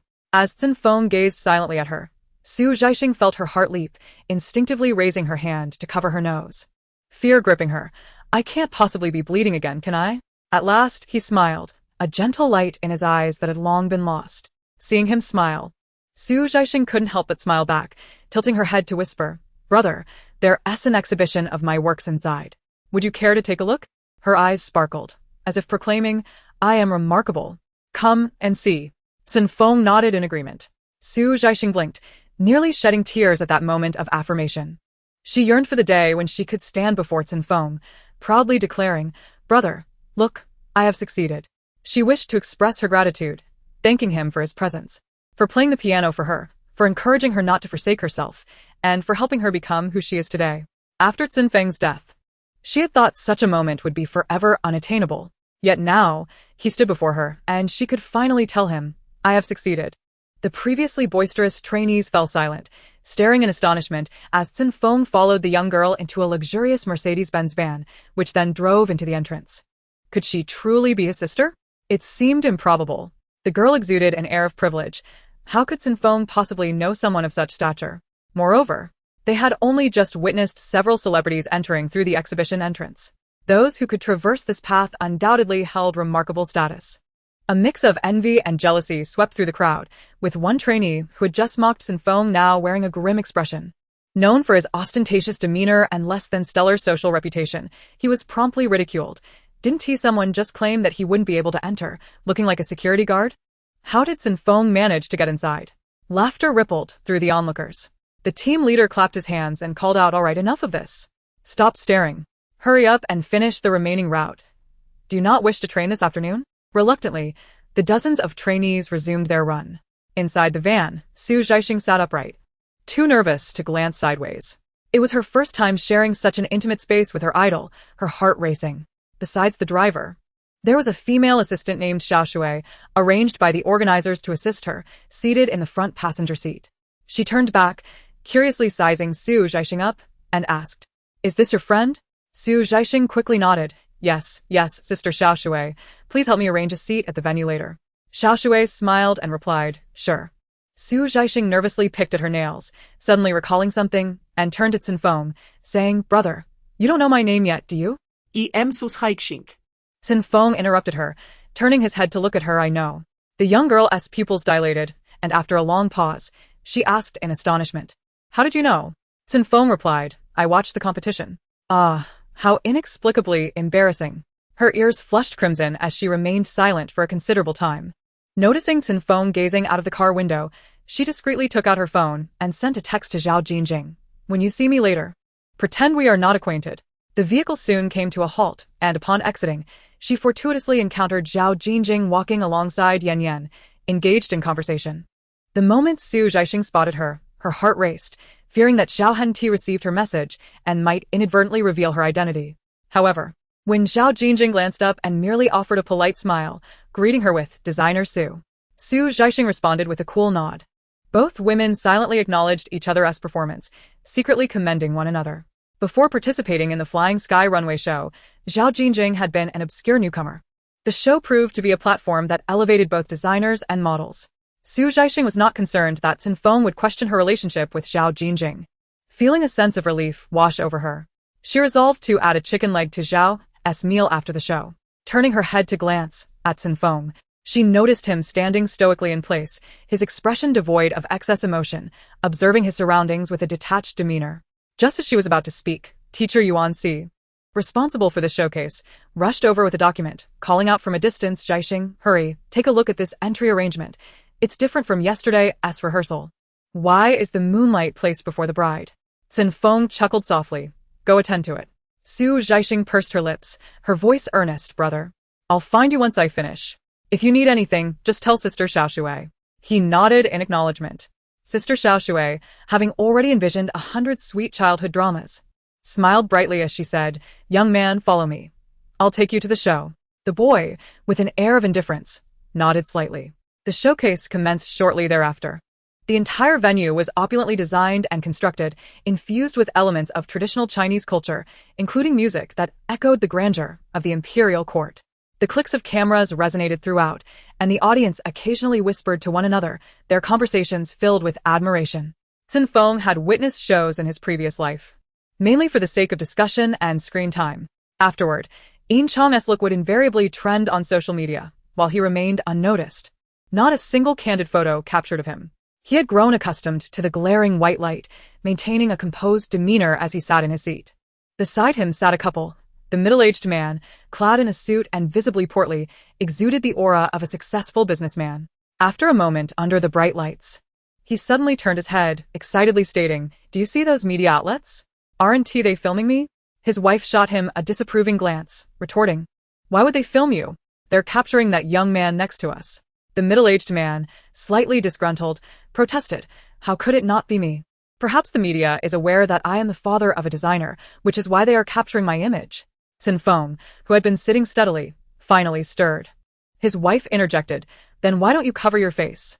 With your appearance gracing entertainment news, you would bring shame upon us." The middle-aged man, incensed, retorted, How can you speak to me like that? "How have I brought shame? You are the one who should be embarrassed. Adorned in gold and silver, how vulgar." Now it was his wife's turn to be angry. She raised her hand and pinched him at the waist, exclaiming, "I am doing this for our daughter's honor. What do you understand?" The man, caught off guard, shifted to the side and inadvertently bumped into Cen Feng's shoulder. He quickly turned to apologize. "I am so sorry." Cen Feng turned his head to observe the couple. They were much like most parents in the world, chattering and bickering yet exuding warmth and kindness.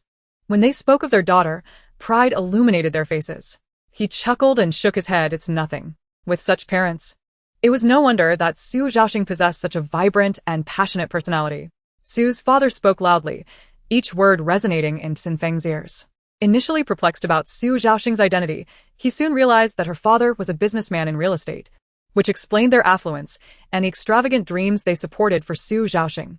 As soon as the exhibition concluded, Su's parents were whisked away. Cen Feng remained seated, while several reporters in the media area continued to snap photos, mistaking him for a newcomer in the industry. They inquired among themselves, but none recognized him. Regardless, they continued to photograph him.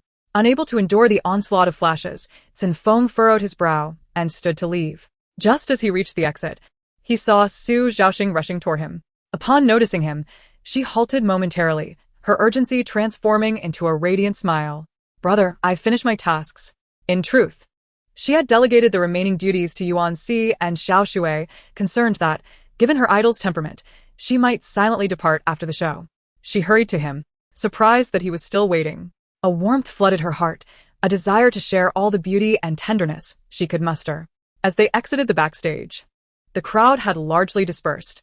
Being a student, Su Zhaoxing preferred to avoid excessive exposure, leaving media interactions to the models.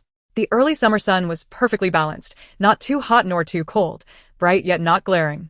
Su Zhaoxing had previously sensed something when she spotted the group of trainees, yet still inquired, "Brother, what are you doing here?" Cen Feng gestured toward a nearby building.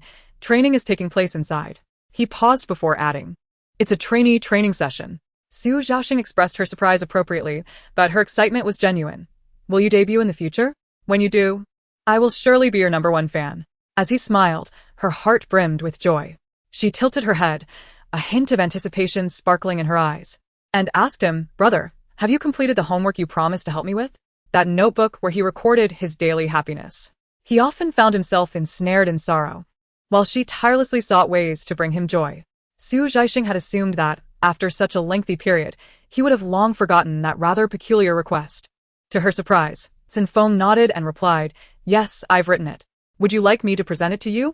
Su Zhaixing's eyes twinkled like stars. "Yes, yes." She instinctively blurted out, "I'll go with you," then bit her lip and cautiously rephrased, "May I accompany you?" In his presence, she always seemed to seek his approval, unwilling to impose upon him. The prickly shell surrounding Cen Feng's heart softened ever so slightly. "Of course," he answered. The route ahead was blocked, necessitating a lengthy detour. However, this serendipitously aligned with Su Zhaixing's desires, allowing her to indulge her own little whim of spending a few more minutes with her idol. She had once read a saying, Whenever one senses the bittersweet sting of parting upon meeting someone or in a particular environment, it is certain that love has blossomed. Each encounter with Cen Feng evoked such feelings within her. Just having met, she was already melancholy at the thought of their imminent separation. She always wished for the parting moment to linger a little longer, to stretch the time spent together. Thus, those few additional minutes felt like divine surprises. Reminiscent of the times when, after a performance, Cen Feng would emerge to wave goodbye to them. Her steps danced with joy as she yearned to speak to him, yet found herself at a loss for words, content to walk beside him, maintaining a respectful distance, savoring each fleeting moment of solitude. She was truly, immensely happy. Suddenly, Cen Feng called out to her, Zhaixing. Hearing her name spoken directly by her idol left her momentarily dazed, her heart fluttering. Huh? His amused laughter at her bewildered expression broke through her trance. Would you like some ice cream? Ahead lay a convenience store, one of the few establishments on that street, where trainees often ventured to procure daily necessities and snacks. Zhaixing felt as though she might burst from happiness. My idol wants to treat me to ice cream. My idol is treating me to ice cream. Oh, I might just faint. Her lips curled into an uncontrollable smile. Steady yourself, Zhaixing. You can do this. She managed to compose herself, nodding with a semblance of seriousness. The convenience store was filled with a medley of enticing aromas, and as Cen Feng opened the freezer, he inquired, which one do you want? Naturally, she desired the same flavor as her idol. Zhaixing quickly replied, the same as yours. Cen Feng. Not particularly fond of these treats himself, pondered for a moment and selected 2 vanilla flavors that he thought she might enjoy. As payment was being made, a few trainees entered, momentarily pausing upon seeing Cen Feng. In the span of that afternoon, the entire trainee division had become aware of his attendance at the show. With many voices and much chatter, it was inevitable that malicious rumors circulated, claiming that Cen Feng was being supported by a wealthy benefactor. These newcomers, not part of the earlier gossip, had never encountered Zhaixing, mistaking her for a mere passerby as she perused the drink section. Over the past 2 years, Cen Feng had kept to himself, his demeanor cold and unfriendly, his formidable abilities making him a target for those aspiring to break into the industry. The recently arrived trainees, all exceptionally talented and likely to debut, typically banded together. Spotting Cen Feng alone, they seized the opportunity to ridicule him. One of them, with ill intent, remarked, Cen Feng, why are you alone? Where's your benefactor? Another sauntered over, noticing him at the register, and playfully lifted a condom from the counter, tossing it beside him. Don't forget to buy this. One must always practice safety. Cen Feng's expression darkened, and before he could respond, a sudden commotion erupted behind him. In an astonishing turn of events, the petite girl beside the drinks seized a bottle of soda, vigorously shook it, and aimed it at the 2 boys, dousing them in a torrent of soda. The shock of the incident left everyone speechless as the 2 young men found themselves soaked, shrieking and cursing amidst the chaos. Zhaixing, having unleashed the soda, hurled the bottle aside and snatched the ice creams from Cen Feng's hands, smearing them across the boys' faces. Finally realizing what was happening, the boys attempted to evade her furious onslaught, only to be bombarded with lollipops, chocolates, chewing gum, and even the very condom once used to insult Cen Feng. Zhaixing. Like an unhinged little leopard, radiated fury, ready to engage in battle. Amidst the confusion, the boys shouted, Who the hell are you? Stop it, or we won't hold back. Zhaixing, eyes blazing with defiance, retorted, Come on, let us fight, you filthy pests. You revolting cockroaches. Who is afraid? Let us see who emerges victorious. The trainee who had been hit the hardest, his face drained of color, rolled up his sleeves and charged at her.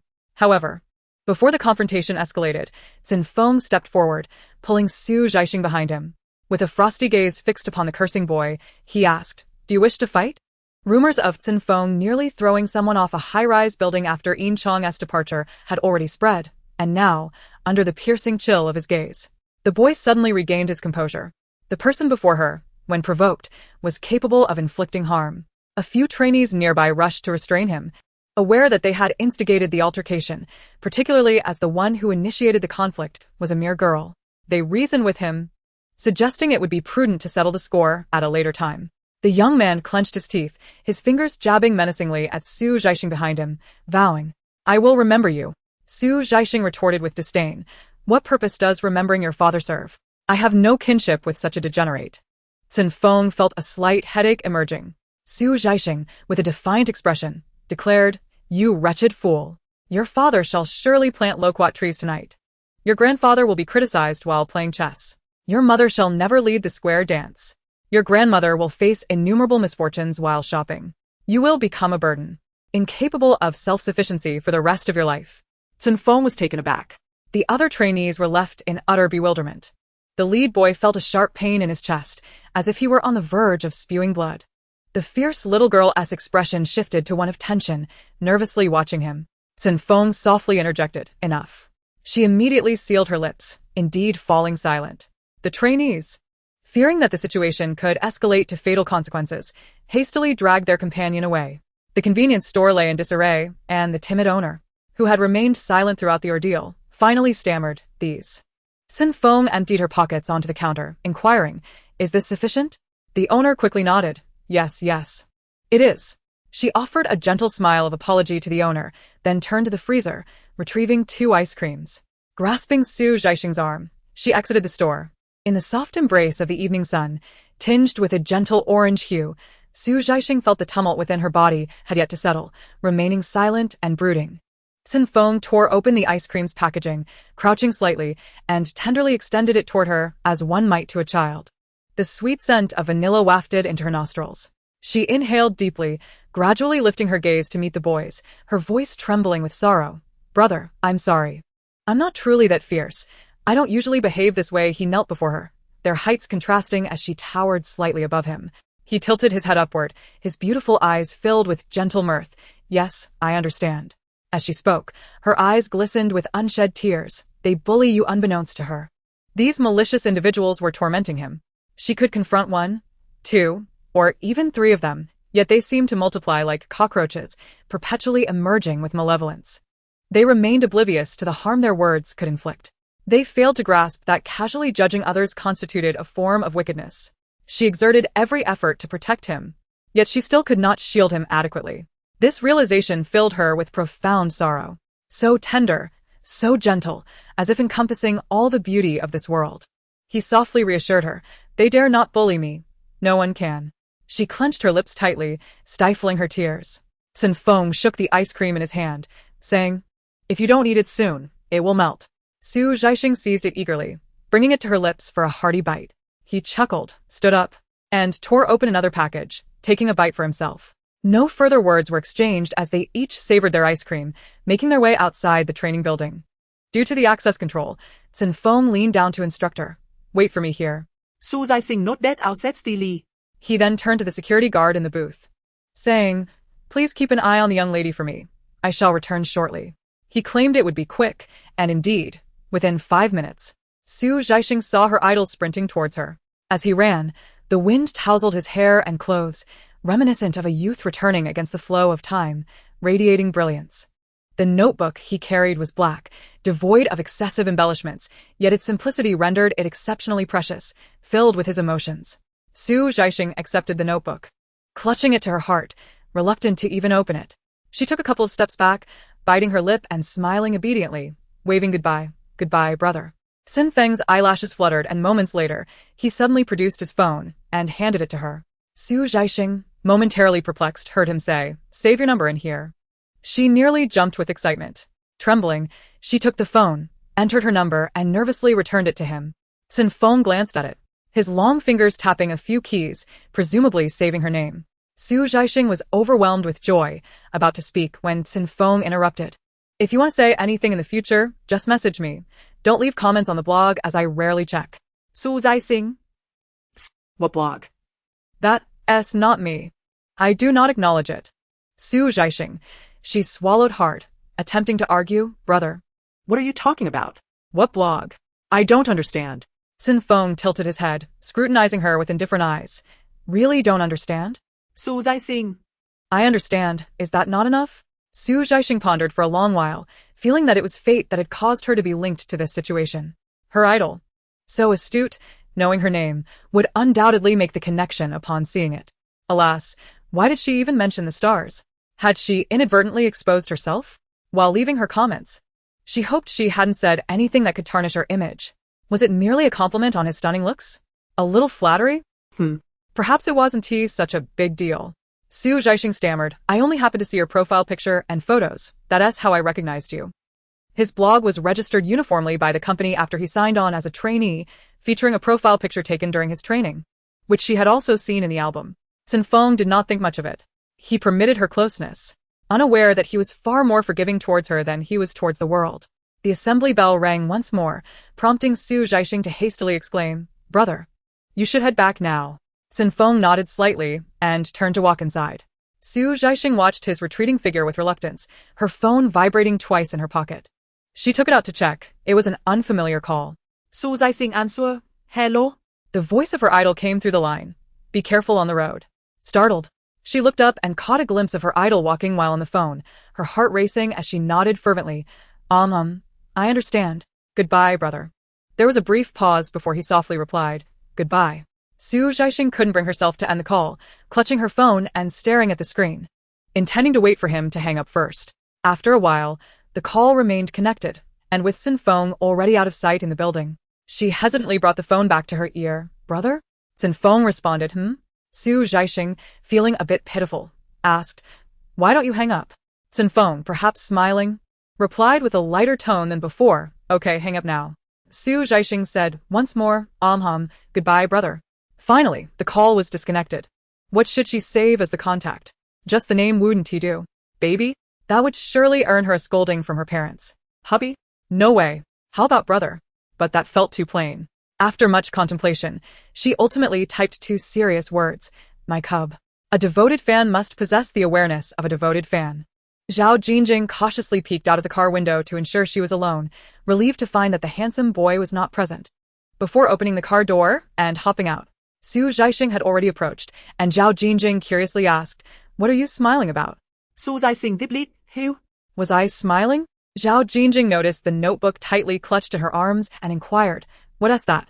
As soon as she asked, Zhaixing turned away protectively, as if to shield it. You can't touch it. Zhaixing, feeling exasperated, said, All right, I want to touch it. Hurry up and get in. Zhaixing climbed into the car, retrieved her backpack, and carefully placed the notebook inside, gently patting it as if it were a treasure, all the while grinning foolishly. Zhaixing had grown accustomed to her strange behavior and asked, How did you manage to charm that handsome guy again? I thought there was no chance left. Did he agree to sign with Zhaixing? Zhaixing shot her a disdainful glance. You're so noisy. You're interrupting my intellectual exchange with my idol's notebook. Zhaixing let out a huff, her silence filled with indignation. As the two cars came to a halt side by side, Zhaixing stepped out. Her lips pursed in such a manner that one could hang a bucket from them. Upon seeing her like this, Su Yan couldn't help but chuckle. What is the matter? Zhaixing, with a pitiful expression, replied, The young lady said I was too noisy. Su Yan retorted, You are indeed quite loud. Zhaixing was taken aback. As Su Yan walked alongside her, he noted, for points. Zhaixing gave a thumbs up. Not bad. That's an increase of 1 point from before. She glanced around and asked, Where's Sister Jinjing? Su Yan replied, You've scared her off. Zhaixing protested. Did I provoke her? I even arranged for so many people to take beautiful photos of her. I was planning to post on Tieba to help her gain prominence. Humph. Su Yan sighed. Such matters should be left to the publicity department. Why are you getting involved? Zhaixing responded, I'm just trying to learn in advance. As soon as they exited the elevator, Zhaixing dashed to the publicity department. The professionally taken and retouched images of Zhaixing had already been uploaded across various platforms. The marketing strategy, akin to water army tactics, was entrusted to an external company specializing in promotional posts, while the publicity department mainly oversaw and directed the efforts. Zhaixing logged into Tieba, refreshing the page eagerly. Before long, a post featuring Zhaixing's stunning images began to trend. Surprise! The national first love shines again. Zhaixing's stunning showcase. Other threads followed suit. 818. Zhaixing's fashion resources are simply phenomenal. The exclusive model for designer Chan Wan. I'm in awe of my goddess. Rational discussion. Is Zhaixing the most beautiful model of today at showcase? Oh my goodness, Zhaixing looks absolutely stunning. My friend captured so many candid shots. Check it out. No drama here. What has Zhaixing experienced to go from newcomer to fashion icon, from minor roles to a rising star? Is Zhaixing's meteoric rise replicable? Some posts were orchestrated by the company, while others arose organically as netizens shared their thoughts, all aimed at leveraging this showcase to elevate Zhaixing's status. With her popularity and recognition firmly established, the next strategic move was to enhance her standing. Su Yan envisioned her not merely as the national first love, but as a leading actress destined for great heights. Despite Su Zhaixing's foresight from the future, she couldn't help but admire Su Yan's prowess in artist promotion. She began to fantasize about how wonderful it would be if he could personally guide her idol. Nevertheless, she resolved to learn more, observe closely, and when her idol debuted, she would step up herself. Su Zhaixing was filled with ambition.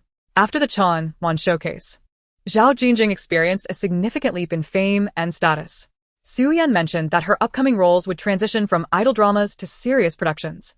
While she still had some distance to go before reaching the film industry, there was no rush.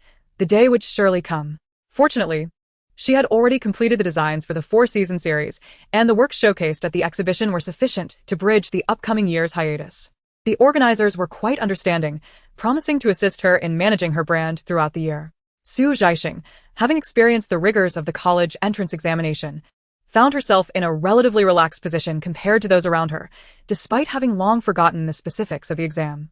With commendable grades and a steady mindset, she was able to balance her studies while keeping abreast of significant events in the entertainment industry. For instance, the official launch of Weibo was a notable occurrence. In fact, the social media platform had already been in contact with artists from Zhaixing for a collaborative promotion, encouraging celebrities to join Weibo, thereby engaging fans and influencing the general public. Su Zhaixing had long urged Su Yan to act swiftly. Go. Hurry. You must register. The sooner we establish our presence, the better. We aim to dominate trending topics in the future. Consequently, Zhaixing's artists became among the first wave of celebrities to register on Weibo, which included the official account of Zhaixing Entertainment, each artist's fan club account, and of course, spontaneously organized fan support groups. While fans primarily congregated on forums and message boards at that time, Su Zhaixing was aware that they would soon migrate to Weibo. It was still premature to discuss coordinated efforts for voting and counter-campaigns, so she refrained from mentioning it, only reminding Su Yan to ensure all necessary registrations were completed. Naturally, she was not idle herself. After successfully managing her main account, Heavenly Star for You, she swiftly created a secondary account. This new account needed to remain undetected by her idol, so she chose a rather unremarkable name, If You Transform into Wind. Regardless of its simplicity, it had to be associated with her idol. This was a principle for any devoted fan. With an influx of celebrities joining Weibo, more and more individuals began to take notice of this burgeoning social media platform. Su Zhaixing's classmates abandoned their blogs in favor of this new terrain, leading to a surge of mutual follows within the school. At this point, Su Zhaixing no longer concealed her account. She generously shared it, and Chengyu became her first mutual follower. With her rising popularity at school, she gained over 500 followers overnight after word spread. Chengyu, glancing at her meager 46 followers, looked on enviously. Zhaixing, you have so many fans. Su Zhaixing replied nonchalantly, it's nothing. In time, Weibo will send you fake followers, and you won't be able to clear them all. Cherish this moment while you still have genuine fans. Chengyu, why do you look so knowledgeable? Su Zhaixing ignored her, secretly switching to her secondary account.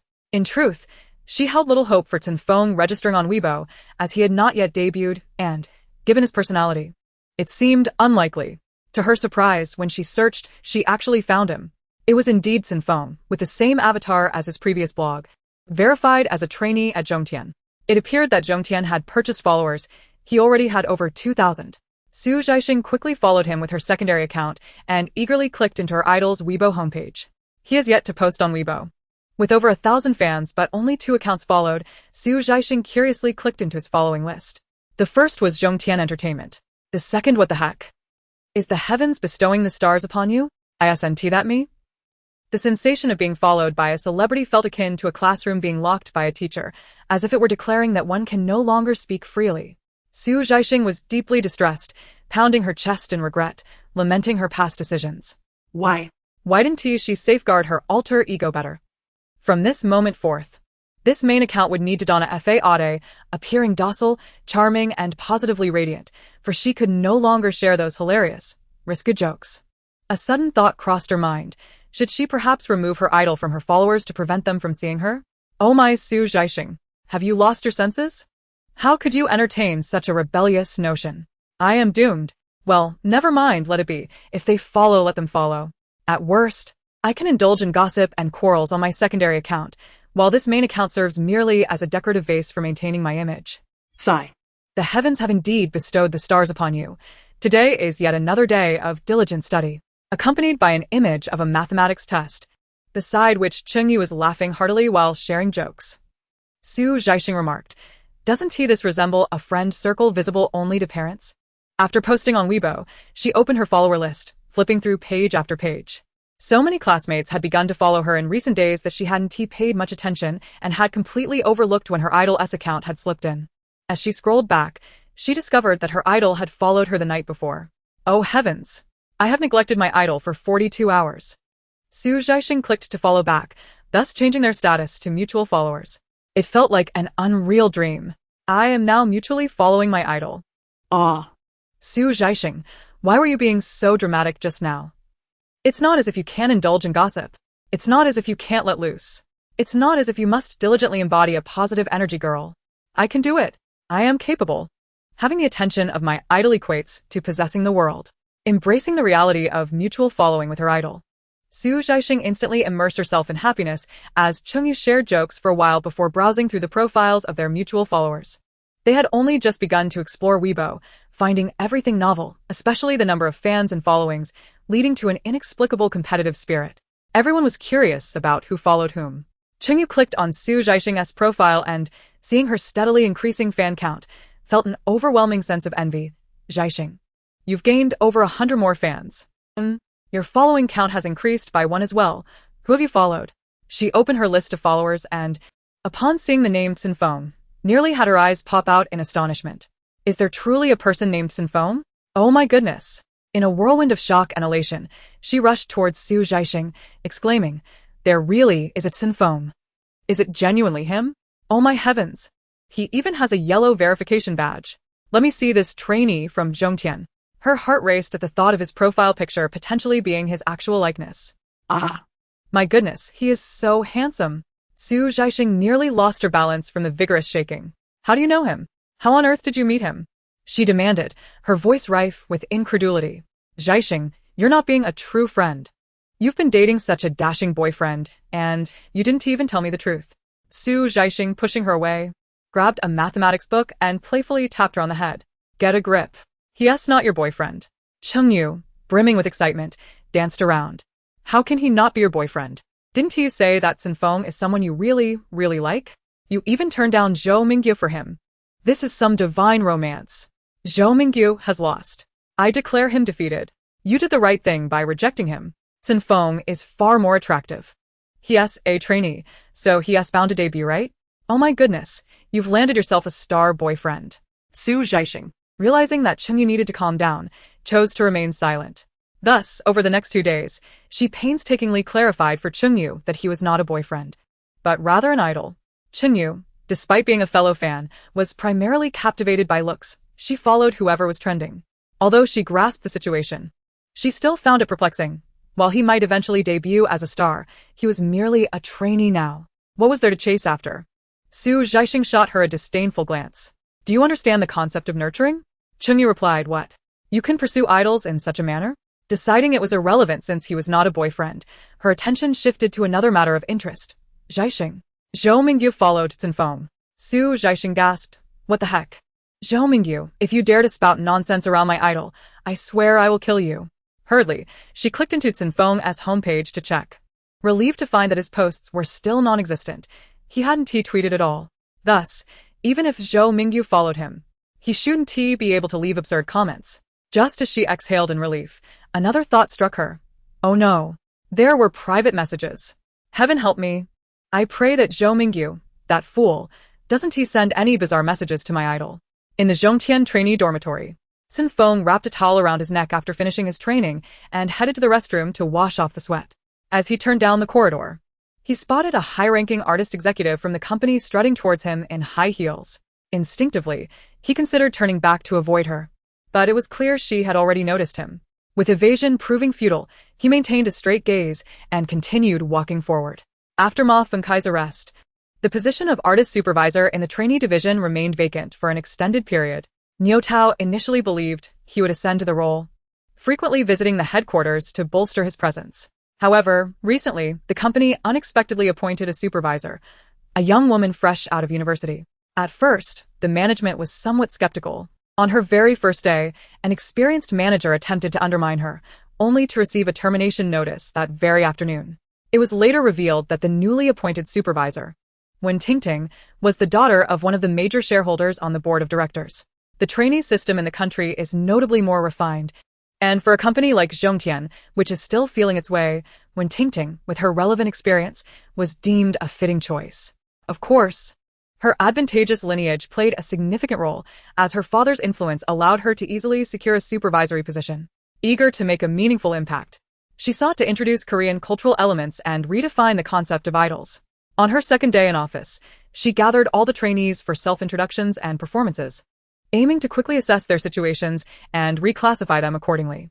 It was then that she took a particular interest in Cen Feng. From the moment she laid eyes on him, she was convinced that this young man was destined for greatness. Each trainee present was striving to showcase their talents, hoping to impress their new supervisor. Yet, when Tingting found herself exasperated, mistakenly believing he was deliberately challenging her. After some inquiry, she discovered that Cen Feng behaved this way with everyone, his formidable talent overshadowed by a self-imposed apathy and resignation. Perhaps it was the inherent nature of rebellion. The more indifferent he appeared, the more intrigued she became. She often focused on him, engaging in conversations both gentle and firm, yet he remained unwaveringly aloof, offering her not even a glance. Coming from a privileged background, Wen Tingting had been pampered throughout her life and had never encountered such disregard. Frustrated by Cen Feng's indifference as he walked past her, she called out, "Cen Feng, stop." He paused, turning his head slightly, his eyes betraying a cool detachment. As she approached, her meticulously made-up features radiated a delicate allure typical of youthful blossoming. However, as she drew near, Cen Feng sneezed, covering his nose. When Tingting exclaimed, "What was that for?" "I merely spritzed a hint of sweet fruit fragrance." Gritting her teeth, she added, "Am I overwhelming you?" Typically, one would seek to ease the tension in such a situation, but Cen Feng remained expressionless, simply replying, "Yes." When Tingting was nearly at her wit's end, realizing that Cen Feng's demeanor was consistent, and she couldn't genuinely confront him. Biting her lip, she huffed before saying, "The company has set up Weibo accounts for each of you. You received your username and password, correct?" Cen Feng replied, "I did." With a smile, she extended her hand, requesting, "Hand me your phone." Cen Feng furrowed his brow, asking, "What is it?" When Tingting inquired, "Do you realize that you are the only trainee in the company who hasn't shown any interest in me?" Cen Feng replied nonchalantly, "I didn't know." Infuriated, when Tingting stamped her foot, insisting, "Then hand me your phone. I'll follow you. Surely you know who I am?" Cen Feng cast a dispassionate glance in her direction, his tone devoid of courtesy. "No need, I'm not interested." With that, he grabbed a towel and departed. When Tingting felt a flush of embarrassment, wishing she could remove her high-heeled shoes and strike him on the cold nape of his neck. Cen Feng was indifferent to the possibility of offending a superior. It would be best if he terminated the contract in anger. He twisted the faucet, lowered his head to rinse the sweat from his brow, and dampened the towel to wipe his arms and the back of his neck. Halfway through, a thought crossed his mind. He draped the towel over his shoulder and retrieved his phone from his pocket. Opening Weibo, he accessed his list of follows and noticed that he was already mutual followers with Zhaixing. His previously frigid gaze softened slightly. He clicked into Zhaixing's Weibo homepage. Zhaixing. One learns throughout life.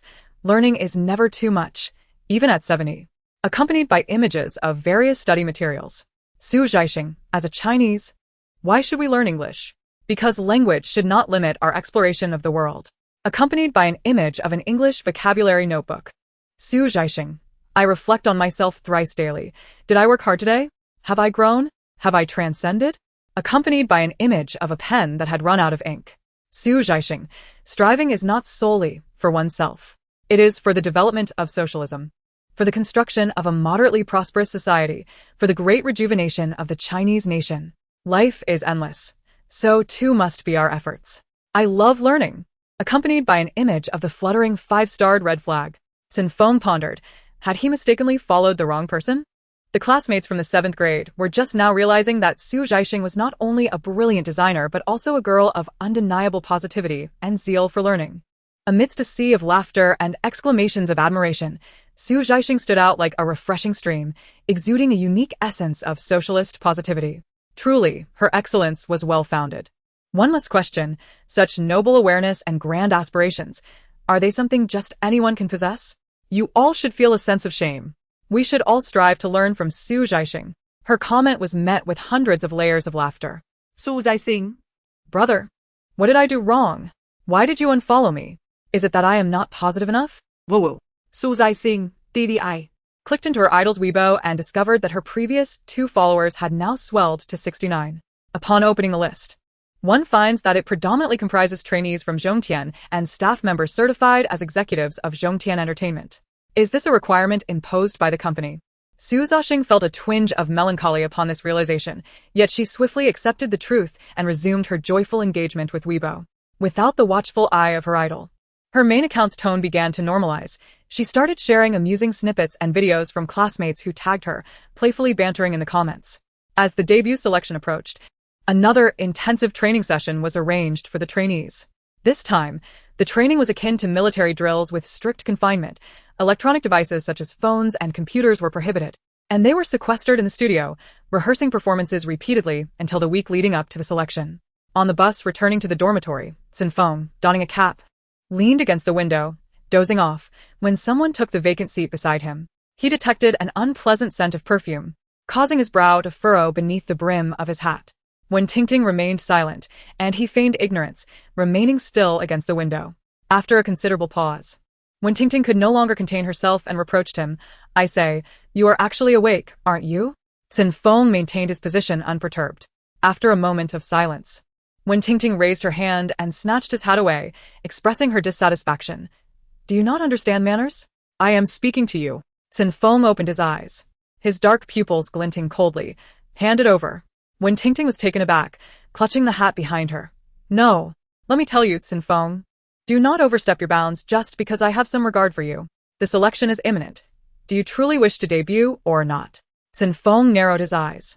And in the next instant, Wen Tingting felt a sharp pain in her arm as he seized her shoulder and snatched the hat from her. She exclaimed in a mix of surprise and anger. Did you just hit me?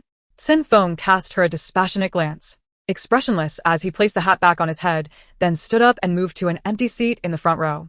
Wen Tingting stared at him in disbelief, her face alternating between crimson and pallor, her chest heaving with indignation, struggling to articulate a response.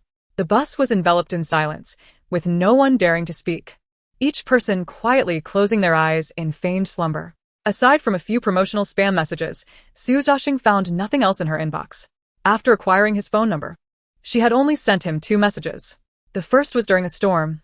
Brother, please don't go out in this heavy rain. Take care. The second came as autumn approached. With cooler temperatures, brother, it's getting chilly. Remember to wear more clothes. Following his advice, she had indeed refrained from leaving comments on her blog and had not sent him any private messages since acquiring Weibo. Upon checking his Weibo, Cen Feng discovered that his list of followers had been altered, with dozens of unfamiliar accounts added, and the young girl he once followed removed. One needn't ponder long to deduce that it was the work of Wen Tingting. His gaze turned icy.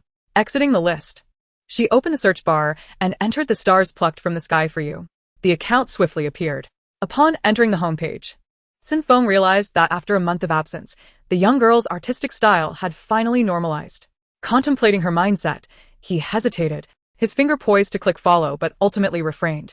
It was sufficient for her to be a genuinely happy and authentic girl, free from discomfort due to his presence.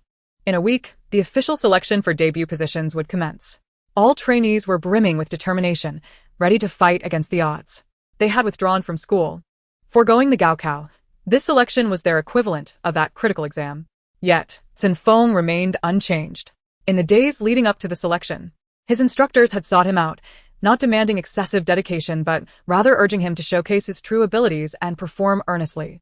He neither spoke nor nodded.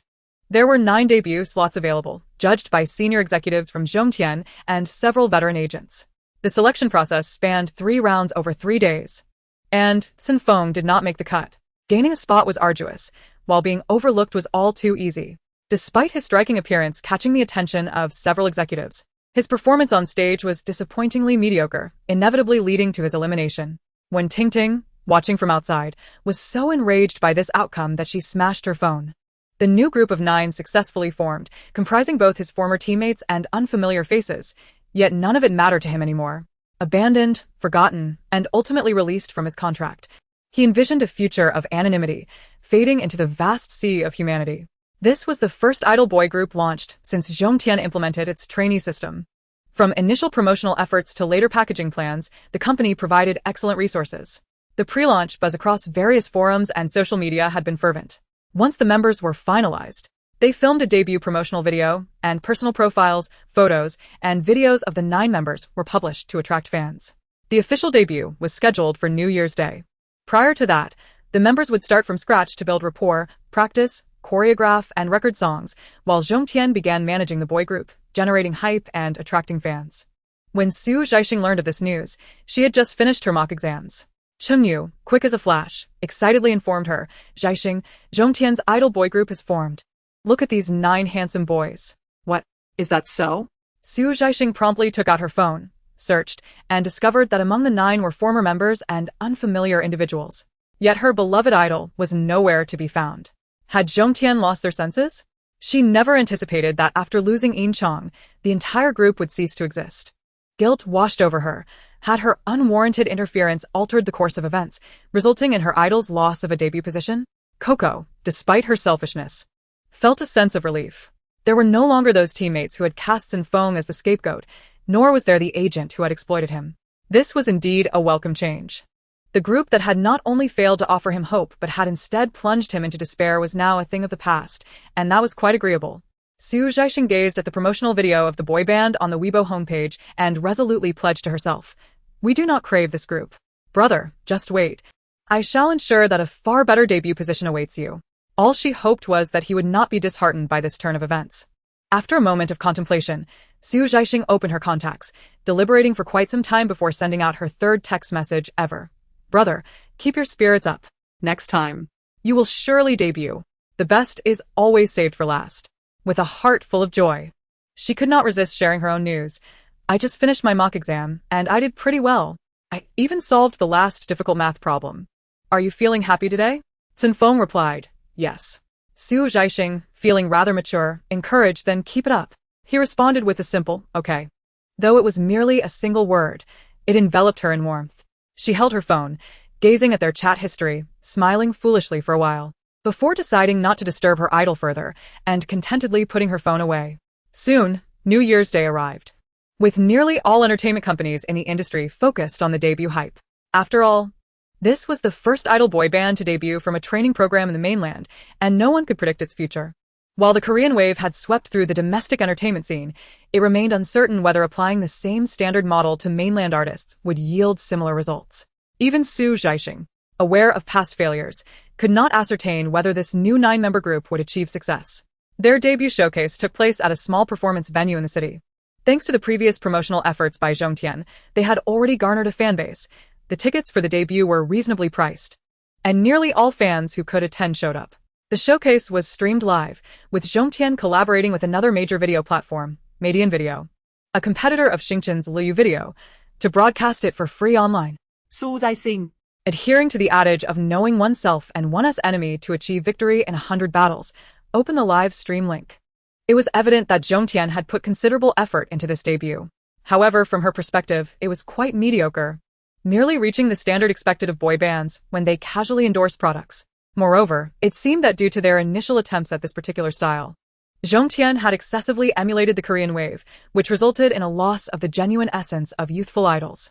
Following the debut, the official Weibo account gradually gained over 100,000 followers. While it could not be said to be a failure, it was certainly a marked improvement over the past. At least Zhaixing had several classmates who were fans of this group. After all, with 9 members, they encompassed various types, catering to the diverse aesthetic preferences of starry-eyed girls. Yet, one could not claim that they were a sensation, as their popularity and buzz still paled in comparison to several purely musical bands in the mainland. Zhaixing believed that Zhongtian had erred in adopting a dogmatic approach, with their uniform silver-haired eyeliner resembling a production line, leading to a homogenization of member styles that made it challenging for audiences to remember each member's face. Furthermore, in this current era, the acceptance of male idols exuding a seductive charm through makeup and dyed hair remains somewhat limited. Nevertheless, the emergence of Zhongtian and its steadily growing popularity has demonstrated a significant truth to the entertainment industry. The market for idol boy bands holds boundless potential for the future. Zhong Tian was the pioneer, and although they may not have fully reaped the rewards, one cannot deny the allure of the crab. Consequently, entertainment companies within the industry began to stir with ambition, preparing to seize the substantial opportunity presented by aspiring trainees. Zhaixing astutely recognized that the burgeoning culture of fan circles and idol models may be approaching sooner than anticipated. She hurriedly called Su Yan, brother. How is the training of Zhaixing's trainees progressing? Did you see Zhong Tian's debut? How do we compare? Su Yan chuckled. What do you think? Yes, I saw it. That group appears relatively mature. Our trainees still have some way to go. Zhaixing responded. If we cannot even measure up to such a subpar group, does that not make us even more lacking? I am deeply concerned about Zhaixing's future. Time is the ultimate arbiter. Those who train longer will possess greater capabilities. Zhong Tian's trainee model has been in practice for several years, so it is only natural that Zhaixing cannot yet compete. Moreover, Zhaixing's current focus is not solely on this. It is imperative to continue enhancing the company's reputation and scale, aiming for growth and strength. Once Zhaixing clarified this perspective, she felt a sense of relief, redirecting her focus back to her studies. During the new year, Su Yan returned to the city and shared a reunion dinner with Zhaixing's family. Su Yan's mother, residing abroad for decades, had grown accustomed to life overseas and typically celebrated Christmas, finding little significance in the domestic New Year festivities. Understanding this, Su's mother warmly invited Su Yan for a family dinner. Having not seen him for nearly half a year, Zhaixing had a plethora of thoughts to share. After the meal, seizing the moment while Su's parents were engrossed in the Spring Festival Gala, she called Su Yan into her room to inquire about the company's status. Su Yan briefly informed her that Zhaixing was flourishing, with both its artists and resources thriving.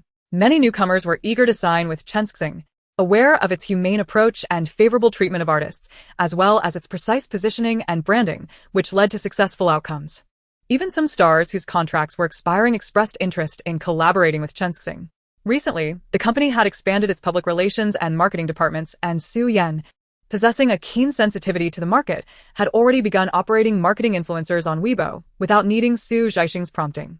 These marketing accounts span various industries, including astrology, film, music, gossip, revelations, and humor.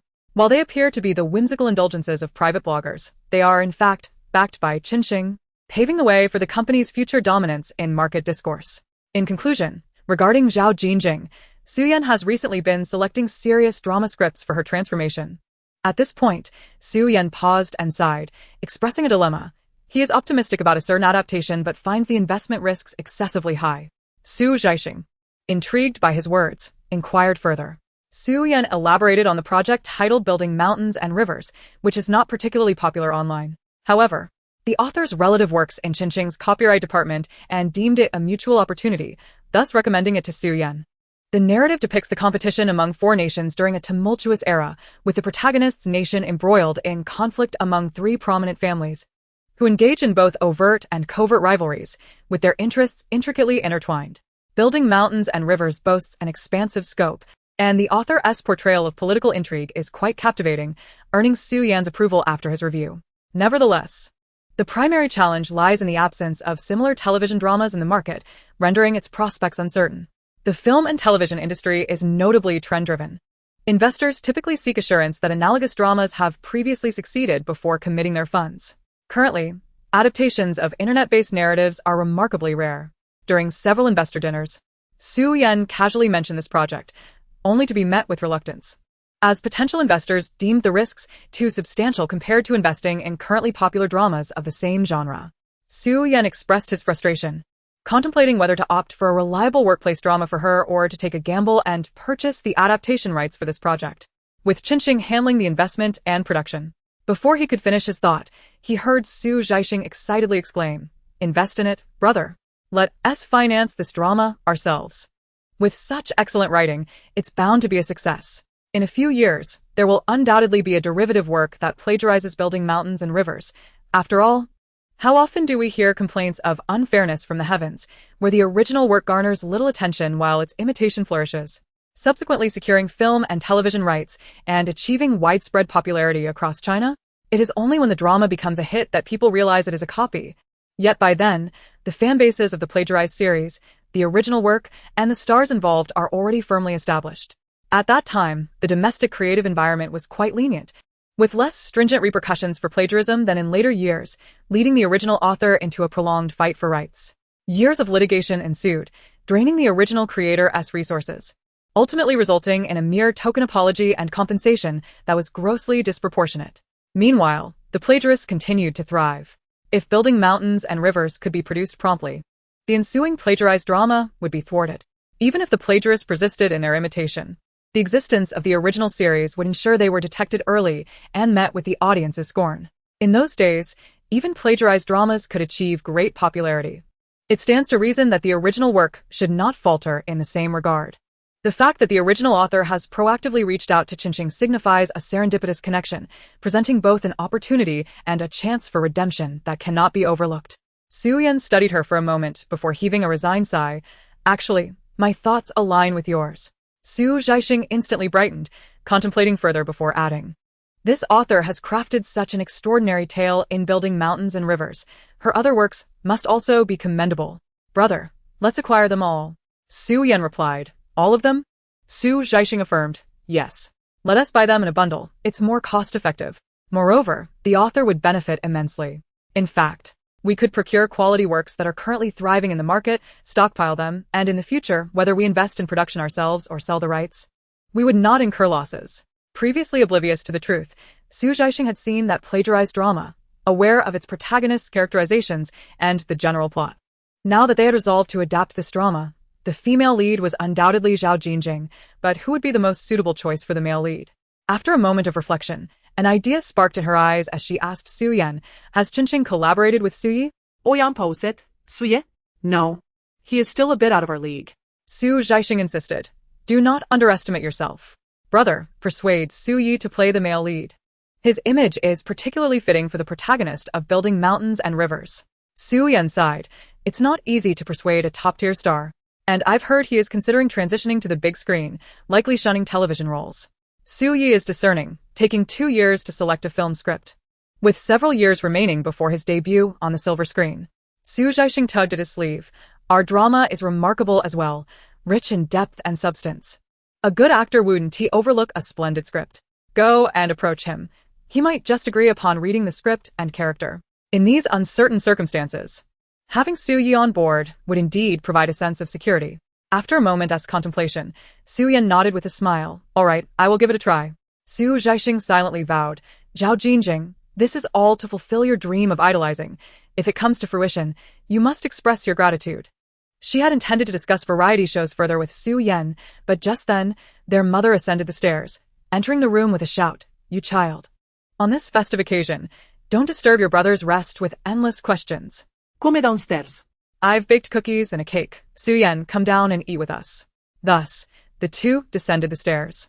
The Spring Festival Gala still played on the television, nearing midnight, while the sounds of fireworks began to permeate the air outside. At this hour, city regulations concerning fireworks were not overly strict. Zhaixing finished her cookies and dragged Su Yan outside to set off fireworks. Outside the community, many families had gathered, parents bringing their children to play with sparklers, laughter and joy filling the air, a quintessential scene of familial harmony on New Year's Eve. As Zhaixing reveled in the festivities, a wave of melancholy suddenly washed over her. The idol has likely never experienced a truly remarkable year. Unfortunate in his youth and solitary in his adolescence, he now finds himself alone, far away, perhaps without even a single soul to converse with. The mere thought of this fills Zhaixing with an ache in her throat. She hands the remaining sparkler to Su Yan and softly murmurs, I am tired. Su Yan gazes at her slightly reddened eyes and smiles, of course. Upon returning home, Zhaixing greets her parents, who are still watching the Spring Festival Gala, before ascending the stairs to her room. After completing her nightly routine and lying in bed, the hour hand just barely touches midnight. She extinguishes the light, plunging the room into darkness, save for the faint glow of her phone screen. Outside, the sound of firecrackers erupts, muffled through the window. She stares at the unmade call in her contacts, exiting and re-entering the screen several times, until finally, with a deep breath and a slight clench of her jaw, she dials the number. After 2 beeps, she hears the low, soothing voice of her idol. Hello. Tears well in her eyes. Zhaixing raises her hand to cover her eyes, yet a smile tugs at her lips, her voice jubilant and gentle. Brother, it's me. Happy New Year. He chuckles softly, his tone warm. Happy New Year. Tears trickle through her fingers. She exclaims with enthusiasm, Brother, did you watch the Spring Festival Gala? Did you eat dumplings? Did you set off fireworks? Zhaixing covers the receiver with her palm, sniffling before bringing it back to her ear. What filling did the dumplings have? Were they delicious? Cen Feng replies, mushroom filling, quite good. It feels like an ordinary chat between friends. The sounds of firecrackers outside gradually diminish, and Zhaixing glances out to see the remnants of fireworks still glowing in the night sky. She hastily wipes her face with the back of her hand and strives to keep her voice light. Brother, in this new year, I hope you find joy every day, that everything goes smoothly, that you remain healthy, and that all is well. There is a pause on the other end, followed by a laugh. He replies, all right. I will try my best. Zhaixing's final winter break of high school lasts merely 10 days before she plunges into the urgent preparations for the college entrance examination. Her classmates appear tense and anxious, yet Zhaixing remains remarkably composed. A sudden thought strikes her, recalling the essay prompt from her previous college entrance examination. However, she refrains from meddling in the affairs that could impact the fates of thousands, believing that everything must unfold naturally. Su Yan, taking Zhaixing's advice into account, after thorough investigation, confirms that her suggestion to stockpile is indeed feasible. After several meetings with company executives, they establish an operations department and commence official operations. They secure the rights to building mountains and rivers, with the author collaborating with another renowned screenwriter for the adaptation. With the original author's insights and the professional screenwriter's assistance, the script was completed swiftly. Just as summer commenced, Zhaixing learned that Su Yan had taken the script to seek out Su Yi. After a full week of anticipation, Su Yi, recognizing the sincerity of President Su's daily visits, finally agreed to glance at the script. Once he did, there was no turning back. Zhaixing was indeed correct. No talented actor would decline a remarkable script. Wearing sunglasses and clutching a coffee, Zhaixing rushed into the elevator, exclaiming for a moment's pause, where she found Su Yi, masked yet smiling politely within. Initially, she didn't recognize him, uttering a soft thank you. It wasn't he until she took a couple of sips of coffee and caught her breath that she sensed something amiss. Suddenly, she turned her head, hesitatingly regarding the man behind her, and remarked, You resemble my idol. Su Yi inquired, Who is your idol? Susuye, Zhaixing replied. With a chuckle, Su Yi removed his mask. What a coincidence, that would be me. Zhaixing was on the verge of a squeal. Although she had seen Su Yi at various grand events, they had always been distant encounters. And any attempt to approach him would surely lead to sensational news stories about her.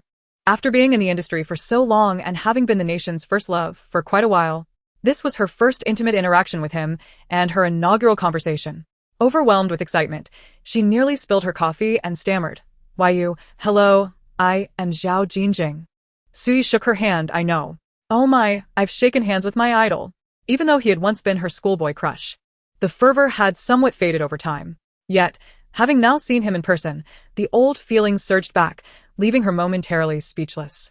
Her assistant remarked, This is quite embarrassing. As the elevator doors opened, Su Yan stood waiting outside.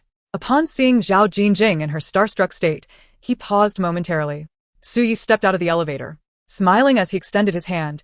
President Su, good to see you again. Su Yan smiled and shook his hand. I've been expecting you. As they made their way toward the office, Zhaixing followed closely behind. Su Yan turned his head and asked lightly, What are you doing here? Zhaixing quickly replied, President Su, could you let me know when you finish discussing business? I would love to ask Su Yi for photo.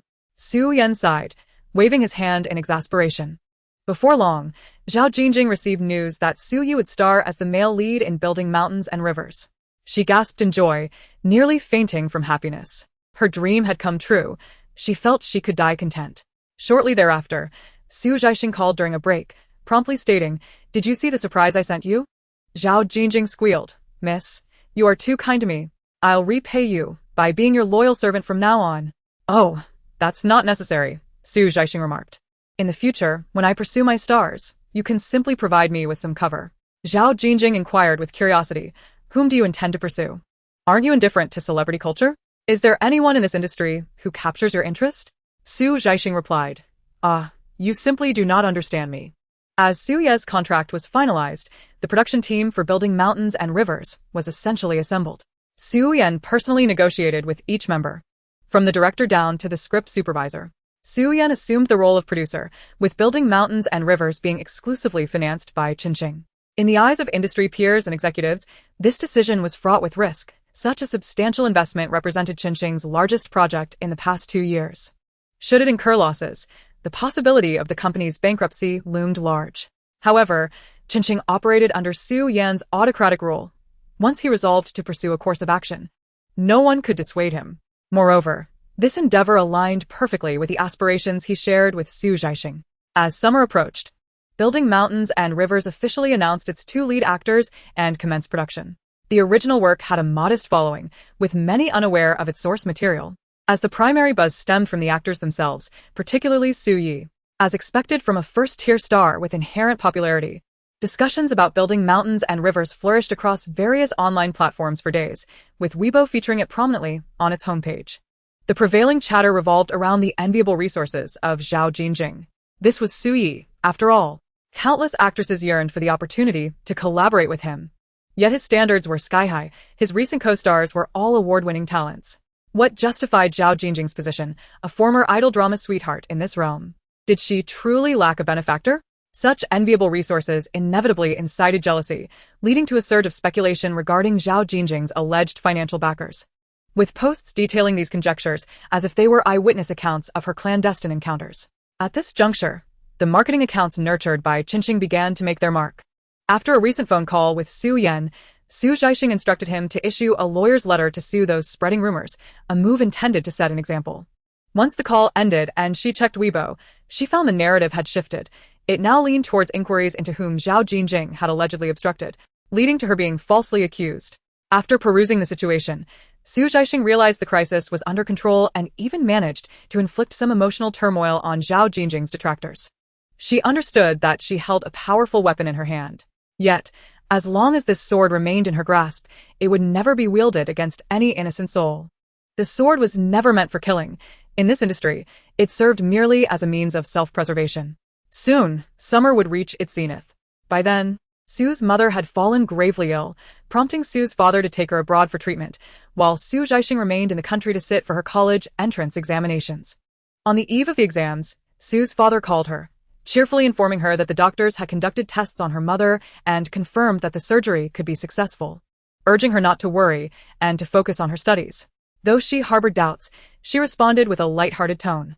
Afterward, she remained tense, devoid of anxiety or tears, calmly completing for examinations. It was only upon submitting her final paper that she sat in her seat, gripping her pen, and finally broke down in tears. The following day, she received the devastating news that her mother's surgery had failed and she had passed away. The summer following the college entrance examination marked the darkest period of her life. Yet it was all in the past now. Su Zhaixing took a deep breath, clutched her pen, and diligently lowered her head. 2 days later, the examinations concluded splendidly. She felt that she had performed consistently well. Upon exiting the school, her parents were waiting outside, rushing to greet her with broad smiles. "Oh, my darling, it's finally over." How was it? Not too bad, right? Su Zhaixing waved her hand grandly. Tsinghua and Peking University are a given. A reporter stationed at the entrance happened to overhear this declaration and rushed over with a microphone and camera. "Excuse me, may we have a word?" Startled, Su Zhaixing hurriedly grasped her parents and fled, anxiously patting her chest. "I shall never boast in public again." Once in the car, she reached for her mother. "Mom, where's my phone?" Su's mother shot her an incredulous look. "Why did you wait until now to ask?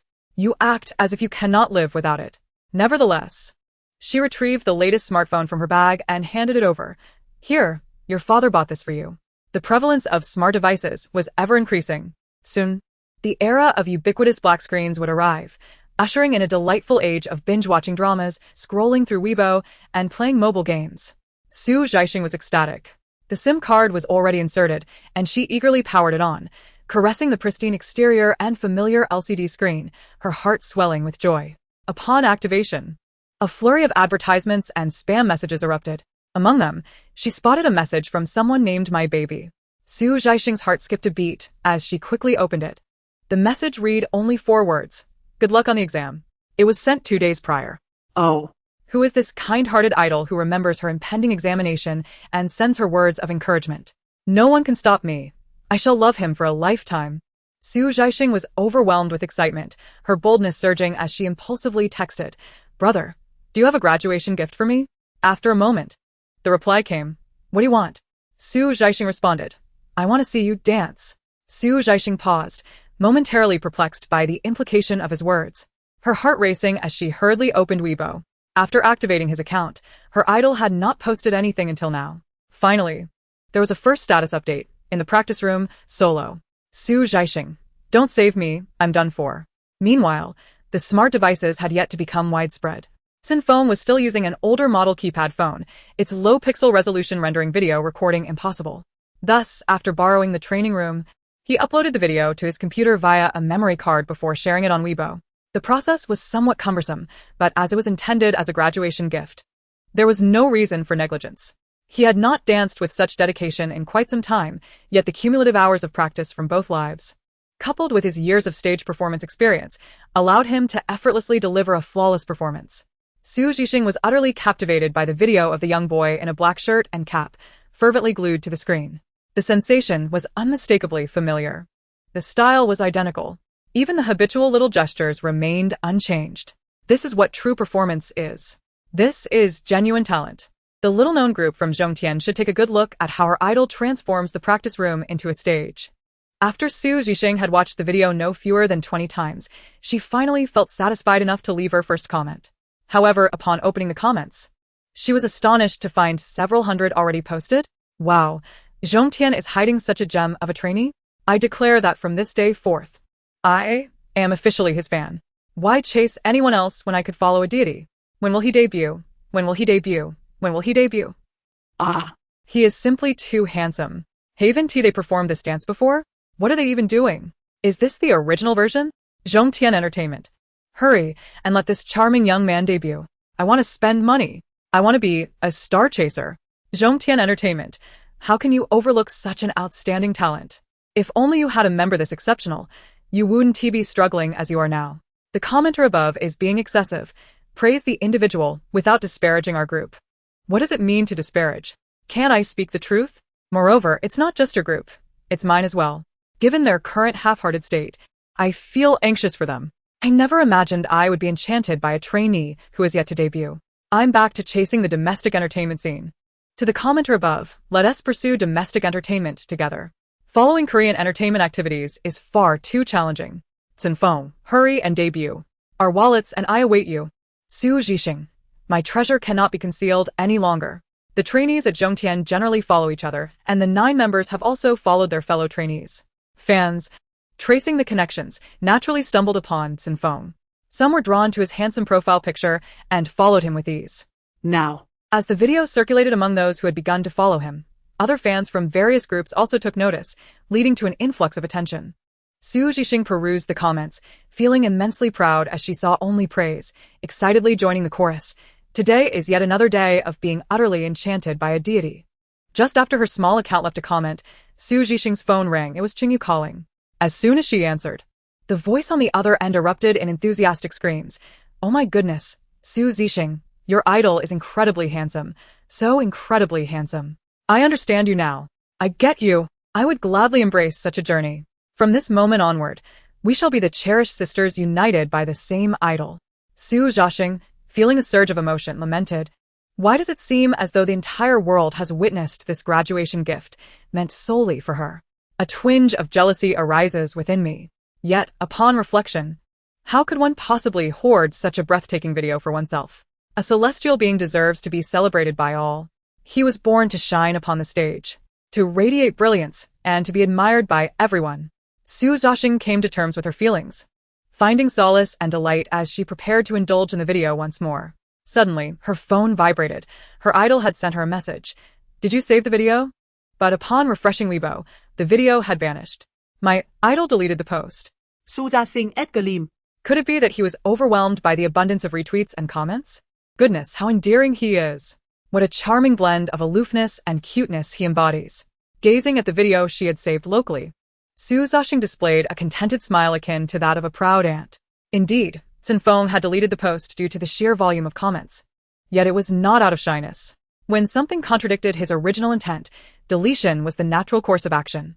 The official account of Zhongtian Entertainment was bombarded with hundreds of mentions, eagerly clicking to see, only to find nothing. With his post deleted, the homepage was left barren, and the curious netizens who wished to leave a message found no space to do so, resorting to private messages. Inquiring why he had deleted the post, and when he would debut, Cen Feng glanced at a few messages before exiting Weibo. At present, the netizens had not yet become cunning enough to save any mesmerizing videos upon sight. They could only watch helplessly as the video disappeared, urging their friends who had yet to see it, "I swear, he is truly handsome. Trust me." Friends would respond, "No picture, no proof." The sole possessor of the stunning video, Zhaixing, emerged as the ultimate victor in this tale. With the conclusion of the college entrance examination, she could finally relish the summer she had previously been unable to enjoy. By the end of the month, the results were released, and Zhaixing, with a score exceeding 600, had successfully entered a prestigious university, bringing joy to her family. A few days later, her birthday arrived. After this celebration, she would step into the realm of adulthood at 18. Her parents organized a gathering at home, inviting numerous classmates and friends, including Su Yan, who brought along Zhao Jingjing. Despite her obligations to film, an 18-year-old unburdened by the weight of responsibility, she finally glimpsed a future illuminated by hope. After singing the birthday song and cutting the cake, she made her wishes for adulthood, for the well-being of those she loves, and for those who love her. The following day, Zhao Jingjing had to return to filming, departing on an overnight flight, with Su Yan accompanying her to the airport. Upon returning home, she found the housekeeper and her mother tidying up the living room, while her father stood at the stairway on the second floor, smiling and beckoning her. "Zhaixing, come to the study." With cheerful little steps, Zhaixing bounded up the stairs. Upon entering the study, she found her father, Su Fu, seated before the computer, a look of satisfaction gracing his face as he gazed at the screen. Curiosity piqued. She approached to see that it displayed news related to Zhaixing. "Dad, what are you looking at?" she inquired. Su Fu leisurely cast a glance in her direction, clicked his tongue, and replied, "I am admiring my daughter's achievements." Statan, Zhaixing gapet. Observing her reaction, Su Fu chuckled heartily, shaking his head. "Su Yan has told me all about it. Zhaixing is the fruit of your joint efforts. Who would have thought that I, Su Zhiong, have lived a mundane life, yet have such an extraordinary daughter?" Zhaixing playfully retorted, "Dad, what are you talking about? You are not mundane at all. If this is what you call ordinary, then what hope is there for the common folk? One must learn to be content. Contentment brings happiness. Do you understand?" Su Fu, thoroughly entertained by her admonishment, chuckled incessantly. Once the laughter subsided, he retrieved a document from the drawer and handed it to her with an air of mystery. "Here. This is a gift for your coming of age. Let us see if you like it." Curious, Zhaixing accepted the document and, upon flipping it open, found herself momentarily stunned. It was a contract for the transfer of shares in Zhaixing. Su Fu had transferred his 51 stake in Zhaixing to Zhaixing. In other words, she was now the head of Zhaixing, holding the highest shares as its chairperson, surpassing even Su Yan. No wonder everyone had been showering her with gifts that evening while her father appeared to be devoid of any gesture. He had been waiting for this moment. A whirlwind of emotions surged within Zhaixing, leaving her momentarily speechless. Su Fu gently ruffled her hair and remarked, "Su Yan mentioned you have a dream of creating an entertainment empire. Your father may be simple-minded, only capable of building houses and engaging in media. The dream you desire must be forged by your own hands. I can only accompany you this far." As his words hung in the air, his beloved daughter sobbed softly and threw herself into his embrace. Su Fu's eyes glistened with unshed tears as he patted her back, rendered speechless. After a moment, he heard Zhaixing choke out, "Dad, please keep the part about only being able to build houses and do media to yourself. The properties you've built have appreciated fivefold, and the media venture you initiated is now the leading video platform in the country. If you keep saying such things, people will laugh at you." Su Fu, with her tears brushing against her father's shoulder, she inhaled the familiar, reassuring scent of him. The image of the father who once lay in bed, helpless, gradually fading from her memory. She cupped his face and planted a kiss on his rough cheek, exclaiming, "Dad, you are truly wonderful. I love you." Feeling a touch embarrassed, she added, "I got it, but please don't call me that. I'm not used to it." Su Yan replied, "You'll get accustomed to it if you hear it often enough." Zhaixing, with her spirits lifted after the playful banter. Su Yan inquired with a smile, "When are you coming to the city?" Zhaixing remarked, "The notification should arrive soon." She had applied to the city's media university, And given her scores, there should be no issues. Although she harbored a passion for design, having already studied it for 4 years in her previous life, she felt it prudent to explore a different major this time. Furthermore, as she intended to manage Zhaixing in the future, acquiring specialized knowledge would be advantageous. Suzanne inquired. Will you be residing on campus or off campus? If it's the latter, I can help you find a place in advance. Zhaixing contemplated her future endeavors, realizing she would likely be frequently on the move, and promptly replied, "Please find me a place near both the company and the school." Suyen agreed, then paused before adding with a smile, "Chairwoman Su, I look forward to building an entertainment empire with you." Zhaixing retorted, "If you keep calling me that, I shall have to dismiss you." Suyen chuckled. Having officially become the chairwoman of Zhaixing, Zhaixing felt she could no longer afford to be nonchalant, merely verbalizing her intentions while delegating all responsibilities to Suyen. She needed to take action herself. Her first decision was to visit the set to see Zhao Jingjing. Upon learning of her plans, Suyen remarked, "You just want to go for fun, don't you?" Zhaixing replied, "Understanding without voicing is a sign of true refinement." Now that she was an adult, Su's mother did not inhibit her, but did admonish her to be cautious, to avoid reckless behavior, and to embody the poise befitting a chairwoman. "This title is utterly unflattering, akin to calling me an old man. Ah. How I long for the days when I was referred to as Miss. How splendid that was." Upon reaching the film studio around noon, Zhao Jingjing's assistant, Xiao, welcomed her at the airport, took her for a meal, and helped her settle in before escorting her to the set. Zhu Shan, he was an investment by Zhaixing, meaning Zhaixing was the employer of everyone present, though few were aware of this. Only Zhao Jingjing knew that the young lady had ascended to the role of Chairwoman Su. When they arrived at the set, the leading actors were filming outdoor scenes, and Xiao asked Zhaixing if she wished to join, to which she vigorously shook her head. It was far too hot, and she preferred the comfort of an air-conditioned interior. Given the historical intrigue genre of the drama, the indoor set was meticulously constructed to authentically reflect ancient times, eschewing garish colors in favor of a weighty, rustic historical ambience. Just by observing the set, Zhaixing could discern that the production would be exceptional. It was her first visit to a film set, and she was captivated by the experience, feeling like a country bumpkin, marveling at everything. Xiao busied herself with organizing Zhao Jingjing as costumes and props, leaving Zhaixing to explore on her own. While the main director was outside directing the lead actors, the assistant director was engaged with the supporting cast indoors. As Zhaixing approached, she noticed a crowded room resembling a grand hall filled with a throng of young, beautiful women, while a disheveled man at the front was retouching his makeup in preparation for the next scene. Zhaixing was eagerly waiting to watch the filming when she overheard the assistant director express his displeasure. "Where is the missing beauty?" The executive director nearby replied. "One of the background actresses playing the beautiful role has fallen ill and could not make it. We are just short one person. It should be fine, right?" The assistant director retorted angrily, "The legend of Chen Wang's 19 beauties is renowned far and wide. If it is said to be 19, then it must be 19. One cannot be absent. If you present only 18 and the audience discovers it, do you intend for them to mock my numeracy?" Just as this thought crossed his mind, the assistant director's piercing gaze swept over, and he pointed decisively. "You. Yes, you. Costume and makeup artist. Quickly change your outfit. You have 10 minutes. Zhaixing was taken aback. Before she could protest, 2 costume designers whisked her away. "Wait, I'm not a background actress. I'm merely here to observe. I cannot act," she implored. The assistant director was more fearsome than the director, and the costume designers dared not disobey. As they worked on her, they reassured her, "It's all right. This scene doesn't require acting skills. Just looking beautiful is sufficient. This is a major production, and being on camera is an opportunity. Besides, you'll be compensated with a meal box. Just stay still, and if you perform well, we'll add an extra chicken leg for you." When Zhaixing finally donned the palace attire and was hurriedly brought out by the costume designers, the surrounding crowd gasped in admiration, murmuring, "This young lady is so beautiful. Where did she come from? Does anyone know her?" She had shed her student uniform, released her ponytail, and styled her hair in an ancient fashion with a d of vermilion on her forehead. Her bright eyes and radiant smile made her resemble the exquisite beauties that the foolish Chen Wang sought. The assistant director was thoroughly pleased, directing her to stand in the center and inquiring, "Have you acted before?" Zhaixing, feeling at a loss, replied, "No." The assistant director waved his hand dismissively. "No experience is no issue. Listen closely.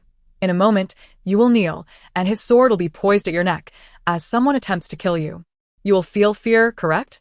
Just portray an expression of terror and tremble a little. Just as he finished speaking, another actress suddenly exclaimed, "Wait, director. Wasn't it agreed that I would play the role of the beauty who gets killed?" The assistant director shot her an irritated glance. "What are you yelling about? Do you think you can compete in beauty? The one Chen Wang slays is the most beautiful among the 19. Is that you?" Zhaixing thought. Am I stealing her scene? She offered an apologetic smile to the actress, who huffed and turned away. The assistant director called over the actor portraying Chen Wang, instructing him on how to position his sword at her neck, how much to tilt her head, where her gaze should be directed, and the expression she should wear. Fortunately, this role required no lines, and Zhaixing managed to keep up. With a commanding sound, the 19 beauties trembled as they knelt before the throne, while the crazed Chen Wang strode past, dragging his sword along the ground, producing a harsh scraping sound.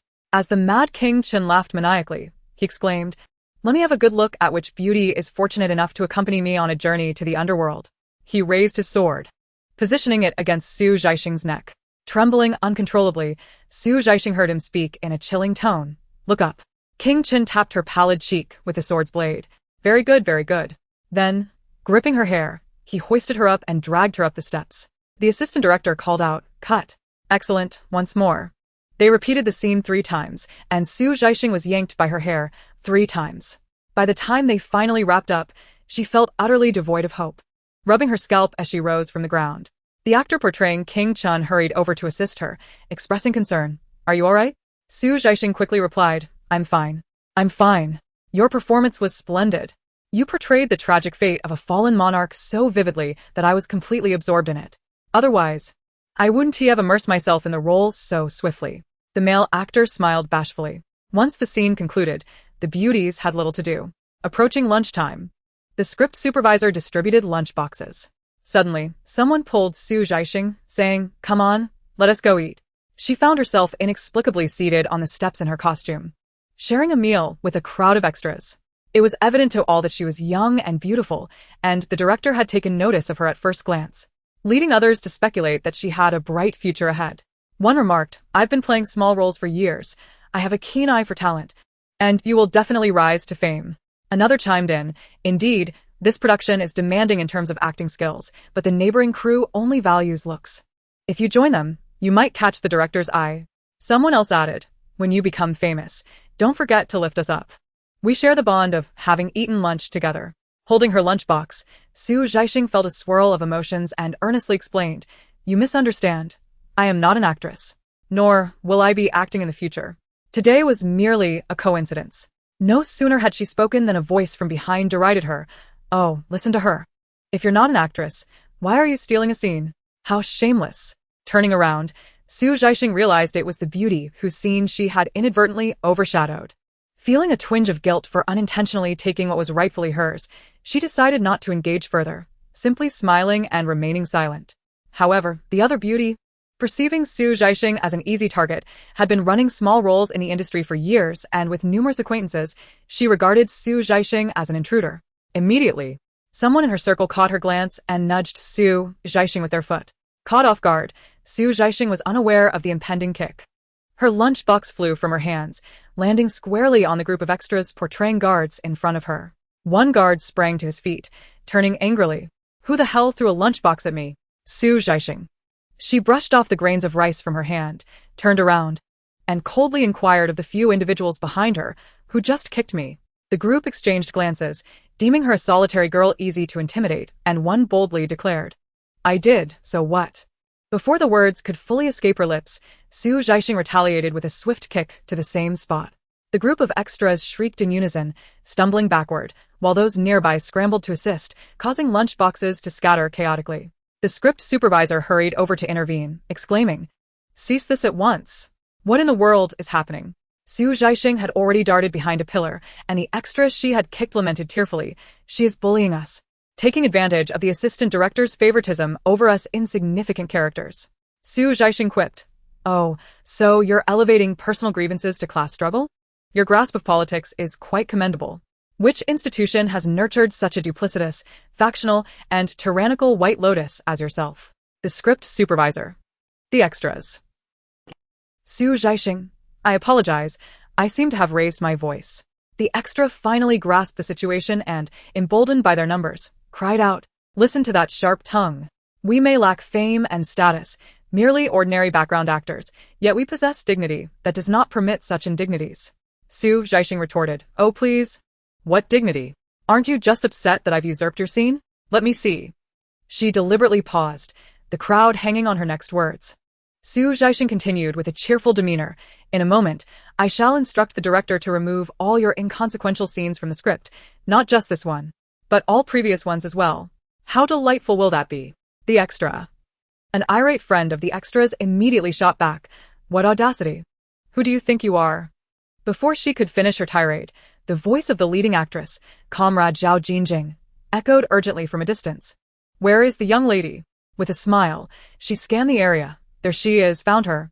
The young lady is right there." Zhaixing, still in her costume, rushed over and, upon seeing Zhaixing, burst into laughter. "Young lady, what on earth are you wearing?" Zhaixing replied with a feigned sorrow, "It's a long story." The script supervisor looked at Zhaixing in shock, then turned to Zhaixing, exclaiming, "Jingjing, this is." Zhaixing added, "Oh, Xian, you may not recognize her, but this is our esteemed young lady of Qingqing." "Wait, no, she is now Director Su." Zhaixing interjected playfully, "Continue calling me that, and I might just have you and Su Yan dismissed." Zhaixing, eek. The script supervisor felt a cold sweat trickling down. The group of extras, now pale as ghosts, looked on in fear. Zhaixing turned to the script supervisor with a smile. "Regardless of whether one is a lead or an extra, character is of utmost importance. Wouldn't you agree?" The script supervisor replied, "Indeed, indeed." She pointed at the group of extras who had conspired against her, declaring, "Not a single one of them should remain. Scene note. Understood, Mr. Su." Zhaixing, resembling a formidable antagonist, arrogantly linked arms with Zhaixing and departed. After a few steps, Zhaixing finally reacted, indignantly questioning her. "Miss, were those individuals bullying you?" Zhaixing replied with a profound tone, "Not exactly, I merely feel." Zhaixing interjected, "Feel what?" Zhaixing continued, "The sensation of being Mr. Su's favored one is utterly delightful."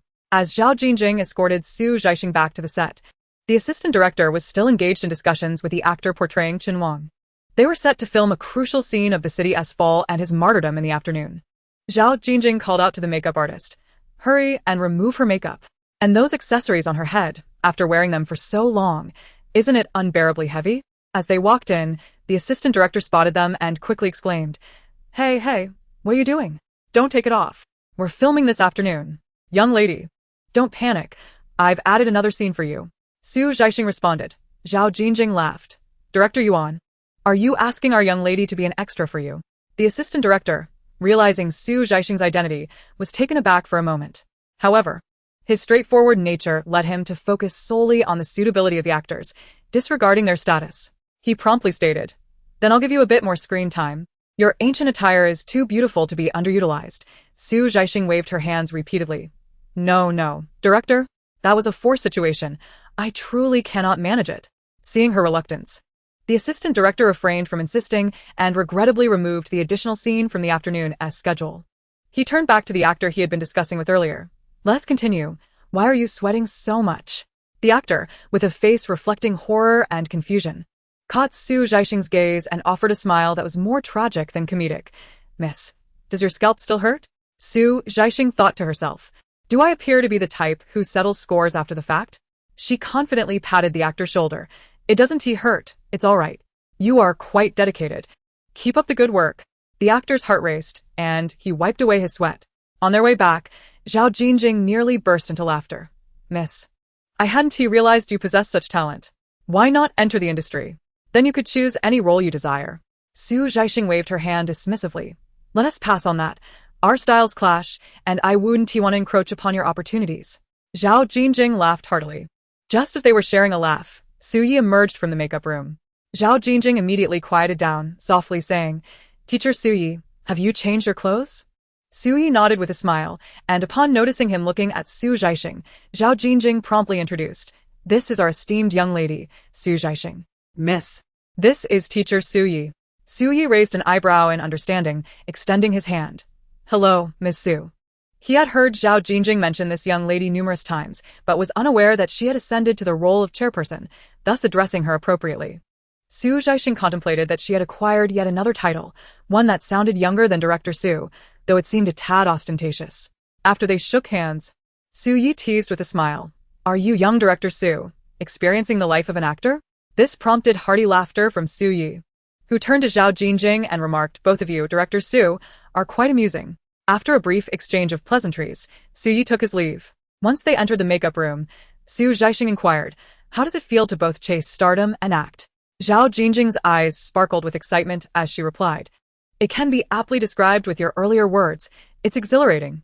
Su Zhaixing then asked, "Who do you find more handsome, my brother or Su Yi?" Zhao Jingjing fell silent, her expression turning contemplative as she stood there for a while, finally daring to ask, "Is it permissible to choose both?"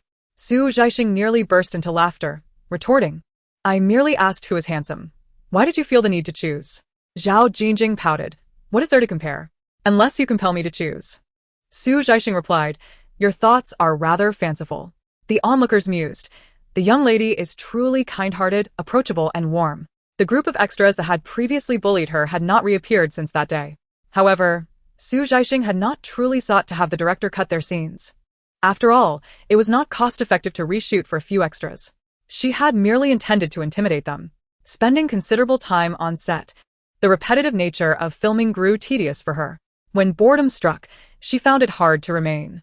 Before leaving, she arranged for a feast of fruits and cold snacks to be delivered to the crew, a gesture of appreciation from the producer. Everyone felt a pang of reluctance at her departure. Despite her status as a young lady, she was still just an adorable 18-year-old, endearing and charming, which only elevated their impression of Zhaixing. In August, Su Zhaixing received her acceptance letter from the Communication University. For the first time, she was leaving home to study in a place far away, essentially departing the city, where her future would unfold. Though her parents did not voice their feelings, they were undoubtedly saddened. Yet, they understood that it was time to let their child soar to greater heights, where her dreams awaited. Thus, at night, they whispered a few words to each other, wiping away tears, while during the day, they maintained cheerful facades in front of Su Zhaixing. They helped her pack, ensuring that her cherished belongings were included. Fearing she might find it uncomfortable sleeping in an unfamiliar bed, they even packed her sheets and pillowcases. Su Zhaixing could easily discern her parents' emotions. She did not intervene, merely watching as they packed their love and concern into her suitcase. Both parents were occupied with work and wished to avoid an emotional send-off, so they entrusted Su Yan to take care of her in the city. They only accompanied her to the airport, watching as she passed through security. It was only then that Su's mother leaned on her father's shoulder and wept for a moment. Stepping into the city once more as a university student, Su Zhaixing was filled with a multitude of sentiments. Now, Su Yan arrived in a Mercedes to pick her up, accompanied by a personal assistant. Considering her hectic schedule of shuttling between her company and school, attending classes, working, and managing household chores, Su Yan had directly hired her a lifestyle assistant, essentially a caretaker. The assistant, named Yu Tao, appeared somewhat shy yet carried a composed demeanor. Clearly the type who spoke little but accomplished much. Initially, Yu Tao had applied for the position of a celebrity assistant, but Su Yan, recognizing her reliability, offered her a position to assist the company's young lady. The salary was enticing, and although Yu Tao was apprehensive about whether the young lady would be challenging to get along with, her fears were alleviated after overhearing two employees discussing how much they adore her. Thus, she gladly accepted the offer. Once in the car, Su Zhaixing politely greeted Yu Tao as she was introduced. Su Zhaixing radiated a sense of good upbringing, kindness, and understanding, which immediately put Yu Tao at ease. Everything at home had been arranged.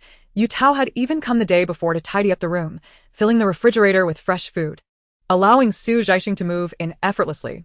Yu Tao lived nearby, making her presence convenient. She headed off to prepare noodles, and when she returned to call the young lady for dinner, she found the bedroom impeccably organized, even more so than what one might expect from a caretaker. Yu Tao felt that perhaps the young lady did not require her assistance as much as she had anticipated. She was far from the pampered heiress devoid of self-sufficiency that Su Yan had described. After dinner, Yu Tao took Su Zhaixing downstairs to familiarize her with the surrounding environment, guiding her through the subway station, bus stops, convenience stores, and large shopping malls, providing exceptional assistance. Thus began the independent life of a university student. After 2 days of settling into her new home, Su Zhaixing officially reported to Zhaixing. to avoid the misconception that the chairman of Zhaixing was merely a child and that the company was doomed. The news of Su Zhaixing's promotion to Su Dong was known only to a select few senior executives. However, Su Zhaixing was indifferent to such external titles, as being a young lady was sufficient for her to navigate her world confidently. Su Yan had organized the company's financial reports from recent years and a summary of current resources. Lacking interest in finances, but trusting Su Yan immensely, Su Zhaixing merely glanced at them before setting them aside. Her primary concern lay with the upcoming project investments and artist developments. Perhaps due to the butterfly effect, many things had already diverged from her previous life. The industry had seen the emergence of numerous stars and works she had never heard of, while some familiar faces had faded away. Consequently, investment and decision-making required greater caution. She dedicated 3 days to familiarize herself with Zhaixing's operations, ultimately discovering that while the company thrived in film and music, it remained relatively weak in the variety show sector. The artists of the company seemed to lack any remarkable talent for variety shows, and the few investments in such productions have not made a significant impact. It is not only Zhaixing. The entire domestic entertainment industry is struggling with its variety content, with only a handful of indoor interview game shows capturing public interest. In comparison to Korean, Japanese, or even Taiwanese variety shows, they fall somewhat short. Su Zhaixing began to ponder what kind of variety shows today as audience truly desires. With the rapid development of new media and Weibo just entering the public consciousness, former celebrities appeared as distant and mysterious stars in the sky. Yet, various social platforms have unveiled a portion of this veil. The public must be curious about how the lives of stars differ from their own. Su Zhaixing approached Su Yan with a proposal.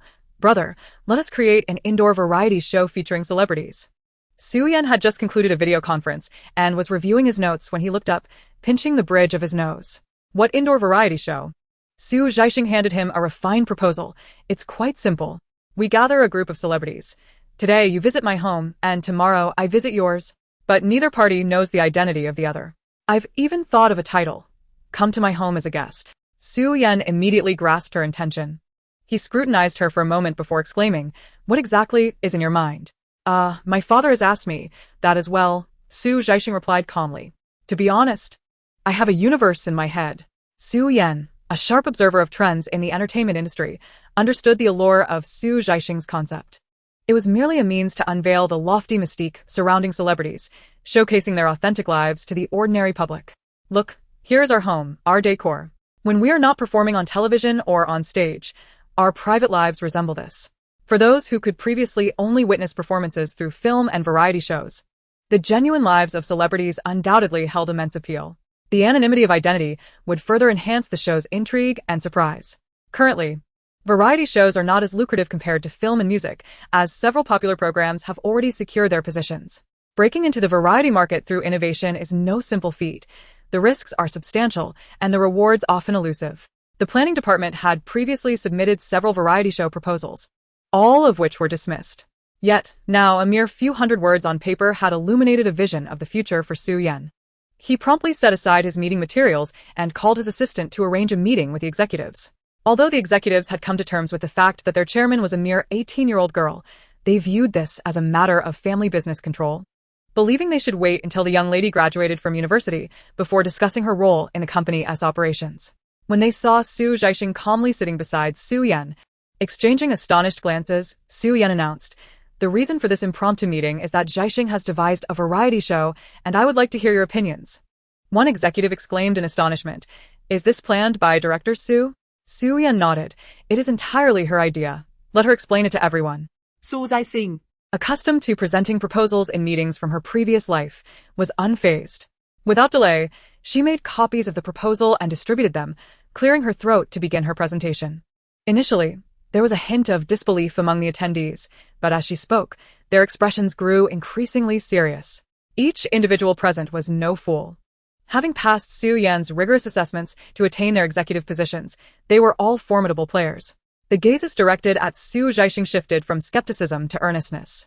At this moment, Su Zhaixing had only a rough concept in mind, with specifics yet to be discussed. After concluding her presentation, she inquired, "What do you all think?" The responses came in unison, "Feasible. Excellent. Director Su, your youth is truly unexpected." The unanimous praise brought a satisfied smile to Su Zhaixing's face. Su Yan joined in her smile, stating, In that case, this variety show proposal is confirmed. He turned to Zhaixing. I will allocate a team to you. Please expedite the completion of the full proposal.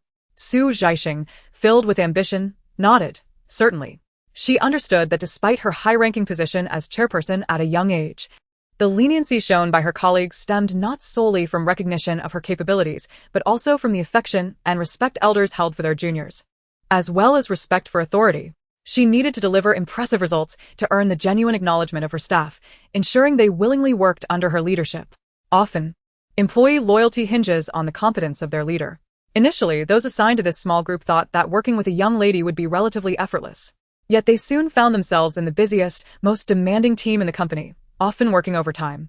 They marveled at the determination of the future heir to the company, impressed by her tireless efforts at such a young age, prompting them to reflect on their own complacency.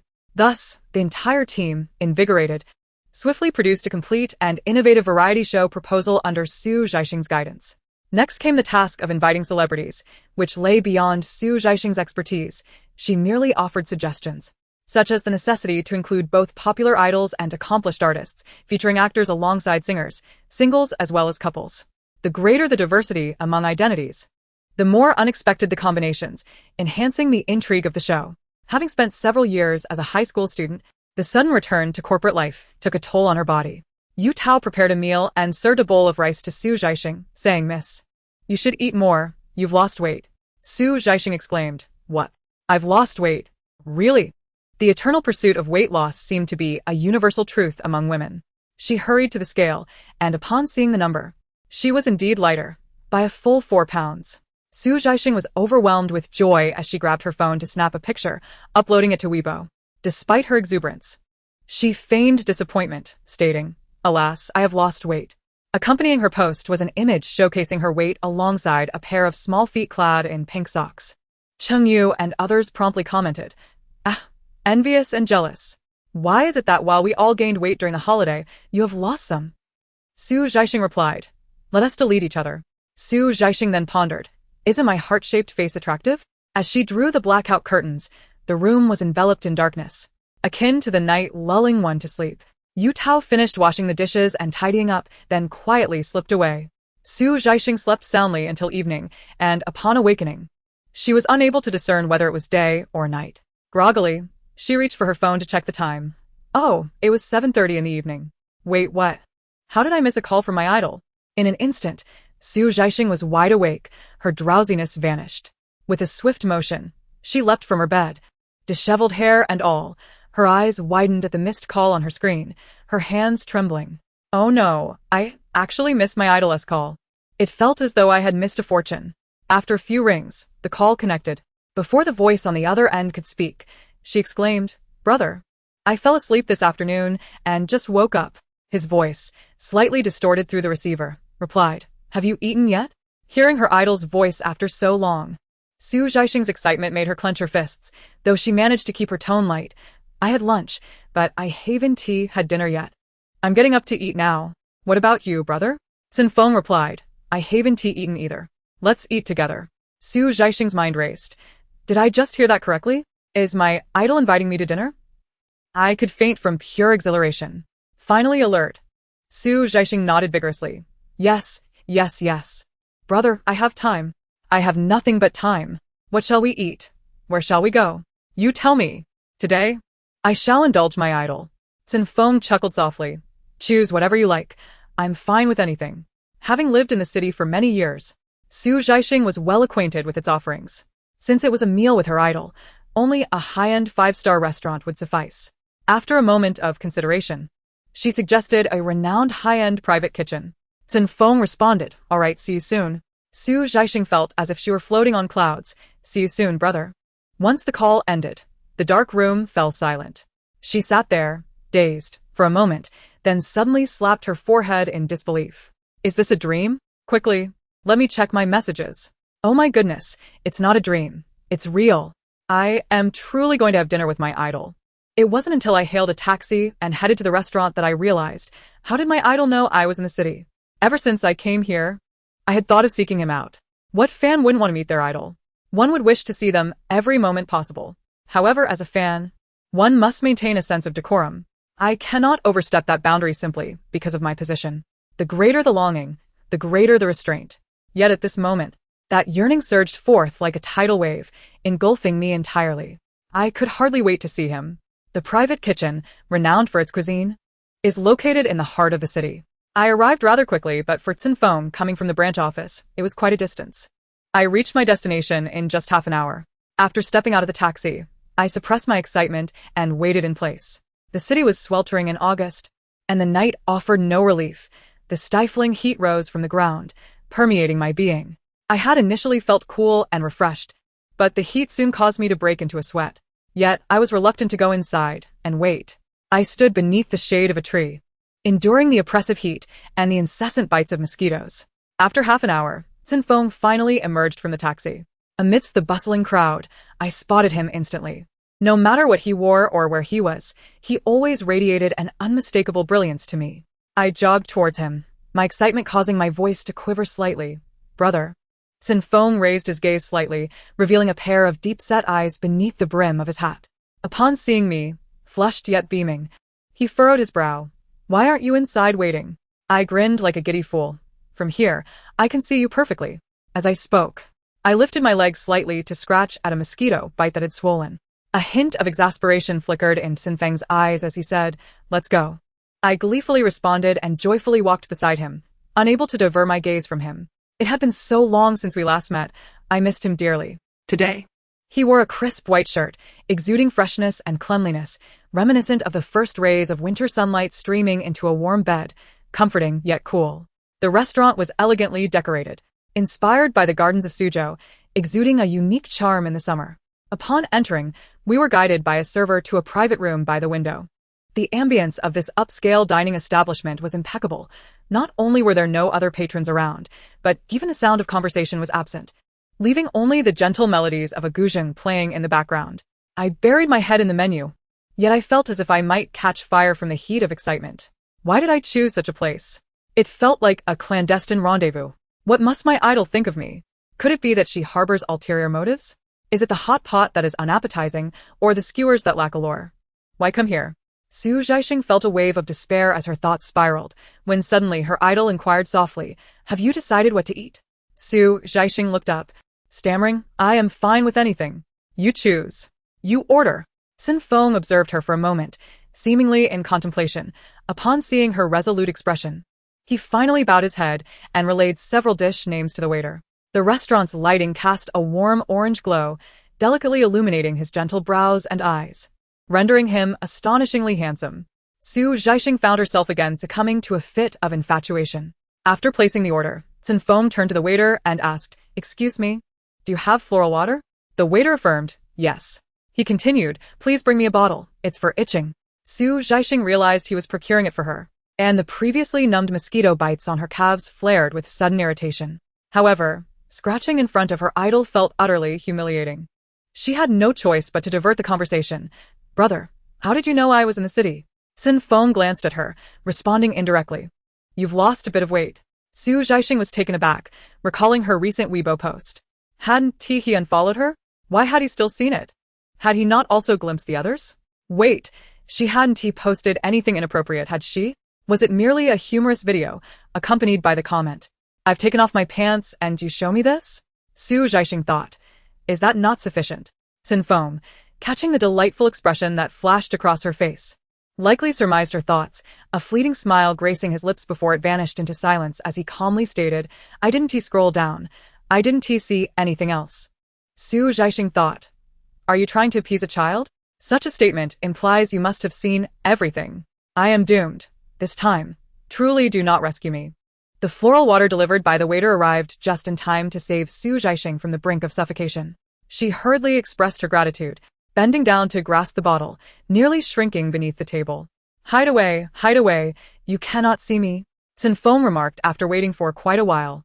She still crouched beneath, hesitating to apply the floral water, with only her fuzzy head bobbing into his line of sight. Cen Feng pressed his fingers to his brow, both amused and exasperated. "Sit up properly." The small head paused, slowly rising with reluctance, her gaze cast downwards, trembling eyelashes obscuring her always bright eyes. Her little face bearing a look of distress.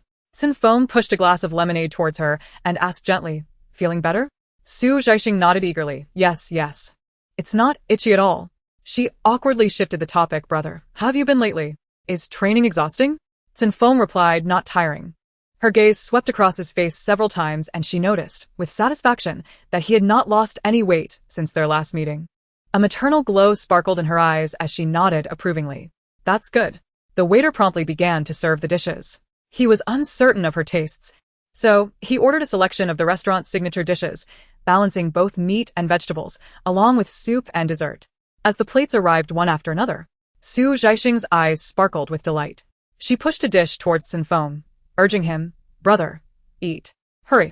Although Cen Feng felt indifferent towards food, merely seeking to satiate his hunger, he couldn't resist her eager gaze and nodded, sampling the dishes one by one. Zhaixing continued to push the meat dishes toward him, insisting, brother, you must eat this, have more meat. And don't forget the vegetables. A balanced diet is essential. Drink a bowl of this soup. It's very nutritious. She marveled inwardly. Oh, I'm going mad. What kind of celestial dining is this? His usually sharp features soften as he chews, and it's simply too adorable. Even if he never debuts, he'd surely be a sensation in a food vlog. After a while, Cen Feng looked up to find her with a silly smile, holding her chopsticks but not eating. He asked quietly, aren't you going to eat? Zhaixing replied, just watching you is enough for me. Cen Feng raised an eyebrow, puzzled. Zhaixing, flustered, thought to herself, am I losing my mind? She nearly bit her tongue and quickly dropped her gaze to her food, daring not to speak further. Their first dinner together, filled with a hint of awkwardness and nervousness, drew to a close. While others came to enjoy not just the meal but also the ambience, dinners typically lasting at least an hour, Cen Feng was simply there to eat. Noticing Zhaixing set down her chopsticks, he asked, are you full? She nodded yes. He stood up and said, then let us go. Zhaixing hurried to follow him. As they reached the front desk, she boldly called out, boss, the bill, please. The cashier smiled and handed over the check. Hello, that will be 1,368. Zhaixing reached for her bank card, but before she could retrieve it, Cen Feng had already taken it from her and stepped in front of her. He presented his own card instead. Zhaixing panicked, brother. Let me pay. Cen Feng glanced at her with a mild expression. Seconds later, Zhaixing surrendered. All right. You can pay. Just as the cashier was about to process the payment, Zhaixing suddenly dashed forward, leaning over the counter, asking, Miss, do you have any discounts? The cashier maintained her smile. I'm sorry, but we don't have any discounts here. Zhaixing insisted, but I have a student ID. Don't student IDs usually come with a 20 discount? The cashier replied, I'm sorry, but we don't offer discounts for student IDs either. Zhaixing gao de. Then you didn't even give me an invoice. The cashier asked, would you like an invoice? Zhaixing, no need, I require a discount.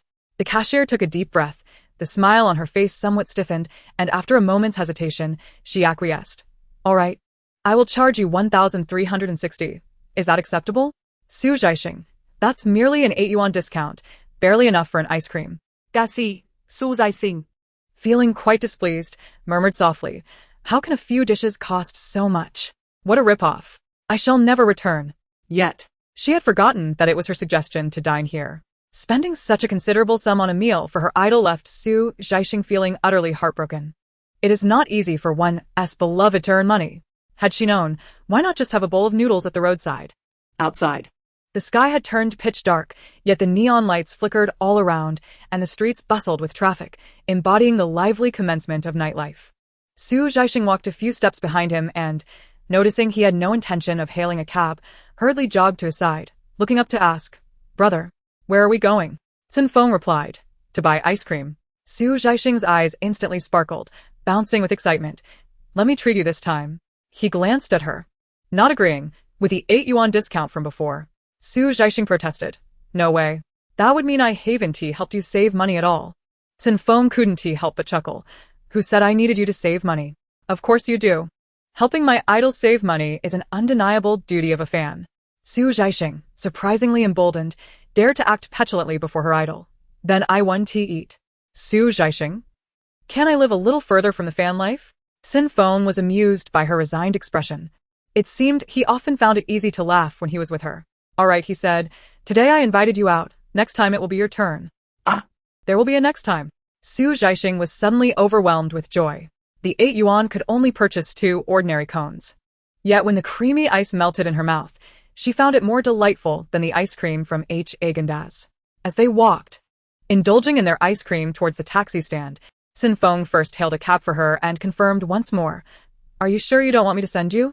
Cen Feng nodded, and as she reluctantly climbed into the back seat, just as he was closing the door for her, he noticed the young girl with one hand holding the ice cream and the other pressed against the window, looking at him with unspoken words. For some reason, seeing her eyes filled with small hopes, he could guess what she wanted to ask. He gestured, "You can treat me any time you wish." Zhaixing. To be honest, I want it tomorrow. Though she thought so in her heart, she could not express it. Such a precious opportunity to treat someone could not be squandered so quickly. Having just met today, it would be enough for her to savor for a long time. She would rather wait until the next time she thought of him so much that she went a little mad before using it. Zhaixing reluctantly waved goodbye to her idol, saying, "Well then, brother, goodbye." See you next time. Cen Feng nodded in agreement. "See you next time." The taxi driver glanced at her through the rearview mirror and teased, "Little girl, are you that reluctant to part with your boyfriend?" Zhaixing firmly refuted. "He is not my boyfriend. Please do not speak carelessly, sir." The driver chuckled. "Oh, still shy, are we?" Zhaixing thought to herself, "Forget it. You mere mortals will never comprehend the sentiments of a star-chasing girl. I shall immerse myself in this profound mother-son affection alone." As the car journeyed halfway, Yu Tao called to inquire about her whereabouts. She had bought fruits and vegetables, intending to prepare dinner for the young lady once she awoke. However, as time passed with no word, she went home only to discover that Zhaixing was not there. Yu Tao reminded her, "Dear lady, you must report to school tomorrow. Remember to prepare the necessary documents and materials in advance." The start of school was approaching much sooner than she had anticipated. Zhaixing slowly regained the awareness of being a freshman. Having enrolled in a different media university, both the environment and her peers were entirely new, ushering her into a fresh chapter of college life, where the possibilities were endless and unknown. This realization sparked a sense of anticipation within her. The next day, Zhaixing did not indulge in a late sleep-in. By the time Yu Tao arrived with breakfast, she had already completed her morning routine. Dressed in a simple t-shirt paired with jeans and white sneakers, her hair tied in a ponytail, she radiated youthful vitality. Yu Tao complimented her, "Dear lady, you look truly beautiful." Zhaixing, munching on a jianbingguizi, retorted, "Just yesterday you said my face looked too thin and unattractive." Yu Tao felt a bit embarrassed. "I only said that to encourage you to eat more. You look lovely now." Although the baby fat on Zhaixing's face had not entirely faded, her features had gained more definition, exuding a charming allure reminiscent of a blossoming young lady. Coupled with her clean and vibrant aura, she was the epitome of a spirited beauty. After finishing breakfast, Yu Tao assisted her in checking the necessary documents and materials, confirming everything was in order before they prepared to set off for school. Zhaixing initially thought Yu Tao would accompany her, but upon descending to the underground parking lot, she was surprised to find Su Yan waiting in his sleek black Mercedes. Touched, she approached him. "Brother, you're driving me?" Su Yan glanced at her. "Your parents specifically called last night to entrust me with this task. How could I refuse?" He addressed Yu Tao. "I'll take her. You can take the day off." Yu Tao nodded, handed Zhaixing her backpack, and closed the car door before departing. As Su Yan drove out of the garage, they found themselves caught in the morning rush hour, but there was no need to hurry, as they had the entire morning to check in. Engaging her in conversation about his company. "Do you think we should let Jean participate in your variety show?" She? Zhaixing put away her phone, deciding to let it go. Her temperament was ill-suited for reality shows, as it often attracted criticism. The audience primarily knew her as Zhao Jingjing from television dramas, where she portrayed gentle, kind, and charming characters. Most of her interviews were scripted, ensuring that her impulsive and easily agitated nature remained concealed. Once she entered a reality show, it would undoubtedly be disastrous. The nation's first love must embody the essence of that title, guarding the dreams cherished by the audience. Su Yan chuckled softly. "I share your thoughts." He paused, a hint of exasperation evident as he remarked, "But she is adamant about participating in this variety show." Zhaixing furrowed her brow, perplexed. "Just because she insists you yield? Brother, I recall you once commanded great respect. Why does it seem like Zhao Jingjing is no longer intimidated by you?" Su Yan remained silent. Zhaixing expressed her dismay. "Brother, you have changed. You are no longer the ruthless and decisive Su who once commanded authority." Su Yan responded with a questioning look. After a moment's contemplation, Zhaixing proposed, "How about this? Tell her that if she can keep her outbursts to less than 2 before the guest list is finalized, she may participate. Su Yan tilted his head, a bemused expression crossing his face. That essentially means she will never participate. Zhaixing shrugged. Is that my fault? She resumed scrolling through Weibo, and after a brief pause, continued, the realm of variety shows will only flourish in the future. She will inevitably join a reality show. And it would be wise for her to temper her temperament now. Once reality shows proliferate, participation will be mandatory, and even the slightest flaw in a star's demeanor will be magnified. Given Zhao Jingjing's propensity for conflict, she would likely face severe backlash. It is better to instill a sense of restraint now than to rectify issues later. Su Yan nodded in agreement without uttering a word. As the car approached the school, the entrance buzzed with activity. New students, filled with excitement and anticipation yet tinged with nervousness, were greeted warmly by upperclassmen, creating a vibrant atmosphere. Zhaixing exited the vehicle first, instructing Su Yan to find a parking spot while she stood before the sign to study the registration process. Standing there, slightly tilting her head, the morning sun bathed her in light, transforming her into a captivating scene without any effort, pure and beautiful. It was reasonable to say she resembled Zhao Jingjing. Both embodied the allure of first love, capable of making young men's hearts race. The upperclassmen welcoming the newcomers jostled for position, unwilling to concede. Ultimately, they resorted to a game of rock-paper-scissors to determine who would take charge. In a chaotic contest, Mixue, renowned for his charm within the department, emerged victorious and strode confidently towards Zhaixing. As he approached, other boys lamented. How did he win? Another freshman is destined to fall prey to that scoundrel. Mixue was handsome, wealthy, and skilled at basketball, drawing admirers from the cafeteria to the dormitories. Everywhere seems fine, except for his character, which is rather unsavory. Changing girlfriends is as easy as changing clothes, yet many young women remain entranced by his sweet words and carefree demeanor, each believing she is the exception. The outcome is all too predictable, as the new freshman girl is about to fall prey to this scoundrel.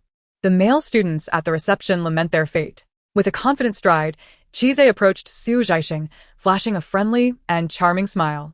Hello, Junior. I'm from the new student reception. How may I assist you?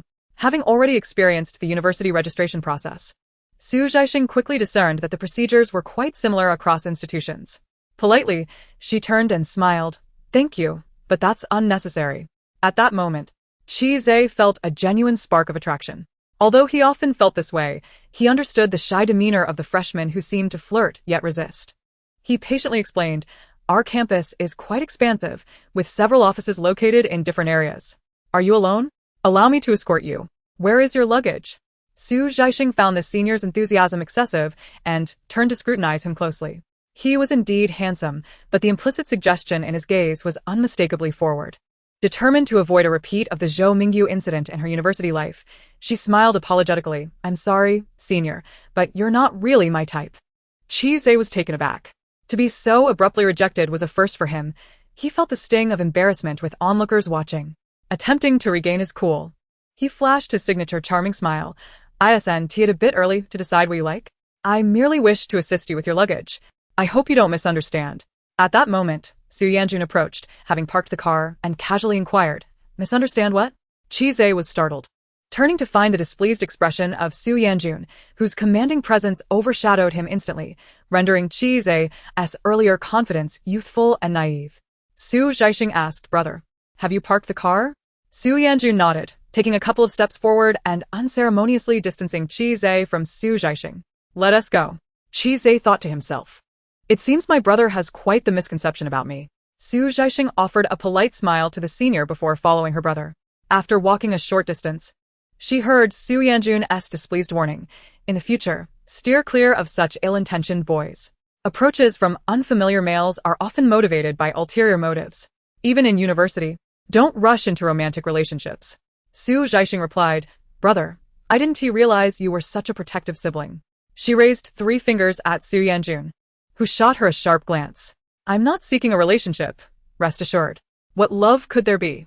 Is it really that difficult to pursue an idol? Mixue did not speak falsely. The school was indeed vast, and merely navigating the registration process took over an hour. Once all the formalities were completed, Su Yan accompanied Zhaixing to seek approval from their counselor for her day's student application. Surprisingly, The counselor readily granted her request to not reside in the dormitory for the entirety of her university years, though stipulating that she must stay in the dorm during the first week of classes, as it would be more convenient for submitting materials and completing registrations at the beginning of the term. Zhaixing obediently nodded in agreement. Since she was to stay for a week, purchasing the necessary bedding and living essentials became imperative. Su Yan felt as though he was preemptively experiencing the life of a father raising a daughter, as he entered the girls' dormitory clutching a duvet cover and a water bottle. Nearly all the girls turned to stare at him. Zhaixing was assigned to room 203, and upon entering, she found the other 3 girls already settled in. They had arrived early, organized their belongings, and were chatting animatedly when they were suddenly taken aback by the handsome young man who walked in. Following closely behind, Zhaixing cheerfully greeted them. "Hello, I am Zhaixing." The 3 girls quickly stood up. The girl with long, curly hair, dressed fashionably and exuding an outgoing personality, was named Zhou. The delicate-looking girl, dressed simply yet possessing refined features, was by Fei. The short-haired, spirited girl was Cen Feng. They all appeared amiable and easy to get along with. As the girls introduced themselves, Su Yan busied himself making the bed for Zhaixing.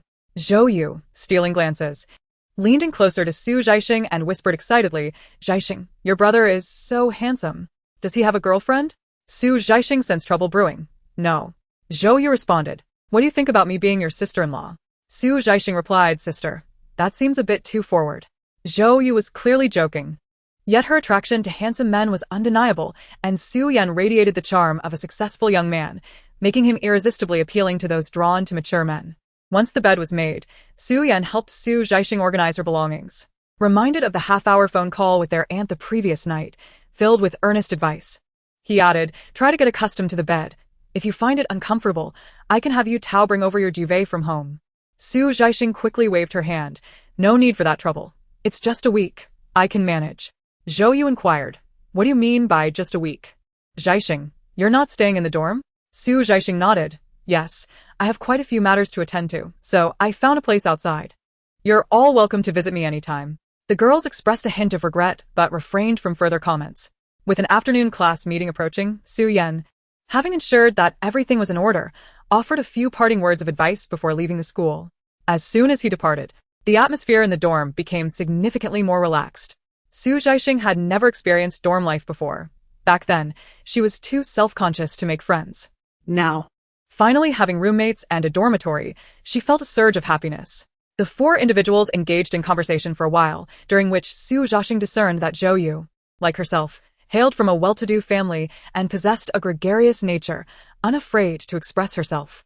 Cen Feng exuded a vivacious spirit, displaying a carefree demeanor akin to that of a boy.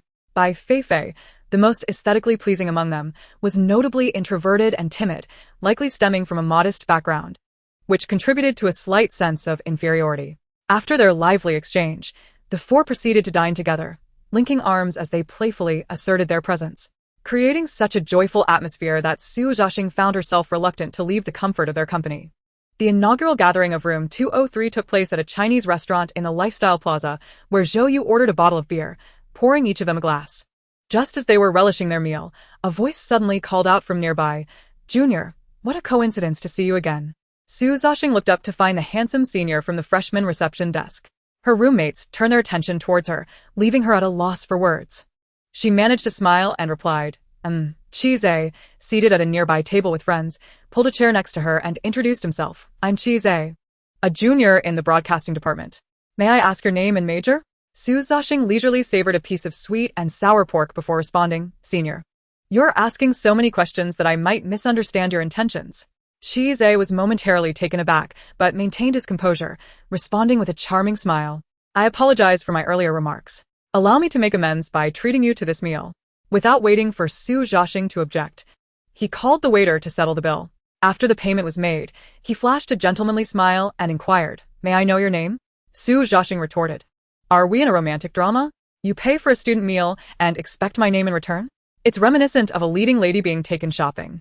Zhou, unable to contain her curiosity, leaned in and whispered, "He is quite handsome, just tell him." With so many people around, and it being the first day of school, Zhaixing wished to avoid any embarrassment. She replied calmly, "I'm Zhaixing. You've got my name. I hope there will be no further misunderstandings." Chise appeared unfazed by her pointed tone, smiling gently. I'll remember, Su Zhaixing. Without raising her gaze, she quipped, do you like it? Then pursue it. Su Zhaixing mused that the blossoming of peach blossoms in her family was particularly prosperous today. Following their meal, the four strolled through the lifestyle supermarket and the small commodity street, where the campus was teeming with new students, laughter resonating throughout. Su Zhaixing felt a refreshing sense of youthfulness wash over her. After their leisurely exploration, they decided to buy bubble tea. The tea shop was bustling with patrons, and after placing their orders, the four stood outside chatting as they awaited their drinks. Zhou was discussing her campaign for class monitor during the afternoon meeting when they suddenly overheard someone nearby say, I found out that new student is Su Zhaixing, apparently from the media department. Beneath the sunshade sat three exquisitely adorned young women, draped in luxurious attire, all embodying grace and elegance. One of them, clutching a smartphone, scoffed. This new batch of freshmen truly has some audacity. They haven't even begun their studies yet they've already mastered the art of seducing upperclassmen. How disgraceful. Su Zhaixing inquired. Are they speaking about me? She glanced at her roommate, pointing to herself. Zhou responded, is it not obvious? Xian Hui, who was rather straightforward and still puzzled, asked, Zhaixing, do you know them? Why are they insulting you? Bai Feifei, who had been quietly sipping her milk tea, softly remarked, it must be because of that senior from earlier, right? A girl named Bebe offered a faint smile, her gaze fixed on her milk tea. The interview is over. It should be fine. However, once I go over there, I'll have even less time at school. The two girls exchanged glances, both feeling a surge of indignation. One suggested, let us just bring that freshman out and give her a good talking to, so she never dares to covet another's boyfriend again. No sooner had she spoken than a chilling voice behind them inquired with a laugh, what are you planning to do to me? The three girls nearly spilled their milk tea, turning around in alarm. Su Zhaixing stood behind them, arms crossed, gazing at them with a bemused smile. The girl with the phone was the first to regain her composure, exclaiming, you are Su Zhaixing? Su Zhaixing replied amiably, I hope I haven't disappointed you. Caught eavesdropping. The three felt quite embarrassed, yet they could not afford to lose their bravado. The girl who had suggested confronting Su Zhaixing sneered, little sister, since you are a freshman and unaware, let me offer you some advice. Do not set your sights on others' boyfriends. It is wise to maintain your dignity.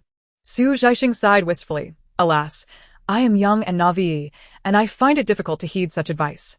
What am I to do? The girl paused, bewildered. What do you mean by that? Su Zhaixing innocently shrugged, just what you think it means. The girl was momentarily taken aback by her seemingly innocent demeanor. Just then, Bebe suddenly stood up, her voice trembling as she exclaimed, enough. Everyone around turned their attention sharply towards her. Su Zhaixing replied, I concede. Subsequently, Bebe ran away in tears, leaving a crowd of onlookers glaring at Su Zhaixing with righteous indignation. Su Zhaixing lamented, oh dear, I regret pretending to be the innocent one. Who could have anticipated I would encounter a true embodiment of innocence? She cast a pleading glance at her three roommates. Zhou replied, I am powerless to assist. Xian Hui added, I could help you fight, but this is beyond my capability. Bai Feifei advised, Zhaixing, perhaps it is best to refrain from such provocations in the future. Under the disapproving gazes of the public, the four swiftly fled with their milk tea in hand. Su Zhaixing lay on her bed, utterly listless. What does it have to do with me? I'm merely an unintentional casualty. Xian Hui exclaimed in indignation, scoundrel. It's fortunate you don't fancy him. You shouldn't have revealed your name during dinner. Bai Feifei, having finished watering the flowers she had brought, entered softly and inquired, Zhaixing, what are your thoughts now? Su Zhaixing replied, regret. Overwhelming regret. I should not have deliberately provoked them. I ought to have simply dumped the milk tea over their heads. Bai Feifei chuckled softly, covering her mouth. Regretting now is futile. You should clarify matters with them. That Bei seems rather scheming. Continuing like this won't bode well for you. Su Zhaixing waved her hand dismissively. I have no time to deal with these trivial matters. My time is precious. Recently, Qin Xing had several investment dramas approaching her, and Suyan had sent her a dozen emails urging her to review them thoroughly and select the ones she favored, which he would then go over. Additionally, she was in the early stages of planning several new variety show concepts, balancing work and study, leaving her no inclination to concern herself with those utterly unrelated individuals. After a week of residing at the university, Su Zhaixing moved out of the dormitory. She had not wished to leave, but the commute from school to the company was exceedingly inconvenient, and the dormitory's nightly inspections and power cutoffs severely disrupted her work schedule. After treating her roommates to a meal, she formally departed. Her decision to forego dormitory life had been established from the outset, known only to her roommates and counselor. Just days after her move, a rumor circulated within her department, claiming Zhaixing was cohabiting with a senior from her third year. Upon learning of this, she had just arrived at Qinxing's building when Zhou Yu, on the phone, erupted in fury. Who the hell knew Qi lived off campus? The person spreading this rumor is malicious, clearly intent on ruining your reputation. Bai Feifei took the phone, saying, Zhaixing, I suspect it's Xia Bei behind this. Xin Hui is investigating. If it's confirmed, what do you plan to do? Zhaixing walked inside while responding, what else can I do? I shall eliminate her. The elevator doors across from her began to close slowly, prompting her to jog a few steps. Hold the elevator. Someone inside promptly pressed the button to keep it open. She hurried over, and Bai Feifei's angry voice came through the receiver. Zhaixing, we found out. It's indeed Xia Bei. The post originated from her dormitory. Zhaixing dashed into the elevator, and before she could speak, she spotted Xia Bei standing inside, clad in a red dress, her gentle smile faltering upon seeing her. Zhaixing paused for a few seconds and then smiled faintly. Oh, isn't the senior Xia? What a coincidence. Bai Feifei's voice on the phone turned alarmed. Zhaixing, don't act impulsively. Murder is a crime. The elevator was silent save for the hum of the ventilation fan. Zhaixing replied into the phone, of course not. Before hanging up, Xia Bei's smile remained frozen on her face, her pupils dilated, fixated on her. Zhaixing scrutinized her from head to toe. Today, Xia Bei was adorned with an elegance surpassing her usual grace. Her dress was a high-end custom piece from a renowned brand, complemented by silver high heels, and her long, straight hair cascaded softly over her shoulders, exuding a gentle fragrance. Through the gossip gleaned from the forums that Zhou Yu frequently frequented, Zhaixing was aware that Xia Bei's family was not affluent, certainly not wealthy enough to afford such luxurious attire. Since entering a relationship with Qi, every piece of her ensemble had been purchased by him. He was known for his lavish spending on women, living up to his reputation as a carefree playboy. Having worn designer labels for too long and basked in excessive admiration, she had forgotten her true identity. This was why she was so reluctant to let go. No matter how unfaithful or capricious Qi was, she clung to him tightly. After all, it is far easier to transition from frugality to luxury than the reverse. Having donned the mask of a socialite for too long, she was unwilling to remove it. Once Zhaixing finished her appraisal, she realized the elevator button had not been pressed. With a cheerful smile, she inquired, Senior, here for an interview? Off to the 13th floor, I presume? Xia Bei's rigid expression registered a response. She parted her lips to utter a sound of disbelief. You're interviewing here too? Aren't you from the media department? Zhaixing replied, Oh, I'm not here for an interview. I'm here to work. Xia Bei was even more astonished. You work here? Aren't you just a freshman? Zhaixing smiled lightly, pressed the button for the 13th floor, and then pressed another for the 7th. Although Qinxing had acquired the entire building, the management team, originally situated on the 7th floor, had yet to relocate. Xia Bei had already passed through 2 rounds of interviews and was here today for the final round. Having visited twice before, the staff member who guided her had warmly introduced her to the layout of each floor, so she was well aware that the 7th floor housed the management team. She wondered if Zhaixing was perhaps serving as an assistant to a high-ranking official. Since last year, Qinxing had embarked on a live-streaming venture.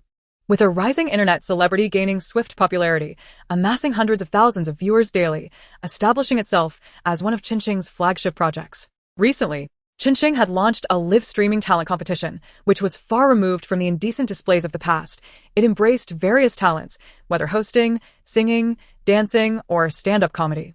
As long as they met the criteria, participants were welcome. After 3 rounds of interviews, successful candidates would sign a competition agreement with Qinxing, subsequently competing on the Yayu video live-streaming channel under the Qinxing banner. Ultimately, the champion, determined by popularity, would secure a contract as an artist with Qinxing. As a broadcasting major, Xia Bei, with her beauty and melodious voice, found this live-streaming talent show to be a more fitting pathway toward her desired future. Akin to debuting as an artist, blurring the lines between stardom and celebrity. She discreetly assessed the other contestants, convinced that she was the most aesthetically pleasing among them. Her singing was melodious, and being a broadcasting major conferred upon her significant advantages, making her chances of winning quite substantial. However, the unexpected encounter with Zhaixing caught her off guard. They say that if one does not engage in wrongdoing, one need not fear the specter of consequence. Yet, given her past actions, she felt a twinge of guilt in the presence of Su Zhaixing. Lost in her thoughts, she was suddenly jolted by Su Zhaixing's calm inquiry. Senior, you posted on the school forum, did you not? Xia Beibei's entire being trembled. She was acutely aware of the post to which Su Zhaixing referred. Grinding her teeth, she endeavored to maintain a composed tone. I do not comprehend your meaning. With a chime, the elevator arrived at the 7th floor. After speaking, she released her grip and exited the elevator. The doors slowly closed, continuing their ascent. Initially, Xia Beibei did not grasp the significance of Su Zhaixing's words, assuming they were mere bravado. By the time they reached the 13th floor, she had calmed her nerves and immersed herself in her interview preparations. As the interviews commenced, she found herself third in line, fully prepared as she entered the interview room. Upon seeing Su Zhaixing seated among the panel of interviewers, her composure shattered. How could she have been oblivious? Today's finals involved direct interviews with 5 executives from the company, including 2 of the esteemed Su family members, Su Zhaixing being one of them. Xia Beibei nearly fainted at the realization. At the far end sat the overall supervisor of the live audition, who glanced at her profile and then addressed her. Xia Beibei, you are a student of the broadcasting department, correct? Please showcase your strengths and expertise in broadcasting. Xia Beibei was drenched in cold sweat. Her meticulously applied makeup and bangs were now soaked, and her slender legs, clad in high heels, trembled slightly, making it difficult for her to stand. The supervisor frowned, displaying visible displeasure. Prior to her entrance, he had praised this contestant's potential to both Su family members, only to witness such a display of stage fright, an affront to his earlier words. He turned to Su Zhaixing, explaining, Miss, this contestant has performed excellently before. She is likely experiencing some nervousness today. Upon hearing the title Miss, Xia Beibei realized all her suspicions had been confirmed, and any remaining hope of fantasy vanished. Harboring enmity with me truly proved to be an unwise endeavor. It was more than just unwise. A wave of sorrow surged within her, nearly bringing her to tears. After reviewing her previous performance documentation, Su Zhaixing finally lifted her gaze, meeting Xia Beibei's eyes filled with panic and regret. She inquired, Contestant number 3, where is your presentation? In that moment, Xia Beibei was devoid of any inclination to present. Upon hearing Su Zhaixing's question, she feared it was a prelude to humiliation. In a fluster, she uttered an apology and hurriedly turned to flee. Outside, candidates waiting for their interviews beheld a once self-assured and beautiful girl emerge from within, drenched in sweat and visibly flustered. This sight instilled a sense of dread among them, leading them to believe the interviewers must be quite fearsome. However, once their own interviews concluded, they discovered the process was surprisingly relaxed, with both Mr. Su and Ms. Su exhibiting remarkable warmth, exerting no pressure whatsoever. After all the interviews had been conducted, Su Zhaixing accompanied Su Yan and the senior management to deliberate over the finalists. When it came time to discuss Xia Beibei, the head of the panel expressed regret, stating that her performances in the earlier rounds had been exceptionally strong, and he had held high hopes for her. Despite her mishap during today's performance, he was reluctant to give up on her and tentatively inquired of Su Yan and Su Zhaixing, what if we offer her another chance? After all, the live competition will ultimately hinge on public popularity. If she truly falters, the audience will eliminate her in due course. Following this, he turned to Su Zhaixing and asked, what are your thoughts? Su Zhaixing acknowledged, her prior performances were indeed commendable. Su Yan chuckled, then let us grant her a spot. Perhaps she can repay us with her earnings? Su Zhaixing quipped, so you've discerned a connection to me, have you? Your perception is rather acute. The notion of earning back favor was enticing. After a moment of contemplation, Su Zhaixing resolved to prioritize the company's interests over personal grievances and nodded in agreement. Very well then. Thus, the following day, Xia Beibei received the news that she had progressed to the finals. In disbelief, she dropped her phone. Since departing from Zhaixing the previous day, she had been engulfed by overwhelming regret and anxiety, scarcely sleeping through the night, and had even taken a leave of absence from her classes that day. Offending the heiress of Zhaixing had seemingly shattered her dreams of entering the entertainment industry. She was acutely aware of the cutthroat nature of the industry. A mere word from Su Zhaixing could condemn her to a life of obscurity. Her resentment towards Mixue began to fester. Now, due to his actions, her path forward seemed irrevocably blocked. That scoundrel, she lamented, of all the people to provoke. Why did he have to entice the heiress of Zhaixing? She felt as if she were trapped in a dream, clutching her phone, repeatedly checking the message. Still unable to believe it, she called to confirm, only to verify that she had indeed advanced to the finals. Xia Beibei sat on her bed, lost in thought for a full 10 minutes. Had Zhaixing truly spared her? Or was this merely a means of torment? Unable to decipher Zhaixing's true intentions, she ultimately recognized that, regardless of whether Zhaixing intended to release her or to inflict suffering, her immediate course of action was to apologize without delay. With urgency, Xia Beibei rose, powered on her computer, and logged into the forum.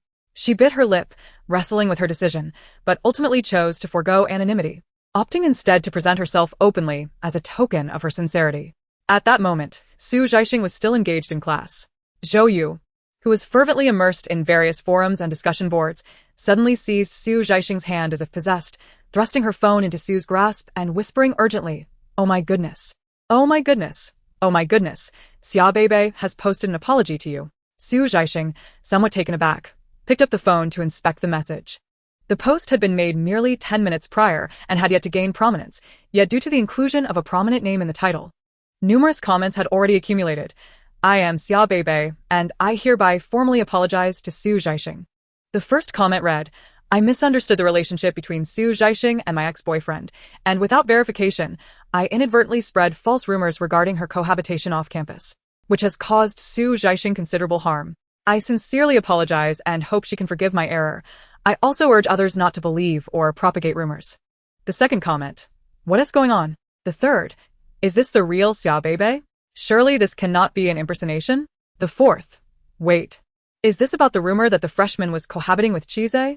The fifth, "Has Xia Beibei lost her mind? Posting something like this?" The sixth, "So the rumor originated from Xia Beibei? As fellow women, spreading such defamatory rumors is utterly despicable." The seventh, "Isn't the crux of the matter that she spread rumors and is now attempting to apologize? Such hypocrisy is striking." The eighth, "Which fool is impersonating our Beibei and throwing mud at her? Do they not realize the implications of their slander?" The ninth, "I too believe this post is not from the real Beibei. Is she really announcing her own wrongdoing in such a grand manner? Xia Beibei is far too principled to engage in such self-sabotage." The 10th, "I am Xia Beibei. Here is a selfie as proof. I hope my classmates refrain from malicious speculation. I truly made a mistake and have come to a profound realization of my error. I apologize once again to Zhaixing." Accompanied by a photo, a selfie from her dorm room. The 11th, "Wow, it's true. Talk about a slap in the face, haha. Why didn't Senior Xia inform her friends before doing something like this?" The 12th, "Even Senior Xia has her off days. This isn't the first time she has acted in such a manner. How many innocent girls has she harmed over a scoundrel?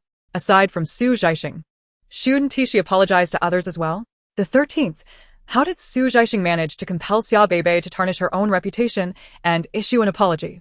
Was there a personal threat involved?" The 14th, "This freshman seems to have quite the influence." 3 roommates, having neglected their classes, were engrossed in the apology thread. Bai Feifei incredulously asked, "Zhaixing, what did you do to Xia Beibei?" Zhaixing replied, "I truly did nothing. I even provided her with an opportunity to be selected. I am indeed a good person." Finally, after enduring the class, Zhou Yu seized the moment to interrogate Zhaixing, shaking her excitedly. "How did you do it? How on earth did you manage it? Did you go to find Chise?" For individuals were carrying books as they exited the classroom when they suddenly spotted Xia Beibei approaching with hurried steps. They were momentarily taken aback as Xia Beibei reached them. She appeared even more haggard than in her photographs. Her eyes were swollen from prolonged weeping, and she had lost her usual elegance. In her hands, she held a beautifully wrapped gift box, nervously presenting it to Zhaixing. "Miss, this is my apology gift. I hope you will accept my heartfelt remorse." Zhaixing glanced at it briefly and replied coolly, "No need." Xia Beibei's face was a picture of regret and distress. "Miss, I am truly sorry. I know it is too late to say anything now, but I sincerely apologize." As it was the end of class, many onlookers surrounded them. Zhaixing felt a twinge of discomfort and took the gift box, saying, "All right, I won't hold this against you. You needn't be like this." Xia Beibei trembled slightly, her eyes brimming with gratitude as she softly murmured, "Thank you for your understanding." Mississippi's Zhaixing waved her hand dismissively and walked away, clutching the gift box and her books. Her 3 roommates exchanged incredulous glances, utterly shocked.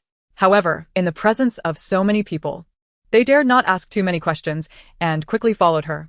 2 of them playfully restrained her, while Bai Feifei tickled her. Zhaixing cried out in surrender. I'll tell you.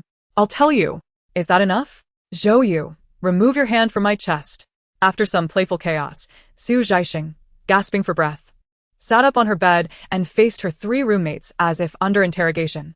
With a resigned sigh, she revealed, "The company Xia Beibei interviewed for is owned by my family." They had long been aware of Zhaixing's affluent background, given her designer attire and the luxury vehicles that often accompanied her, alongside her cultivated demeanor. However, Zhou Yu hesitated to ask, "But I remember that Xia Beibei interviewed with an entertainment company, didn't she?" Bai Feifei chimed in, having read numerous gossip articles. Zhaixing Entertainment, the company where Sherlin is. Sherlin had become a household name as a folk singer, and Zhaixing had heard Bai Feifei humming his melodies several times in their dormitory. The 3 of them were dumbfounded. "Zhaixing is owned by your family?" Zhaixing nodded. Zhou Yu let out a squeal and rushed forward. "You must get me Zhao Jingjing's autograph." "I want Zhao Jingjing's autograph." Zhaixing replied, "You actually like Zhao Jingjing?" Ou exclaimed, "Ah." Who wouldn't admire such a stunning lady? I've watched every one of her dramas. She embodies the life I aspire to live. Bai Feifei, usually quiet and reserved, could not help but blush with excitement as she softly inquired, "Zhaixing, can I also get an autograph from Sherlin?" Only Xian Hui remained indifferent to the celebrity craze. Still reveling in the serendipity of Xia Beibei's unexpected encounter with Zhaixing, I don't even know whether I should feel sympathy for Xia Beibei. Life is indeed full of delightful surprises. For individuals engaged in a brief commotion, after which Zhaixing greeted them once more. It was sufficient for her to be aware of the matter. There was no need to disseminate it externally. After all, the popular artists under the banner of Qinxing were numerous, and should anyone seek an autograph, she might as well abandon her studies altogether. 4 reselling signatures could very well lead to untold riches. With this incident, the rumors finally dissipated on their own, however. Xia Beibei's reputation at school had diminished compared to before. Qizhe, who had previously remained a passive observer, was secretly hoping that the rumors would escalate, prompting Zhaixing to seek him out for clarification, thus providing him an opportunity to make demands. Unexpectedly, Xia Beibei's actions left Qizhe utterly perplexed, unable to fathom the reasoning behind it. After school that afternoon, he took the initiative to wait for her beneath her dormitory. Each previous encounter had seen Xia Beibei rush to his side, her youthful shyness greatly satisfying his male vanity.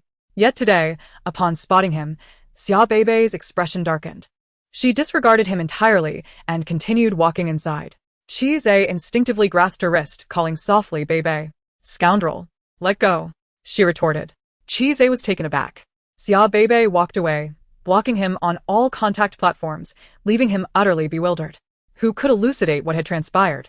Xia Beibei had successfully passed Qinxing's interview, which meant her time at school diminished further as she focused on preparing for live auditions.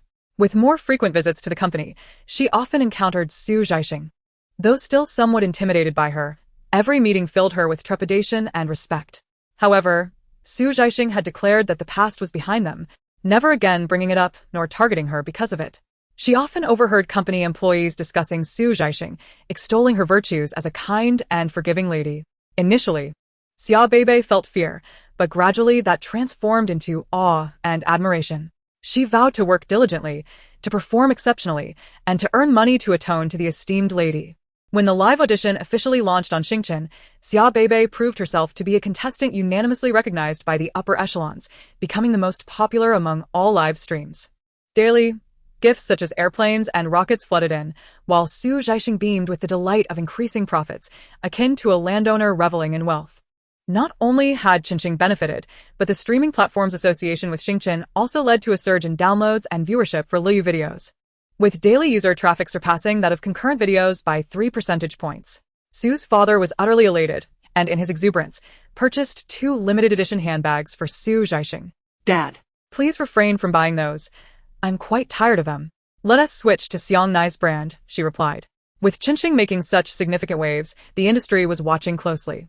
As Zhu Shan he wrapped up, numerous film companies and video platforms extended olive branches, eager to purchase exclusive broadcasting rights at a premium. Such matters, of course, should rightfully benefit those within the fold.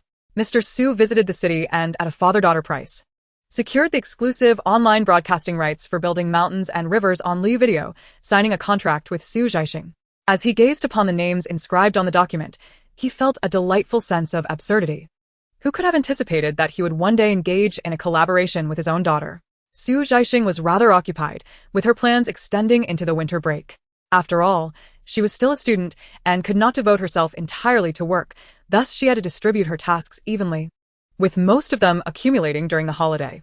The guest list for Come to My House as a Guest was finalized after 2 months of meticulous selection and invitations, with the filming scheduled for after New Year's Day. Although Zhaixing repeatedly assured her that she could manage her temper and guarantee a good performance, Zhaixing still declined to include her. To placate her, however, she agreed to allow Zhao to appear as a mysterious flying guest for 1 episode. With numerous projects nearing their conclusion by year's end, Zhaixing was also busy preparing for her final exams, nearly overwhelmed by her schedule.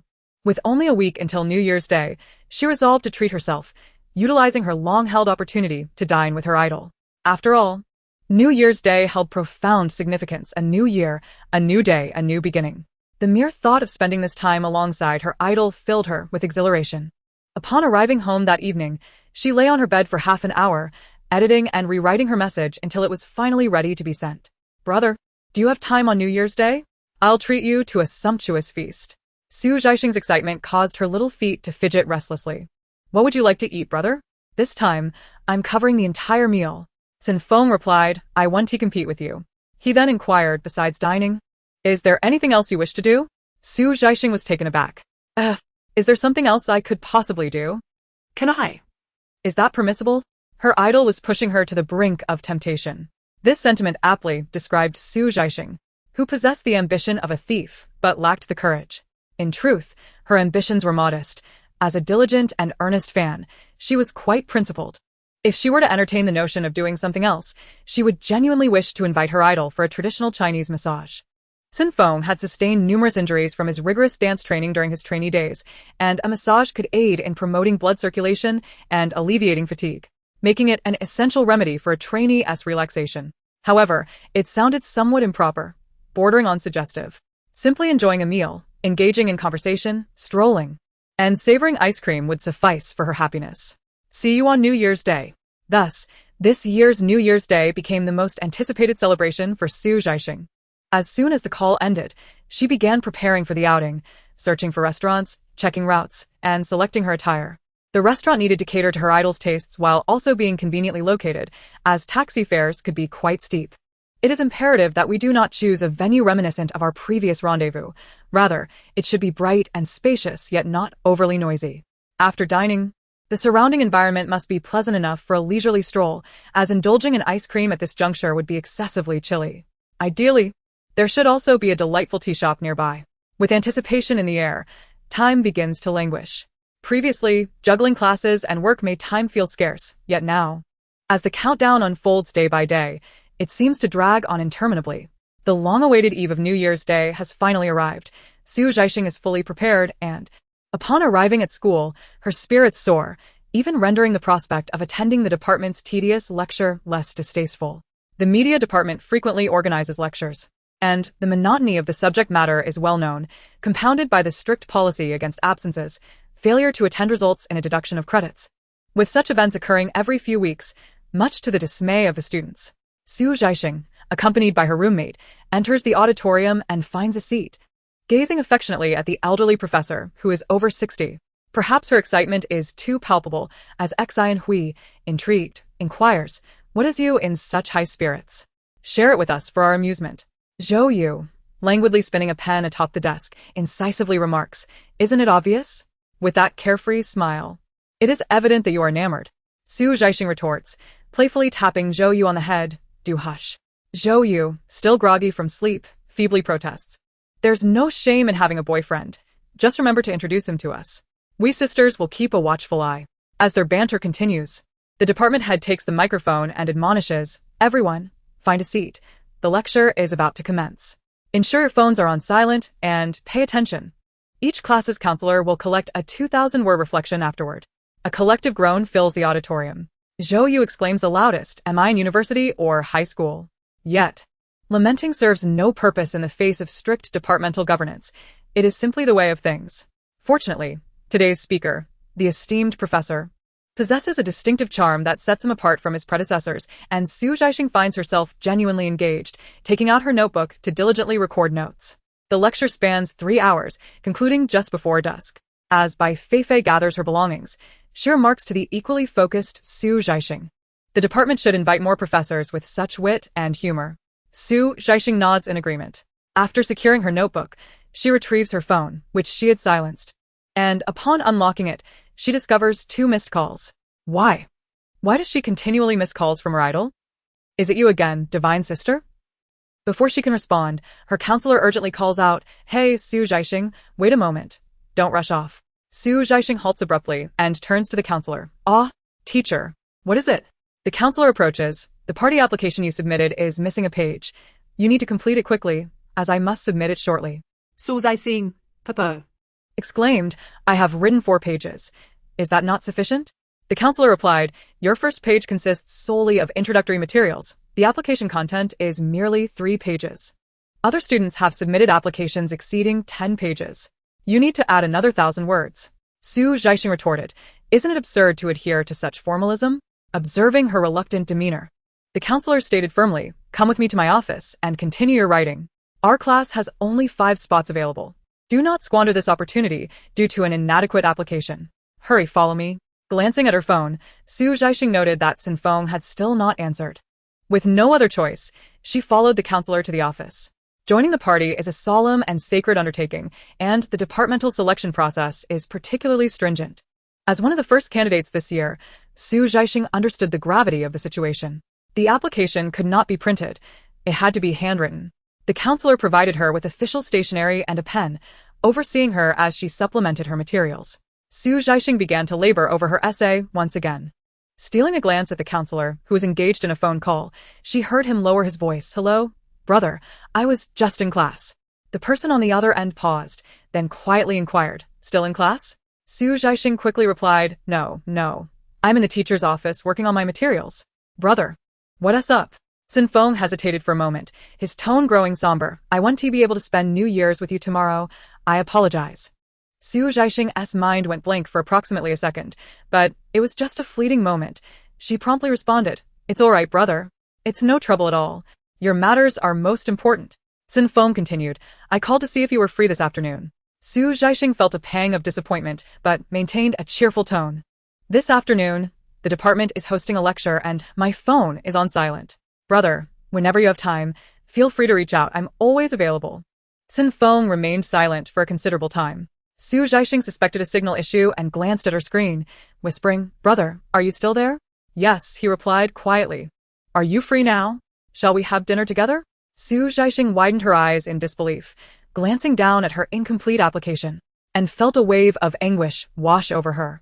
Stammering, she said, I need a little more time. I'm still at school and may need another hour." Then she heard him say, "I'll come to your school to see you." Zhaixing nearly fainted. Had she heard correctly? Was her idol out of his mind?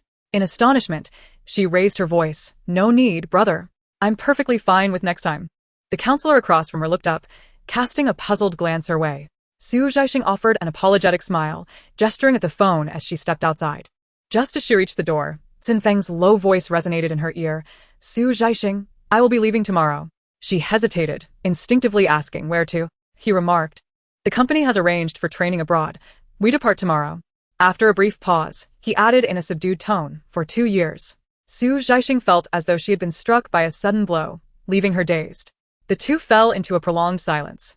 After a considerable while, Cen Feng said, 2 years is a long time. Let us meet today."